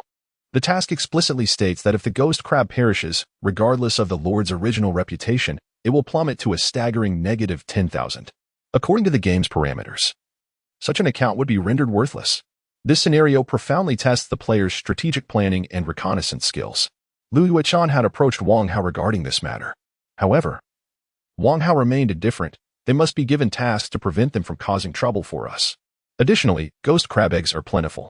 The presence of just one emphasizes the Lord's significance, bolstering the loyalty of these creatures. Wang Hao endeavored to portray the ghost crab as merely a set of data, easily adjustable. In truth, he was left with only 2 ghost crab eggs. Despite the Abyssal Lord appearing to wield dominion, his territory is rather limited. From a divine perspective, his domain is a slender strip approximately 5 kilometers wide and 110 kilometers long. Seemingly vast, it is, in reality, largely barren wasteland. The westernmost part of this wasteland leads to the desert he arrived from, while the northern and southern ends dissolve into the void. Standing at the edges of the southern and northern continents feels akin to teetering above a waterfall, watching as sand and stone intermittently collapse into the endless abyss below. Players perceive these as mere game boundaries, yet only Wang Hao comprehends that they represent a chasm of time and space. Fortunately, the souls of foolish players do not reside here. One player, in a fit of bravery, leapt into the void, leaving no trace behind, nearly giving Wang Hao a fright. Yet, that individual could resurrect once more. Wang Hao speculated that this must imply the player's soul and body do not belong to this world. Their consciousness merely projected into it, thus yielding such outcomes. Not every day does a heroic archetype fall into the desert. Most who plummet are discarded remnants from various realms. Perhaps some become complacent under such circumstances, but Wang Hao would not forget the 999 predecessors who met their tragic ends before him. After dealing with the troublesome mogul and spending 10 days in this world, Wang Hao completed yet another character. Ultimately, he decided to relinquish his efforts. Alas, my dear Aishi, I must continue to enhance myself while you remain here to guard our home. Observing a certain area inadvertently polished to a sheen by his friend, Five-Fingered Brother, Wang Hao felt a flush of embarrassment creep across his face. He cleared his throat twice, casting a lingering glance at Aishi, the stone figure. Before closing the door behind him, Dominant, Brother raised 2 crab claws high. Dear friend, with just a donation of 1 yuan, you can ride alongside this dominant brother and roam freely. Chapter 67. Returning to school, the progress of human society lies in the resistance against unjust fate. Wang Hao discovered that the enhancement of his quality of life stemmed from evading the utterly useless elective courses and the exploitation of players. Ahem. Please disregard the previous statement. Skipping class is unbecoming. However, considering the life and death stakes, I am sure my mentor would forgive me. Running between the company and the bloody arena consumed all of Wang Hao's energy, causing him to nearly forget that he was still a student. On the morning of the 20th, while at the company, Wang Hao finally received a frantic call from his roommate. The caller was Lin Su, a towering figure at 186 centimeters, with an appearance that could be described as rather ordinary. Yet, with these two mischievous friends together, Wang Hao felt a pang of insecurity about his own height. No. I just have something to attend to. Wait, you didn't foolishly confess on Double 11, did you? Please, do share every detail. Your suffering is the source of our amusement. Lin Su chuckled mischievously. Wang Hao cursed outwardly, but deep down, he felt a warmth. Wang Hao sighed in distress. Finding a job as a university student is a troublesome affair. Most students rush to various recruitment fairs after the new year. Those with a modicum of sense begin preparing for their futures as soon as they enter their senior year. The job market often presents absurd dialogues that students find baffling. Interviewer, do you have any work experience? Student, scratching their head. If you don't give me a job, how could I have any experience? The interviewer's expression darkens. To gain employment, one must first possess experience. Student, are you daft? The interviewer responds with a look of utter confusion, and the interview concludes. In truth, unless a company is in dire need of talent in a specific field and is willing to cultivate newcomers, most companies place significant emphasis on a student's social and work experience. Students who engage in campus-based power struggles boast resumes that are utterly meaningless. What companies value is whether students possess foresight and practical experience. For instance, some of Wang Hao's classmates have already secured internships at Tiana's design building, working without pay, merely assisting in drawing designs, and in the end, they can attach their names to the design documentation, achieving a small victory. This is the epitome of being one step ahead. Wang Hao had never considered that he must work solely within the architecture industry, even if he had entertained such thoughts. The harsh reality of the sniper on the 11th would swiftly slap him back to the truth. No, you do not desire that. Feeling awkward, Wang Hao implored, Director Shi, just write me in as an intern. As Shi Jun elaborated, Wang Hao learned that yet another complication had arisen. Wang Hao had masked the bloody arena with the guise of a new generation online game, which presented another dilemma. What happened to all the data converted from the brainwaves of countless players? Ordinary people would not ponder this question. Internet service providers would. The average person is only aware of their monthly broadband subscription. Large gaming companies or video streaming platforms incur substantial data costs that are billed by internet providers based on usage. How to compel clients to pay such exorbitant internet bandwidth fees is a dilemma that plagues all video and portal site managers. For instance, when watching videos, if everyone opts for free access, the meager advertising revenue is utterly insufficient to cover the bandwidth costs of video streaming platforms. Essentially, most video websites are operating at a loss due to this predicament. The issue escalates with the alarming sniper system, which intercepts a substantial portion of users' data shortly after it exits their home port, transforming it into a form of consciousness that defies scientific explanation, projecting it into a forsaken realm. In the short term, the Xiaoqiang studio may manage to evade scrutiny, but over time, they will undoubtedly attract trouble from internet service providers. Observing the system prompts indicating that the concealment requirement has escalated to 19,000, despite having already surpassed the safety line. Wang Hao, as a prudent pioneer in this alternate world, resolutely decided, once the settlement from Stian is received, we shall procure servers to prepare a dedicated gaming host room. Do not be deceived by the fact that over 40,000 individuals purchased the game, with settlements nearing $4 million. Even after deducting the 6 million renminbi that Stian prepaid, there remains a considerable sum. For a large-scale online gaming company, this is, in fact, far from adequate. Wang Hao felt a wave of melancholy wash over him. Teacher, here is my internship certificate. Upon receiving the document from Wang Hao, Teacher Deng was taken aback by the embossed seal. Ah, this company is quite impressive. I had assumed it was a sole proprietorship or a small firm. There is a distinction in seal sizes. 3.8 centimeters is not the same as 4 centimeters. The latter indicates a higher registered capital. That company name sounds familiar. No, it is merely a private small company. I am just interning there. Do you not wish to pursue your original profession? Well, not particularly. Wang Hao recalled his senior. Chapter 68. A feast without joy. Not all students at the School of Architecture are from the architecture department. Alas, his major lacks the grandeur of the architectural field. He merely plays a supporting role. Unless one ascends to a managerial position, they either toil away at drawing until they are sick or serve as safety officers overseeing construction sites. He reminisced about a senior he had encountered who, at under 40, had a shining bald head reminiscent of a superhero and a few white hairs in his beard, burdened by gout.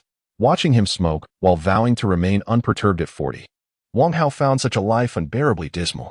Sigh. To speak too much only brings tears. After a brief idle chat with Teacher Deng, Wang Hao fled the scene. Unbeknownst to him, once he departed, Teacher Deng accessed the website of the Industrial and Commercial Bureau. When he saw the name of the legal representative in the registered capital, his eyes lit up. He made a call. Hey, is the impressive game you mentioned developed by a company called Little Strong Studio? Some matters are inescapable. Whether one stretches their neck or withdraws, they will still face the blade. He hurried to a nearby fisherman's restaurant, and soon enough, two towering figures arrived. Both stood over 6 feet tall, a rarity in the generally shorter southern region. These were moving beacons, indeed. Wang Hao waved them over. Ah, how peculiar. Is this a surprise gathering? You actually managed to summon us to dine here?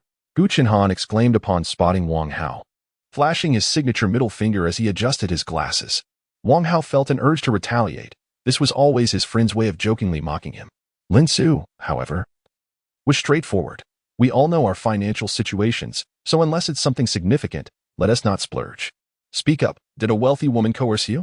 Or did a senior sister unexpectedly turn the tables on you, prompting you to seek our help with an abortion fee? Can we communicate amicably? Wang Hao replied. I merely possess a little extra money and wish to indulge modestly.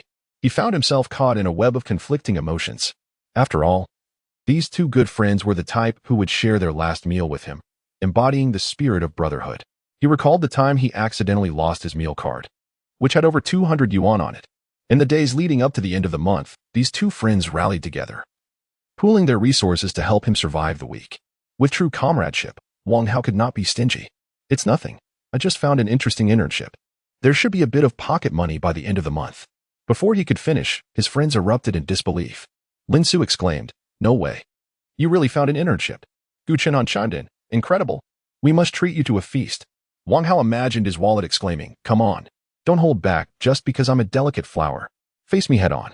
He initially thought there would be no complications. No matter how relentless these two were, they could not possibly bankrupt him, Wang Hao. Yet, as he gazed at the array of dishes before him, he suddenly felt full. Spicy crayfish. Ear-battered crayfish. Braised crayfish. Lin Su was savoring one lobster with his left hand while deftly peeling another with his right. Xiao Hao, are you not feeling a pinch in your heart? Not at all. Those claws. They resemble players proclaiming that they will never be slaves to the little lobsters. How should I articulate this? My brother.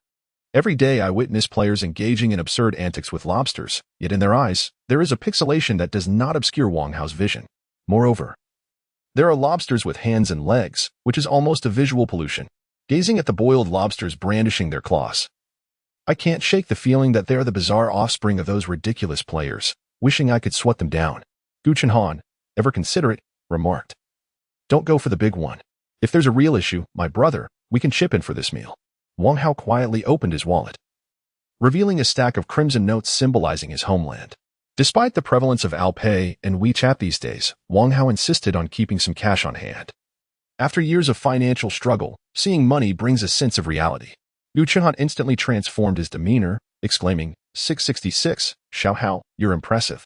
When you strike it rich, will you treat your brothers to Australian lobsters?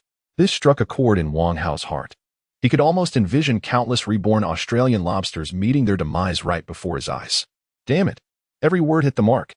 Are you certain you're not trying to provoke me? Wang Hao, feeling awkward, plastered on a smile. Of course, definitely. Lin Su then inquired, By the way, Xiao Hao, we feel like you have something weighing on your mind. An idea sparked in Wang Hao's mind. Huh?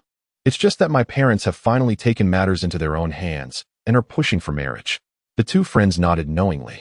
The notion of being coerced into marriage before even graduating from university is unfathomable to city dwellers.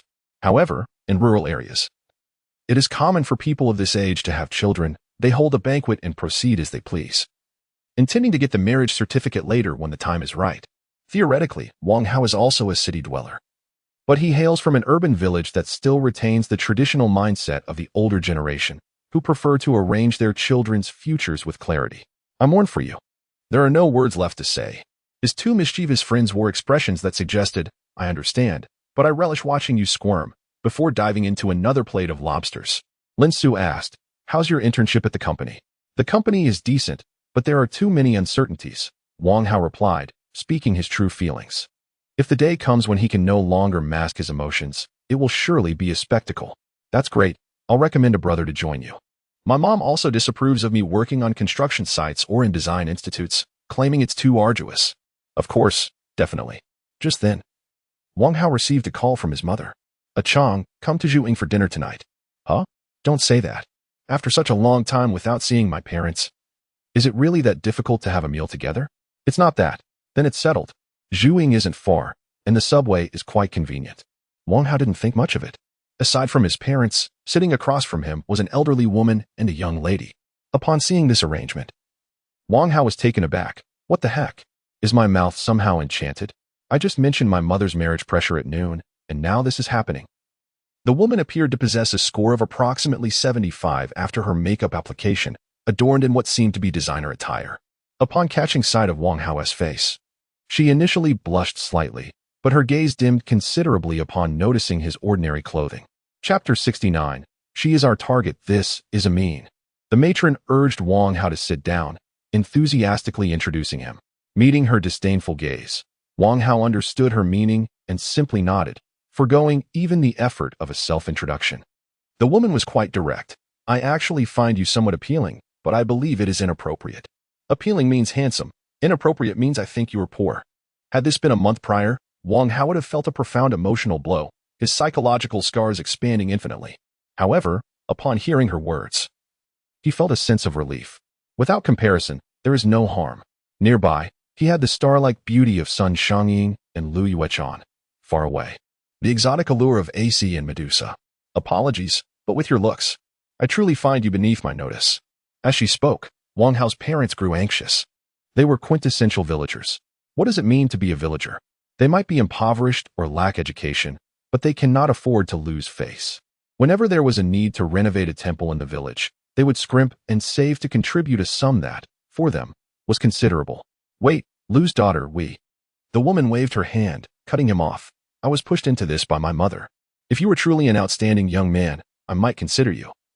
But not this one. I have already received an offer from the Zhujiang New City International Financial Center and will start working tomorrow. Your Xiao Hao is not worthy of me, so let us not waste each other's time. Is there anyone so condescending? For a moment, Wang Hao felt an urge to gamble it all. Suddenly, the perceptive sniper system, with its uncanny understanding of human emotions, presented him with a pop-up on his retina. Displaying a resume, Wang Hao abruptly became serious. I am a man burdened with great responsibilities. A leader obligated to guide my legion of misfit players in their quest for sustenance. I must certainly rise above such base interests. Wang Hao fell silent, cradling the teacup in his left hand while delicately gripping the handle with his right, sipping tea with an air of nonchalance. Perhaps it was his experience in the heat of battle, or perhaps recent victories had fortified him, but an indescribable aura of confidence radiated from him. Initially, his parents were anxious, yet they unknowingly absorbed their son's calm demeanor. The woman was so brazen that even the matchmaker accompanying her grew concerned, hastily attempting to persuade her. Yet, the woman, with a stubbornness akin to a monk chanting a scripture, left without a second thought, seemingly flaunting the fact that she had summoned a male friend to collect her in a BMW 3 Series. The atmosphere became exceedingly awkward. The matchmaker, feeling out of place, offered her apologies and departed. Wang Hao's mother wore a look of regret. Xiao Hao, you know our customs. We are aging and have few desires left. You are our only son. We hope you marry and bear children soon.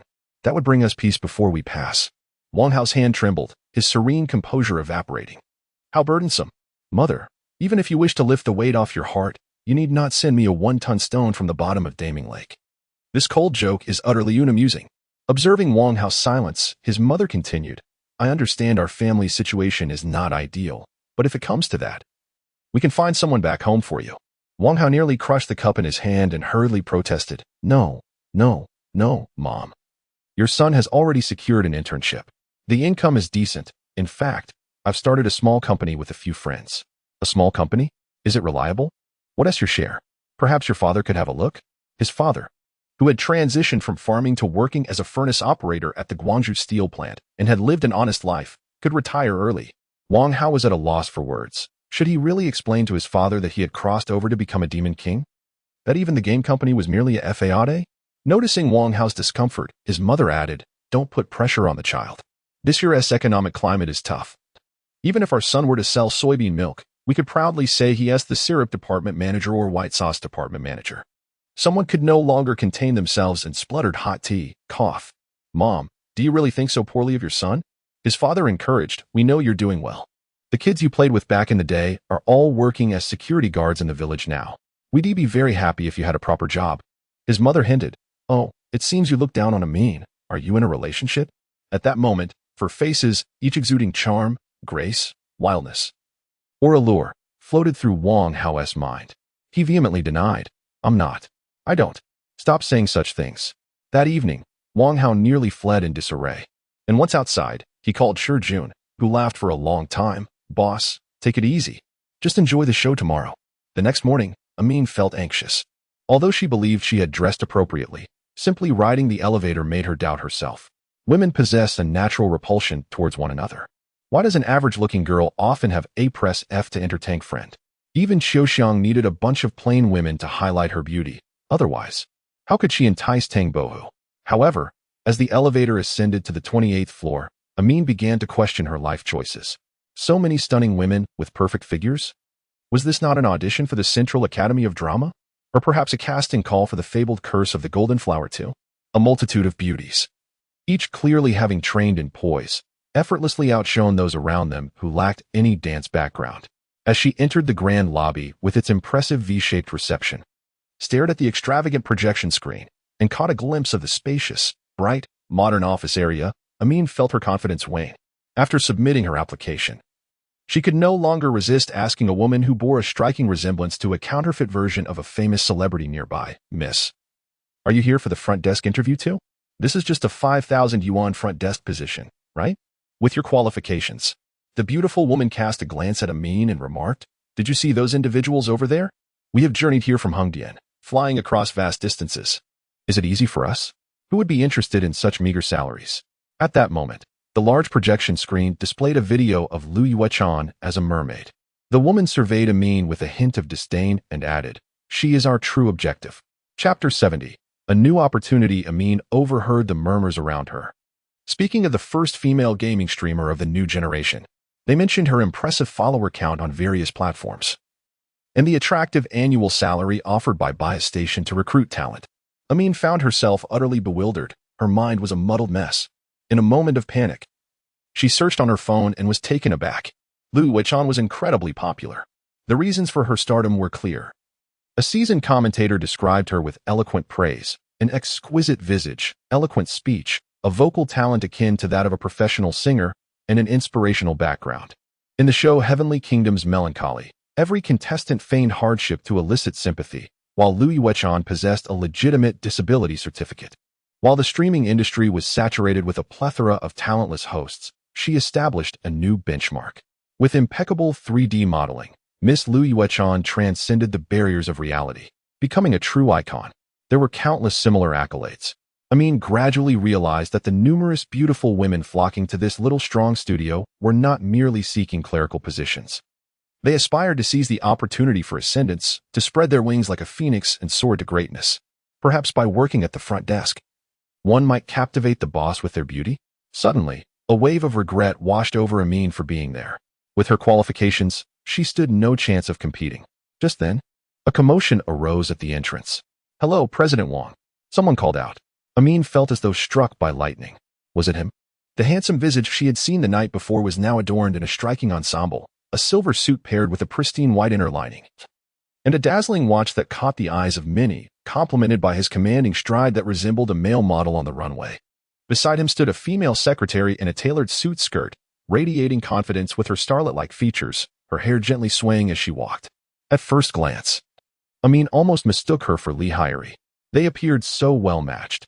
A mere arm-in-arm embrace would transform the scene into a star-studded red carpet affair. Amin was rendered speechless, her mind a blank slate. She failed to register that a group of beautiful women around her had collectively risen, bowing slightly to Wang Hao. "Good day, President Wang."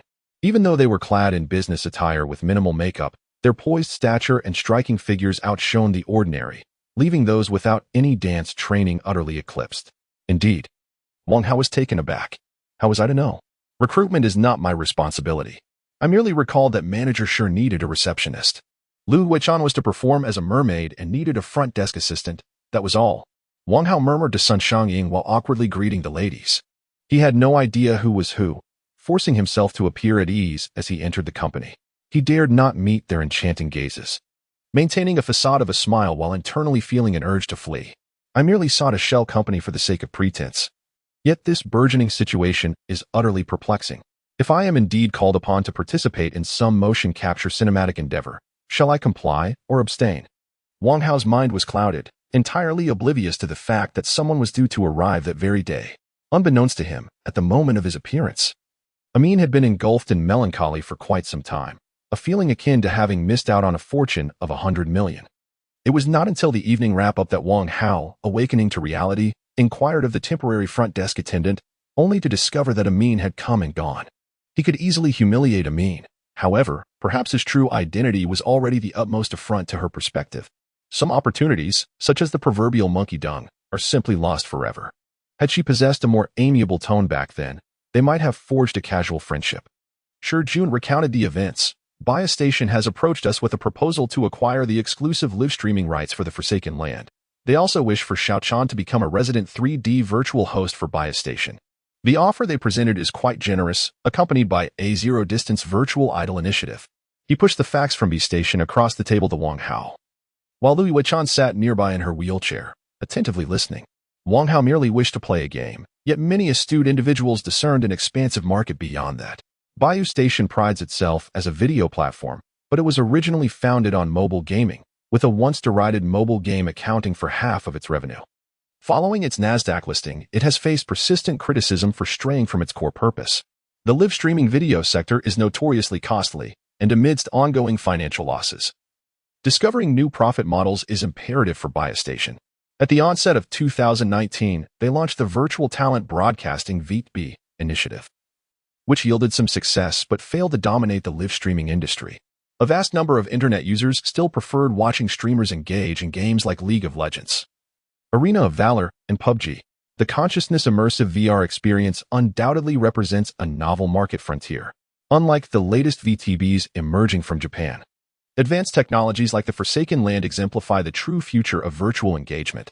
Every viewer can feel as though they have purchased a first-class ticket, interacting closely with their idols. It was the enchanting mermaid Piranha who inspired Biostation. Meanwhile, no other gaming company possesses the technical prowess of Little Strong Studio.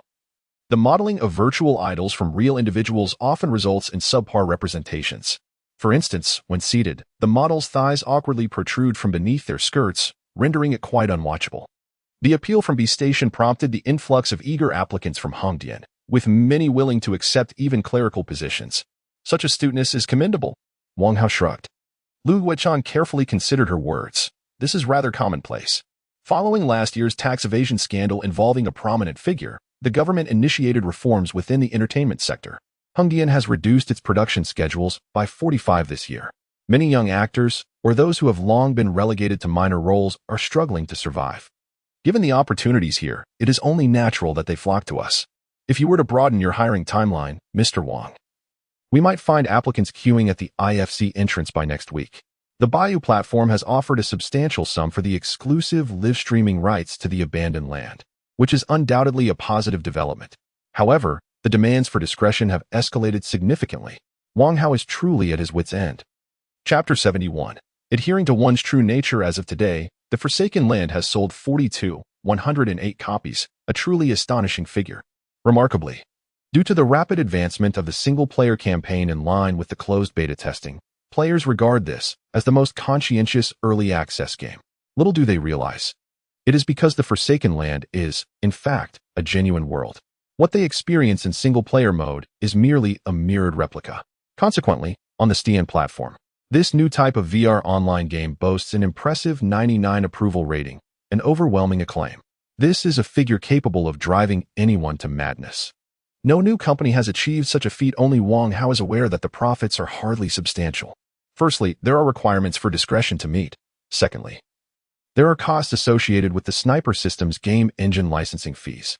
The most exasperating aspect is that the system informs him that if he wishes to expand this so-called game to accommodate more players in the world of the Forsaken Land, he must change the game engine. Why? Wang Hao inquired. It turns out the VR engine was only provided for a select few players and is not truly suitable for a large-scale MMORPG. If you wish for over 10,000 players to operate within the confines of the game rules, this is essential. Upon glancing at the starting fee of $10 million for a single licensing, Wang Hao rolled his eyes, disinterested in estimating the total cost, knowing full well he could not afford it. Thus, he must not only ensure discretion but also devise ways to generate revenue. Yet, the growth rate of players has already begun to slow. It is quite simple. Only a small fraction can afford the new VR headsets. According to records on the Steam platform, players capable of purchasing the most expensive RTX 2080 Ti graphics card constitute a mere 0.2% of the total player base. And now the Forsaken Land has already captured the affluent players among them. Attracting new players is likely to become increasingly challenging. Indeed, there are wealthy individuals from other domains who may switch allegiance to try this cutting-edge online game, yet their growth rate will inevitably pale in comparison to the current influx. Wang Hao had asked the system about the possibility of transforming the Forsaken Land into a high-freedom online game playable on ordinary computers, utilizing the same experiences he is currently encountering in the replica. However, that too would require funding. The system has refused to extend further loans and has assigned him a task to prove his ability to thrive in the Forsaken Land. This implies that the so-called king of the wilderness is, in essence, not even considered a character within the system. Alas, it is indeed difficult. Wang Hao pondered. Revenue must be generated across various sectors. Our company is in a phase of rapid development, with all areas in need of funds. Therefore, if feasible, all tasks should proceed simultaneously. There are 3 points to address. First, Miss Lu. Lu Wuchan nodded faintly. Breaking the dimensional barrier with virtual idols is a burgeoning trend. Since Biostation has approached us, Miss Sun, you shall negotiate with Biostation. The revenue share must be substantial, as our technology is proprietary. The motion capture capabilities of other companies are simply inferior to ours.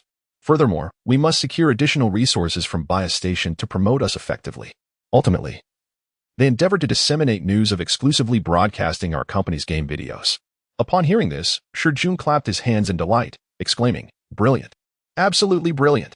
An exclusive product will not only drive the sales of VR headsets, pleasing both CTON and Microsoft, but will also fetch a higher bidding price."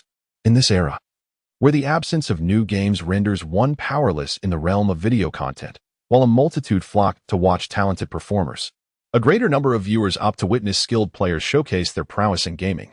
Shijun animatedly recounted how Panda Video had been besieged in its downfall. One of the reasons for Panda's demise was its lack of exclusive video rights to any blockbuster game. The most popular games in the market are predominantly monopolized by competitors. Wang Hao pointed his left index finger at the table, stating, "Miss Sun, do you understand? We can negotiate. Remember, we are not lacking in funds. We can initially confirm Miss Lu's virtual idol segment, but there is no need to hastily undervalue the exclusive video rights for the abandoned land." Sun Xiangying was elated, experiencing a thrill of showcasing her capabilities. She had not anticipated that, although she held the title of secretary, she was performing managerial tasks. Shijun was preoccupied with establishing the new company structure, daily management, and recruitment, overwhelmed by the workload. He had become the chief administrator, while she had morphed into the foreign minister. Little did she know, Wang Hao merely wished to dismiss her, especially since he had no one else to rely on. Then, Shijun remarked that the personnel matters were nearly settled. Aside from the texture modeling and forum administration, there was no need to recruit specialized technical talent. You should prepare to handle server matters soon. Okay. The two women were somewhat perplexed by Wang Hao's approach. In a typical online gaming company, the most crucial aspect is to find coders, yet this company was operating in reverse. They only knew of a research and design team whose whereabouts were unknown. And since the boss did not speak of it, they felt it inappropriate to inquire. "Miss Lu, in the game, Jason will be away for a while, so the camp will be under your supervision. Just ensure the players do not engage in inhumane acts." Everything else is up for experimentation. Oh, understood. Louis Wetchan assumed that the actor portraying Jason had taken a leave of absence.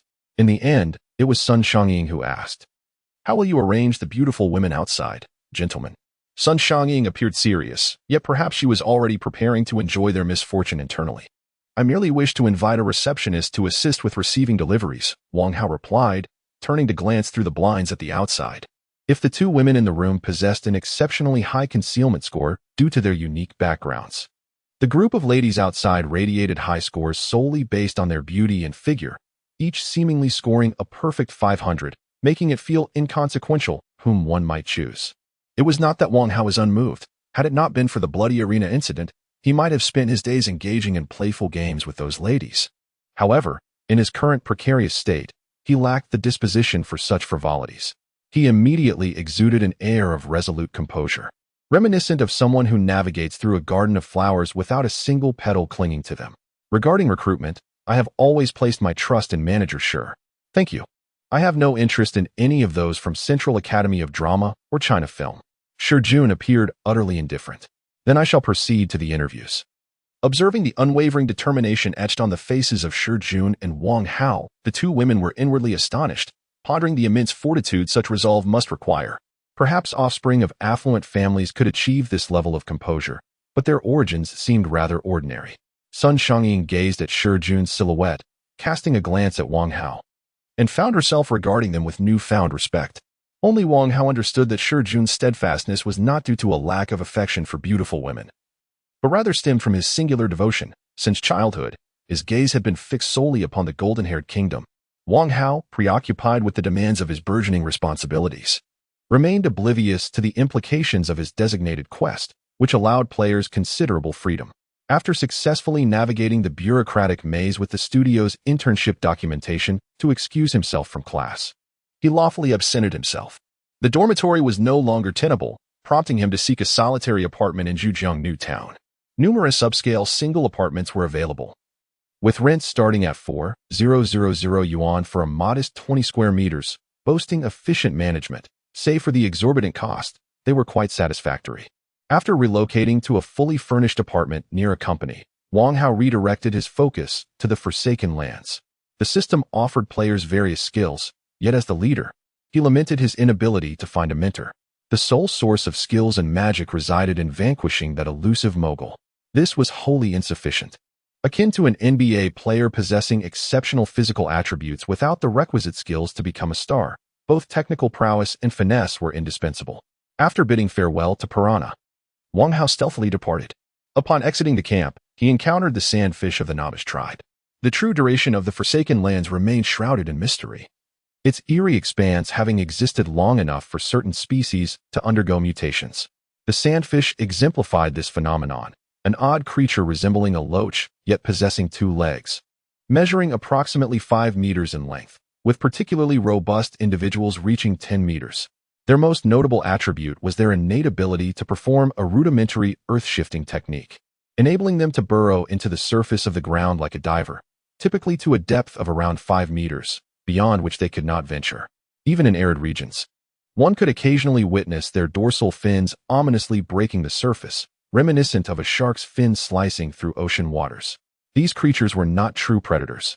Their diet primarily consisted of vegetation, with the occasional small animal, such as lambs. When confronted with more formidable opponents, they often chose to retreat despite their larger size. One reason they allied with Wang Hao is their perception of the small lobster people as fearsome. Perched atop a sandfish named Sha Sha, Wang Hao focused his thoughts, and the creature gracefully surged forth. This peculiar experience allowed the sandfish to keep its foreboding motionless while propelling itself forward with its powerful tail, balancing effortlessly. Wang Hao could fold his arms in a display of nonchalance as they advanced. Once assured of their departure from the base's confines, Wang Hao removed the Demon King armor he had been wearing, a mere facade for appearances. The silent abyss still endures, manifesting as an intricate tapestry of tattoos that nearly envelop his entire form, concealed beneath the burlap and leather armor, imperceptible to the outsiders. The dread of the Demon King's armor lies in its overwhelming power and convenience. Even devoid of any deliberate temptation, its very essence can easily ensnare souls, leading them to unwittingly become increasingly reliant upon it. This phenomenon is termed heart addiction. Wang Hao purposefully refrains from using it, yearning to discover a path of his own. The wind and sand lash against his face. With his current constitution, he feels little discomfort, yet they evoke a thrilling sense of anticipation. His objective is Quicksand City, a hostile settlement chronicled by the Phantom Warriors, a nexus where, in principle, more than 10 desert corridors under his command converge, ultimately leading to a vast plain laden with yellow sands. A city constructed by a coalition of diverse factions stands resolutely there. It undoubtedly harbors greater perils, yet simultaneously offers new opportunities. Wang Hao does not expect to conquer the game solely with himself and a motley crew of inept players. According to the Phantom's accounts, it should be a relatively neutral city. Wang Hao harbors trepidation. While he is consumed with anxiety, the players remain utterly indifferent. Charge ahead. Unyielding brother. Casual banter supreme, exclaims with exuberance, clutching the control orb colloquially known among players as Crab Pearl. The Seven Seas ghost crab beneath him resonates with his thoughts, executing his commands flawlessly. A true man ought to pilot a Gundam. Nearby, skies blazing dawn. Cannot help but retort, that's no Gundam. It's clearly a Turtle Dominator. Indeed, that round-headed, amphibious mech with large pincers is not renowned, consistently suffering defeats at the hands of Gundams. Yet, likening the ghost crab to a Turtle Dominator does hold some validity. Casual banter supreme's expression falls. He has become the quintessential cautionary tale of ghost crab rentals. This time, the deployment of ghost crabs has seen the big shots of Dawn and Skywing invest heavily. They employed real-world currency to recruit a throng of players to hunt sufficient wildlife, such as crocodiles and rock-backed beasts, ensuring the ghost crabs were well-fed. Palana prohibits any player from renting ghost crabs consecutively. Each player must rent for a minimum of half an hour and a maximum of 2 hours, with a 48-hour cooldown before re-renting. The two prominent players enlisted several others to queue for rental periods under their command, essentially securing a continuous 10-hour rental. They then assembled over 100 players to advance together. This has begun to resemble the embryonic formation of a gaming guild. Is that place reliable? Dawn inquires of a player named, I'm really tired. The response is immediate. It's definitely a new dungeon. I didn't take any photos. As Lord Jason vanquishes the ghost crab demon Mogul, transforming Mogul's body into a new altar, players can now operate within a radius of 3 kilometers from the altar, provided the Lord deposits sufficient power. With the expanded exploration area, the threshold for reckless behavior among players naturally escalates. Over 100 players sit atop the ghost crabs, which indeed feels somewhat crowded. After all, the edge cannot accommodate anyone. No matter how steadily the ghost crab moves, there remains a hint of turbulence. Yet the ghost crab possesses remarkable speed. With a single stride of its legs, it surpasses the pace of a player with the diminutive 20-centimeter legs of a crayfish running for a minute. Upon arrival, the players were suddenly taken aback, only to be filled with exhilaration shortly thereafter. They found themselves in a small valley where the searing sunlight seemed never to penetrate. And in the dimness of the valley lay a mound of bones resembling a small hill. From the remains of formidable beasts to those of diminutive squirrels, every type was present. The players immediately sensed that this place was steeped in tales of its own. At this moment, Stab, who had taken control of the ghost crab, exclaimed with great pride, Ghost crab, dismantle this bone mound, leave not a single intact bone behind. Today, I shall dance upon this grave. Chapter 73, The Mysterious Underground Palace. Alas, what era is this? And yet such vulgarity persists. We are civilized individuals. Do you recall the techniques I taught you? Suddenly remembering the transaction with the tulip god, I shouted, Go forth, ghost crab, unleash your ultimate move. Hold not break by. The tulip god nearly spat blood. We agreed to be civilized. Everyone, recite with me. Angela Bai. Jun Muki interjected. Enough. You're sending lewd images in the writers group daily. Beware, the author bacteria might truly eliminate you. The lobster tulip raised its claws high. A true warrior should fear nothing. The players were utterly speechless. Goodness. Was it really necessary to make such a fuss over ghost crab merely digging through the narrow crevice behind Bone Mountain? Zhuang Xiao rolled his eyes. What is wrong with today's youth? So simple. Just a bit of adolescent impulsiveness. No worries, in a few years. He wished to obliterate his past self. Ghost crab wielded its massive claws, excavating with the force of a tempest. Countless white bones were effortlessly crushed into powder by the sturdy claws, sending debris flying with a single sweep. The seemingly solid rock wall crumbled under the relentless assault. Resembling the shoddy results of poor renovations, layers of dust accumulating and revealing shocking cracks. The player, I am really sleepy, uploaded a video of the scene to Bayou Station. Titled, Lan Xiang, did you see this? Look closely and learn. This is technique. Much like the so-called octa-core CPU. One core did the work while the other 7 shouted 666.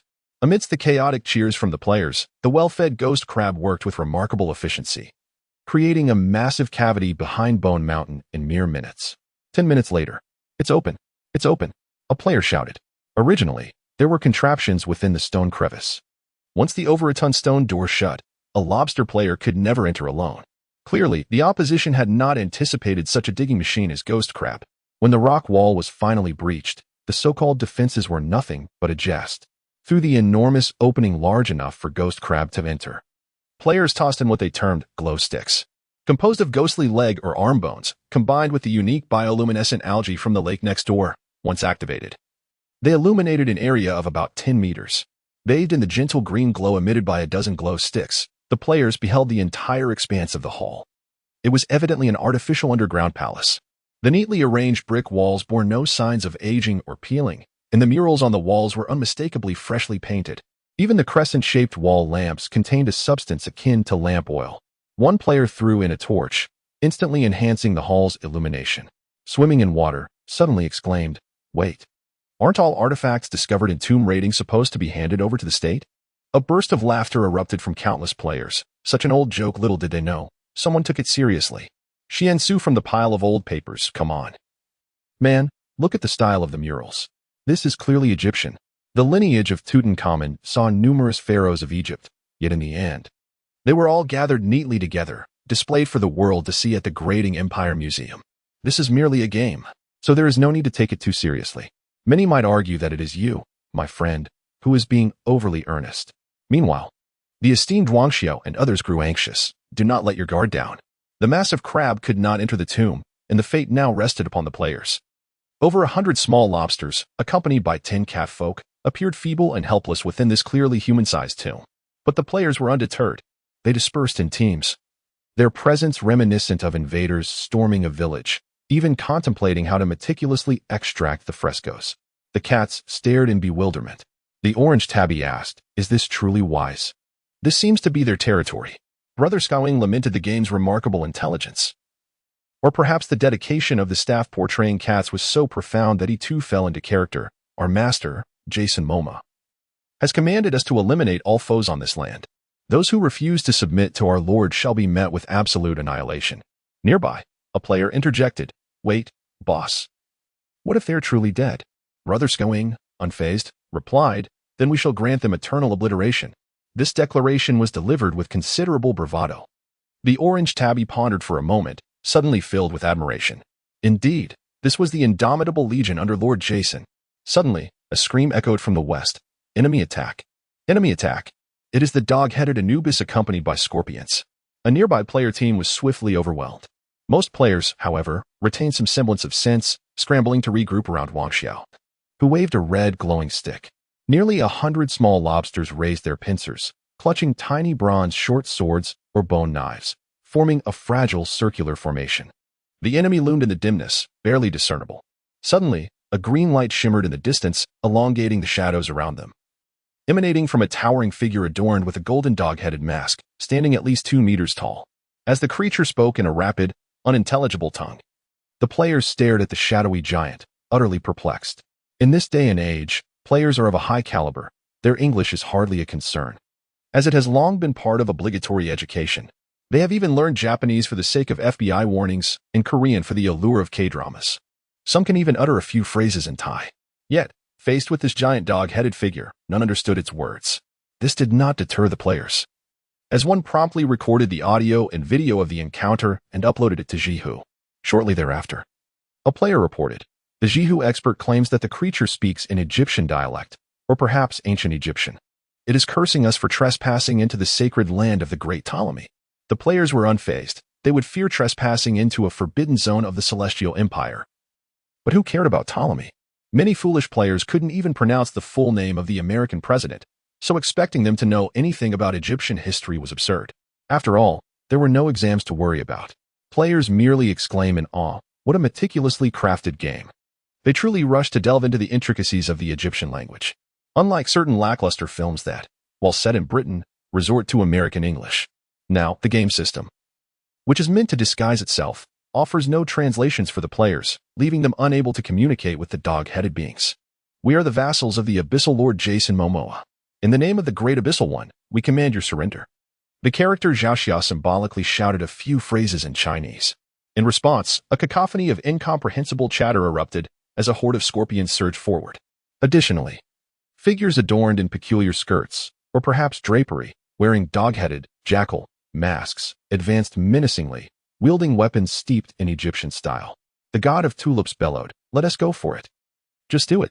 Without hesitation, he foolishly charged into the fray. Chapter 74. In the name of Elbu, it appears that players resembling little lobsters with the character courage inscribed on their chests, much like tulips, are merely a small fraction of the crowd, while the majority await the call of Zhuang Shao. Having immersed themselves in this game for quite some time, a consensus has long been established among the players. The existence of such lowly creatures as the lobster players is merely fodder for others to assert their dominance. Unless they possess an overwhelming numerical advantage, victory is an elusive dream. Whether they can triumph over their opponents is of little concern to Zhuang Shao and his companions, as long as they can ascertain the presence of enemies or seize opportunities. That is sufficient. This is, after all, a brand new dungeon. Zhuang Shao, remarkably composed, raised his pincers high and bellowed, in the name of the war god Elbu. They fled, for they were nothing but easy prey, crushed underfoot by their adversaries, leaving no room for resistance. Zhuang Shao led the charge, prompting the little lobster players to scatter in disarray. Is it a case of 50 paces laughing at 100? No, it is rather 100 paces mocking 50. The swift players mocked those who lagged behind, asserting, "I need only outrun my comrades, not the enemy." Indeed, the players who encountered the dog-headed creatures were swiftly dispatched in an instant. Upon reaching their destination, courage surged among them once more. It was then that Zhuang Shao, panting, turned to Yun Wei and inquired, "By the way, what was the full name of that Elbu plan you mentioned earlier?" Yun Wei, breathless, replied, "This Elbu is genuinely formidable, yet he is excessively cautious." Zhuang Shao could not help but ridicule. What a ridiculous name. I only recall Elbu being besieged by 3 scoundrels at Hulao Pass, ultimately forced to yield. Casting a glance behind, witnessing the familiar sight of Tulip and Junmyuki being trampled into a mosaic, Yun Wei felt a twinge of despair. The game developers are truly cruel. We seem incapable of defeating anyone. No, it's not entirely their fault. Rather, we are too eager to take shortcuts. We have unlocked reincarnation, yet none have dedicated enough effort to enhance their favorability. Other players gathered around. "I have no books to read," one exclaimed.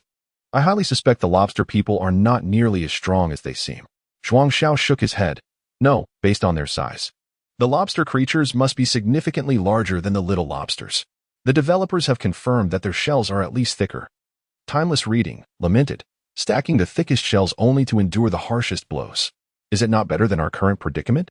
A group of players experienced an involuntary twitch in their lobster heads. Are they forcing the little lobster people to possess 12 livers? They are the 12 winged angels, while we merely embody the 12 liver lobsters.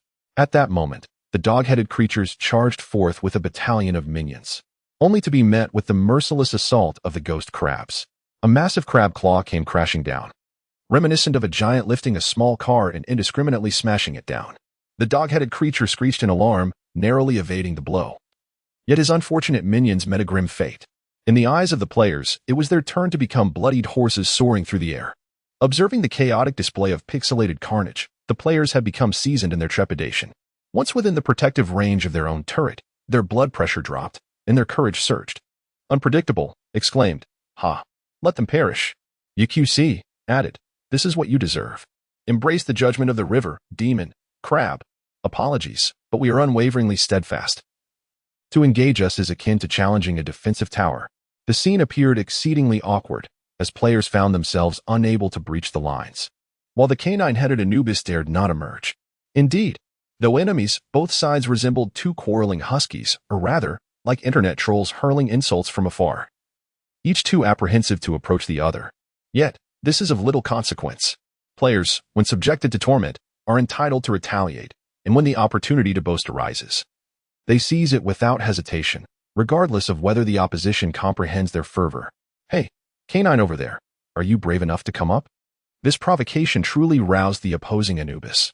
Suddenly, he raised his empty left hand high. This imposing figure, adorned with a jackal-like mask, became enveloped in a mysterious mist.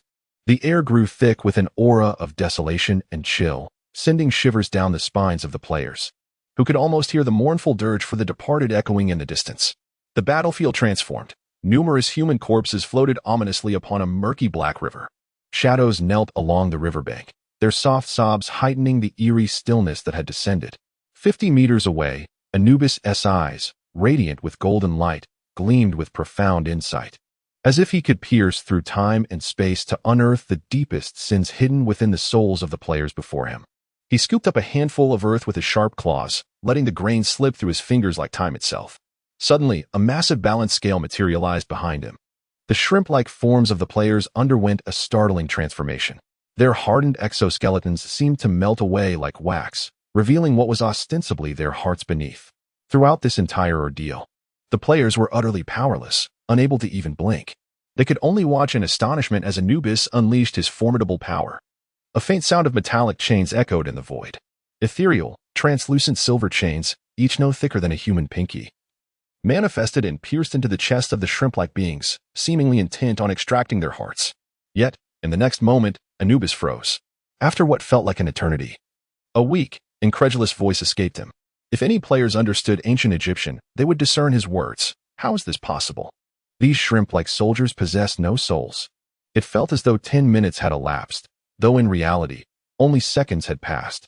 The players witnessed Anubis casting what appeared to be an arcane, sinister spell, observing as the slender chains swiftly penetrated their bodies. A collective scream erupted, only to be met with nothing. The cries were instinctual. How could they not express their tragic plight? The players stood bewildered, while Anubis appeared immensely frustrated, yet utterly powerless. Chapter 75. Reputation sufficient? XINE? Are you kidding me? Was that a wasted opportunity? Nangong Tianeo, ha ha ha. What nonsense. Who were you trying to scare? Woo woo woo woo. A flurry of actions as fierce as a tiger, yet the damage is utterly non-existent. The players, having narrowly escaped disaster, exhibited no awareness of their near demise as they realized the opponent's ultimate attack was utterly ineffectual, immediately resuming their fervent banter.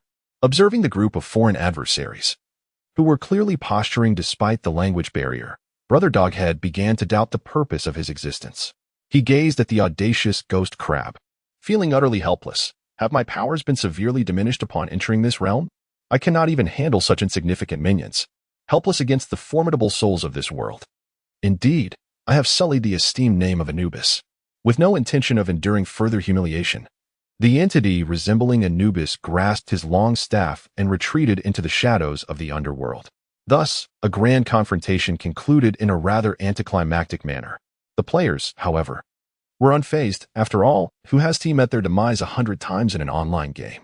On the path back, a multitude of players, whether perched atop ghost crabs or resurrected at the base, engaged in lively discussions about the recent events. Player 276, wow, the new dungeon truly terrified me. When Anubis charged out with his subordinates, I thought I had stumbled into a horror game. Crying beans, exactly. I just can't fathom why Doghead wasted his ultimate. Miracle Man. So, is it now Jason the Lord facing off against Doghead? The players were more concerned with the rewards. Over 100 players utilized ghost crabs but reaped no substantial benefits. Their only hope rested on the exploration tasks previously announced by Jason. Merely exploring yielded minimal rewards, at best adding a few terrain details to the players' exclusive parchment maps, along with a meager amount of experience. Should they discover animal populations or mineral resources, the rewards would be more generous, potentially including affection points as well. Miss Luyuechan was equally perplexed. The Lord had delegated most of the permissions regarding players to her. She was overwhelmed, primarily engaged in reviving players. Furthermore, based on the player's completion of tasks, she was responsible for distributing rewards from a window visible only to her. From allocating experience to affection points, and even new housing privileges, everything fell under her jurisdiction. In a certain sense, her authority was astonishingly vast. Wealthy players often sought to curry favor with her, for instance, by tipping her during live streams on her platform using the same ID. She found herself in a difficult position. With such a plethora of small sums, she felt compelled to extend some degree of leniency to these affluent players. Were it not for the game stimulating her nervous system and aiding in the recovery of her legs, she might have been tempted to indulge in favoritism. Yet now, Her only option was to conduct her duties impartially, with graceful elegance. The mermaid extended her exquisite arm towards the direction of Skeleton Valley. Have you proclaimed the great name of my brother? Otherwise, should you utter common phrases requesting payment or experience, I shall pretend not to hear. The players, of course, became theatrical. Sky of the Winged Ones, bowing respectfully. The Honorable Lady Moma, we have reported the name of our lord, yet the other party refuses to communicate and indiscriminately slaughters our brethren. If you doubt our words, dear Lady Moma, you may search our souls. We beseech the great lord to take justice on our behalf. After speaking, this individual proceeded to utilize the 3D video function provided by the system to display footage of the blazing dawn's roar. Indeed, a rather professional soul examination. The unskilled players outside erupted into laughter. There was no possibility of retreating. The task would not conclude, and not even the mightiest could compel me to leave. The players craned their necks, eagerly awaiting their task rewards. Liu Yuechan, uncertain, swiftly contacted General Wang through the game's exclusive communication, hastily articulating the issue. I am busy. Allocate them each a goodwill of 500 based on that standard. Wang Hao, overwhelmed with work, truly had no time to attend to the players. What if Anubis calls? Rest assured, the company has its arrangements. Wang Hao replied with unwavering confidence, and Liu Yuechan believed him. Little did she know that a despicable and shameless leader harbored the thought, as long as I survive, the players can die as many times as they wish.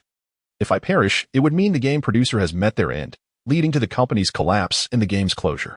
What? A contingency plan? Such a thing does not exist. In his mind, Wang Hao envisioned the image of a panda-like figure, playfully shaking his right index finger. Unbeknownst to him, the goodwill he casually bestowed directly enabled the most diligent and formidable players to meet their goodwill requirements. Eternal Dawn suddenly exclaimed, wow, my reputation is sufficient. Heavenly Sword God, so is mine. This elite cadre of tenacious players promptly scurried to the presence of Miss Palana. Sky of the Winged Ones placed their claws across their chests. Esteemed Miss Moma, we have toiled and bled for the Abyss Legion. I believe our merits are sufficient to earn a more powerful form, enabling us to serve our Lord better. We demand reincarnation. Palana pondered briefly, glanced over their records, and confirmed their reputation was indeed adequate. Thus, according to her authority, she raised the water staff crafted from Mogu's crab claw, gifted to her by Jason, and began to chant. Chapter 76. What a thick shell. But reincarnation is precisely what one desires for a sense of ceremony. The crab claw staff erupted with torrents of water, drenching the eligible players. The spectators beheld as the elite players' forms melted away like wax figures exposed to intense heat, only to be rapidly reformed as if crafted by a 3D printer. Soon, brand new lobstermen emerged within the players' line of sight. Subtle words, wow, they are so tall and formidable. The players' first impression was that the lobstermen were indeed towering. Liu Yuechan struggled to contain her laughter, finding the effort quite taxing. Naturally, it is only natural for a player to feel this way upon seeing others tower over them by half a body length.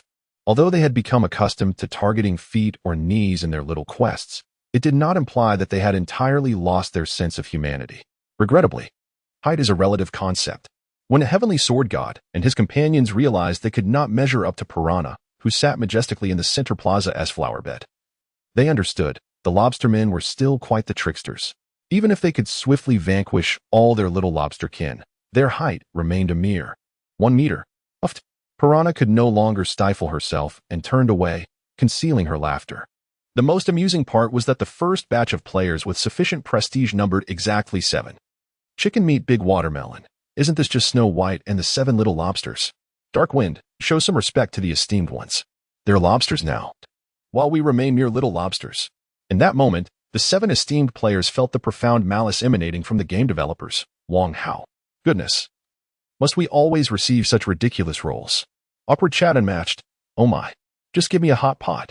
After all the effort spent gaining prestige, this is the outcome? I no longer wish to live. To their surprise, a group of players busied themselves, retrieving an array of pots and pans scavenged from the specters. Awkward chat unmatched was taken aback. What are you doing? Star Extinguishing replied cheerfully. No, we little lobsters have only tasted it. Lobsters are so pricey. A single one at a restaurant costs over 1,000. We truly have no idea what it tastes like. Since the esteemed ones are no longer living, why not let us have a taste? Nearby, the onlooking catfolk, including the large orange cat and the Scottish fold, were all salivating. Damn, I'll take you all down first. After their antics, the 7 esteemed ones ought to have some testing to conduct. Heavenly Sword God raised his oversized claw. I wish to test my pincers. Does anyone have a daring idea? He belonged to the Boston Lobstermen branch. Characterized by his powerful pincers, Jun Miyuki dashed over eagerly. Esteemed one, I volunteer to die once. What is the old price? All right. Nothing compares to the thrill of real combat. Deal reached. Heavenly Sword God suddenly arched his lobster body, and in an instant, he sprang forth like a compressed spring. His green-brown pincers transforming into a whirlwind, viciously clamping down on Jun Miyuki's waist, which was as slender as a matchstick. Crack. Jun Miyuki's shrimp waist, less than 10 centimeters, was abruptly severed, resulting in an immediate, tragic demise.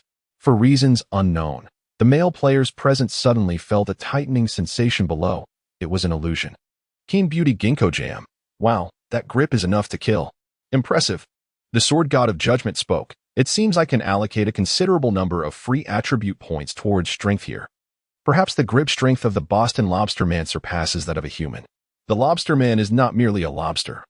Possessing even one advantage makes it vastly superior to the insignificant little Lobsterman. The Dawn of the Sky, known as Zhuangxiao, chimed in. Someone should take a dagger and test my defense. I am uncertain which is better. I have chosen the Australian lobster.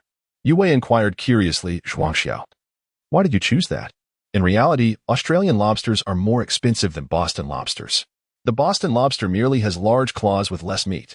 Clearly, the Australian lobster is more delectable.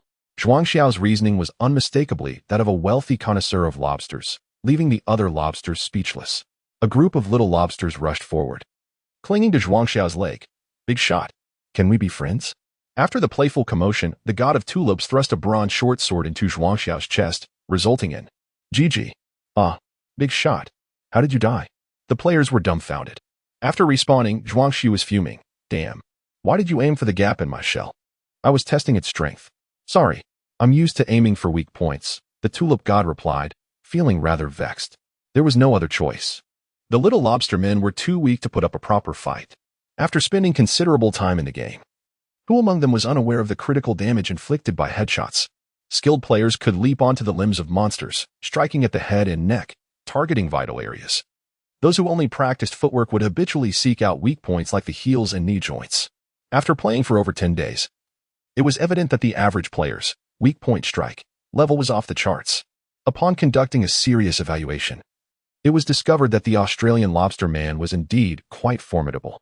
The shell on its abdomen was roughly equivalent to the thickness of 20 stacked A4 sheets, while the back measured about 30, and the head, the most robust part, had a tactile thickness of approximately 60 A4 sheets. This was sufficient to withstand a standard bronze sword. Note, this is merely a level 1 lobsterman. According to the lore, the higher the level of the lobsterman, the thicker its shell would naturally be. Moreover, players could don additional armor. It appeared they had indeed become a tad stronger, the 7 esteemed players concluded. Zhuangxi reflected, based on the developer's tendencies, there might even be crab men. That would be truly formidable. Without further ado, they resolved to grind for reputation whenever possible. The little lobster men redoubled their efforts in gathering resources. Meanwhile, Wang Hao had actually set off quite some time ago. Upon catching sight of the city that seemed to swirl within a vortex of quicksand from a distance, he dismounted his sandfish and chose to proceed on foot. On the surface, he appeared as a solitary traveler clad in burlap, wearing leather armor, with the light of Germania strapped to his waist. However, in truth, he was exceedingly cautious. The figure traversing the ground was not his true self, but rather a water elemental doppelganger. His actual self was utilizing water escape, stealthily maneuvering 5 meters beneath the earth, 10 meters behind his water clone. The individual transformed into a mere mass of water, silently traversing the depths of the earth, while simultaneously extending their awareness to ensure that they would not be caught off guard by any lurking dangers, such as a sand shark. As they continued on their path, a sudden plume of dust arose from the east. Instinctively, Wang Hao furrowed his brow, only to realize that, given his identity, escape was simply not an option. The adversaries were likely cavalry from the eastern continent, as recorded in the ghostly chronicles. As an Atlantean, hailing from the Caribbean of the Atlantic, it was evident that he stood little chance of outrunning them. What was he to do? Chapter 77. Klitsch S. Wang Hao controlled his water clone, lying low as if concealing itself, yet also seemingly listening intently to the approaching footsteps. The clone under the impression that it could evade detection, was caught off guard as the adversary charged directly toward it. This was quite intriguing. With a mere thought, Wang Hao altered the appearance of the clone, transforming it to resemble Pan Yi instead of Jason Momoa. Amen. Since you are merely an employee of my company, you shall offer up your heart. No, rather, your old visage. Perhaps due to the comprehensive motion capture system within the company, combined with the sniper system's exceptional modeling capabilities. This water clone, infused with Wang Hao's intent, possessed a texture and hue that rivaled that of a living being. If one were to evaluate it by the standards of game modeling, it would be akin to a hyper-detailed character model boasting 5 million polygons. The adversaries approached rapidly, and as they drew near, Wang Hao utilized the clone's perception along with the Eye of Water, discreetly placed upon it, to observe them. The Eye of Water functioned similarly to a camera. Regrettably, it lacked color, presenting an image reminiscent of a black and white television, albeit in shades of blue and white. What a peculiar sight. A motley crew of humanoid creatures emerged, including beings resembling half-bears, leopard-headed figures, and those with serpentine heads. They all rode upon enormous golden lizards. To refer to them as lizards would be somewhat inaccurate. These monsters bore a resemblance to lizards, but sported vibrant yellow fur, as thick as a human pinky, sprouting along their backs. Upon their opening remarks, the system prompted Wang Hao, inquiring if he wished to expend his maximum of 100 mental energy to acquire Desert Common Tongue. Wang Hao decisively consented. Since it was a common tongue, it must possess a versatility far superior to the tribal dialect of Aishi or Medusa's Greek. Following a surge of warmth across his cerebral cortex, Wang Hao comprehended their speech. Hey, you face Lord Gisa, the captain of the Black Claw Society. Can you understand my words, or are you merely a lowly native of this otherworld? The name Black Claw Society struck a chord with Wang Hao. He had long noticed the distinct black claw mark emblazoned upon the light-colored leather armor of his foes.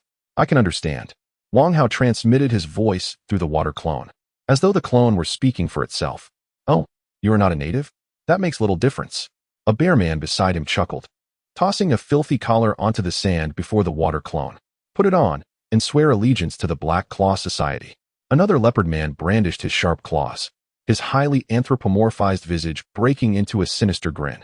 Or perhaps we shall beat you half to death, and then assist you in donning the collar. In the next instant, the clone stepped forward, appearing to stride boldly, yet its toes barely left the ground, a smooth, water-like gliding motion. With a swift motion of his right hand, Germanic light cleaved down toward the nearest bear man. Kid, I'll break your hand first. The bear man roared furiously, shockingly choosing to endure the strike of the bronze sword with his forehead. Puff! A dismal strike reverberated through the air, causing Wang Hao to furrow his brow.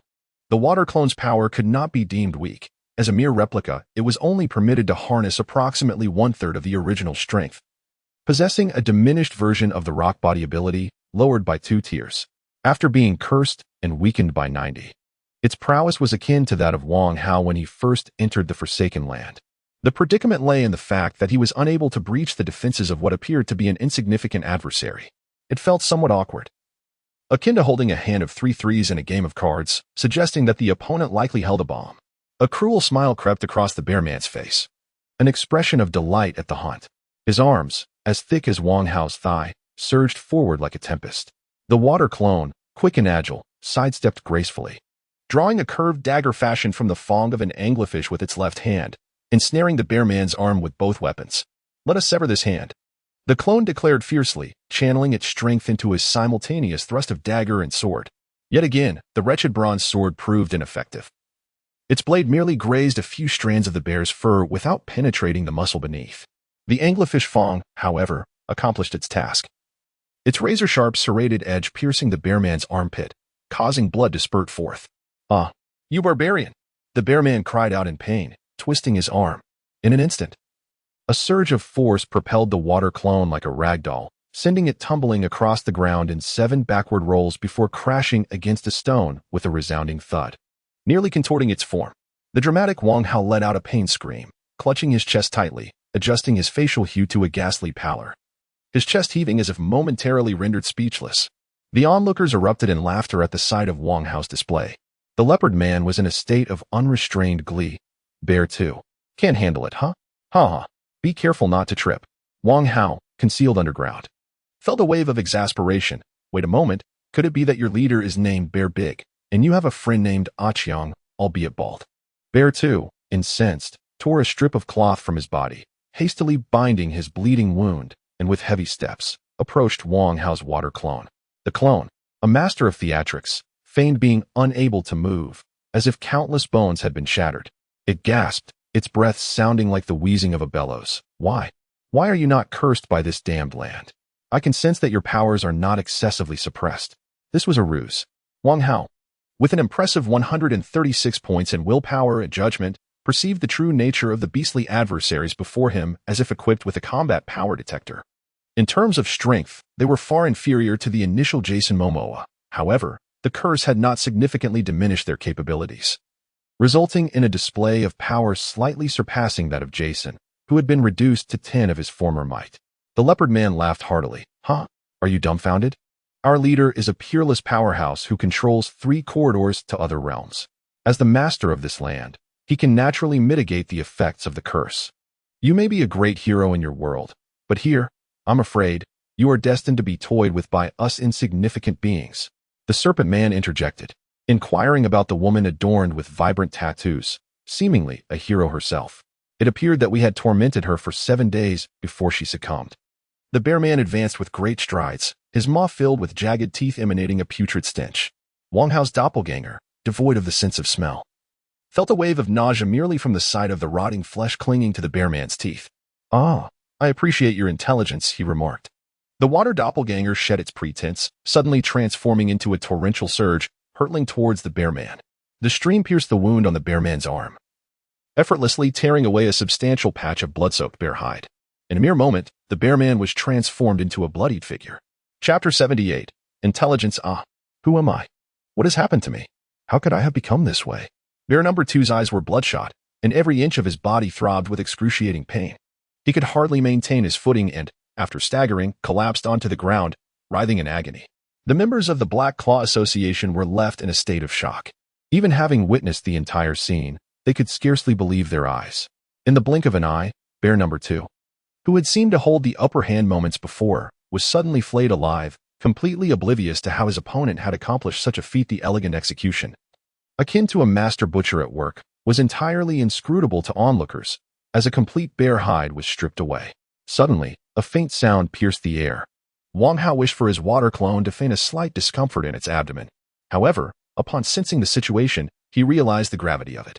A small snake fang had somehow found its way through the seams of the leather chest armor and belt, embedding itself into the waist of the water clone. As the concentrated green liquid spread throughout the water body, Wang Hao immediately recognized it as the venom from a snake's fang. Meanwhile, a dozen subhumans were on high alert, revealing their claws in preparation to strike. Yet, the snake man jubilantly exclaimed, "No need. This fellow has been struck by my venomous fang. He is doomed." "Oh? Is that so?" The water clone, bearing Pan Yi's visage, retorted with a chilling laugh. "You must be referring to this?" With a swift motion, it produced a small water sphere that hovered in the palm of its hand. The orcs witnessed in astonishment as the snake man's venomous fang, along with the spreading toxin, was contained within that diminutive sphere. What extraordinary power was this? This was no mere slave or lamb awaiting slaughter. He was a devil cloaked in sheep's clothing. In that moment, all the orcs stood frozen in disbelief. Even Shanake's venomous fang is ineffective? Someone quivered, sending a wave of terror through the ranks of the orcs as they recoiled in fear. Unfortunately, as they took 2 steps back, both they and their lizard-like mounts found themselves immobilized, ensnared by a viscous black liquid that had emerged from beneath their feet, akin to glue. While the clone captivated their full attention, Wang Hao's figure surged forth from the ground like a wraith. Without a glance, he charged toward the furthest orc. Executing a kick reminiscent of Taekwondo, he brought his heel crashing down upon the head of a rat man. Even with an 80 reduction in his power, his 200-point strength, 4 times that of an average human, unleashed a force exceeding 1 ton. With a resounding thud, the ratman's sharp black head was obliterated in an instant. Fragments of skull and vertebrae were driven deep into its chest cavity, creating a gaping hole. The brutality of Wang Hao's true form was overshadowed by the ferocity of his clone. Fearlessly, the clone's arms became the archetype of serpent-like dexterity, lacking any bones. Any attempt at defense was utterly futile. As it struck, its arm coiled around its opponent like a noodle, wielding blades and plunging into the enemy's embrace, ruthlessly severing their throat. Faced with the assault from both, the orcs were no match for their might. It was as if each punch sent the adversaries flying. As the number of foes dwindled, Wang Hao even lifted the restraints on the black water, allowing his opponents to retaliate freely. Yet, the outcome remained unchanged. This was a sheer display of dominance, where a single hit could result in broken bones or, in some cases, a gruesome explosion of flesh and blood. At this moment, the Serpent Man began to comprehend the situation. It became clear that the individual he faced was merely a diversion, while the true entity was the one who emerged later. Uncertain of Wang Hao's motivations for personally engaging in this perilous endeavor, the Serpent Man brandished a short sword, his hands gripping it tightly. As his claws rapidly turned a menacing blue, with astonishing speed, he maneuvered to Wang Hao's side, crouching low to thrust the sword viciously into Wang Hao's unprotected calf. Regrettably, every movement of the Serpent Man came to an abrupt halt at the last moment. The fingers of the water doppelganger transformed into flowing water, penetrating the Serpent Man's arms and firmly seizing his tendons. In a cry of anguish, the Serpent Man realized he had been rendered a mere puppet, entirely suspended in midair. A jet of water surged into the back of his neck, and apart from his head, he lost control over his entire body. Looking around, he saw that he was the last remaining living orc. Wang Hao, with his hands clasped behind his back, slowly approached the Serpent Man. The water doppelganger positioned between them. Now, to kindly share with me the details of your Black Claw Association. Wang Hao's voice was soft, akin to a devil's whisper. I will never betray my leader. As soon as the Serpent Man uttered this, he heard the ominous sound of an unknown creature feasting on flesh and bones behind him. He was unaware of what it was, but the sheer terror of the unknown gripped his already weakened heart. What is loyalty worth? A few coins a pound? Will you sell it for money? No. You would sell it even without compensation. I will speak, but if I do, will you spare me? I will allow you to leave. After all, I am not a demon. Wang Hao's tone took on an air of antiquity. Through the Serpent Man's rambling narrative, Wang Hao finally gleaned some information regarding the Forsaken Land. It was indeed a place where gods or various realms exiled their adversaries, erasing their existence or discarding them like refuse. The areas closest to this side were collectively known as the Western Wasteland by the exiles. There were a total of 18 corridors similar to the one controlled by Wang Hao, all connecting to the core of the Western Wasteland, known as Quicksand City. Quicksand City served as both the heart of this desolate expanse and a most peculiar city. Legends spoke of a means to escape the Forsaken Land within Quicksand City, or at least clues to do so. Yet, no being could confirm this rumor. Have they vanished? Wang Hao inquired uncertainly. Is this truly all you know? I swear by Triple X that I speak the truth. With that, the Serpent Man began to ramble on extensively. Very well, you may depart, Wang Hao replied, feigning generosity. Really? The Serpent Man, trembling with fear, cast several wary glances at Wang Hao, as if to imprint that terrifying visage into his memory. Yet, remembering would serve little purpose. The face belonged to Pand E, and peeling back the layers revealed Jason's visage, ultimately leaving one uncertain if any of it belonged to Wang Hao himself. After sprinting several dozen steps in one breath, the terrifying figure of the human gradually diminished in size. The Snake Man, once gripped by fear, felt his heart begin to race with newfound vitality. Chapter 79. The ever-intensifying game in the gaze of the Serpent Man, there was only terror and resentment. Too late to voice his thoughts, clearly pointing an accusatory finger at Wang Hao for his alleged betrayal. Wang Hao coldly observed the Serpent Man, now reduced to mere pulp within the gaping maw of the abyss, remarking indifferently, I must have sneezed just now. You must have been plotting against me. Ignoring the bodies that had been devoured, Wang Hao shrugged and added, recently, the consumption of biomass has been rather excessive. This is the player's fault, not mine. The enormous mouth that appeared in the black waters consumed everything around it, leaving not even a drop of blood behind. Alas, Wang Qi also wished to incinerate the remains of his adversaries, scattering their ashes to the wind. However, upon reflection, the bodies could be transformed into biomass, calcium, or even chitin, useful for reviving players. Such a cycle of regeneration represents true efficiency. Sigh, I am really not a bad person at all. With the pace of one who finds life as lonely as snow, Wang Hao's figure gradually disappeared once more beneath the ground. Pan Yi re-emerged. Very well. I shall refrain from visiting Sand City for now. I must first gather some intelligence, Wang Hao resolved. Meanwhile, in his absence, Lu Yuechan, unaware of the game's unfolding narrative, casually issued a quest to investigate the mysterious Egyptian forces. Under various misunderstandings, players mistook Anubis's tomb as the next target for conquest. Poor dog Ed was caught in the crossfire. Perched atop overbearing brother Chu Jiayin commanded the ghost crab while engaging in idle chatter. My cousin once encountered a fortune teller who claimed he would become a millionaire by the age of 30. He was particularly naive and resolutely refused to believe it. Consequently, he neglected his studies, shunned hard work, and played games daily after graduating from vocational school. Old Eradicator curiously probed, and then? The group paused for a moment before collectively raising their thumbs in admiration. Impressive. Chu Jiayin shook the massive lobster head, pointing towards the gradually revealing outline of the tomb's outer wall. Thus, a single word, demolish, can alter one's destiny. Laughter erupted among them. Indeed, in our homeland, people profit from demolishing houses for compensation. What compensation does Anubis receive for his demolished domain? Players, akin to werewolves, found delight in tormenting Anubis, unable to defeat him outright, capitalizing on Doghead's inability to contend with the ghost crab. The cunning players devised a harsh strategy. They took turns hiring the ghost crab to systematically dismantle the surrounding mountains of the tomb, akin to peeling an onion. The Seven Seas ghost crab, as long as it is food, is capable of working tirelessly for 24 hours. After 3 continuous days of excavation and steady meals, the players noticed that the creature had grown in size. The ghost crab stealthily molted its shell in the dead of night, true to its nature as a sea-dominating creature. After merely half a day's rest, its new shell had become remarkably tough, now measuring approximately 15 meters wide and over 8 meters long, enabling it to dig even faster. Aside from those tasked with hunting monsters to provide sustenance for the ghost crab, all players safeguarding the ghost crab donned cloaks emblazoned with the words, Demolition Office, in stark white on a black background, pledging their lives to protect Brother Overbearing. Anubis had attempted to ambush the ghost crab several times, each endeavor ending in failure. His attack indeed inflicted wounds upon the ghost crab, albeit minor ones. That peculiar assault, seemingly imbued with soul attributes, caused the ghost crab to convulse, yet it was not fatal. The retaliatory strike from the ghost crab's massive claws failed to reach the dog-headed creature. After a brief stalemate, Anubis was compelled to retreat. The ghost crab's sluggish movements prevented it from striking the dog-headed being, yet it could not even harm his minions. Those masked figures resembling dog heads, and the scorpions posed no threat to the ghost crab. The scorpion stinger could not penetrate the ghost crab's legs, and attempting to climb upon it was utterly ludicrous. Did they truly believe the ghost crab's spiny legs were mere decorations? Ironically, the scorpions ended up slaying numerous players. This exemplifies the might of a sea-dominating creature.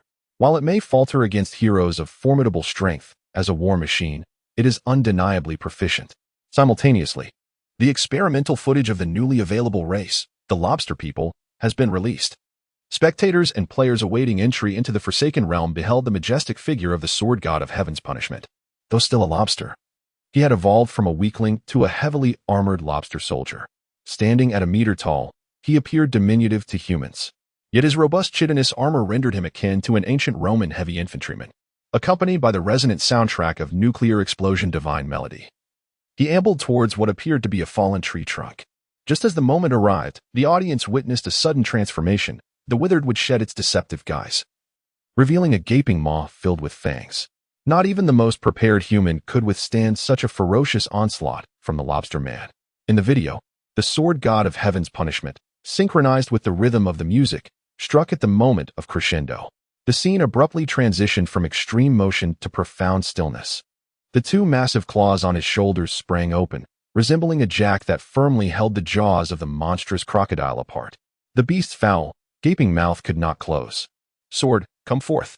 With a soft command, a gleaming bronze sword appeared in the sword goddess grasp, executing a remarkably simple yet decisive thrust that penetrated the crocodile's upper jaw and reached its brain, a small section of the blood-red blade protruding from its forehead. Subsequently, the sword god of Heaven's punishment discarded the lifeless crocodile as if it were refuse, sheathing his sword in a display of elegance. Though the scene froze at that moment, none would dare consider him a mere ludicrous lobster. He was a true sword god. The barrage of comments on the video erupted. 666. I want to be a sword god too. Alongside this, there were videos of the little lobster dismantling mountains, showcasing their unwavering spirit. What an astonishing display. Is this real-time rendering? Exclaimed one viewer. Can the server even handle this? Another queried. As an internal tester, I don't comprehend server mechanics. I just know I've never experienced lag, remarked yet another. All terrain and structures are destructible, incredibly realistic, and I've never seen monsters reset, added a final comment. The only aspect of the game that seems to reset is the players who have perished. Awaiting the closed beta, the player, heir of the divine dragon of Huaxia, inquires, is it truly that remarkable? In any online game that permits free construction, the player capacity is generally limited, isn't it? It appears that titles like Fallout 76 and Attila have suffered in their later stages due to players wreaking havoc, leading to various server crashes. Chapter 80. Refusing Microsoft soon. Players began to voice their grievances. Yunfei, my lord, times have changed. I recall when I played World of Warcraft, 2 teams of 80 would clash in Fairless, capable of crashing the server of Dog City. Following that, a multitude of players would exclaim about the Divine server. These remarks left Wang Hao utterly exasperated. He possessed no miraculous server, merely a sniper system assisting in cheating, directing the mental focus of players towards the godforsaken land. Yet, the players remained oblivious to this reality. The situation was exceedingly frustrating, and in a daze, he seemed to perceive a phrase wafting through the air. The ruler suffers from great distress, sever it for everlasting tranquility.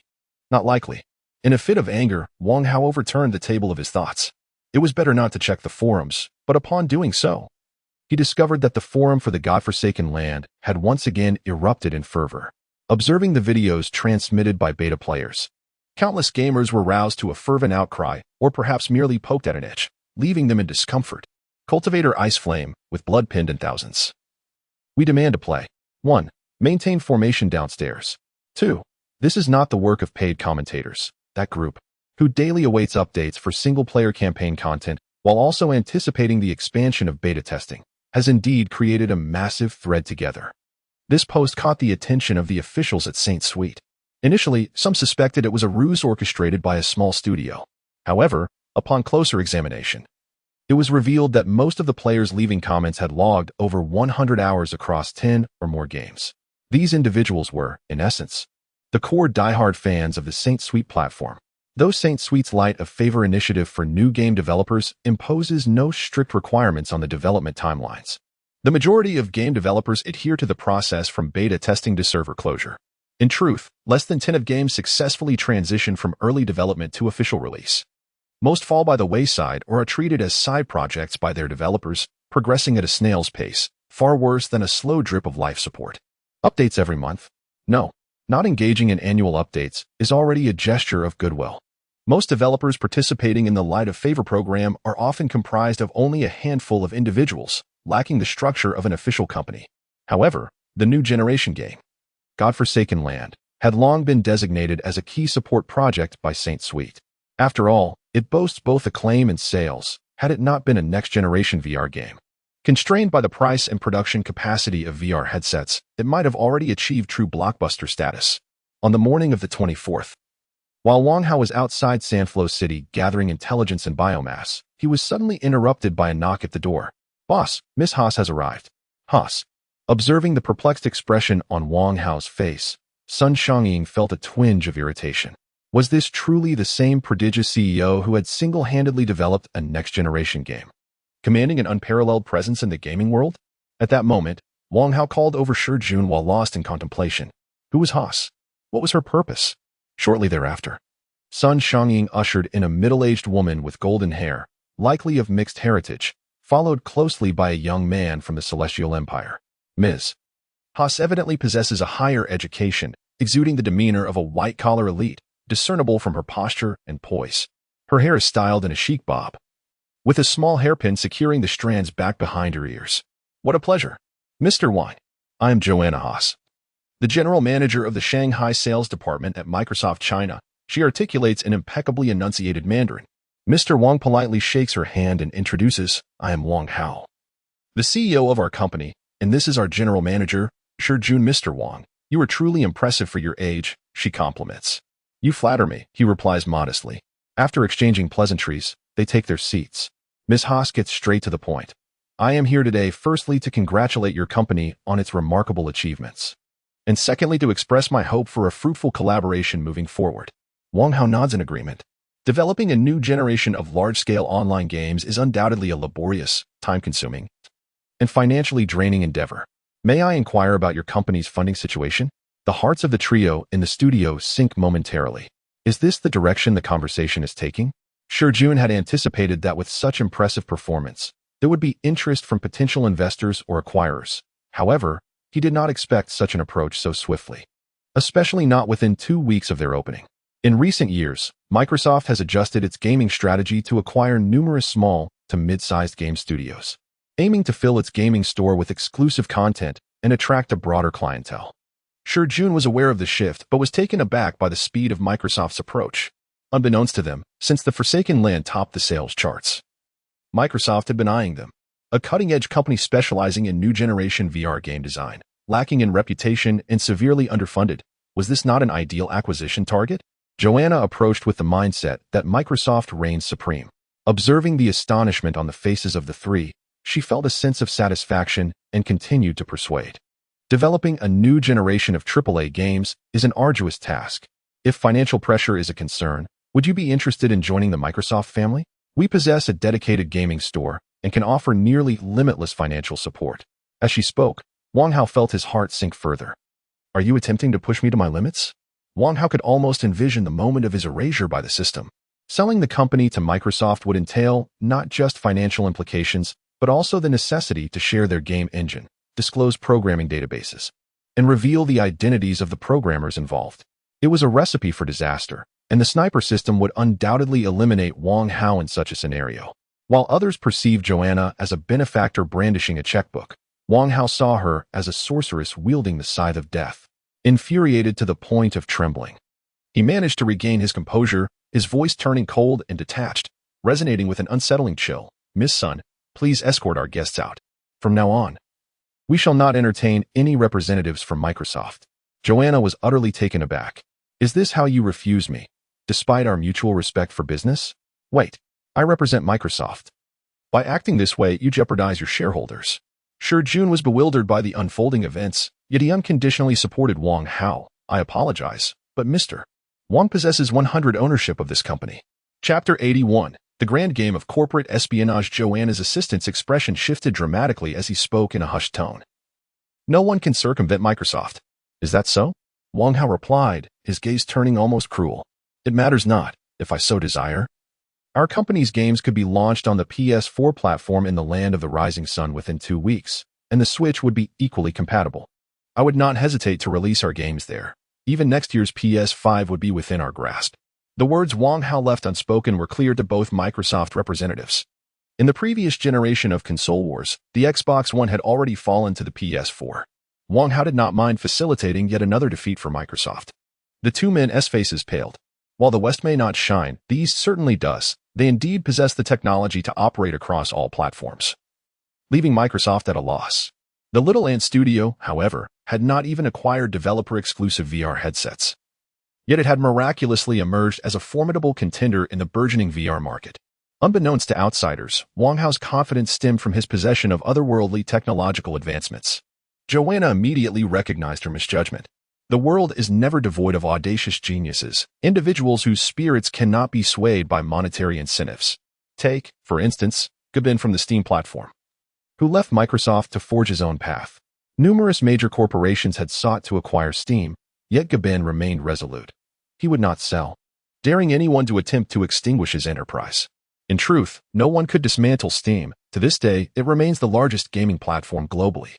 In the case of Little Ant Studio, Wang Hao held exclusive ownership of all shares, a reality that exceeded Joanna's expectations, signifying his absolute control over the company. At just 21 years of age, he was in the prime of his fiery youth, typically resistant to coercion. The assistant, undeterred, pressed on, Mr. Wang. Are you truly that confident? Don't you want the company to thrive? Your subordinates will always.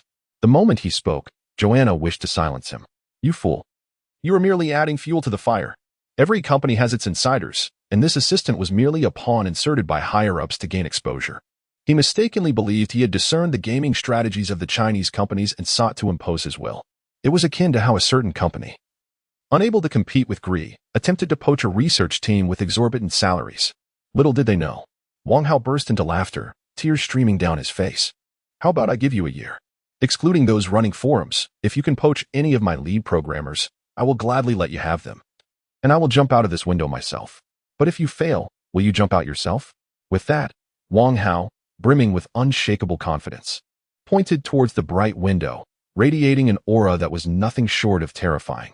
The assistant stood dumbfounded, his face a canvas of shifting emotions, anxiety, disbelief, and resignation. Yet ultimately, he dared not utter a single word. Wang Hao's overwhelming confidence had completely subdued him. To utter such words, one must either have a profound bond with those programmers or possess a more peculiar reason. The assistant preferred to believe it was the latter. The Celestial Empire has never been devoid of true master craftsmen. Numerous private enterprises readily offer million-dollar annual salaries to lure them, yet they remain unfazed. The assistant felt disheartened. Joanna spoke with a commanding tone. Gu Chongqing, apologize. Immediately apologized to Mr. Wang. I am sorry, I was in the wrong. I should not have offended your esteemed company. I hope my impulsiveness will not affect the future collaboration between our two companies. The assistant, though somewhat brazen, promptly offered his apology. But what of it?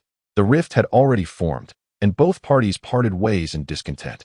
Wang Hao remained vexed for quite some time, and who could have known that, after half an hour, Sun Xiangying would knock on the door in astonishment. Mr. Wang, there is another lady claiming to be Joanna from Microsoft outside. What? Wang Hao and Shi Jun were both taken aback. At that moment, on the highway leading from Yujiang New Town to the outskirts, a Honda Crown was speeding along. Inside, Joanna was lighting a cigarette for the recently humiliated assistant, Gu Chongqing. So, did you uncover anything? Yes, that lad named Wang is still rather inexperienced. A little pressure, and he revealed some cracks. The mysterious figure exhaled a puff of smoke. He is merely a decoy. Moreover, the lad's demeanor clearly suggests he has seen combat. He must hail from the military. Therefore, this company is likely one that has ventured out from the Celestial Empire. We cannot poach them, nor can we sway them. Really cannot. The foe Joanna seemed somewhat discontented. If a job change leads to execution, who would dare to step forward? The mysterious figure scoffed. Every nation has its share of FAAD. It's nothing new. Boeing manufactures civilian aircraft, yet utilizes the profits to fund military endeavors, does it not? Then let it be. This company may profit together, but deep collaboration is out of the question. Agreed. Meanwhile, Wang Hao observed the sudden spike in the concealment level to 3,200 points in the system and gazed at the youthful Joanna before him, who bore a striking resemblance to the previous one yet appeared a decade younger. He was utterly bewildered. Mr. Wang, this is the most despicable commercial conspiracy. We have been deceived. Several mishaps occurred on the way. Miss Joanna exclaimed, animatedly gesturing with her arms. After a round of explanations, everyone finally understood. Both parties had been played. When they were late, they had indeed called the Chang studio, yet her phone chip had likely been swapped or something else had occurred. The voice that answered was strikingly similar to Sun Xiangying's, assuring them that there was no issue and that Mr. Wang was waiting. Little did they know. The delay extended nearly an hour. This was a classic tale of commercial espionage. A third-party company had intervened, impersonating Microsoft representatives to probe Wang Hao. One can imagine that. Should Wang Hao harbor even the slightest inclination to sell the company or accept investment, the other party could swiftly switch roles and initiate an acquisition on behalf of the genuine company. Even if the probing failed, it would matter not, as Microsoft would bear the blame. Wang Hao was merely a university student. What societal experience did he possess? Shi Jun is not faring much better. He was previously engaged in a family business where the rules were straightforward: provide a deposit and receive the goods, with no room for credit. His responsibilities primarily revolved around warehousing and shipping, leaving him quite unaware of the intricate nuances involved. Sun Xiangying, similarly, is a novice in the professional realm. Consequently, the three young individuals found themselves thoroughly outmaneuvered. The authentic Miss Joanna, of course, would never communicate so bluntly. Perhaps she initially harbored intentions to explore the possibility of acquiring the Little Strong studio, but now she refrains from mentioning it altogether. Not only did she generously gift Wang Hao 3 VR developer helmets, but she also warmly invited his company to participate in Microsoft's new initiative. Microsoft wishes to collaborate with us to create a limited edition VR helmet? Wang Hao was taken aback. Indeed, Miss Joanna enthusiastically elaborated. The helmets will be bundled with your company's online games. This limited edition helmet is projected to sell 10,000 units, provided that each helmet secures an internal testing account from your esteemed company. Chapter 82. A knock on Microsoft. If an ordinary CEO were to hear that a colossal company like Microsoft offered such a lucrative opportunity, their smile would likely be contorted with disbelief. A limited edition collaborative device. This symbolizes prestige and honor. Just imagine.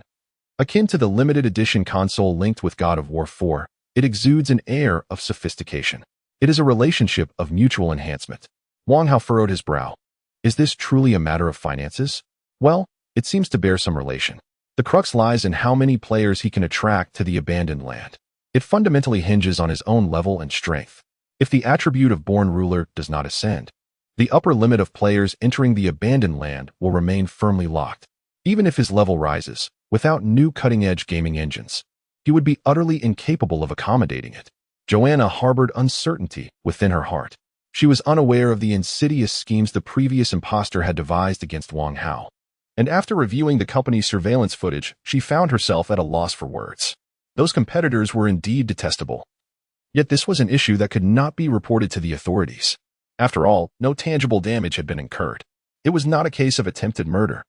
She had already surpassed the exploratory phase of the acquisition and directly offered benefits. Mr. Wang, rest assured that our company will thoroughly investigate the matter concerning that imposter. I merely wish to inquire whether there were any issues with your internal testing. If it pertains to server problems, I believe Microsoft could lend assistance. Even the finest servers you provide are merely ornamental. The signals from all VR headsets merely trickle in for show. This was a sentiment Wang Hao refrained from expressing, instead opting to say, the development progress of our game has been quite satisfactory. The server issues are trivial. Our primary concern lies in our disappointment with your company's nascent VR market, which is rather limited. Joanna's expression stiffened slightly. Shouldn't our two companies collaborate to jointly pioneer a new VR market? Joanna was not at all surprised by this figure. The development budget for a genuine AAA game is undoubtedly substantial. Selling 500,000 copies translates to an impressive revenue of $45 million. While she would trust companies from Western nations, she was skeptical about the earnings of an ordinary programmer in the Middle Kingdom. Even converting 20,000 RMB into dollars only equates to the wage of an average American worker.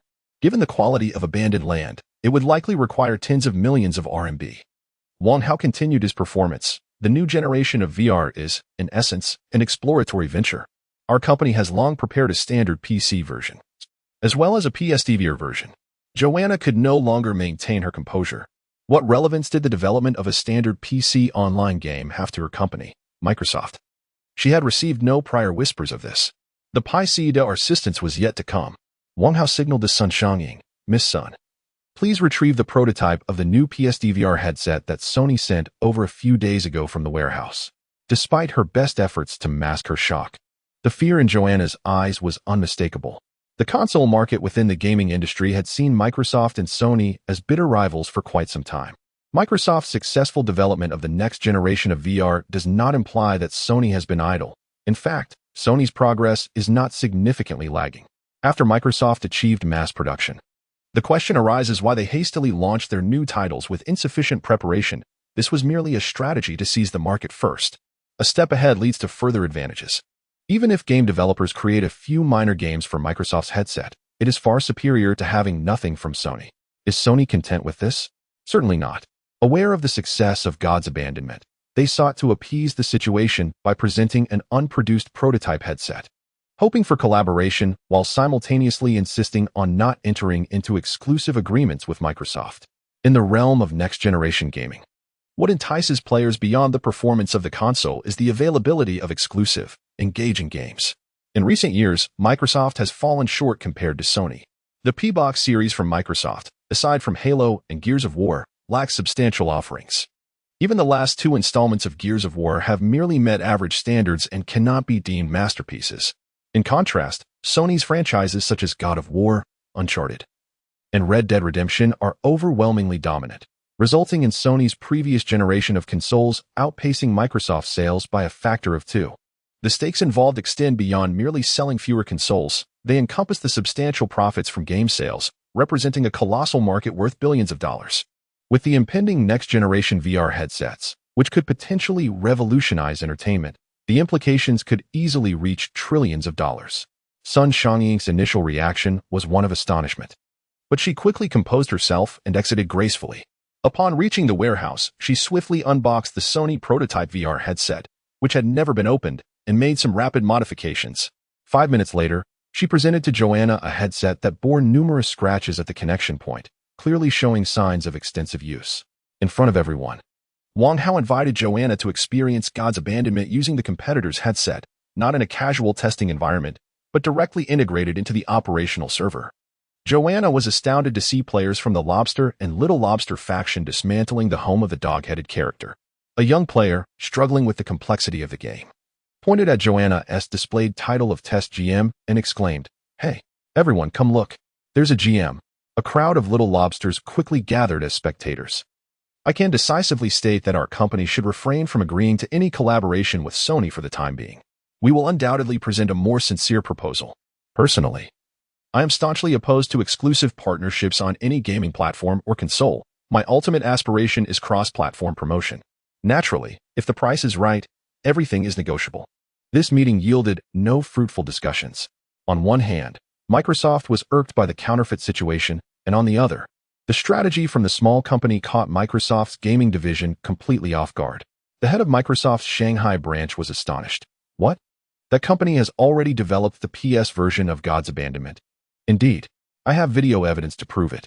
Joanna felt a sense of reluctance, yet was powerless to change her circumstances. Chapter 83, The Canine Fury. Joanna could hardly fathom that any helmet capable of extracting human consciousness could be integrated. Irrespective of the manufacturer, the conversion of a game to a cross-platform version is indeed a monumental undertaking, signifying that the opposing party had long since invested substantial financial and human resources to promote their new helmet. Microsoft initially adopted an open-source policy and encouraged new manufacturers with a lenient stance towards multi-platform compatibility. In the first year, developers creating games for the new helmet were charged a mere symbolic fee of 1/10,000th. Should the Shaoqiang studio abruptly declare their game an exclusive for Sony's PS4 helmet, launching alongside the game, Microsoft would indeed find themselves in a lamentable predicament. In this era, new markets operate on a winner-takes-all basis, leaving the vanquished in the dust. The CEO, demonstrating remarkable decisiveness, made a call to the headquarters regardless of the time zone difference. Soon, Microsoft's response reached Wang Hao. He was genuinely astonished. Microsoft exhibited remarkable fortitude.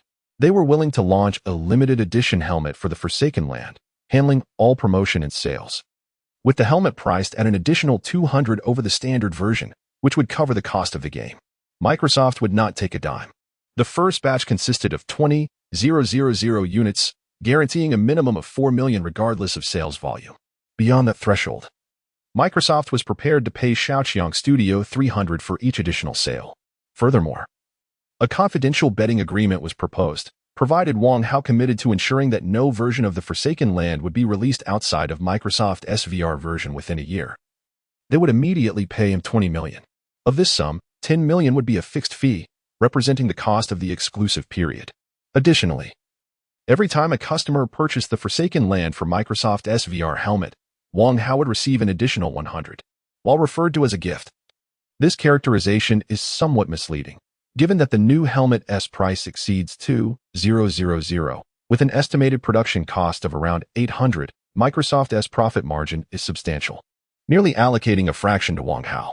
This arrangement could be deemed mutually beneficial, provided that the total sales of the VR version of the Forsaken Land surpassed 1 million units within 2 years. Wang Hao would be deemed successful. Otherwise, he would be required to return a portion of the funds. Most gratifying for Wang Hao is the opportunity for clandestine accounting. When a blockbuster game announces an exclusive platform release, it is inevitable that countless players will vociferously criticize it. As the new helmet sought to build its reputation, Microsoft was keen to avoid any negative publicity. Although game exclusivity would not attract legal action under antitrust laws, Microsoft remained cautious. When the principal party speaks, the narrative shifts. When Shaoqiang Studio was queried about the potential for other versions, Wang Hao could easily adopt an official tone. The porting of new VR technologies is no simple matter. While we certainly oppose exclusivity, we are merely a fledgling company, and our efforts in developing this version have completely exhausted our resources. As for other platforms, we cannot make any commitments. This statement, while grandiose, was readily comprehensible to those with discernment. In the event that sales of the Microsoft headset truly become invigorated, it is plausible that Microsoft may continue to invest heavily. Perhaps you, esteemed elder, could negotiate for an exclusive year-long extension? Microsoft, a colossal entity with a staggering market capitalization of 1.18 trillion, is indeed not lacking in financial resources. With Microsoft as a benefactor, Wang Hao feels considerably more at ease. However, navigating through public finances, tax deductions, and settling accounts for the sniper system seems an arduous task that may stretch on indefinitely. The pressing issue at hand is whether he can accommodate such a substantial order from Microsoft, which entails engaging with a player base in the hundreds of thousands. In his mind's eye, Wang Hao envisions a grand spectacle of crayfish and lobster performances, reminiscent of a breathtaking display. Nevertheless, the number of subordinates he can upgrade remains quite limited and is contingent upon the enhancements from the Born Ruler skill. How does one elevate this skill? Yet, is it not feasible to attract 1 million players into the game? The existence of a single-player campaign mirror suggests that with a new game engine, it would be possible to allocate a mirror server for every 10,000 players. After all, this was the methodology employed in the past by World of Warcraft. Once Wang Hao's dominion escalates, he could declare the consolidation of all players onto a singular grand server. Splendid. The plan is set. Feigning contemplation, Wang Hao patted Shi Jun on the shoulder. You shall negotiate with Microsoft.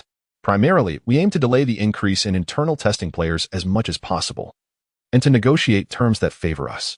Shi Jun nodded in understanding. Got it. And what about me? Sun Shangying, brimming with excitement, had recently joined the company and felt a sense of joy akin to nurturing something from inception. Microsoft's interest surely entails the launch of an English version. Once negotiations with Microsoft are finalized, prepare to lead a translation team for flawless translations. Furthermore, you may need to travel to Europe and America to scout for server facilities. Understood, boss. Sun Shangying remained blissfully unaware that he had once again been diverted from the immediate issues at hand. Upon completing matters on this side, Wang Hao quickly discerned that allowing players to freely dig in the Forsaken Land would indeed lead to complications. The audacious players had finally caused the collapse of Doghead Brothers' underground palace. The palace, while not overwhelmingly large, occupied an area of approximately 5,000 square meters. Its outer walls, seemingly sturdy, boasted a thickness of half a meter and were akin to marble in composition. Ordinarily, such a palace, situated underground, would be indestructible. However, the presence of a formidable force loomed. No, it was merely the turtle overlord type. Is 5,000 square meters a substantial area?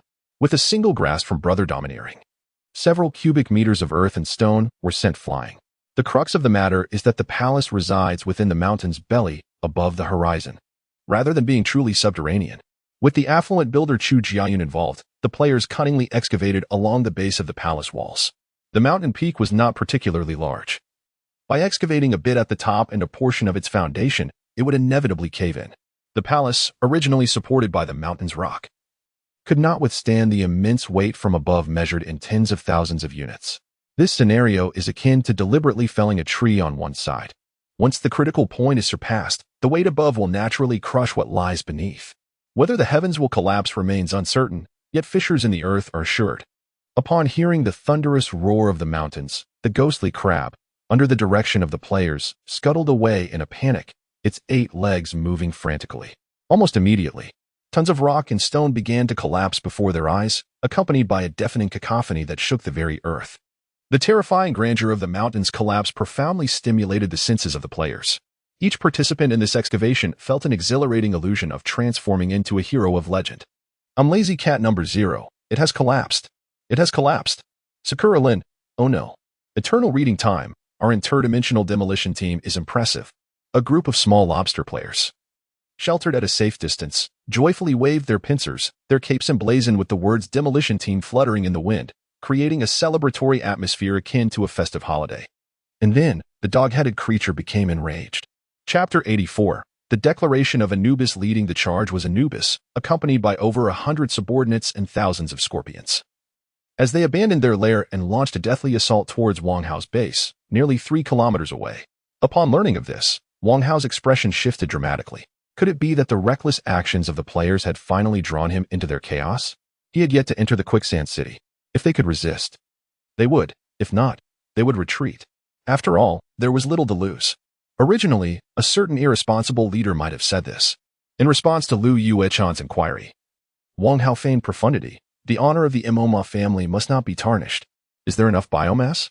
There are plenty of fresh specimens awaiting conversion. Piranha, now in her role, asserted with unwavering confidence. Recently, players had been laboring under the watchful eye of the ghost crabs, and after advancing to the lobster men, some players had exhibited remarkable prowess. They had nearly stripped the land of all available prey, following a rough skinning and tooth extraction. The remaining flesh was placed before the new sea altar to be transformed into biomass. Then let us hatch 2 sea ghost crab eggs, Wang Hao commanded. The ghost crabs seemed ineffective against their leader, Anubis. I have my plans. His tone exuded such certainty that those around him could not help but feel convinced. In truth, any plans were mere fabrications. Wang Hao truly feared that troublesome band of players. If he did not give them a taste of hardship, he worried they would only escalate their reckless behavior in the future. Miss Piranha was communicating with the masked Lord Jason through a magical mirror made of water, in the presence of several players. Upon hearing this, the players erupted with joy. Piranha noticed that her player limit remained fixed at 300, while the cap for large creatures suddenly increased from 1 to 3. No longer hesitating, she raised her crab claw staff and approached the lake beside the base, allowing the catfolk to push the 2 crab eggs into the water. She lifted her staff high, and vibrant ripples emanated from the fierce claw tip. Circular waves spread across the lake's surface, causing the entire expanse to undulate in response. Subsequently, the staff, possessing effects equivalent to the sea altar, connected with Wang Hao, enabling a substantial amount of biomass to be transported through the altar, transcending space to arrive here. With a plop and a splash, from the waves stirred by Piranha's staff, numerous egg-like objects emerged, plummeting into the lake like torrential rain. The surface of the lake began to bubble as if boiling porridge. Eternal reading time. Cried out in excitement. They are coming, they are coming. Without wasting the players' fervor, 2 sea ghost crabs, slightly smaller than the dominant variety, suddenly burst forth from the water. It was as if someone had just dropped 2 depth charges, sending colossal sprays into the air. As the waterfall cascaded down, the players erupted in cheers. Piranha, tapping the end of her fish tail, proclaimed solemnly, "In the name of Abyssal One Jason Imoma, I shall name you unrestrained and direct charge." The players burst into laughter. Thrust chuckled. What a cultured name, embodying the essence of reckless abandon and unbridled charge. Initially, players were uncertain about the unfolding narrative, particularly as the enigmatic lord had recently vanished, leaving a sense of unease lingering in their minds. What if things took a turn for the worse? However, it now appeared that their concerns may have been somewhat exaggerated. Their leader proved to be remarkably dependable. With 2 colossal ghost crabs leading the charge, the fortifications of their base felt significantly more secure. The ghost crabs towered so high that their long legs could easily bypass the 3-meter city walls, striding over them to establish a presence outside the fortifications. Anubis, on the other hand, was clearly displeased. It would be hard for anyone to remain content after their homeland was besieged. His assault resembled a desperate death charge. Had he possessed the ability to leap onto the long legs of the imposing figure beside him and strike at its head, it might have yielded some effect. Alas, despite his proficiency in sorcery, Anubis fundamentally leaned towards physical prowess. With most of his strength diminished by curses, he found himself powerless against the ghost crabs. He could only disperse his minions, attempting to minimize losses as they advanced towards Wang Hao's base. With a mere handful of warriors and scorpions scattered across a nearly 1,000-meter-long battlefield, many fell behind, while others were ruthlessly vanquished by the rampaging giant. Upon the shell of the colossal creature, a few remaining players took turns directing the ghost crabs. Eliminate that one wielding the short sword. At the command of Zhuang Xiao, the ghost crab advanced with its pillar-like legs, covering dozens of meters in just a few strides. That dark-skinned figure, seemingly undeterred by fear, bravely charged at the ghost crab with his short sword. In the blink of an eye, he was cleaved in 2 by a crab leg. The players had long observed that these ebony-skinned figures were not living beings. They bore a resemblance to mummies. On the outside, they appeared human. Yet beneath the vibrant skin lay powdery muscle tissue, devoid of internal organs, exuding a foul odor. 2,000 meters was hardly a daunting distance for a fully sprinting adult. As Palana positioned the players, Anubis and his minions surged forward. Prepare for judgment, vile invaders. Anubis proclaimed in ancient Egyptian, though Palana and the players understood not a word. Attack. Palana signaled, and with a pointed staff, Wu Jian and Zhizhuang charged ahead. The ghost crabs, with their impressive defenses, were perhaps being underutilized as mere fortresses. The 2 brownish ghost crabs made a sweeping advance, their massive pincers dispatching any foes of comparable size with ease. With their legs prodding and pincers slapping, they exhibited an unstoppable force reminiscent of a powerful entity vanquishing minor adversaries. Meanwhile, the Scorpion Legion approached, their numbers overwhelming, reminiscent of a surreal landscape teeming with creatures the size of human fists. Even more disconcerting, Anubis forcefully drove the end of his staff into the ground, unleashing a wave of peculiar dark energy that rippled through the earth. Amidst the eerie sound of tearing fabric, an unknown multitude of insects erupted from the desert's soil. "Is that a beetle?" Palana gasped in astonishment. As a girl, one naturally harbors a certain trepidation towards insects, and the sheer magnitude of their numbers is sufficient to evoke a profound sense of fear. Anubis roared with unparalleled ferocity.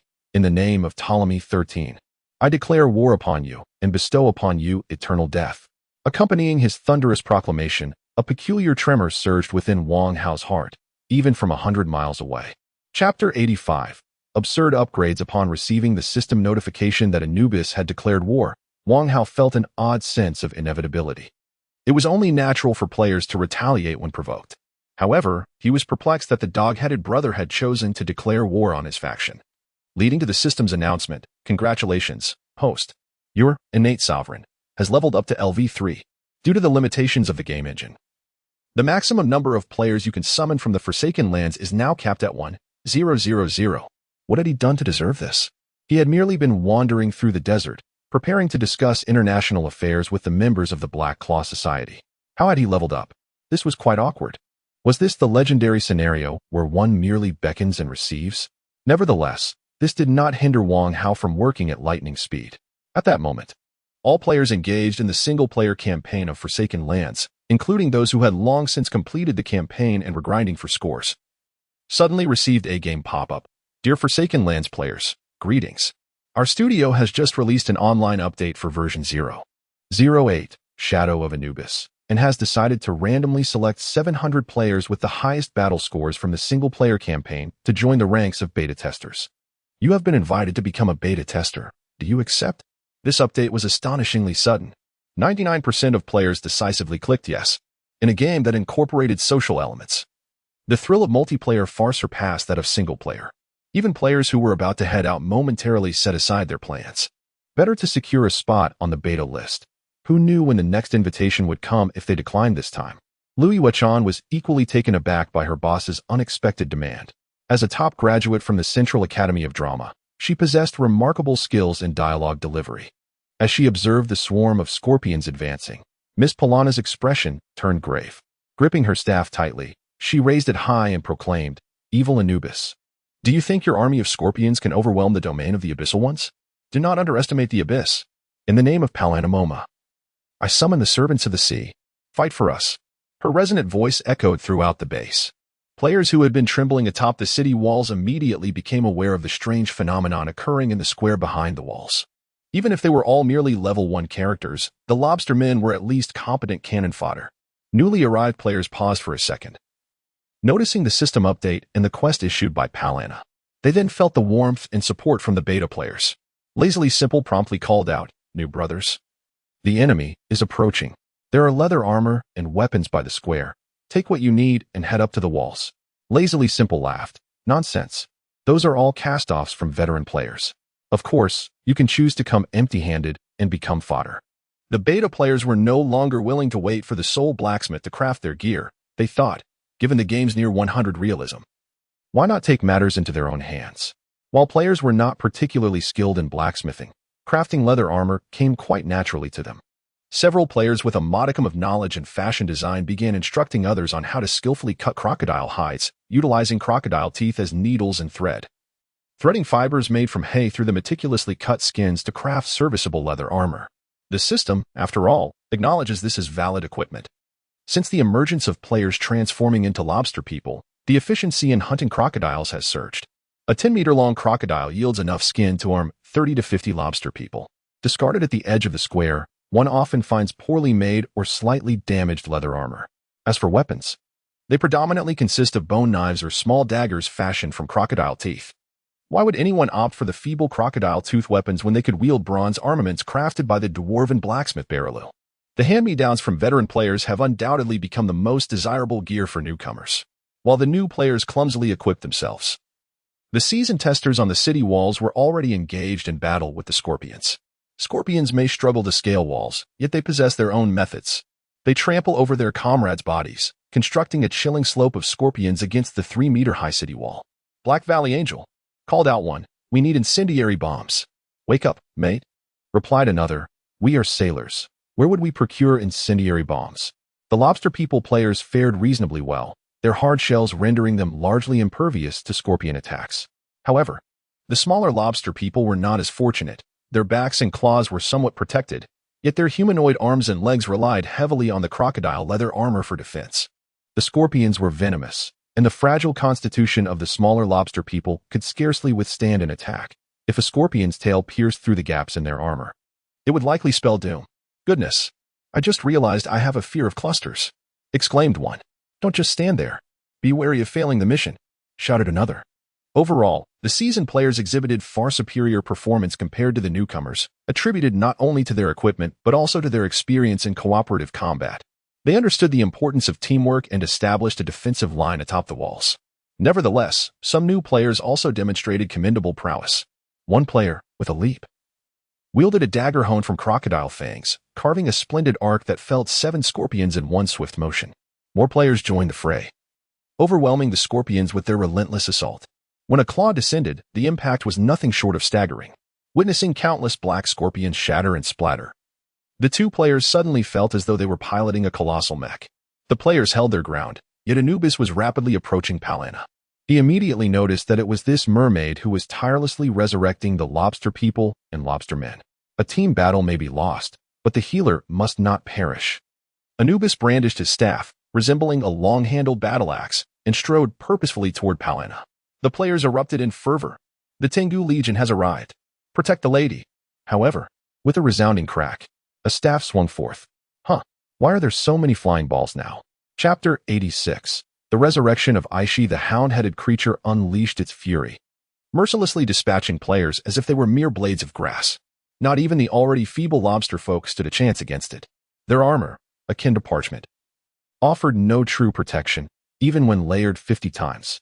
The sheer, unimaginable destructive force surpassed mortal comprehension when a staff descended. Players felt as though they were crushed beneath a tank barreling forth at nearly 100 kilometers per hour. Before the undeniable might of the hound-headed brother, players were utterly insignificant. Countless fragments of crustacean bodies scattered like leaves caught in a tempest, swiftly dispersing before drifting down in delicate shards. The feline spectators watched in envy. Though they were not a warrior race, adhering to their pact, they kept their distance, trembling in fear. Only the bolder cats ventured closer, stealthily snatching a few of the lobster warriors' weapons to deliver to Miss Palana nearby. No player could approach Anubis. All were obliterated by the staff that twirled like a windmill.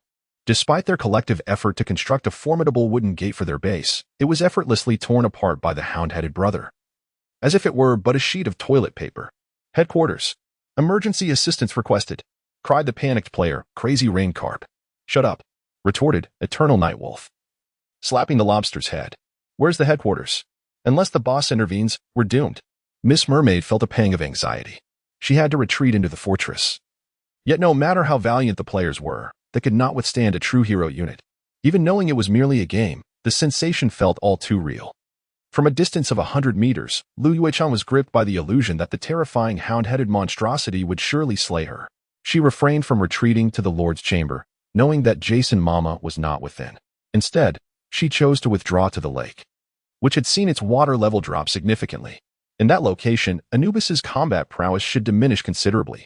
As she swayed her fishtail, utilizing the current summoned by its movement to advance, none noticed the stirring within the previously still Lord's chamber.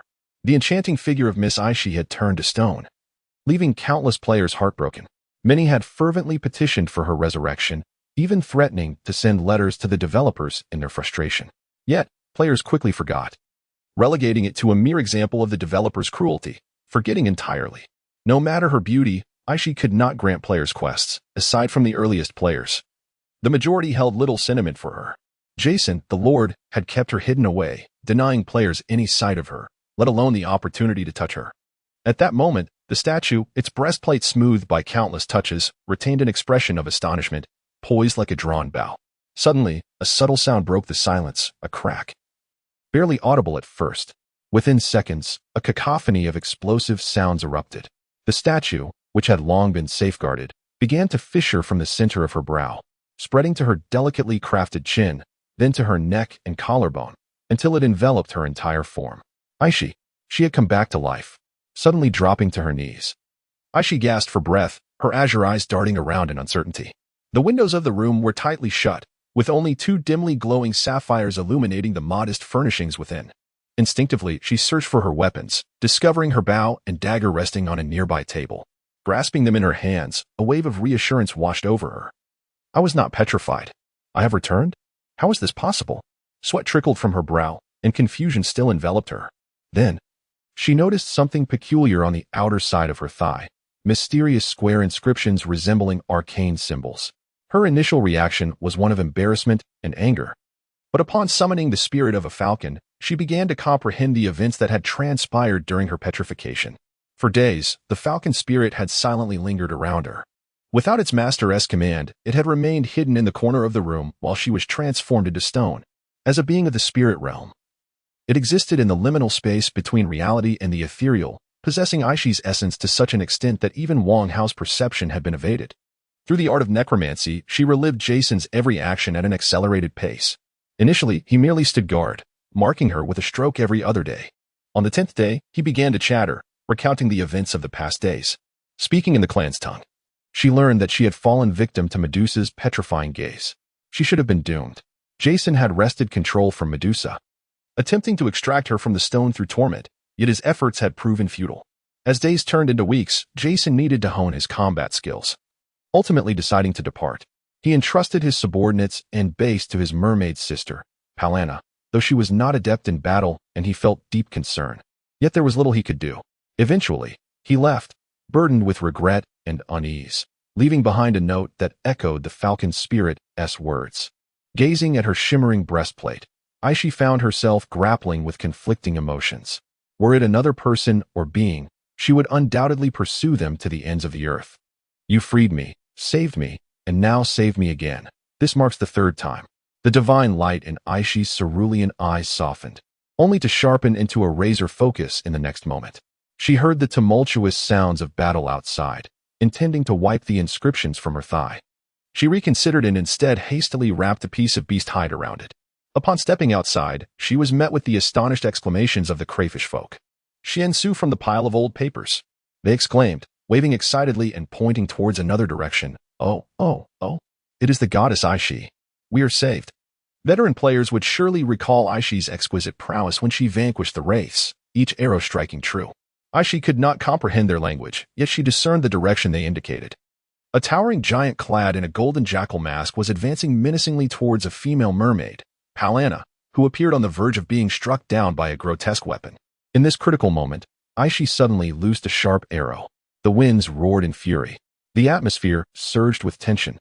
Gathering the gales from all directions and consolidating an extraordinary fighting spirit, Ash released an arrow that appeared to tear through the fabric of space, transcending the boundaries of time and dimension, striking directly towards Anubis's back. The momentum of this arrow was utterly terrifying. Even though Anubis had focused all his attention on Piranha, he still sensed the impending strike with alarming ease. Who is it? The canine-headed figure was taken aback, faced with the sudden onslaught of the icy arrow.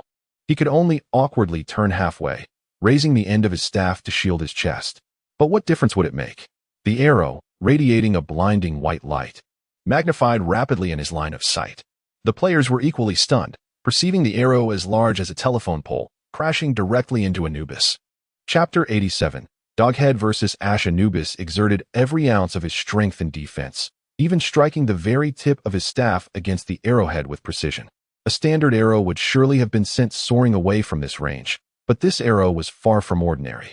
Its potency lay not in the arrow itself, but in the mysterious, frigid force that enveloped it. It had been many years since Anubis had felt such a profound fear, one that nearly brought about his own annihilation. Just a fraction more, and he would have felt his very soul disperse.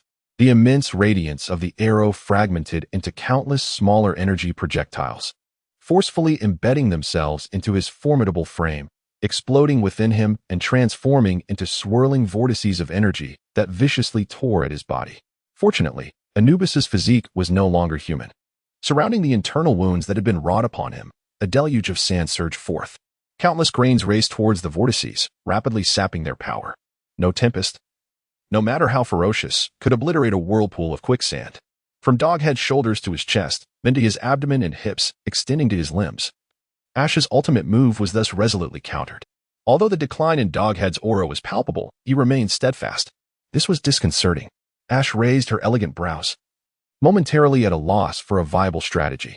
Yet, she did not falter in her advance, swiftly closing the distance to unleash her arrows closer to Anubis. For an archer, reducing the distance undeniably escalated the risk manifold. But she was not alone. "Protect the beautiful Ash!" shouted the Roman legion infantry. In an instant, a multitude of lobster-like beings surged forth. Players shouted chaotically, "Ash's fan club, member number 22, has arrived. Ash's support squad XXX is here. I love you, Miss Ash." Under ordinary circumstances, Anubis would scoff at these absurd lobster-like creatures, easily swatting them aside. However, with Ash as the primary source of firepower, the situation was markedly different. The sharp arrows launched towards him could effortlessly penetrate his form. Should he attempt to block the arrows, the lobster beings would swarm in. Despite their diminutive stature, these creatures possessed considerable weight due to their robust shells, akin to small tanks. If they managed to close in, even merely clinging to him would be sufficient to hinder Doghead's movements. Ash's arrows were no trifling matter in this confrontation. She carried a substantial supply of arrows, and depleting them would not be an easy task. Suddenly, Anubis made a fateful decision. He abandoned all defense and unleashed a formidable attack towards the still unfleeing piranha. From the suddenly undulating darkness emerged a bizarre, purplish-blue aura. Amidst the cacophony of the battlefield, an eerie chorus of wails from the underworld resounded. The anguished roars of tormented souls, eternally trapped before the river of the dead, resonated deeply within the hearts of all present. Soul Strike. Anubis directed the terrifying beam of energy straight towards Piranha. The recently resurrected player, One Leaf, bravely leaped to the apex. To his astonishment, a swift shimmer of violet-blue soul light pierced through his being, yet nothing transpired. In a moment of dread, One Leaf sharply turned his head and witnessed the soul light similarly traversing through Anubis, seemingly with no repercussions. Piranha, Lui Wechan, was genuinely startled. For a fleeting instant, she believed this was no mere game, but rather a monstrous attack aimed directly at her. Or perhaps something was coming through the network to claim her life. Wait, nothing happened. Initially, Lui Wechan suspected this was some sort of delayed effect. She quickly glanced at the system status bar and realized she had indeed suffered no loss. What manner of operation was this? Meanwhile, the dog-headed figure was infuriated, unleashing a tirade in ancient Egyptian. "You soulless impostors have no right to exist in this world." Perhaps Anubis posed a significant threat to any genuine being. Alas, he was striking at players. Players merely transmitted their consciousness into the bodies within this realm, akin to remote-controlled automatons, with their true souls absent. Yet, due to their will being infused into these fleshly forms, they appeared to possess souls.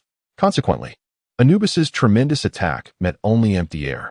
This was indeed a severe blow. With a language barrier and being adversaries, the battle continued. Upon spotting Ash, Piranha instinctively deduced that she was Jason's contingency plan, and without a second thought, she commanded, "Wujia, you are under Miss Ash's command." The colossal Seven Seas ghost crab ceased its fixation on the wall and swiftly advanced with its elongated crab legs. Although Ash could not comprehend Piranha's call, she understood her gesture directed at the crab. Seizing the opportunity as the crab lowered its form, Ash deftly leapt onto the pincers of two lobsters, soaring like an arrow through the clouds, elegantly landing atop the ghost crab. As soon as she stepped on, Ash experienced a peculiar sensation as if the creature beneath her was wholly responding to her will. Unbeknownst to her, the reins of control had shifted. This time, Anubis was in dire straits. The frontline Scorpion Legion engaged in a fierce squabble with the level 1 lobster players. Over 500 players relentlessly launched a collective assault against him. The ground was littered with severed lobster heads and claws, leaving no space to tread. Although players could not inflict damage upon him, they effectively obstructed his movements. Ash altered her strategy, suddenly targeting Anubis's legs with precision. Even if the dog-headed figure's anatomical structure allowed him to disregard penetrating arrows, what difference did it make? With a swift whoosh, an arrow pierced through his kneecap. Perhaps he had once been a great hero, until an arrow struck his knee. In that very moment, a massive crab claw descended upon Anubis's head. Once upon a time, he could evade attacks from the ghost crab entirely. This time, he could not escape. It was a blow akin to a mountain collapsing. A terrifying impact measured in tons, effortlessly driving Anubis's entire form into the ground like a stake. The tremendous impact caused the ground to crack like a spider web, and numerous lobster folk were unfortunate enough to be caught in the chaos, transformed into gruesome patches of crimson mosaic. Yet, what of it? The lobsters erupted into thunderous cheers, continuing their relentless charge. The god of tulips raised his claws high, onward. When the ghost crab's left claw retracted, the dog-headed creature astonishingly seized the opportunity, propelling its entire body into the air with the force of the claw. It fought desperately, hoping to escape this dire situation. Alas, Ash had anticipated this move, and the unique cold gleam of her fully drawn longbow, imbued with the power of quadruple shot, suddenly illuminated the scene. Chapter 88. The Return of Words Poor Anubis. A hero not known for his agility, leapt with all his might, only to be struck mid-air by a sniper's arrow. Had it been just 1 or 2 arrows, he might have managed to deflect them with a well-aimed staff. However, with 4 arrows, there was no escape. One struck his shoulder, while another pierced his left knee. Shot down by Ash, the canine-headed figure was immediately met with another crushing blow. A claw the size of a Hummer slammed down, sending him flying. Once again, there was a splash of pixels and a wide-ranging fissure. Players erupted in excitement. Flashing like a startled swan, raised the claw and laughed heartily. By Ubu. Here we go. Did you think we were defenseless? We have a turret. Anubis was in dire straits. His golden metal shoulder armor cracked and splintered, even his jackal mask tilted slightly, sand escaping from the corners of his mouth. His exquisitely crafted wrist armor twisted and deformed along with his left forearm. He had attempted to counterattack, but during the openings in the crab's relentless assault, Ash's divine arrows filled the gaps. Arrow after arrow struck him, pinning him down like nails on a board. The lobster players did not join in the fray. They surrounded the small circle in layers, ready to pounce should Anubis dare to emerge. Meanwhile, clever players began to devise strategies against the scarab and scorpion. Where the leather armor offered no protection, a sting would spell death for the player. So, how to avoid being stung? Level 1 lobster players raised long, sun-dried crocodile skins, each measuring 7 or 8 meters, resembling a pile of car bumpers. New player, Thief Dragon, shouted a rallying cry. 1, 2, 3. Smash them. The black scorpions and sacred beetles were no larger than a human fist, outmatched even by the lobster folk. Despite the fact that most new players were level 1, they organized and disciplined themselves, exuding the might of a Roman legion. At this moment, Anubis' black uncle zombies had long since been dispatched, their ashes scattered, while the scorpion army was pushed back. Anubis found himself utterly isolated. The lobster players raised their claws, clamoring in frenzy. They yearned to witness yet another boss fall beneath the claws of their seafood legion. Just then, an ominous change occurred. The sky darkened abruptly, as if the deity had pulled the switch, shrouding all light. Palana, Ash, and the players looked up in shock, seeing a small black sun overhead. It was a scene laden with eeriness and foreboding. The sudden appearance of the black sun seemed to drain all warmth from the world. Even in the scorching heat of the desert, not a trace of warmth could be felt. A new enemy? Who? Where did they come from? Ash, while directing the crab to relentlessly assault Anubis, extended her senses, her spirit eagle already soaring above, circling restlessly. Yet, within a radius of several kilometers, even the eagle's keen vision failed to detect any new adversaries. Just as Ash contemplated this, the ground suddenly split apart. The moment of the rupture was exquisitely precise, occurring at the instant the ghost crab's claw descended. For massive shadows erupted from beside the claw, appearing at first glance as though shards of stone were flung forth by the crab's pincers. Both Palana and AC gasped softly. Those were 4 serpentine corpses, each exceeding 10 meters in length, devoid of flesh, resembling desiccated vines. The sole distinction from ordinary dead bodies was the golden mask adorning the heads of the serpents, reminiscent of a blooming golden peacock plume. Of course, the honor of these headless serpents bore no relation to the resplendence of a peacock. The skeletal serpents lunged with astonishing swiftness, disregarding the ghost crab's thick carapace, and aimed directly for AC's position upon the crab's back. As an agile hero, AC was hardly one to be easily struck. With her left hand, she extended 3 fingers and pressed against the crab's shell, propelling herself upward in a vertical leap. In midair, she drew her bow, unleashing her quad shot, accurately targeting the 4 serpent heads. At that moment, the black sun in the sky ominously intensified. An expanse of several hundred square meters was enveloped in utter darkness. Nearby, Lui Wechan felt an overwhelming terror. As a mere support character, she should have prioritized her own safety. Uncertain of what would transpire should she perish, whether she could resurrect, and if the player's infinite lives might be interrupted. She was instinctively aware of an indescribable horror closing in from the shadows. Two malicious gazes seemed to fixate upon her position, leaving her with an unsettling sense of vulnerability. This sensation was decidedly dire. She brandished her crab-claw staff, attempting to conjure a water shield for protection in accordance with her preordained spell. It would not be particularly strong, merely a feeble defense. In the next moment, a chilling light illuminated her surroundings. It was the glint of a deadly weapon. A serpent staff lunged through the air, accompanied by cold, merciless words. A voice, reminiscent of an ancient Egyptian vulture, echoed, "Those who have struck me shall pay the price." By the time Lu Wuchan comprehended the situation, the illusory serpent emerging from the staff had already lunged before her, its phantom jaws agape. It felt as if 1,000 venomous serpents were unleashing a dreadful hiss. Lu Wuchan could only emit a cry of alarm. She was doomed. Surely she would perish. Ultimately, she was not a genuine player and had little experience with horror games. When an actor's mind is a void, their performance falters. She stood rigid, seemingly awaiting her demise. Just as the situation reached a critical juncture, the darkness abruptly receded.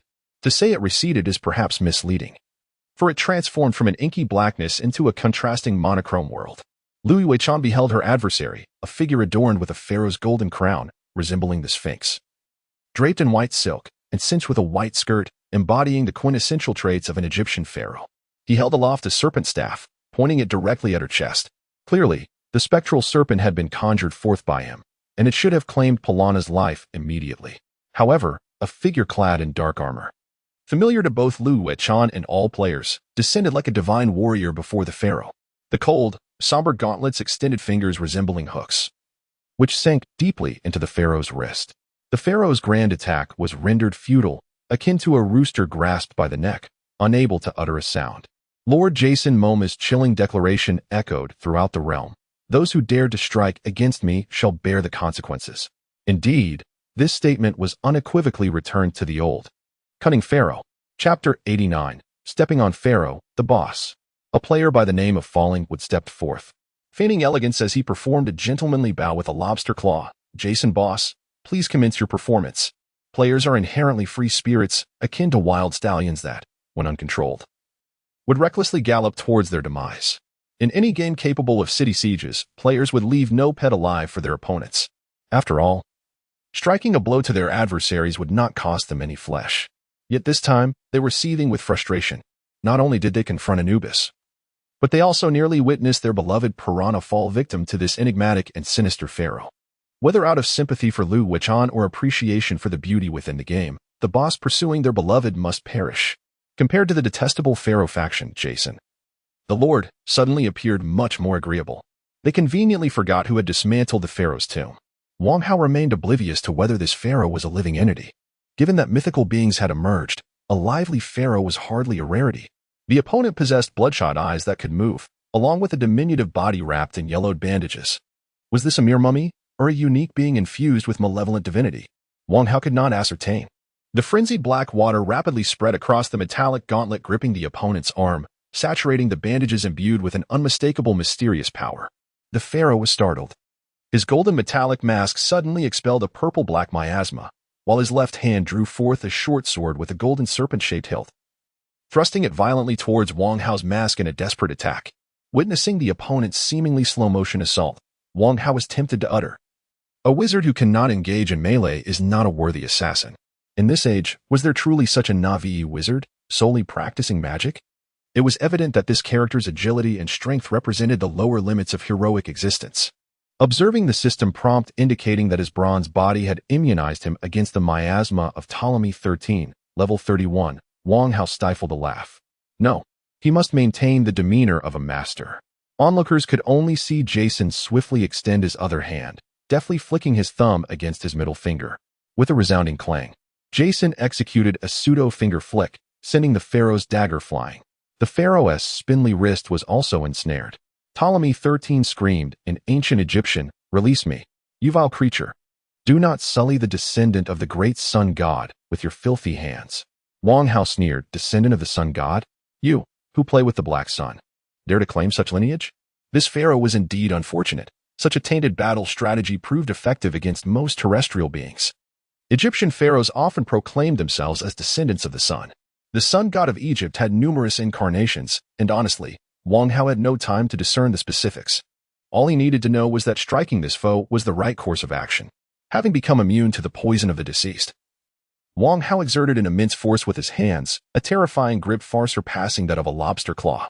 In an instant, the exceedingly noble pharaoh's arms were shattered, along with his wrists, radius, and ulna. This being was no longer human, nor could he be classified as any known creature. Ah, how dare you? What have you done to me? You have destroyed my arms. Ptolemy 13, having completed the 18th level of the no-hands path in an instant, cried out as he fell backward. It was not that he lacked subordinates to rescue him. Anubis, despite his intentions, had already begun to collapse after being besieged by the ghost crabs. At this very moment, unrestrained, in direct collision, were firmly pinning him down with their formidable claws. The dog-headed figure was bent over, struggling against the pincers. The fact that he had not been torn apart by the ghost crabs was already a testament to his immense strength. He had no capacity to come to his master's aid. One player, lacking all sense of decorum, knowing his attacks could not breach Anubis's defenses, took advantage of the dog-headed creature's immobility to scrawl on the golden mask with a piece of charcoal. Scorpio Lonely was here. He even formed a peace sign with his claws, seemingly intent on capturing a selfie with the system's Bill and Photo function. How utterly disgraceful! Is it too much to ask for a modicum of decency from one's compatriots? Such a crass player was ignored by Wang Hao. Meanwhile, the pharaoh's golden serpent staff, a true artifact of necromancy, transformed into a golden venomous snake and lunged forward, despite being thrown away. Alas, it was only halfway through its leap when it was bitten by the demonic skate that emerged. One could only wonder whether the taste was that of fresh snake flesh or some synthetic meat. This pharaoh, rather diminutive at perhaps less than 1.6 meters, clearly lacked physical prowess. Wang Hao delivered a kick, sending him rolling like a gourd. What a disgrace! Is this the caliber of pharaohs these days? No wonder they are carted off to the Great Ing Museum as mere exhibits, their lineage laid bare. Reflecting on it, there seemed to be only a couple of well-known pharaohs in Egypt, such as the glue-coated Ramses II, also known as Ramesses the Great. Ptolemy 13 certainly did not belong among such illustrious figures. I am the great pharaoh. My authority is supreme. Wang Hao's heavy metallic leg armor came crashing down upon the pharaoh's face, and he uttered in ancient Egyptian, "Fool, I care not who you are. Those who harm me shall meet a singular fate, destruction." In his final moments, the pharaoh's peripheral vision caught sight of the shoulder armor worn by Wang Hao. I understand. You are aiding that wretched Kara. The decayed skull could not withstand such brutal trampling and shattered, along with the cervical and thoracic bones, into mere fragments. Chapter 90. Apologies for the disturbance. Wang Hao could sense that the pharaoh's soul had not dissipated. Instead, it was coalescing, attempting to break free. Did he think he could flee after offending me? Such an easy escape was not to be had. The Demon King's armor suddenly radiated a dark light, enveloping the area in a shroud of shadows. It was as though countless black claws reached out from the void, frantically clawing at the elusive black gold soul. The soul was ensnared numerous times, visibly shrinking in size, yet the enigmatic power surrounding its core enabled it to escape. Humph. While the Demon King's armor could bind both the body and soul of its foes, it was not infallible. The only silver lining was that the armor was absorbing the remnants of the pharaoh's strength, indicated by the message, repair in progress. How much could it restore, however? Remained uncertain. By instinct, it seemed unlikely to yield significant results. Thus, only one troublesome matter remained. Emboldened by the momentum of vanquishing the pharaoh, Wang Hao strode purposefully towards Anubis. The robust canine-headed figure still fought against his restraints, but he was powerless against the pincers of 2/7 Seas ghost crabs.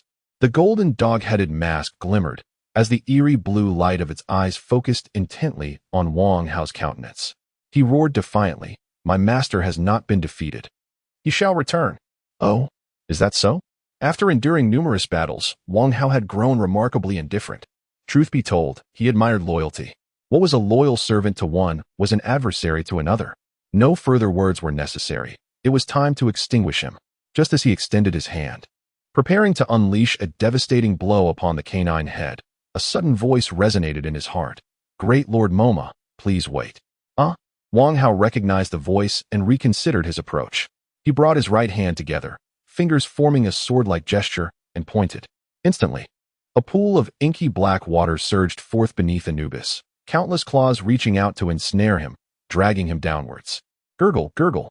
With one last ounce of defiance, accompanied by a gaze that seemed to proclaim, "I will be back." The dog-headed figure slowly sank into the abyssal black waters belonging exclusively to Wang Hao. Exhaling a long, deep breath, he felt a sense of relief. Even if this was not a grand return of a king, at least he had dealt with the two leading figures. Almost simultaneously as Wang Hao dispatched the canine head, the players erupted in a thunderous roar of excitement. Silky, oh, oh, oh. Boss is incredible. This guy really can shout to the heavens. In the pile of old papers, I love you, Sister Aishi. Night View 9 boss. Let us go and mercilessly beat down the dog-s underlings. Without needing Wang Hao to direct them, the players, well aware of their leader's tendencies, turned and raised their pincers against the still numerous scorpions and sacred beetles. Nearly 1,000 players, alongside the opportunistic catfolk, seized whatever weapons they could find, be it crocodile bones, raw-back beast bones, broken planks, or discarded bricks, and launched a counteroffensive. Despite the presence of thousands of insects and scorpions, they scattered aimlessly like headless flies after losing their commander. In a mere half-hour, they were utterly eradicated. This was a feast for the players, a bountiful harvest of experience points and new items. Do not strike the sacred beetle's back shell. The system prompts that it can be fashioned into a shield. Retain the scorpion's tail for striking heads. With the lobster folk leading the charge and the small lobsters as auxiliary troops, the players swept across the remnants of their foes like a locust swarm. Arriving just in time for an epic battle is exhilarating. Everything is splendid, though I must admit to a slight fear of dense crowds. KSHZMK. The scorpions on the opposite side? No, I mean us players. Don't you think it resembles a large seafood wholesale market? The surrounding players were left speechless. Remarkably, upon mentioning it, the notion seemed all too accurate. Fortunately, it was a desert, with strong winds. Otherwise, the stench of seafood would have been unbearable. Jason Aishi bit her lip, her demeanor shy as she lowered her gaze, searching for non-existent ants on the ground. Absent-mindedly tucking her silver hair behind her ear. What? Gathering her courage, she suddenly looked up and strode towards Wang Hao, locking her gaze onto the seemingly emotionless eyes behind his cold helmet. This, that, thank you for saving me. Wang Hao, embodying the domineering CEO persona, replied, You need not thank me. I have already declared you mine. Aishi, usually unaffected, felt her face flush crimson in that instant. This. I understand. Wait. What is this reaction? Were you not always resistant? Why the sudden shyness? I do not recall ever teasing your youthful heart. How am I to continue the conversation? Wang Hao asserted his dominance. No need to linger. You may return to fulfill your duties. By the way, there exists a rule in our clan. If someone from outside the clan saves you 3 times. Aishi, appearing timid, lowered her head, her fingers fidgeting incessantly. Your clan's outdated rules do not concern me. Wang Hao felt a sense of foreboding. What about this? Aishi bit her red lip and pulled away the beast's skin tied to her thigh. How do you explain the blessing runes you leave on me every day? Upon seeing those glaring positive symbols, Wang Hao nearly spat blood in shock. Good heavens! Is this a public execution? You wish for me to endure the legendary midday beheading? How was I to know that a petrified person could still be alive? You are not even a player. I always assumed that Medusa was merely deceiving me to avoid death. Miss Aishi. Should I confess my utter despair regarding your survival and treat you as an oversized figurine for my amusement? Engaging in peculiar activities with one's own figurine is quite normal. ISNT it? Sigh. Wang Hao, suppressing the turmoil within, feigned indifference. Those are not blessing runes. You are mistaken. I warn you, do not harbor inappropriate fantasies about me. Beneath this helmet lies merely a decaying visage. Is that so? With a swift motion, Aishi conjured a vibrant green light, projecting the visions perceived by the spirit of the hawk. In the image, Wang Hao, having removed his helmet, was intently scribbling lines and strokes, occasionally embracing a statue as if in confession. Erase it! Erase it immediately! Wang Hao exclaimed in a fit of anger and embarrassment, seizing a piece of beast hide and lunging forward. Suddenly, the door swung open, and Miss Palana stood in shock at the scene before her. Time seemed to freeze. Terrified, Palana hastily retreated, exclaiming, I apologize for the intrusion. Chapter 91. Who are you? Leaning against the wall outside the door, the alluring mermaid's crimson lips quivered, her hands cradling her flushed face.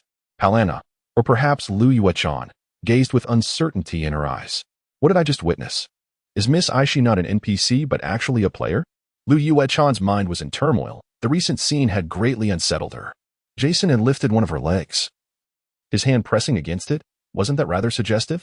The real question was, what was this peculiar three-fingered gesture resembling a crab shell and the upside-down scallion levitating? Aishi's movements during combat were so agile they seemed almost inhuman. This couldn't possibly be a preset animation, could it? So, were Jason and Aishi a couple in reality? I wonder, would such antics in the game affect its rating? Lui Wechan recalled the game was rated 14. As she indulged in her thoughts, a voice startled her. Sister. Ah, I'm here. Lui Wechan remembered her character's persona. Wang Hao approached, gripping her shoulder tightly. The face behind the mask was likely one of madness and fury. Lui Wechan trembled. My dear sister, don't concern yourself with your brother's affairs, regardless of where they may lead. Do you understand? Yes. Lui Wechan felt quite wronged. The matter with the lobster people is entrusted to you. I have more pressing matters to attend to. With that, Jason turned and closed the door behind him. Noticing the absence of other players, Lui Wechan muttered to herself, Humph. Clearly, we are all just workers. Who gave you the right to act so recklessly? She dared not report him. Who knew what kind of person Jason truly was? Moreover, having spent considerable time in the game, the more she controlled her mermaid tail. Feeling the neural feedback it provided, the more she became convinced that her real self was receiving neural stimulation that would aid the recovery of her legs. Meanwhile, after distributing task rewards, the jubilant players suddenly spotted Lui Wechan, fuming in frustration. Their eyes brightened with intrigue. Previously, Palana had been so perfect that it was easy to forget her true identity as a disabled person. Now, devoid of that goddess-like demeanor and exhibiting a touch of temper, she evoked a sensation among players that the goddess had descended into the mortal realm, almost within reach. Li exclaimed excitedly, Oh my, I think I'm in love. Beside her, Xiansu from the pile of old papers shot her a disdainful glance. Are you craving peaches? The Peach Network welcomes you. Inside the Lord's chamber. Aishi blushed. So that is Miss Palana? If you're not around, I will protect her in your stead. Wang Hao, visibly irritated, replied, No need. She is merely a tool. What I mean is, she's just like those lobster people. She won't die. Then you. I can't. If I die? Then that's the end for me. Aishi, perplexed, asked, What do you mean by your connection with her? Wang Hao found it difficult to explain. Just think of her and the lobster people as projections of souls from my original world. As long as I remain alive, they will be fine. I understand. They are all powers you have borrowed from your previous world. This is the privilege of heroes who have fallen into this realm. But how will I communicate with them, as we share no common language? In light of the circumstances, it becomes easier to discuss. Wang Hao comprehends the situation. Ash has chosen not to involve her kin. Most of the other heroes encountered are accompanied by their minions. For instance, Medusa is accompanied by a minotaur. The Phantom Warrior brings along a horde of phantoms, the Crabman is accompanied by ghost crabs, and Ptolemy 13 even brings a quasi-hero, Anubis. Presently, Wang Hao's concern lies elsewhere. With Ash recovering from her petrification, communication with the players and Lui Wechan becomes imperative. Initially, the language barrier was manageable. But complaints have surfaced on the forums regarding the inability to comprehend the NPC's dialogue, significantly impacting the gaming experience. The crucial issue is that the requirement for discretion has consequently escalated. If they were foes, even nonsensical shouting would pose little concern. However, what if Ash inadvertently reveals that this is not merely a game, but another realm? Would Wang Hao face obliteration? To address this, he contacted the sniper. Hey, brother. What's your take on this?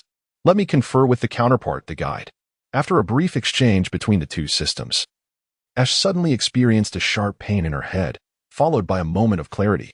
When she finally expressed herself, it was in broken Chinese. Jason, I generally understand your situation. I will do my utmost to protect you. If any issues arise, I shall claim to be a Swede. Wang Hao almost spat out a mouthful of blood. What kind of absurd setting is this, sniper? Does Ash truly comprehend? Perhaps. I have realized that Palana is not your biological sister. Hey, you've misunderstood the crux of my understanding. Well, it doesn't matter. Once things stabilize here. May I borrow the boundary stone for a moment? I will resolve the matters within the clan, even if that means you must traverse to another world. Ash stated with unwavering determination. Wang Hao found himself at a loss, internally shouting, Sniper, are you not concerned? If she truly comes to Earth, I will be doomed. Dear host, by the time she truly arrives, you will have emerged victorious from the blood arena. Taking your followers with you is one of the privileges of the victor. Strive for victory. Wait, what constitutes victory? Yet the sniper system chose to remain silent. Jason, I will assist you wholeheartedly. It matters not if you reject me. When the time comes that you acknowledge me, I will allow you to continue inscribing those blessing runes. At this point, Wang Hao could not contain his exasperation. Sister, do you harbor a grave misunderstanding regarding the term blessing? Well, so it was settled. Ash's relationship with him became a tangled affair. With a throbbing head, Wang Hao dismissed Ash, who was intent on instructing players on how to modify beetle shells. Crafting shields from wild insects is indeed a technical endeavor. Finally finding a moment of tranquility, Wang Hao took several deep breaths to calm his mind, subsequently immersing himself in the armor. In the pitch-black expanse, a beautiful serpent hovered in midair. Maintaining her usual awkward posture with arms crossed, Medusa appeared remarkably serene. Wang Hao noticed that this time, the potency of the venom was evidently greater and of superior quality. With a swift motion, he removed the thick black rod that had been forced into her mouth. Wang Hao coldly inquired, "Who are you really? You are not Medusa at all." Medusa raised her weary visage, her stunning countenance imbued with an unexpected resolve. As she spoke, her voice resonated in the ancient tongue of Egypt. "Who do you believe I am?" Wang Hao uttered a name he had previously deemed inconceivable. Cleopatra, the enchanting queen of Egypt. Chapter 92. The Enchantress of Eternal Catastrophe. It is only you who can be associated with the insubstantial pharaoh, Ptolemy 13. Medusa's countenance suddenly froze, and extreme astonishment rendered her momentarily incapable of concealing her inner turmoil. She gasped for air like a fish out of water, her formidable serpentine form swaying incessantly. After a considerable effort to regain her composure, she finally raised her head and inquired, "Might you allow me a moment of comfort? I shall divulge everything." With a mere thought, Wang Hao temporarily released Medusa from her bindings, granting her the rare opportunity to coil her serpentine tail comfortably for the first time in many days. She pondered her words carefully. "If my memory serves me correctly, I am indeed that Cleopatra.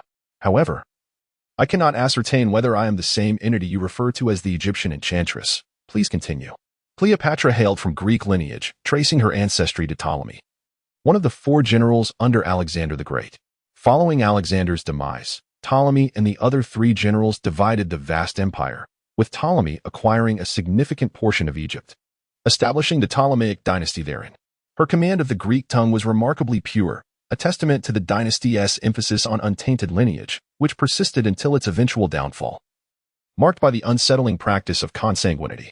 As a pharaoh who captivated 2 Roman emperors, she was proficient in 9 languages, her beauty and talents unparalleled in her era, nearly transforming the Grand Roman Empire into a mere province of Egypt, thus earning her the reputation of the most formidable enchantress in the eyes of the Romans. Wang Hao's apprehension reached its zenith as he coolly remarked, "And then? I do not believe Medusa would have had the opportunity to become the matriarch of the Roman Empire." The enchantress's delicate visage darkened in an instant. "That is the most dreadful of curses. On that fateful day, my 16th birthday, as I prepared to wed Ptolemy 13 in accordance with tradition, a tumultuous sandstorm suddenly assailed the palace. Amidst the chaos, my brother and I were swept into the air, and vivid scenes of our past lives unfolded before us. No, it was not merely images, it was a visceral sensation that accompanied them." As the enchantress recounted her tale, memories cascaded forth from her mind. Indeed, this was the unique realm within the Demon King's armor, Silent Abyss. It was both an independent space and a distinct mental world known as Abyss. Perhaps it was another parallel universe.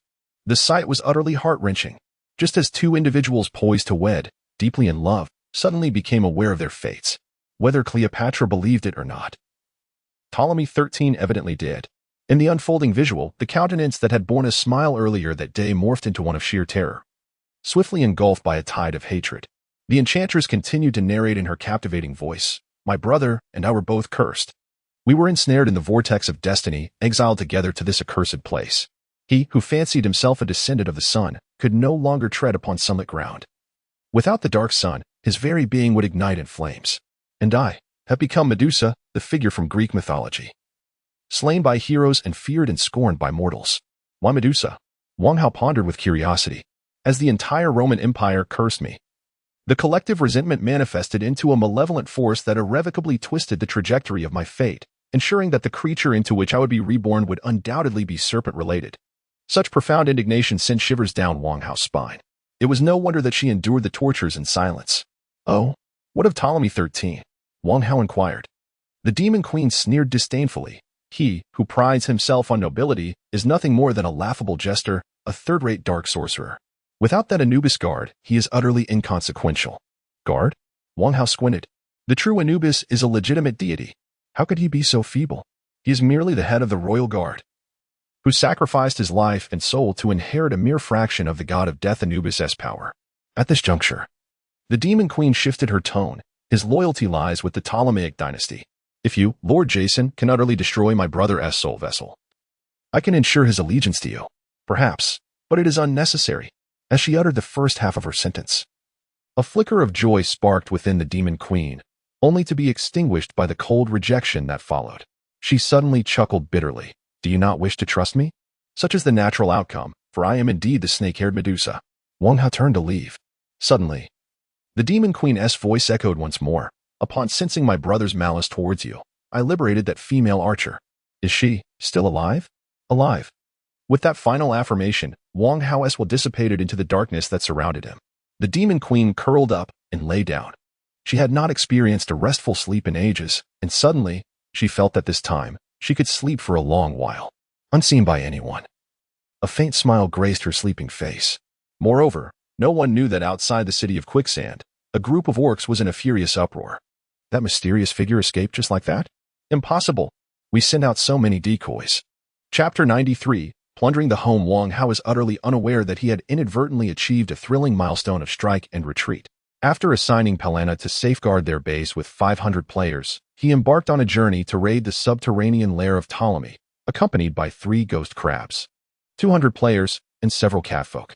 This battle promised players the potential to gain experience, levels, and a plethora of equipment materials, while Wang himself faced considerable losses. His supplies of biomass and chitin were dangerously low. Should the players discover their leader could not resurrect due to a lack of materials, it would spell trouble. Aishi took the remaining players and some catfolk to scour for loot, which should suffice. The 2,000-meter distance was neither excessively long nor short. Riding the ghost crabs made the journey swift, their 10-meter-long legs covering great strides effortlessly. Not only was it stable, but the scenery was also splendid, far more enjoyable than a double-decker tour bus. From this incident, Wang Hao gleaned that each corridor to the other world was bifurcated into above-ground and underground sections. He occupied the upper realm, while the underground harbored Ptolemy 13 and previous lords like Medusa, characterized by dungeon traits. The notion of assaulting those subterranean nests seemed somewhat unprofitable purely for the sake of dominion. As a seasoned player of Dungeon Keeper, Wang could easily envision the countless traps, branching paths, and various pitfalls lurking beneath. Unless the players, like in this instance, caused a collapse, such dungeons proved difficult to navigate. While contemplating future developments and advancing, he soon arrived at their destination. Once there, it was a matter of securing the entrance, lowering the gates, and releasing the players. As for exploring perilous territories, it was undoubtedly the players who would undertake such endeavors. Your lord, Jason Momoa, intends to seize the spoils of the defeated Ptolemy 13. Explore this dungeon and loot everything of value. Your rewards shall be determined by your findings, the announcement echoed. The players were well prepared. Prior to their arrival, they had stashed their belongings in the base, even leaving behind their personal weapons, adopting an air of invincibility with nothing but their pincers. Listen up. Chu Jiayan brandished his lobster-like appendages. In addition to uploading videos to the designated forum, I need you to keep track of your steps and note the damage from traps. My entire engineering team awaits your drawings. Set forth with confidence. Cheers erupted, for glory. With that, they charged forth without fear. The vast dungeon was soon teeming with the flickering lights of torch-bearing shrimp folk in every corner. Oh no, room A4 has spikes. I met a gruesome fate there. Room C8 has a mercury pool. I stepped too close and was poisoned. Under the command of Chu Jiayun, the resurrected players were directed to probe further. True to his reputation as a titan in the construction realm, his instructions were clear and decisive, guiding them to safety. Approximately an hour later, he reported back to Wang Hao, "My lord, we have located the main hall of Ptolemy 13. Excellent," Wang replied. No matter how expansive the dungeon, it could not accommodate the ghost crabs. Surrounded by the lobster soldiers led by Chu Jiayun, he proceeded along the correct path into the depths. Along the journey, all the traps that were destined to be triggered had indeed been set off. There was even a pool of sulfuric acid, into which players carelessly tossed a plethora of Egyptian artifacts, ultimately burying them beneath a heap of lobster carcasses. The corners of Wang Hao's eyes twitched.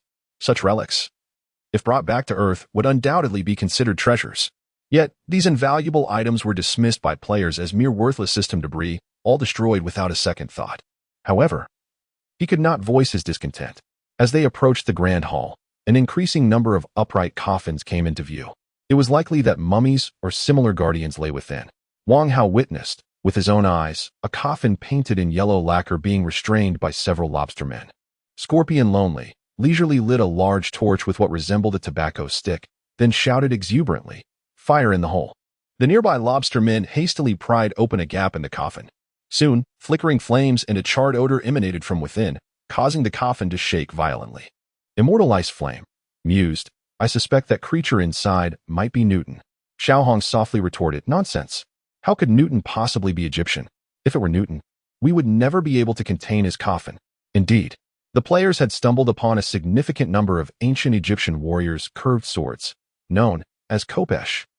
This uniquely crafted bronze blade, approximately 60 centimeters in length, featured a sickle-like tip and a straight handle, in a place severely lacking in metallic ores. Such swords could serve as formidable cleavers for the lobstermen. The players had effectively upgraded their arsenal. Wang Hao found a considerable stash of useless gold artifacts, evidently transported from the timeline of Ptolemy 13. What a farce. Receiving assistance from his own timeline surely came with a cost. To squander precious resources summoning gold to furnish his new palace, without even reinforcing the dog-headed brother, was a surefire way to meet his demise at the hands of the Demon Queen. He held such individuals in contempt. Nevertheless, as these items belonged to the enemy, he begrudgingly accepted them. "Lord, we have discovered some individuals." Sky of Dawn approached to report. Upon investigation, a group of ragged Egyptians, trembling in the cold glint of lobster pincers, appeared utterly helpless. Their skin bore a slight bronze hue, yet Egyptians are typically Mediterranean types of the European descent, which would more accurately be described as a pale brown complexion. It was quite the surprise to see the system label them as a band of artisans. Wang Hao extended his hand, and the tips of his black gloves emitted a small burst of scorching mental energy. Language bestowed in Chinese. This was a system-provided skill, akin to language mastery. With the expenditure of a portion of his mental capacity, he could forcibly implant the languages he knew into the minds of others. There was a prerequisite, however. The recipient's mental strength must be significantly inferior to his own, or they must willingly accept the infusion. Otherwise, they would suffer mental backlash. The artisans felt a sudden warmth in their minds, and one of them quivered and fell to his knees. The adults, speaking in a peculiar tone of Chinese, humbly knelt down.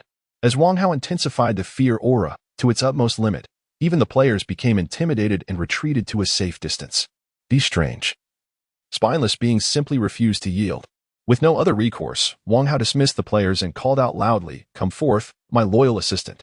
Chapter 94, The Eye of Horus. In his familiarity with certain entities, Wang Hao bestowed an unwavering trust, indeed, a perfect score of 10,000.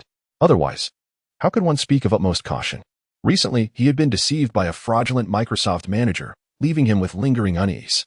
Should he find himself unable to restrain his impulses, he would surely meet the same fate as the previous 9,999 pawns. In the vast, empty hall, the 8 craftsmen gazed at Lord Jason with palpable fear. Suddenly, from the side of this dark figure, who seemed to have emerged from the depths of hell, a pool of black water materialized. From within it, half of a woman emerged. Her lower body was submerged in the dark waters, yet her upper body exuded an enchanting allure. In a fluid motion akin to freestyle swimming, she glided effortlessly to the golden throne that belonged to Ptolemy 13, where she gracefully took her seat. As she settled, her lower half was enveloped by the mist rising from the black water, revealing only the pharaoh adorned in the distinctive golden regalia of the Ptolemaic dynasty. Her serpent-like hair had yet to regrow, and the severed ends were perfectly concealed by her grand golden mask, characteristic of a pharaoh. "I am Cleopatra, your pharaoh," she declared. Her simple introduction combined with her inherent aura compelled the craftsmen to believe her even before she finished speaking. They immediately knelt and bowed in reverence. With elegant, elongated fingers adorned with golden rings, she pointed toward Wang Hao. "He, Jason Momar, is the man to whom I pledge my loyalty. His commands are my will. Any dissenters shall find themselves personally delivered to Set." Following her few succinct declarations, the craftsmen prostrated themselves before Wang Hao with fervent devotion. A sigh of relief escaped Wang Hao's lips. While sourcing a brick and porcelain maker from the modern society of the Celestial Empire was relatively straightforward, finding a traditional blacksmith proved exceedingly challenging. Aside from those who crafted Longquan swords, who else possessed the skills to forge cold weapons? With only one blacksmith in his employ, the situation was dire. The creation of cold weapons was not merely a matter of fabrication. They required maintenance, especially with inferior quality bronze weapons, which often suffered from chips and dents. Even if the dwarf Baloo worked tirelessly for 18 hours a day, he could scarcely meet the needs of 300 players. Now, with 1,000 players, Baloo's existence was in jeopardy. Increasing the workforce would at least spare Baloo from overexertion. Wait, you wish to negotiate terms? Alarm bells rang in Wang Hao's mind. Of course not, my sovereign, the enchantress replied as she descended from the throne, her hands crossed over her chest, fingertips tracing her shoulders, performing an ancient Egyptian gesture. There exists another treasure, yet to be discovered. A treasure? The enchantress gestured toward a relief above the throne, depicting a pharaoh with a falcon's head dressed in a linen skirt. Following her finger, Wang Hao noticed that the pharaoh's eyes appeared somewhat unusual. And then, he queried, withholding his judgment. Sovereign, that is the Eye of Horus. Although it is not a true artifact, merely a replica, it possesses considerable magical power due to the divine energy drawn from my timeline. With the Demon Queen's narration, Wang Hao discerned a change in the retinal system's identification of the sculpted eyes. Replica of the left eye of Horus LV62. Special effects, dark vision, good and evil discrimination. Death immunity LV72. Replica of the right eye of Horus LV68. Special effects, long distance vision LV42. Dynamic vision LV51. Evil extermination ILV38. Wang Hao was truly astonished. Since entering this realm, apart from the silent abyss, this was the first time he had encountered such formidable equipment, infused with a trace of divinity. These artifacts could even be employed to repair one's battle armor. Undeniably, Wang Hao felt a stirring desire. What price would I pay to obtain them? Should outsiders take possession? It would signify a desecration of Egyptian royalty, and once perceived by the god Horus, divine retribution would undoubtedly ensue. Humph! Wang Hao emitted a cold, almost accusatory grunt. The Demon Queen swayed her waist, gliding over, and with a gentle press of her hands, the two stone eyes fell effortlessly into her palms. Despite her impassive demeanor, the vivid beauty of her face seemed to exude a hint of flattery. Of course, if they were transferred by a genuine pharaoh, the price would be merely one. Wang Hao, arms crossed, coldly observed her continued performance. The Demon Queen, not one to keep secrets, promptly revealed the latter part. He would face endless vengeance from Ptolemy XIII until his eternal obliteration. Was this the Demon Queen's manipulation of him? Undoubtedly. If she were to instigate a conflict between him and her brother, Wang Hao would surely have struck her down instantly. Yet, the siblings coincidentally resided in the same domain, and he had already proclaimed his dominion. Coupled with the player's reckless endeavors during exploration, enmity between him and Ptolemy XIII had long been established. A pair of Eyes of Horus represented the most significant bounty from this raid. The value of gold lies solely in its societal recognition. In a small society where gold was of no practical use for sustenance, it would merely be a decorative trinket. Even with a less than brilliant mind, Wang Hao would never resort to using Egyptian coins as the currency of his camp. As they departed, the players lamented and pleaded for Wang Hao to return a myriad of times. He did not obstruct their paths, casually allowing the ghost crab rentals to continue. What surprised him was the players' whimsical ingenuity. Tap, tap, tap. Those were coffins, each bound. Weeping Cloud, we need another piece of rockback beast sinew. The coffin lid can't hold. Indeed, the players had captured several mummies guarding the tomb, placing them back in their original coffins, claiming they were cultivating new recruits. Wang Hao overheard Sky of the Winged Ones conversing. This batch of newcomers is truly pathetic. Let us burden them a bit. As long as they engage in combat, they will gain experience. Let them garner some experience in a proper manner. Burning Dawn. Yes, we could initiate a project called True Haunted House Shadows. Each novice entering shall pay 5 Sea King copper coins. Shenlong 9527, can we not frighten those young ladies? Zhuang Xiao shot him a glance. Imagine a terrified female crayfish leaping into your embrace, with the two creatures' pincers intertwining, leaving 4 puncture wounds upon your waist. The crowd. Pfft, that imagery is too exquisite, rendering any pleasant thoughts about women utterly impossible. On the return journey, Zhi Zhuang carried an incessantly jostling coffin. That scene. Chirp. Upon returning to the base, Wang Hao found Aishi diligently at work. The catfolk pushed a small cart, delivering the deceased hyenas to the altar of the sea. These were spotted hyenas, weighing up to 86 kilograms and measuring 160 centimeters in length.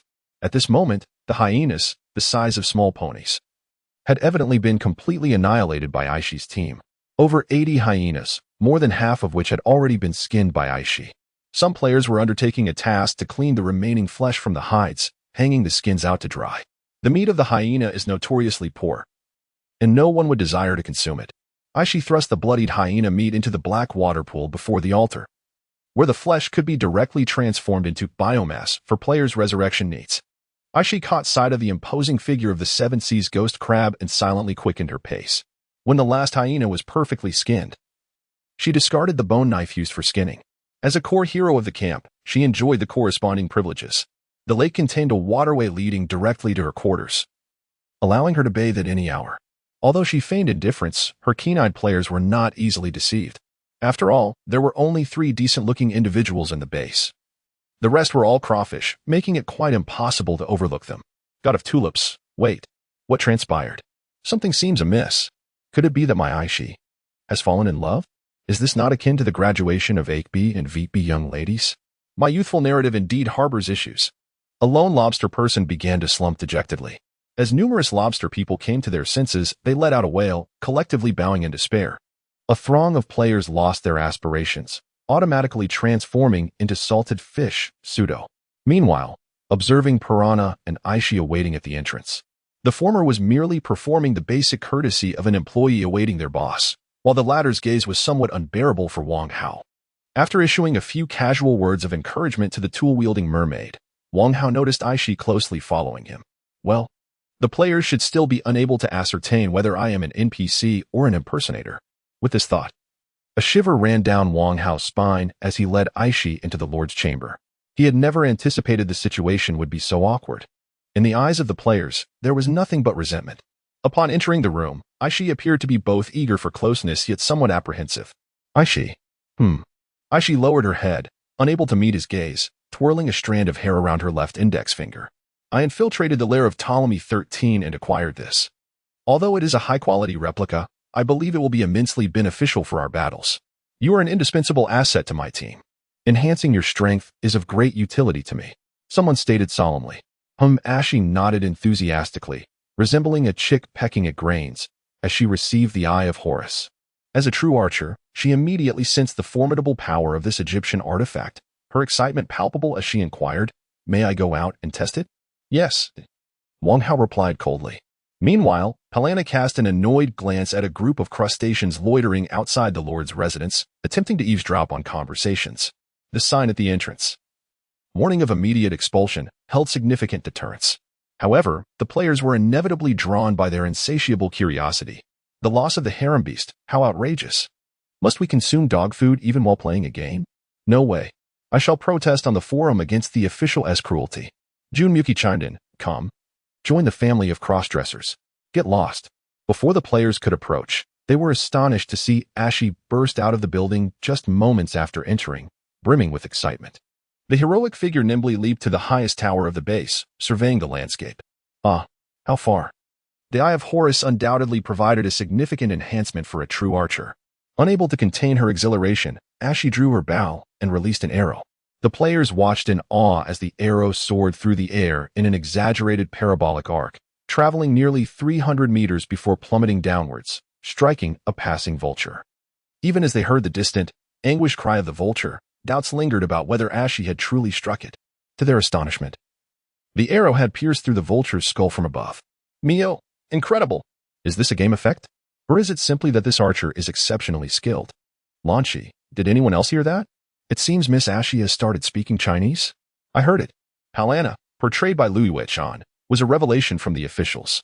Players speculated whether the remaining characters in the camp were also portrayed by actors, as the NPCs appeared remarkably realistic and intelligent. Naturally, players were even more curious about the appearances of the individuals behind these impressive personas. According to the theory that virtual idols or actors should at least match the physique of their characters, Aishi and Jason's portrayals must also possess outstanding looks. That short blacksmith. Balu, let us not dwell on that. The gaming forum ignited a fervent discussion, with enthusiasts employing advanced facial recognition systems to compare images of celebrities or social media users. Wang Hao had no time to concern himself with these overly energetic players. He was acutely aware that another pressing issue needed resolution. He required a new base. The existing base was simply too small. The Spartan 300 crustaceans could manage. But as the number swelled to 1,000, soon exceeding 100, this base would be utterly inadequate, both in scale and resources. The crustaceans and ghost crabs demanded copious amounts of water, and the players needed to engage in activities and upgrade their equipment, which could not be sustained by the meager copper mine alone. Even if the sea altar is established, players are unable to venture more than 3 kilometers away from the altar or their current location. Chapter 96. The Great Migration. The relocation orders were swiftly issued. Are we moving again? Players were initially taken aback, but soon came to a realization. The brick-moving team was the first to grow lethargic. Amber fungus. Why are we always moving? Leafy waves. It has been stated that this is a hardcore online game. Everything edible around us has been devoured by our locust-like group. If we don't leave, shall we wait to starve? That would be utterly absurd. Green-brown. In my view, the ability for players to respawn is the most unrealistic aspect. If you have the capability, why not force players to complete the game with just one life? Little did they know, the slap of reality came swiftly. A new announcement appeared on the official forum, version 0.10 released. With the increase in the number of followers, the current resources are insufficient to meet the needs of Lord Jason Momoa and his subordinates, the players. Lord Jason has decided to migrate once again, this time targeting more fertile lands. However, this land, rife with savagery and death, also entails greater risks. Player respawn mechanism altered. It has been formally established that players of the lobsterkin race require a certain amount of biomass to respawn, while lobster can additionally necessitate chitin. The required quantities will be adjusted based on player levels. Players must hunt sufficient quantities and quality of creatures for their base, transforming the flesh and shells at the sea altar into biomass and chitin. Should the base be breached, or if the stored biomass and chitin are insufficient, players will be unable to respawn. Internal test termination conditions. If Lord Jason Momoa falls in battle, the internal test will immediately conclude, and all player profiles will be permanently deleted. The players erupted in chaos.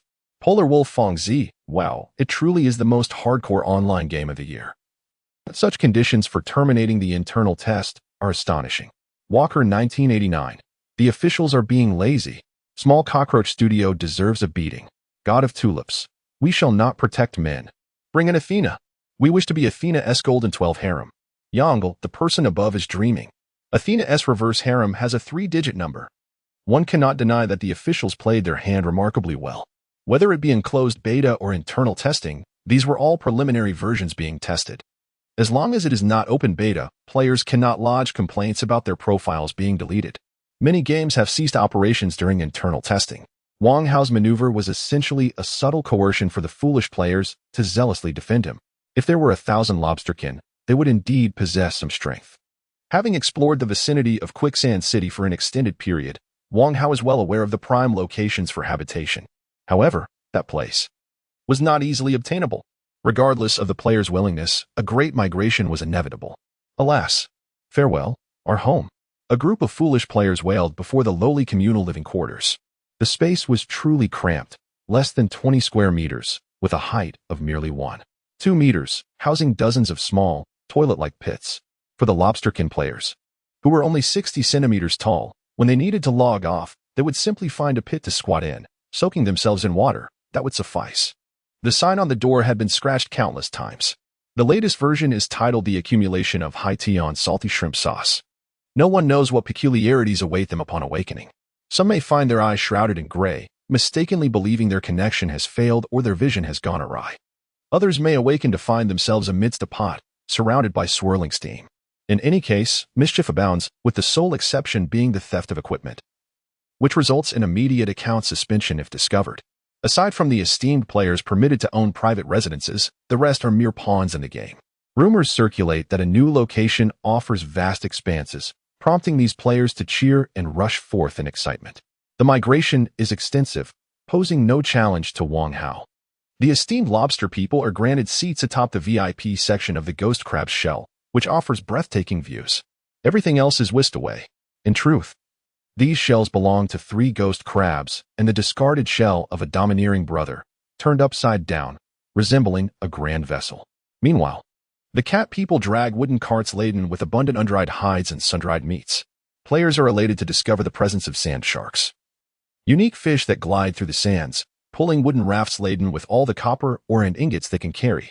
unbeknownst to Wang Hao and the players.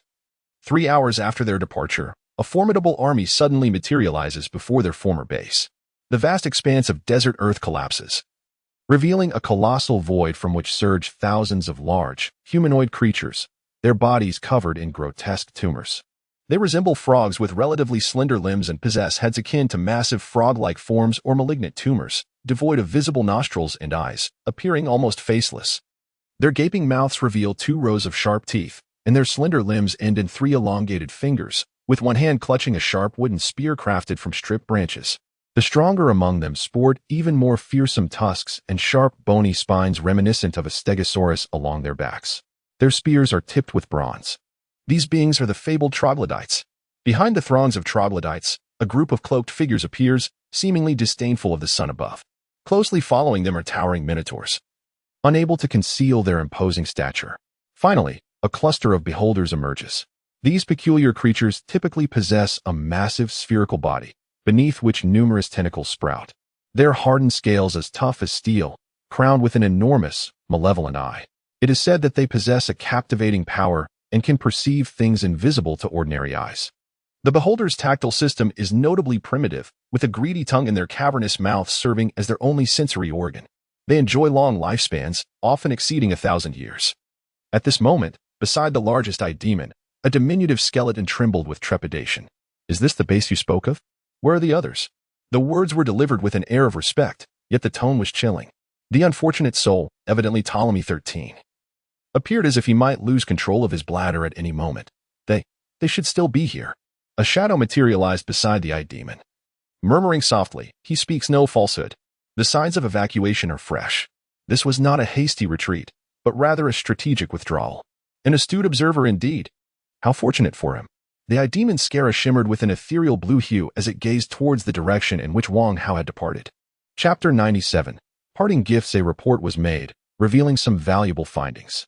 The shadow continued to inform the eye demon. What was discovered? A substantial amount of meat, non-toxic. It is presumed to have been left behind in haste. The shadow spoke succinctly. The eye demon soon realized that it consisted of a large quantity of rather unpalatable hyena and rockback beast meat. No matter, let the minotaurs go. A throng of minotaurs rushed eagerly to the basement of the base, even smashing down the large door in their eagerness for the food. Just as the eye demon's subordinates were tallying their modest spoils, the sky suddenly transformed. Crimson clouds amassed ominously, casting a foreboding hue across the heavens. The clouds shifted from red to black. Hee. The eye demon chuckled. "Little one, do you think that merely grasping a modicum of power allows you to plot against me?" Newly arrived heroes or anti-heroes often become enamored with the might of the map artillery. Only those seasoned in its use comprehend the vast limitations it entails. As the dark clouds coiled together like strands of pasta, forming a spiraling cone that came crashing down, the eye demon found that his subordinates had vanished from sight. Mysterious forces converged around the eye demon. Moments before, the open ground now resembled the aftermath of an earthquake, fracturing instantaneously. Within a 30-meter radius centered on the eye demon, a live volcano seemed to erupt, fierce lava shooting forth, drawn by the eye demon's telekinetic will, merging into a suspended fireball 3 meters above his brow. 2 formidable forces collided midair, creating a catastrophic storm of energy. The hapless troglodytes, unable to retreat in time, were sent tumbling, their spears violently flung, injuring many unfortunate souls. On the ground, anything not firmly anchored was swept away. The wooden frames used for drying pelts emitted a faint groan before disintegrating into countless shards, akin to withered leaves caught in a tempest. This was undoubtedly the map artillery of the dungeon lord. As the 2 blasts of map artillery clashed violently in the air, the entire sky seemed to ignite. Wang Hao's map artillery appeared to be no more than an extravagant firework display. "Humph," the eye demon sneered. "You cannot play in this league, little one." He remained oblivious to the dark ripples that began to surface densely along the lakeshore beside the base, forming an intricate black network of pipes that stretched from the lakeside to the basement. Suddenly, with a resounding thud, a troglodyte wandering in the base was lifted by a shockwave beneath his feet, crashing heavily against the brick wall behind him, subsequently colliding with another troglodyte nearby. The 2 tumbled out together, rendered unconscious. A deafening roar of water echoed through the base. The walls of the basement, seemingly unaffected, were abruptly breached by a deluge. Thousands of tons of fresh water inundating the entire space. "This is bad." The minotaurs, exclaimed Ptolemy 13 in alarm. The eye demon leader feigned calmness, declaring, "No worries. That little bit of water cannot drown the robust minotaurs. The breach in the dam was indeed a mistake. Yet the volume of water was insufficient to claim the life of a minotaur. This was how it should have been." But no one had noticed that certain elements had begun to spread in all directions from the deluge that surged into the basement. When the first batch of minotaurs struggled to ascend from the narrow entrance of the basement, they soon began to froth at the mouth. At this moment, the eye demon was finally alarmed. Its voice trembled, "Master, it is the venom of Medusa." If the skull face of Ptolemy 13 could express emotion, it would undoubtedly be a ghastly shade of defeat, that wretched Cleopatra. Someone had hoarded venom for so long, and now it was all used against us. All 41 minotaurs that had ventured into the basement to feast had perished without exception. The eye demon quivered, its mouth agape, uttering only somber and frigid words. "Jason Momoa, I shall remember you." Did Wang Hao anticipate all of this? Certainly. From the first encounter with the Medusa-like demonis bursting forth from the depths, he realized that constructing a city in such terrain was a grave miscalculation, given that there existed underground races in the desolate region. They could easily infiltrate near one's vulnerable defenses, launching a surprise assault, or even, akin to the Skaven from the Warhammer series, demolishing the very foundation of the city. In that case, the entire base would inevitably collapse. This was the core reason why Wang Hao was resolute in his departure. The limitations of the aquatic races were considerable, heavily reliant on water sources. With so many factors at play, it would be peculiar not to leave. However, this did not imply that Wang Hao would allow himself to be driven away like a duck. From the demonis, he had learned that the underground was rife with caverns, and numerous minotaurs lurked within. He was not overly concerned about other troops. Minotaurs, being the bulldozers of the battlefield, had to be dealt with. The carapace of the lobstermen was no match against the minotaurs' outrageous strength. The last time the minotaurs had taken down the demonis, they had suffered greatly from the lava blast, losing more than half their vitality. In a direct confrontation, even 1,000 small lobster players would likely not stand a chance against 5 intact minotaurs. Moreover, given the minotaurs' exaggerated brute strength, it was hardly surprising that they could shatter the legs of a ghost crab with ease. Fortunately, like the ghost crabs, minotaurs had a substantial appetite for flesh. Most of the enemies captured by the dungeon forces had become fodder for the minotaurs. Thus, this became a parting gift. Meanwhile, upon receiving the system notification of an experience bounty, Wang Hao felt elated. Another opportunity to level up. "Brother, where are we headed next?" Piranha dutifully played the role of the sister. Gazing into the distance, they could already see a hint of green on the horizon. Any oasis in the desert was sufficient to stir the intellect of the exiled beings and the ordinary wildlife alike, not to mention a significant water source. When Wang Hao and his team arrived at the location, the players were astounded. Before them was a colossal waterfall that could aptly be described as falling straight down 3,000 feet. The source was invisible, yet an immense volume of water materialized from a height of 1,000 meters, cascading downwards in a breathtaking plunge. The exaggerated impact, coupled with the relentless erosion of countless years, has given rise to a colossal lake, measuring no less than 3 kilometers in diameter, beneath the towering water column that spans 100 meters. This grand expanse of water is divided into 2 major tributaries, one flowing southward and the other eastward. Additionally, a modest stream is directed towards Wang Hao's approach, though it proves to be of little consequence. Upon the plains adjacent to the lake, a harrowing battle unfolds, seemingly destined to persist for eternity. Chapter 98, The Lake of Blood in the Forsaken Land. Every step taken across a small expanse seems to alter the very fabric of time. It is the early morning upon the plain. However, the climate of this desolate realm defies description when compared to Earth's norms. Although Wang Hao and the players merely circled the western edge of the lake from a distance, they were already witnesses to the horrifying spectacle of the sun's ascent. The sizzling sound echoed, reminiscent of steaks on a grill, as the barren earth was gradually caressed by sunlight, producing the ominous sounds akin to roasting flesh in all sunlit areas. It was then that they realized a fierce battle was unfolding around the lake. Water is an essential element for the survival of most beings, and often, one must risk life itself just to take a sip. A relatively small, ape-like creature, in comparison to the other beings present, sprinted desperately, attempting to weave through the chaos of the battlefield to reach the water's edge. It dodged a tumultuous melee involving a creature resembling a hippopotamus and another akin to a 2-headed dog, narrowly avoiding a ground assault from a colossal rock. Yet, It seemed to collide with an invisible barrier. Only when its body was pierced and strung like a gourd did it realize the nature of its obstruction, a spider towering 3 stories high. Its legs long and almost entirely translucent, while its body was roughly the size of a human desk. However, its mutated limbs possessed the uncanny ability to extract life from its prey. One leg plunged into the creature's body, and from a distance. The players watched as the ape succumbed, reduced to a mere desiccated husk. The players began to murmur in confusion. The diversity among them was vast, yet one individual with a modicum of biological knowledge spoke up. Tinya Gujo Duan Changren, if the groups arriving for water are relatively fixed, a law of the jungle would ensue, where herbivores might develop an unspoken understanding to avoid conflict, as the cost of interspecies slaughter is far too great. Thus, before he could finish his thought, a group of creatures resembling rabbits bounded forward, leaping 10 meters in a single bound, swiftly attacking a lion-like being. With eyes gleaming red, they struck with lightning speed, mercilessly beating the creature to death. Without a glance at the lifeless body of the lion, they frolicked off to quench their thirst. This scene left the players in stunned silence. Apart from Changduya, who managed to utter, "Rabbits are so adorable," the others gazed at the speaker in disbelief. If the law of the jungle had not taken shape, it only indicated that a plethora of new species emerged daily here. They were incapable of forming any semblance of understanding. The mightiest would always secure the water. His observation rang true. For days, Wang Hao had focused on gathering intelligence about Sand City while monitoring this contingency plan. As a traveler whose guiding principle was stability, he always harbored innumerable strategies. Had Sand City proven to be a favorable locale, he would have unhesitatingly abandoned his base to immerse himself within. However, given the chaotic circumstances within, he opted for the backup plan, designated as Plan 36. The distant battle raged on. These creatures, akin to monstrosities, tread forward at the peril of their very existence.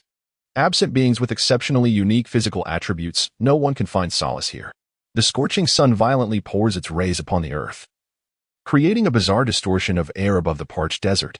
Players are confined to witnessing the nearby skirmishes, unable to peer through the layers of distortion to discern the situation by the lake, left only to hear the anguished cries of monsters and their final gasps, occasionally retreating in fear. Through the eye of Horus, Aishi glimpsed an exaggerated scene. A herd of colossal, monstrous giraffes, adorned with scales the size of basins, quietly drank from the water's edge, occasionally flicking their tails to shoo away blood-sucking flies the size of fists. These giraffes were titanic, akin to lighthouses, towering nearly 10 stories high, sufficient to overlook all creatures beneath them. Suddenly, a crocodile, no less than 10 meters in length, lunged from the water, aiming to seize a juvenile-scaled giraffe. Yet, the nearby giraffe merely delivered a kick, obliterating the crocodile's upper jaw and head into fragments. Instantly, other crocodiles, disregarding their former kinship, swarmed to devour the remains. Aishi surmised that such a kick could effortlessly shatter rocks, and their scales would be impervious even to her sharpest arrows. As dawn gradually broke, the lakeside revealed a peculiar and brutal flourishing. Ghost crabs and sand sharks accompanied by lobstermen. This assembly of marine creatures appeared formidable. A group of over 100, resembling armored hippos, circumnavigated them, advancing toward the water without aggression, guided solely by their instinctual awareness of the danger posed by these beings. Should the ghost crabs press onward, the consequences could be dire. Unable to contain her thoughts, Aishi remarked, "Jason, even we cannot securely claim a position here. The Seven Seas ghost crabs, while powerful, are not the sole rulers of the waters. This lake, seemingly serene, is, in reality, a merciless meat grinder, driving one to madness. Players might temporarily seize a fragment of it without regard for casualties, but who can assure that they can maintain control for long? Perhaps we should consider an alternative target?" Helena suggested softly. Wang Hao rolled his eyes discreetly. "Do you think I've spent all these days devising a plan that leads everyone to doom?" Helena promptly bowed her head, playing her role convincingly. "I knew I could rely on you, brother." "Everyone, turn north," Wang Hao commanded. Countless eyes gazed upon this vast marine army, curiously redirecting their course. Some monsters exhibited remarkable intelligence, displaying a semblance of relief. As they marched, players cried out in anguish. "Musician Jay, I can't take it anymore. I'm going to perish." Beside him, King Mare struck a blade into his leg, carving out a chunk of flesh for the sweat-drenched catfolk nearby to bite into. "Damn, that is my thigh meat. How terrifying." The players' seemingly brutal actions initially left the catfolk in a state of shock, but as they realized this group of individuals was indeed invulnerable, The catfolk gradually acclimated to the situation. Upon their arrival, Palana utilized the magic learned from the elementary water magic compendium to transform several water orbs into water pouches, which she provided to the ghost crabs. During their rest periods, these pouches served as a source of hydration for the players. Otherwise, they would have undoubtedly succumbed to exhaustion. Chapter 99. The new main city. This form of magic appears to be bestowed by the system. Yet it fundamentally hinges upon Wong Hao's comprehension before it can be conferred upon Palana for use. The Grand Army journeyed northward, traversing a distance of approximately 3 kilometers, until they finally arrived at the end of the world. Upon beholding the scenery, players could not help but voice their discontent. Mad Rain Carp, I won't wait for you. Wow. Is this an unfinished model? How carelessly done, isn't it? At first glance, this indeed seemed to be the case. A solitary peak, approximately 100 meters high, stood desolately in the corner of this space. Surrounding it was an utterly barren expanse, exuding an aura of eerie silence. The mountain was not particularly vast, covering an area of less than a square kilometer, but its steepness was striking, as if shaped by the divine hand of a celestial being wielding a colossal axe.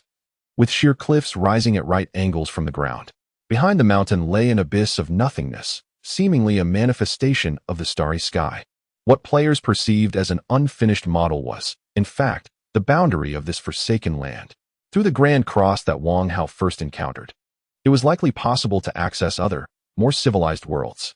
However, irrespective of whether players could navigate through that imperceptible yet palpable formidable spatial barrier, even if they managed to pass, they would likely be torn to shreds by the chaotic spatial storms. Requesting assistance from the system, Wong Hao commanded the 3 ghost crabs to unload the players and their cargo, coolly gesturing towards the mountain wall. Dig. Instantly, players received the system quest, the prototype of the kingdom on the ground of Atlantis. The initial portion of the quest was largely superfluous, a mere fabrication conjured by Wong Hao's marketing team. The crux of the matter lay in the fact that he had delineated the area that players could excavate through the quest format.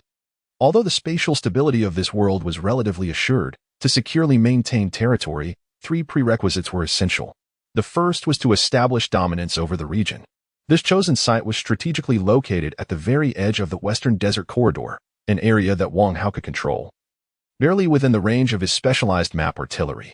Should anyone dare to challenge his supremacy, they would have to venture here to do so. The second necessity was a boundary stone.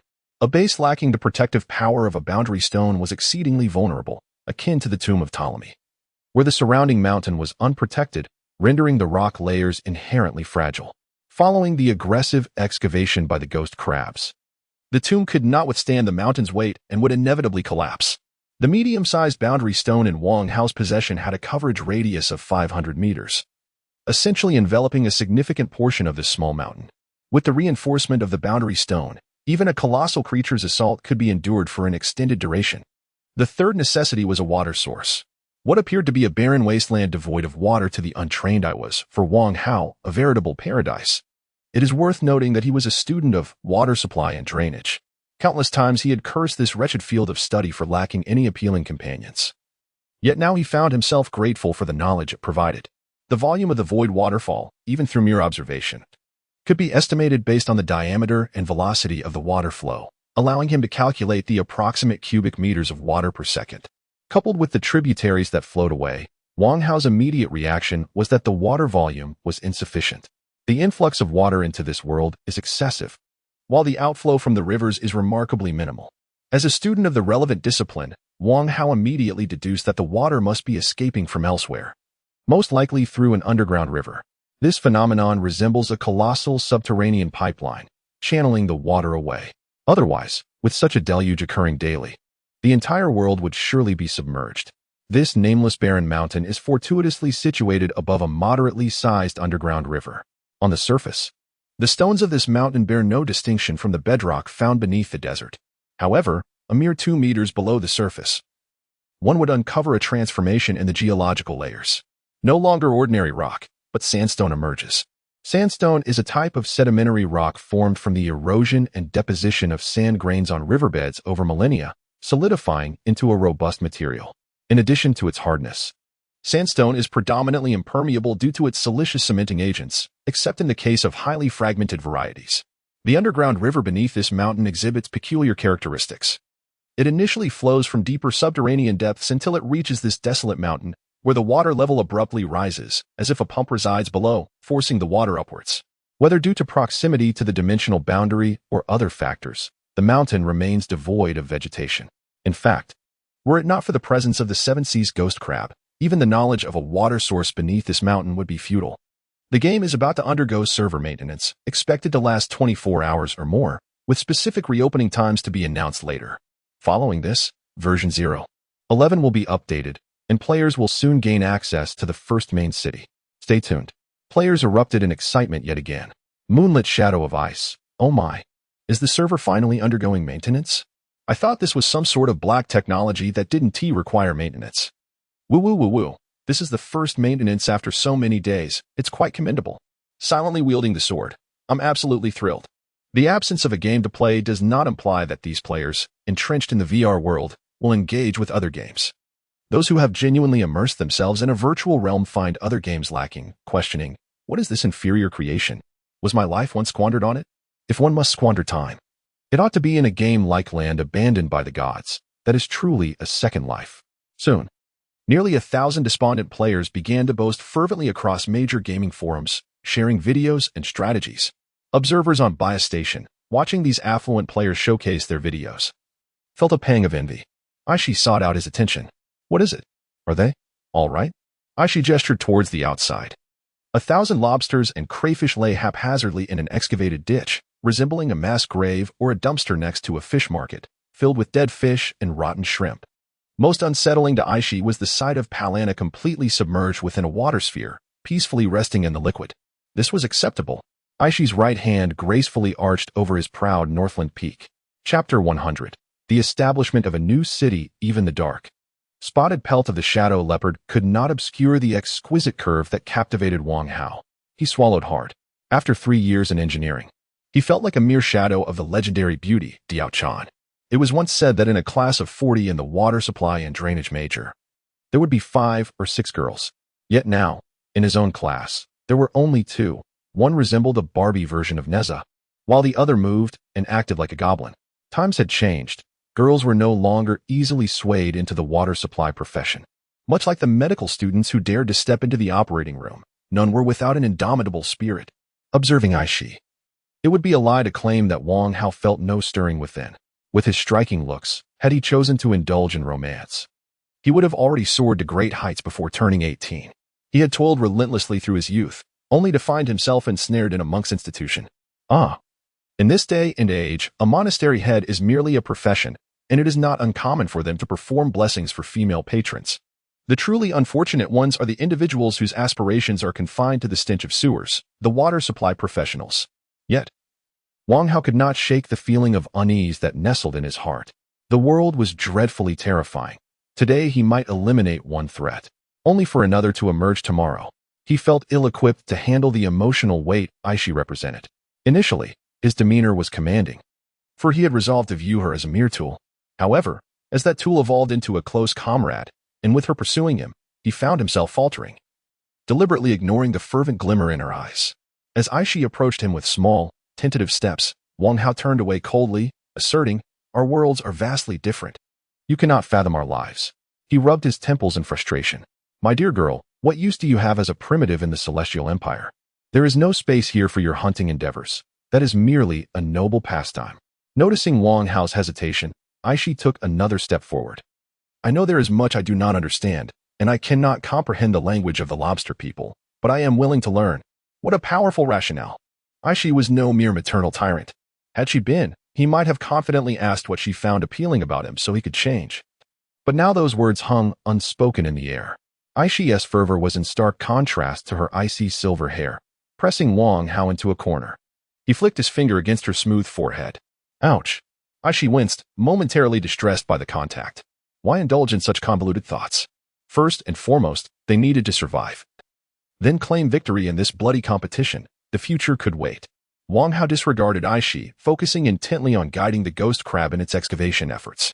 The ghost crab was burrowing into the mountain, benefiting from the solid structure. Even without reinforcement, the tunnel had not collapsed. The ghost crab dug ahead, while the sandfish's unique ability allowed the tunnel walls to smoothen. The catfolk were responsible for removing the small clumps of sand and dirt, while the larger debris could only be managed by the ghost crab itself. Once the interior of the mountain was hollowed out, functional areas delineated, and the main structure secured, they could position the boundary stones. The remaining construction of the base would be entrusted to the players, even with this Seven Seas ghost crab shield machine at his disposal. The task of excavating the mountain consumed a full 3 days for Wang Hao. After 36 hours of updates in Celestial Empire time, upon the players' arrival, they were greeted by a breathtaking spectacle. The entrance to the new main city was veiled by a magnificent waterfall, transforming the arid land of merely a day prior into a serene lake with a radius of 200 meters. The crystalline waters, however, were devoid of any fish. Atop the waterfall, the enchanting mermaid Palana smiled and waved at the gathering crowd from the mouth of a circular cave before the cascade was momentarily halted. As the torrent diminished, a gap emerged in the center of the waterfall, revealing a 10-meter-wide passage as the water level receded. Players eagerly trod upon the water-stained granite floor, making their way to the passageway at the waterfall's heart. Yet, from this vantage point, the immense city nestled within the mountain remained hidden from view.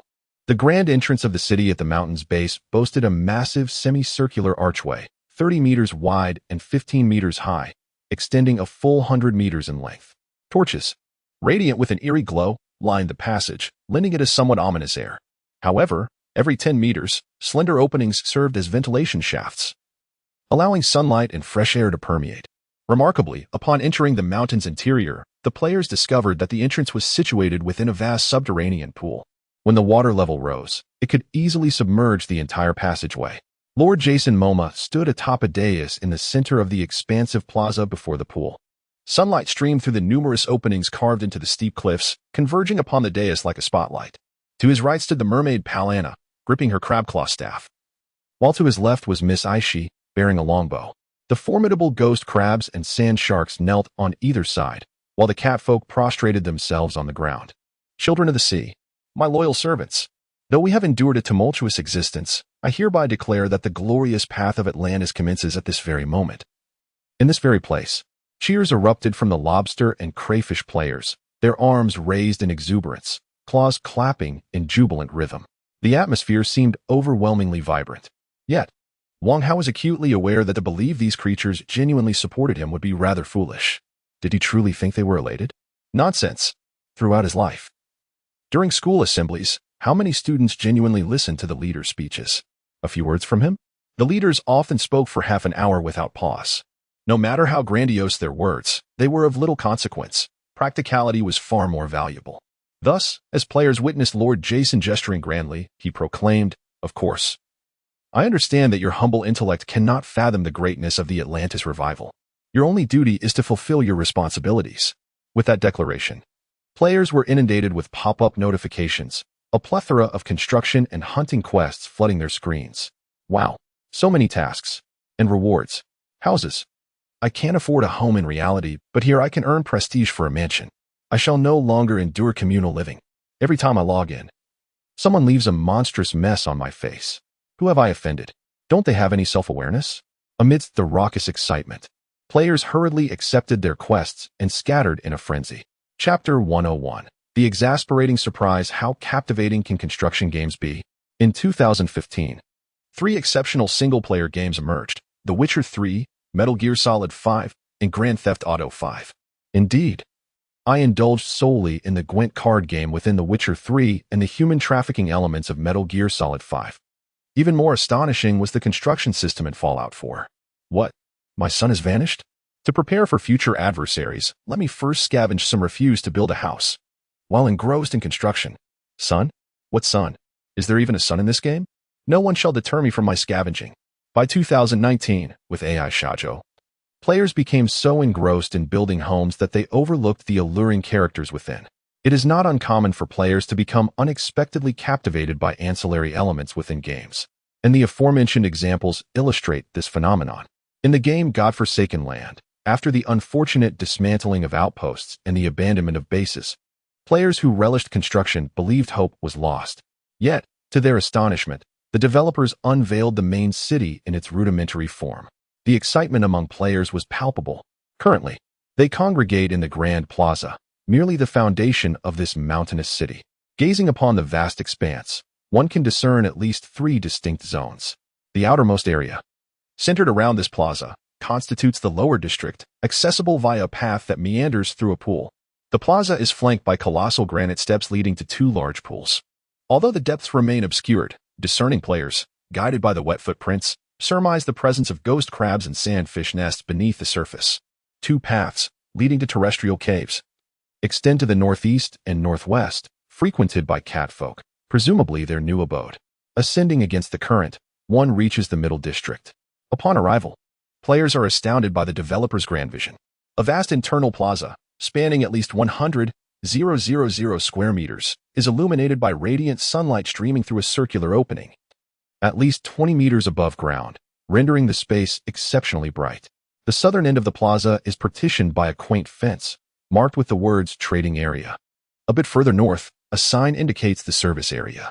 Players observe Baru directing Egyptian craftsman slaves in the construction of a new blacksmith shop. The eastern and western flanks of the plaza evidently serve as players' resting areas, built into the mountainside, with both upper and lower levels mirroring each other. However, the lower level features numerous expansive pits, likely intended for the beleaguered crawfish folk. Yet, truly, there exists merely a row of deep holes, roughly 2 meters in diameter, designated resting spots for players to log off. Well, those are part of the quests. Players must construct their own. Although the upper level remains in its nascent state, the numerous air windows and light portholes suggest an ambience of sophistication and grandeur. Players have silently rebranded this area as the Villa District. Of course, akin to the lower level, this space is merely flattened and zoned, with not a single brick in sight for actual homes. In both the upper and lower player lounges, fountains spout water that flows along somewhat rough channels into the trading square, eventually cascading into a vast plaza below, presumably meant for the assembly of troops. At the northernmost edge of the plaza lies a relatively narrow spiral staircase that ascends to higher, more secluded areas. At the staircase's entrance, a magical array continuously releases water, creating a waterfall-like structure that obstructs the player's curiosity. Respectable elder. Is this the staircase to paradise? This nickname is odd, no. All I see here are the words corruption. Cute cat ranch corruption? How disheartening is this class stratification? Anyone going to the realm of corruption, please be sure to take me along. Little do they know. The player's envisioned sanctuary of corruption is vast, encompassing a staggering 10,000 square meters and soaring 30 meters high. Yet, at the very heart of this immense space, there exist only 3 10-square-meter brick houses, devoid of roofs. The entrances are merely covered by a piece of beast hide. As for the beds, they are simply constructed from bricks, lined with animal skins. Crafting tiles is no simple feat. This was initially arranged by Wang Hao for the catfolk. Aishi felt indifferent. But Lui Wei-chan, rarely one to complain in the game, remarked, "This is rather rudimentary. Can't we adjust the data to build something better for ourselves?" Wang Hao was left speechless. He firmly believed that players would cherish their creations more if they constructed everything from scratch. There are carpenters capable of crafting furniture, and Pharaoh had conveniently contributed 2 of them, but with so many tasks at hand, Wang Hao had no time to chop wood. There was a small grove by the Great Lake. If cleared entirely, it would suffice. Progress is made bite by bite, and work is done at a steady pace.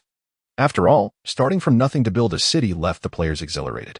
The game system guided them to dig and expand a lounge area, where players could clearly see a semi-transparent, 3-dimensional map radiating a yellow light, drawn by someone, indicating where to dig with pincers. The catch was that players were required to dig without even being provided with pickaxes.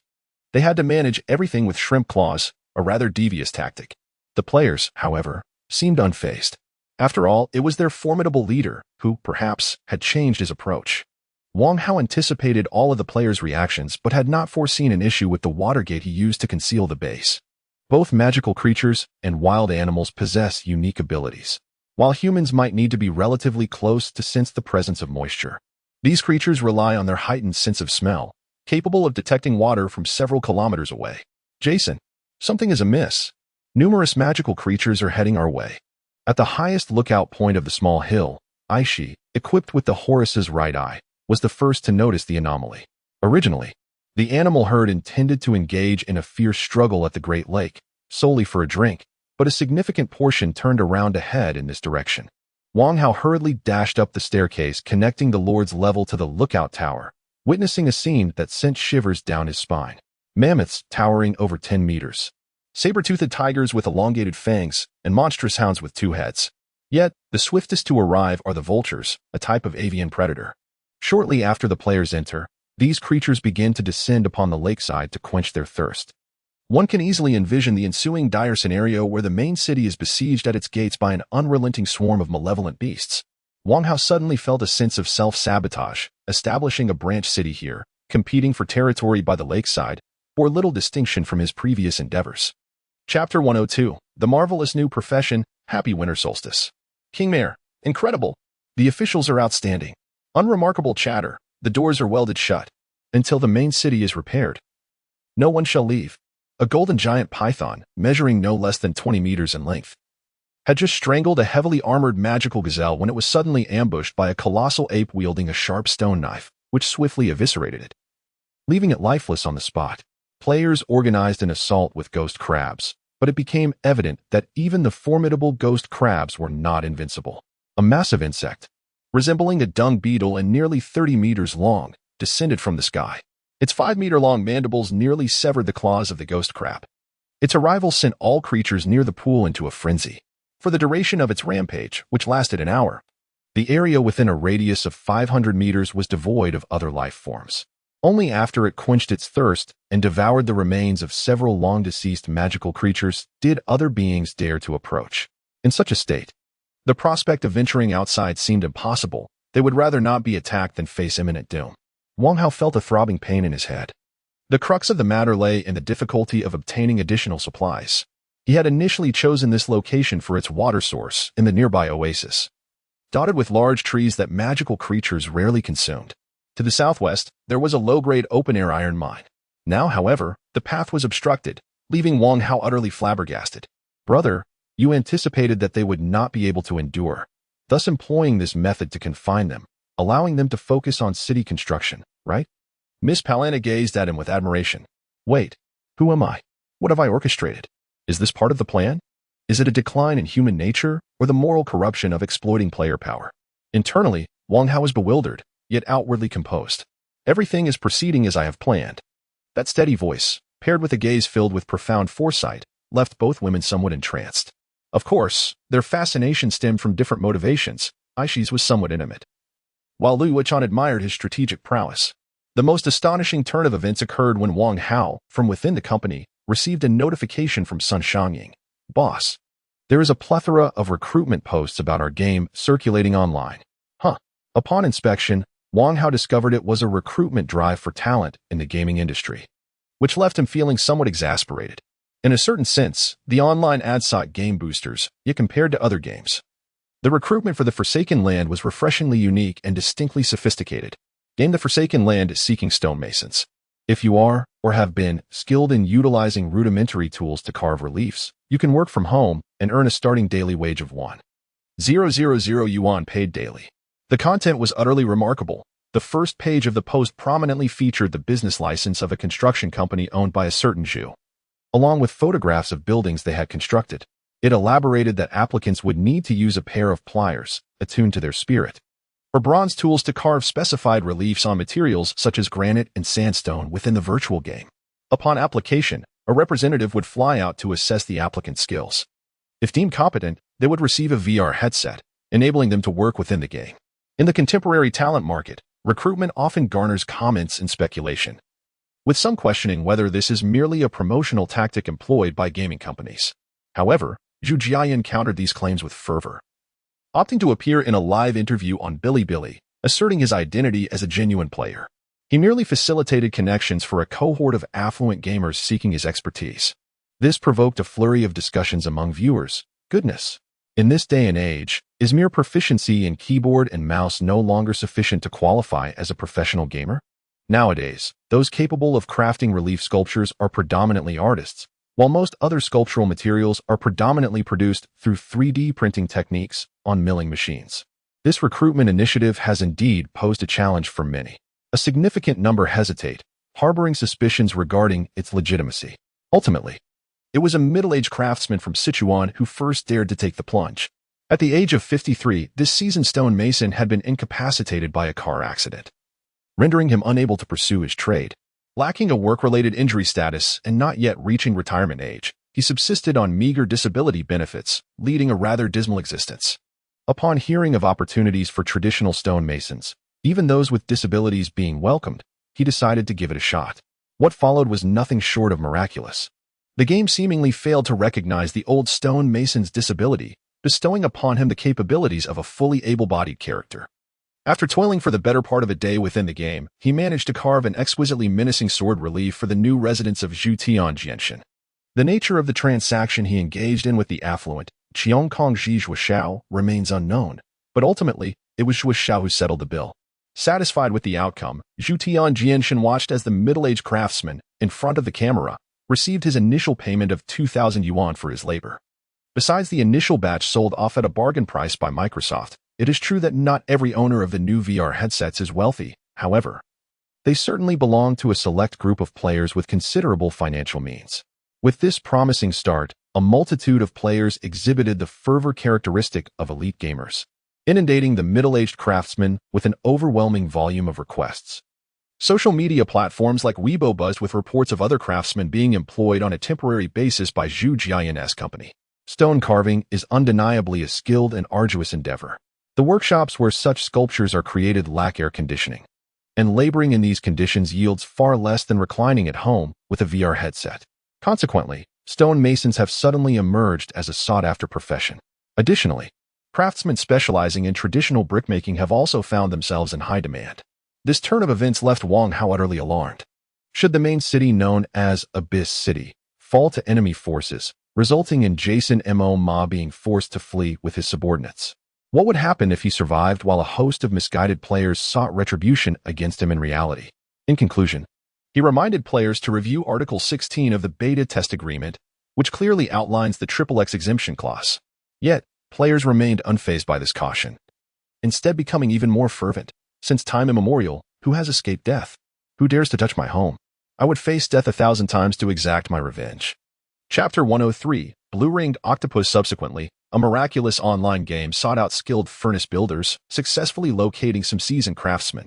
The masons sourced materials locally, utilizing local gray clay, essentially a form of clay, mixed with a touch of lime and fine yellow soil, combined with water, collectively referred to as the 3-in-1 or 4-in-1 building material. The core of the furnace was constructed based on this mixture, further supplemented with crushed and sifted furnace slag, which was repeatedly pounded with a stone hammer and adhered to the surrounding walls, forming a hard and crack-resistant core. A modest amount of wood was then fashioned into a rudimentary bellows. With the aid of wondrous water-based spells, this group of players astonishingly transcended the confines of the game itself. Employing real-world techniques to construct a clay furnace and commence brickmaking, all without any game guidance. Wang Hao was duly impressed. However, witnessing players lavishly spending money on power leveling left him in anguish. They were profiting without sharing a single cent with his company. This was unacceptable. Wang Hao concocted a cunning scheme, leading to the emergence of a new game announcement. In light of the players' demand for stone masons and furnace workers, we are pleased to announce the early release of version 0.12, which introduces life skills. Xiaochang Studio executed a clever maneuver, announcing the recruitment of 50 players specializing in life skills, selecting the highest scores from their new minigame, Plier Shatter Big Stone. What vexed the players most was that this game was sold separately for a mere 4.99, equivalent to 35 renminbi. Some bored players purchased the game, only to discover its astonishing simplicity. Players were presented with a randomly shaped stone, and their task was to carve it into a piece of art or chisel it into a standard brick. For the shape of the brick, one could refer to the ubiquitous red bricks found in rural areas. As for the artwork, that was subjective. Once the player submitted their creation, a system-generated score would follow, reflecting a level of professionalism akin to that of art academy instructors. Even more amusingly, aside from traditional chisels, players could opt for the lobster mode, which involved using two claw-like appendages resembling lobster pincers for sculpting, with the score recorded accordingly. This score would synchronize with the abandoned land. It could be argued that Xiaochang Studio was engaging in bundled sales, yet it was difficult to assert, as this game did not require the main body of the abandoned land. It could be played with just a VR headset. Moreover, at a price of 35 renminbi compared to the 16,000 RMB cost of the headset, it was a trivial expense. As a minigame, it certainly justified its price point. allowing players to unleash their creativity and deepen their understanding of stone materials. Players learned which stones were brittle and which would shatter upon improper chisel application. The game's physics engine was truly exceptional. News spread quickly, leading a multitude of art students to borrow headsets to indulge in the game. After all, sourcing stone in reality is a cumbersome task, and the cleanup after sculpting poses another challenge.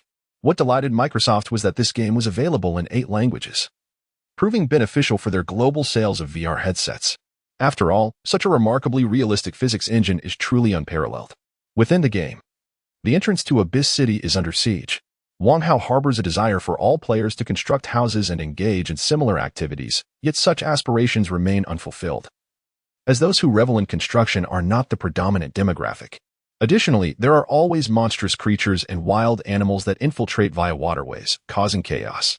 At the main entrance of the plaza, over 300 players have accepted the city defense quest and stand on high alert. Daily Rush. I'm so excited. I wonder what will come this time. Frozen Tofu 7758521. I have no idea. This game company is incredibly conscientious. Each wave of attack features unique creatures. Players below murmur among themselves, and the commander, appointed due to their esteemed reputation, engages in hushed discussions. Lazy is simple. Is there a pattern to the attacks? Sword God of Heaven shakes his head. No. Some creatures are visible to certain players, while others are not. There are 7 waves of crustaceans, 3 waves of soft-bodied creatures, and 11 waves of fish. Each encounter presents a different spectacle. I genuinely feel for the company's modelers. The timing of the attacks is indeed random. In the previous generation of online games, even the illustrious world of Warcraft, once the modeling and monster attack patterns were understood, true experts found them monotonous. Many creatures may appear distinct, yet their underlying motion models remain the same, cycling through a limited set of actions. This can be seen as the developers lowering the difficulty. Yet it also reflects the overwhelming workload that renders such complexity unmanageable. Luoching01 chuckles. I am currently live streaming, and this truly qualifies as a test of endurance. For hours on end, I aim to showcase the sincerity of Little Strong Studio to all players. Each wave of monsters presents new variations. I genuinely wonder which company invests so heavily. Suddenly, a shadow flickers beneath the water's surface.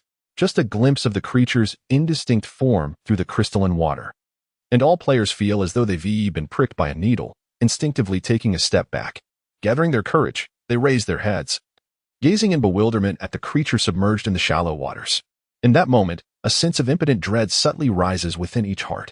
The creature, soft, vague, and colossal, possesses a pair of eerie azure eyes, resembling 2 flames that defy the water, flickering within. Around the eyes, blue circular spots gradually emerge, akin to countless bewitching orbs silently observing the players. Goodness, how terrifying, murmured a newly arrived shrimp-like creature. With that, he hefted his Egyptian curved sword, Kopesh, and cautiously approached the pool, oblivious to the system notification stating, due to player Sword God of Heaven resisting the unknown creature's terrifying aura, willpower has increased. Lazy as simple, suddenly came to a realization. Ghost crab. Attack. To the south of the pool, there exists an open area, typically reserved for the ghost crabs. Wuji and Ji Zhuang were lifting a massive stone slab. Upon hearing the commander's order, they lowered their pincers, accompanied by a towering wave that surged against the rocky wall above the pool. The immense waterway was abruptly obstructed by the stone edifice known as the 10,000 Gene Barrier. Simultaneously, the current changed direction unexpectedly, spilling forth from the opening at the edge of the pool. The water level in the entrance pool was plummeting at a visibly rapid pace. At last, the players beheld the creature in its entirety.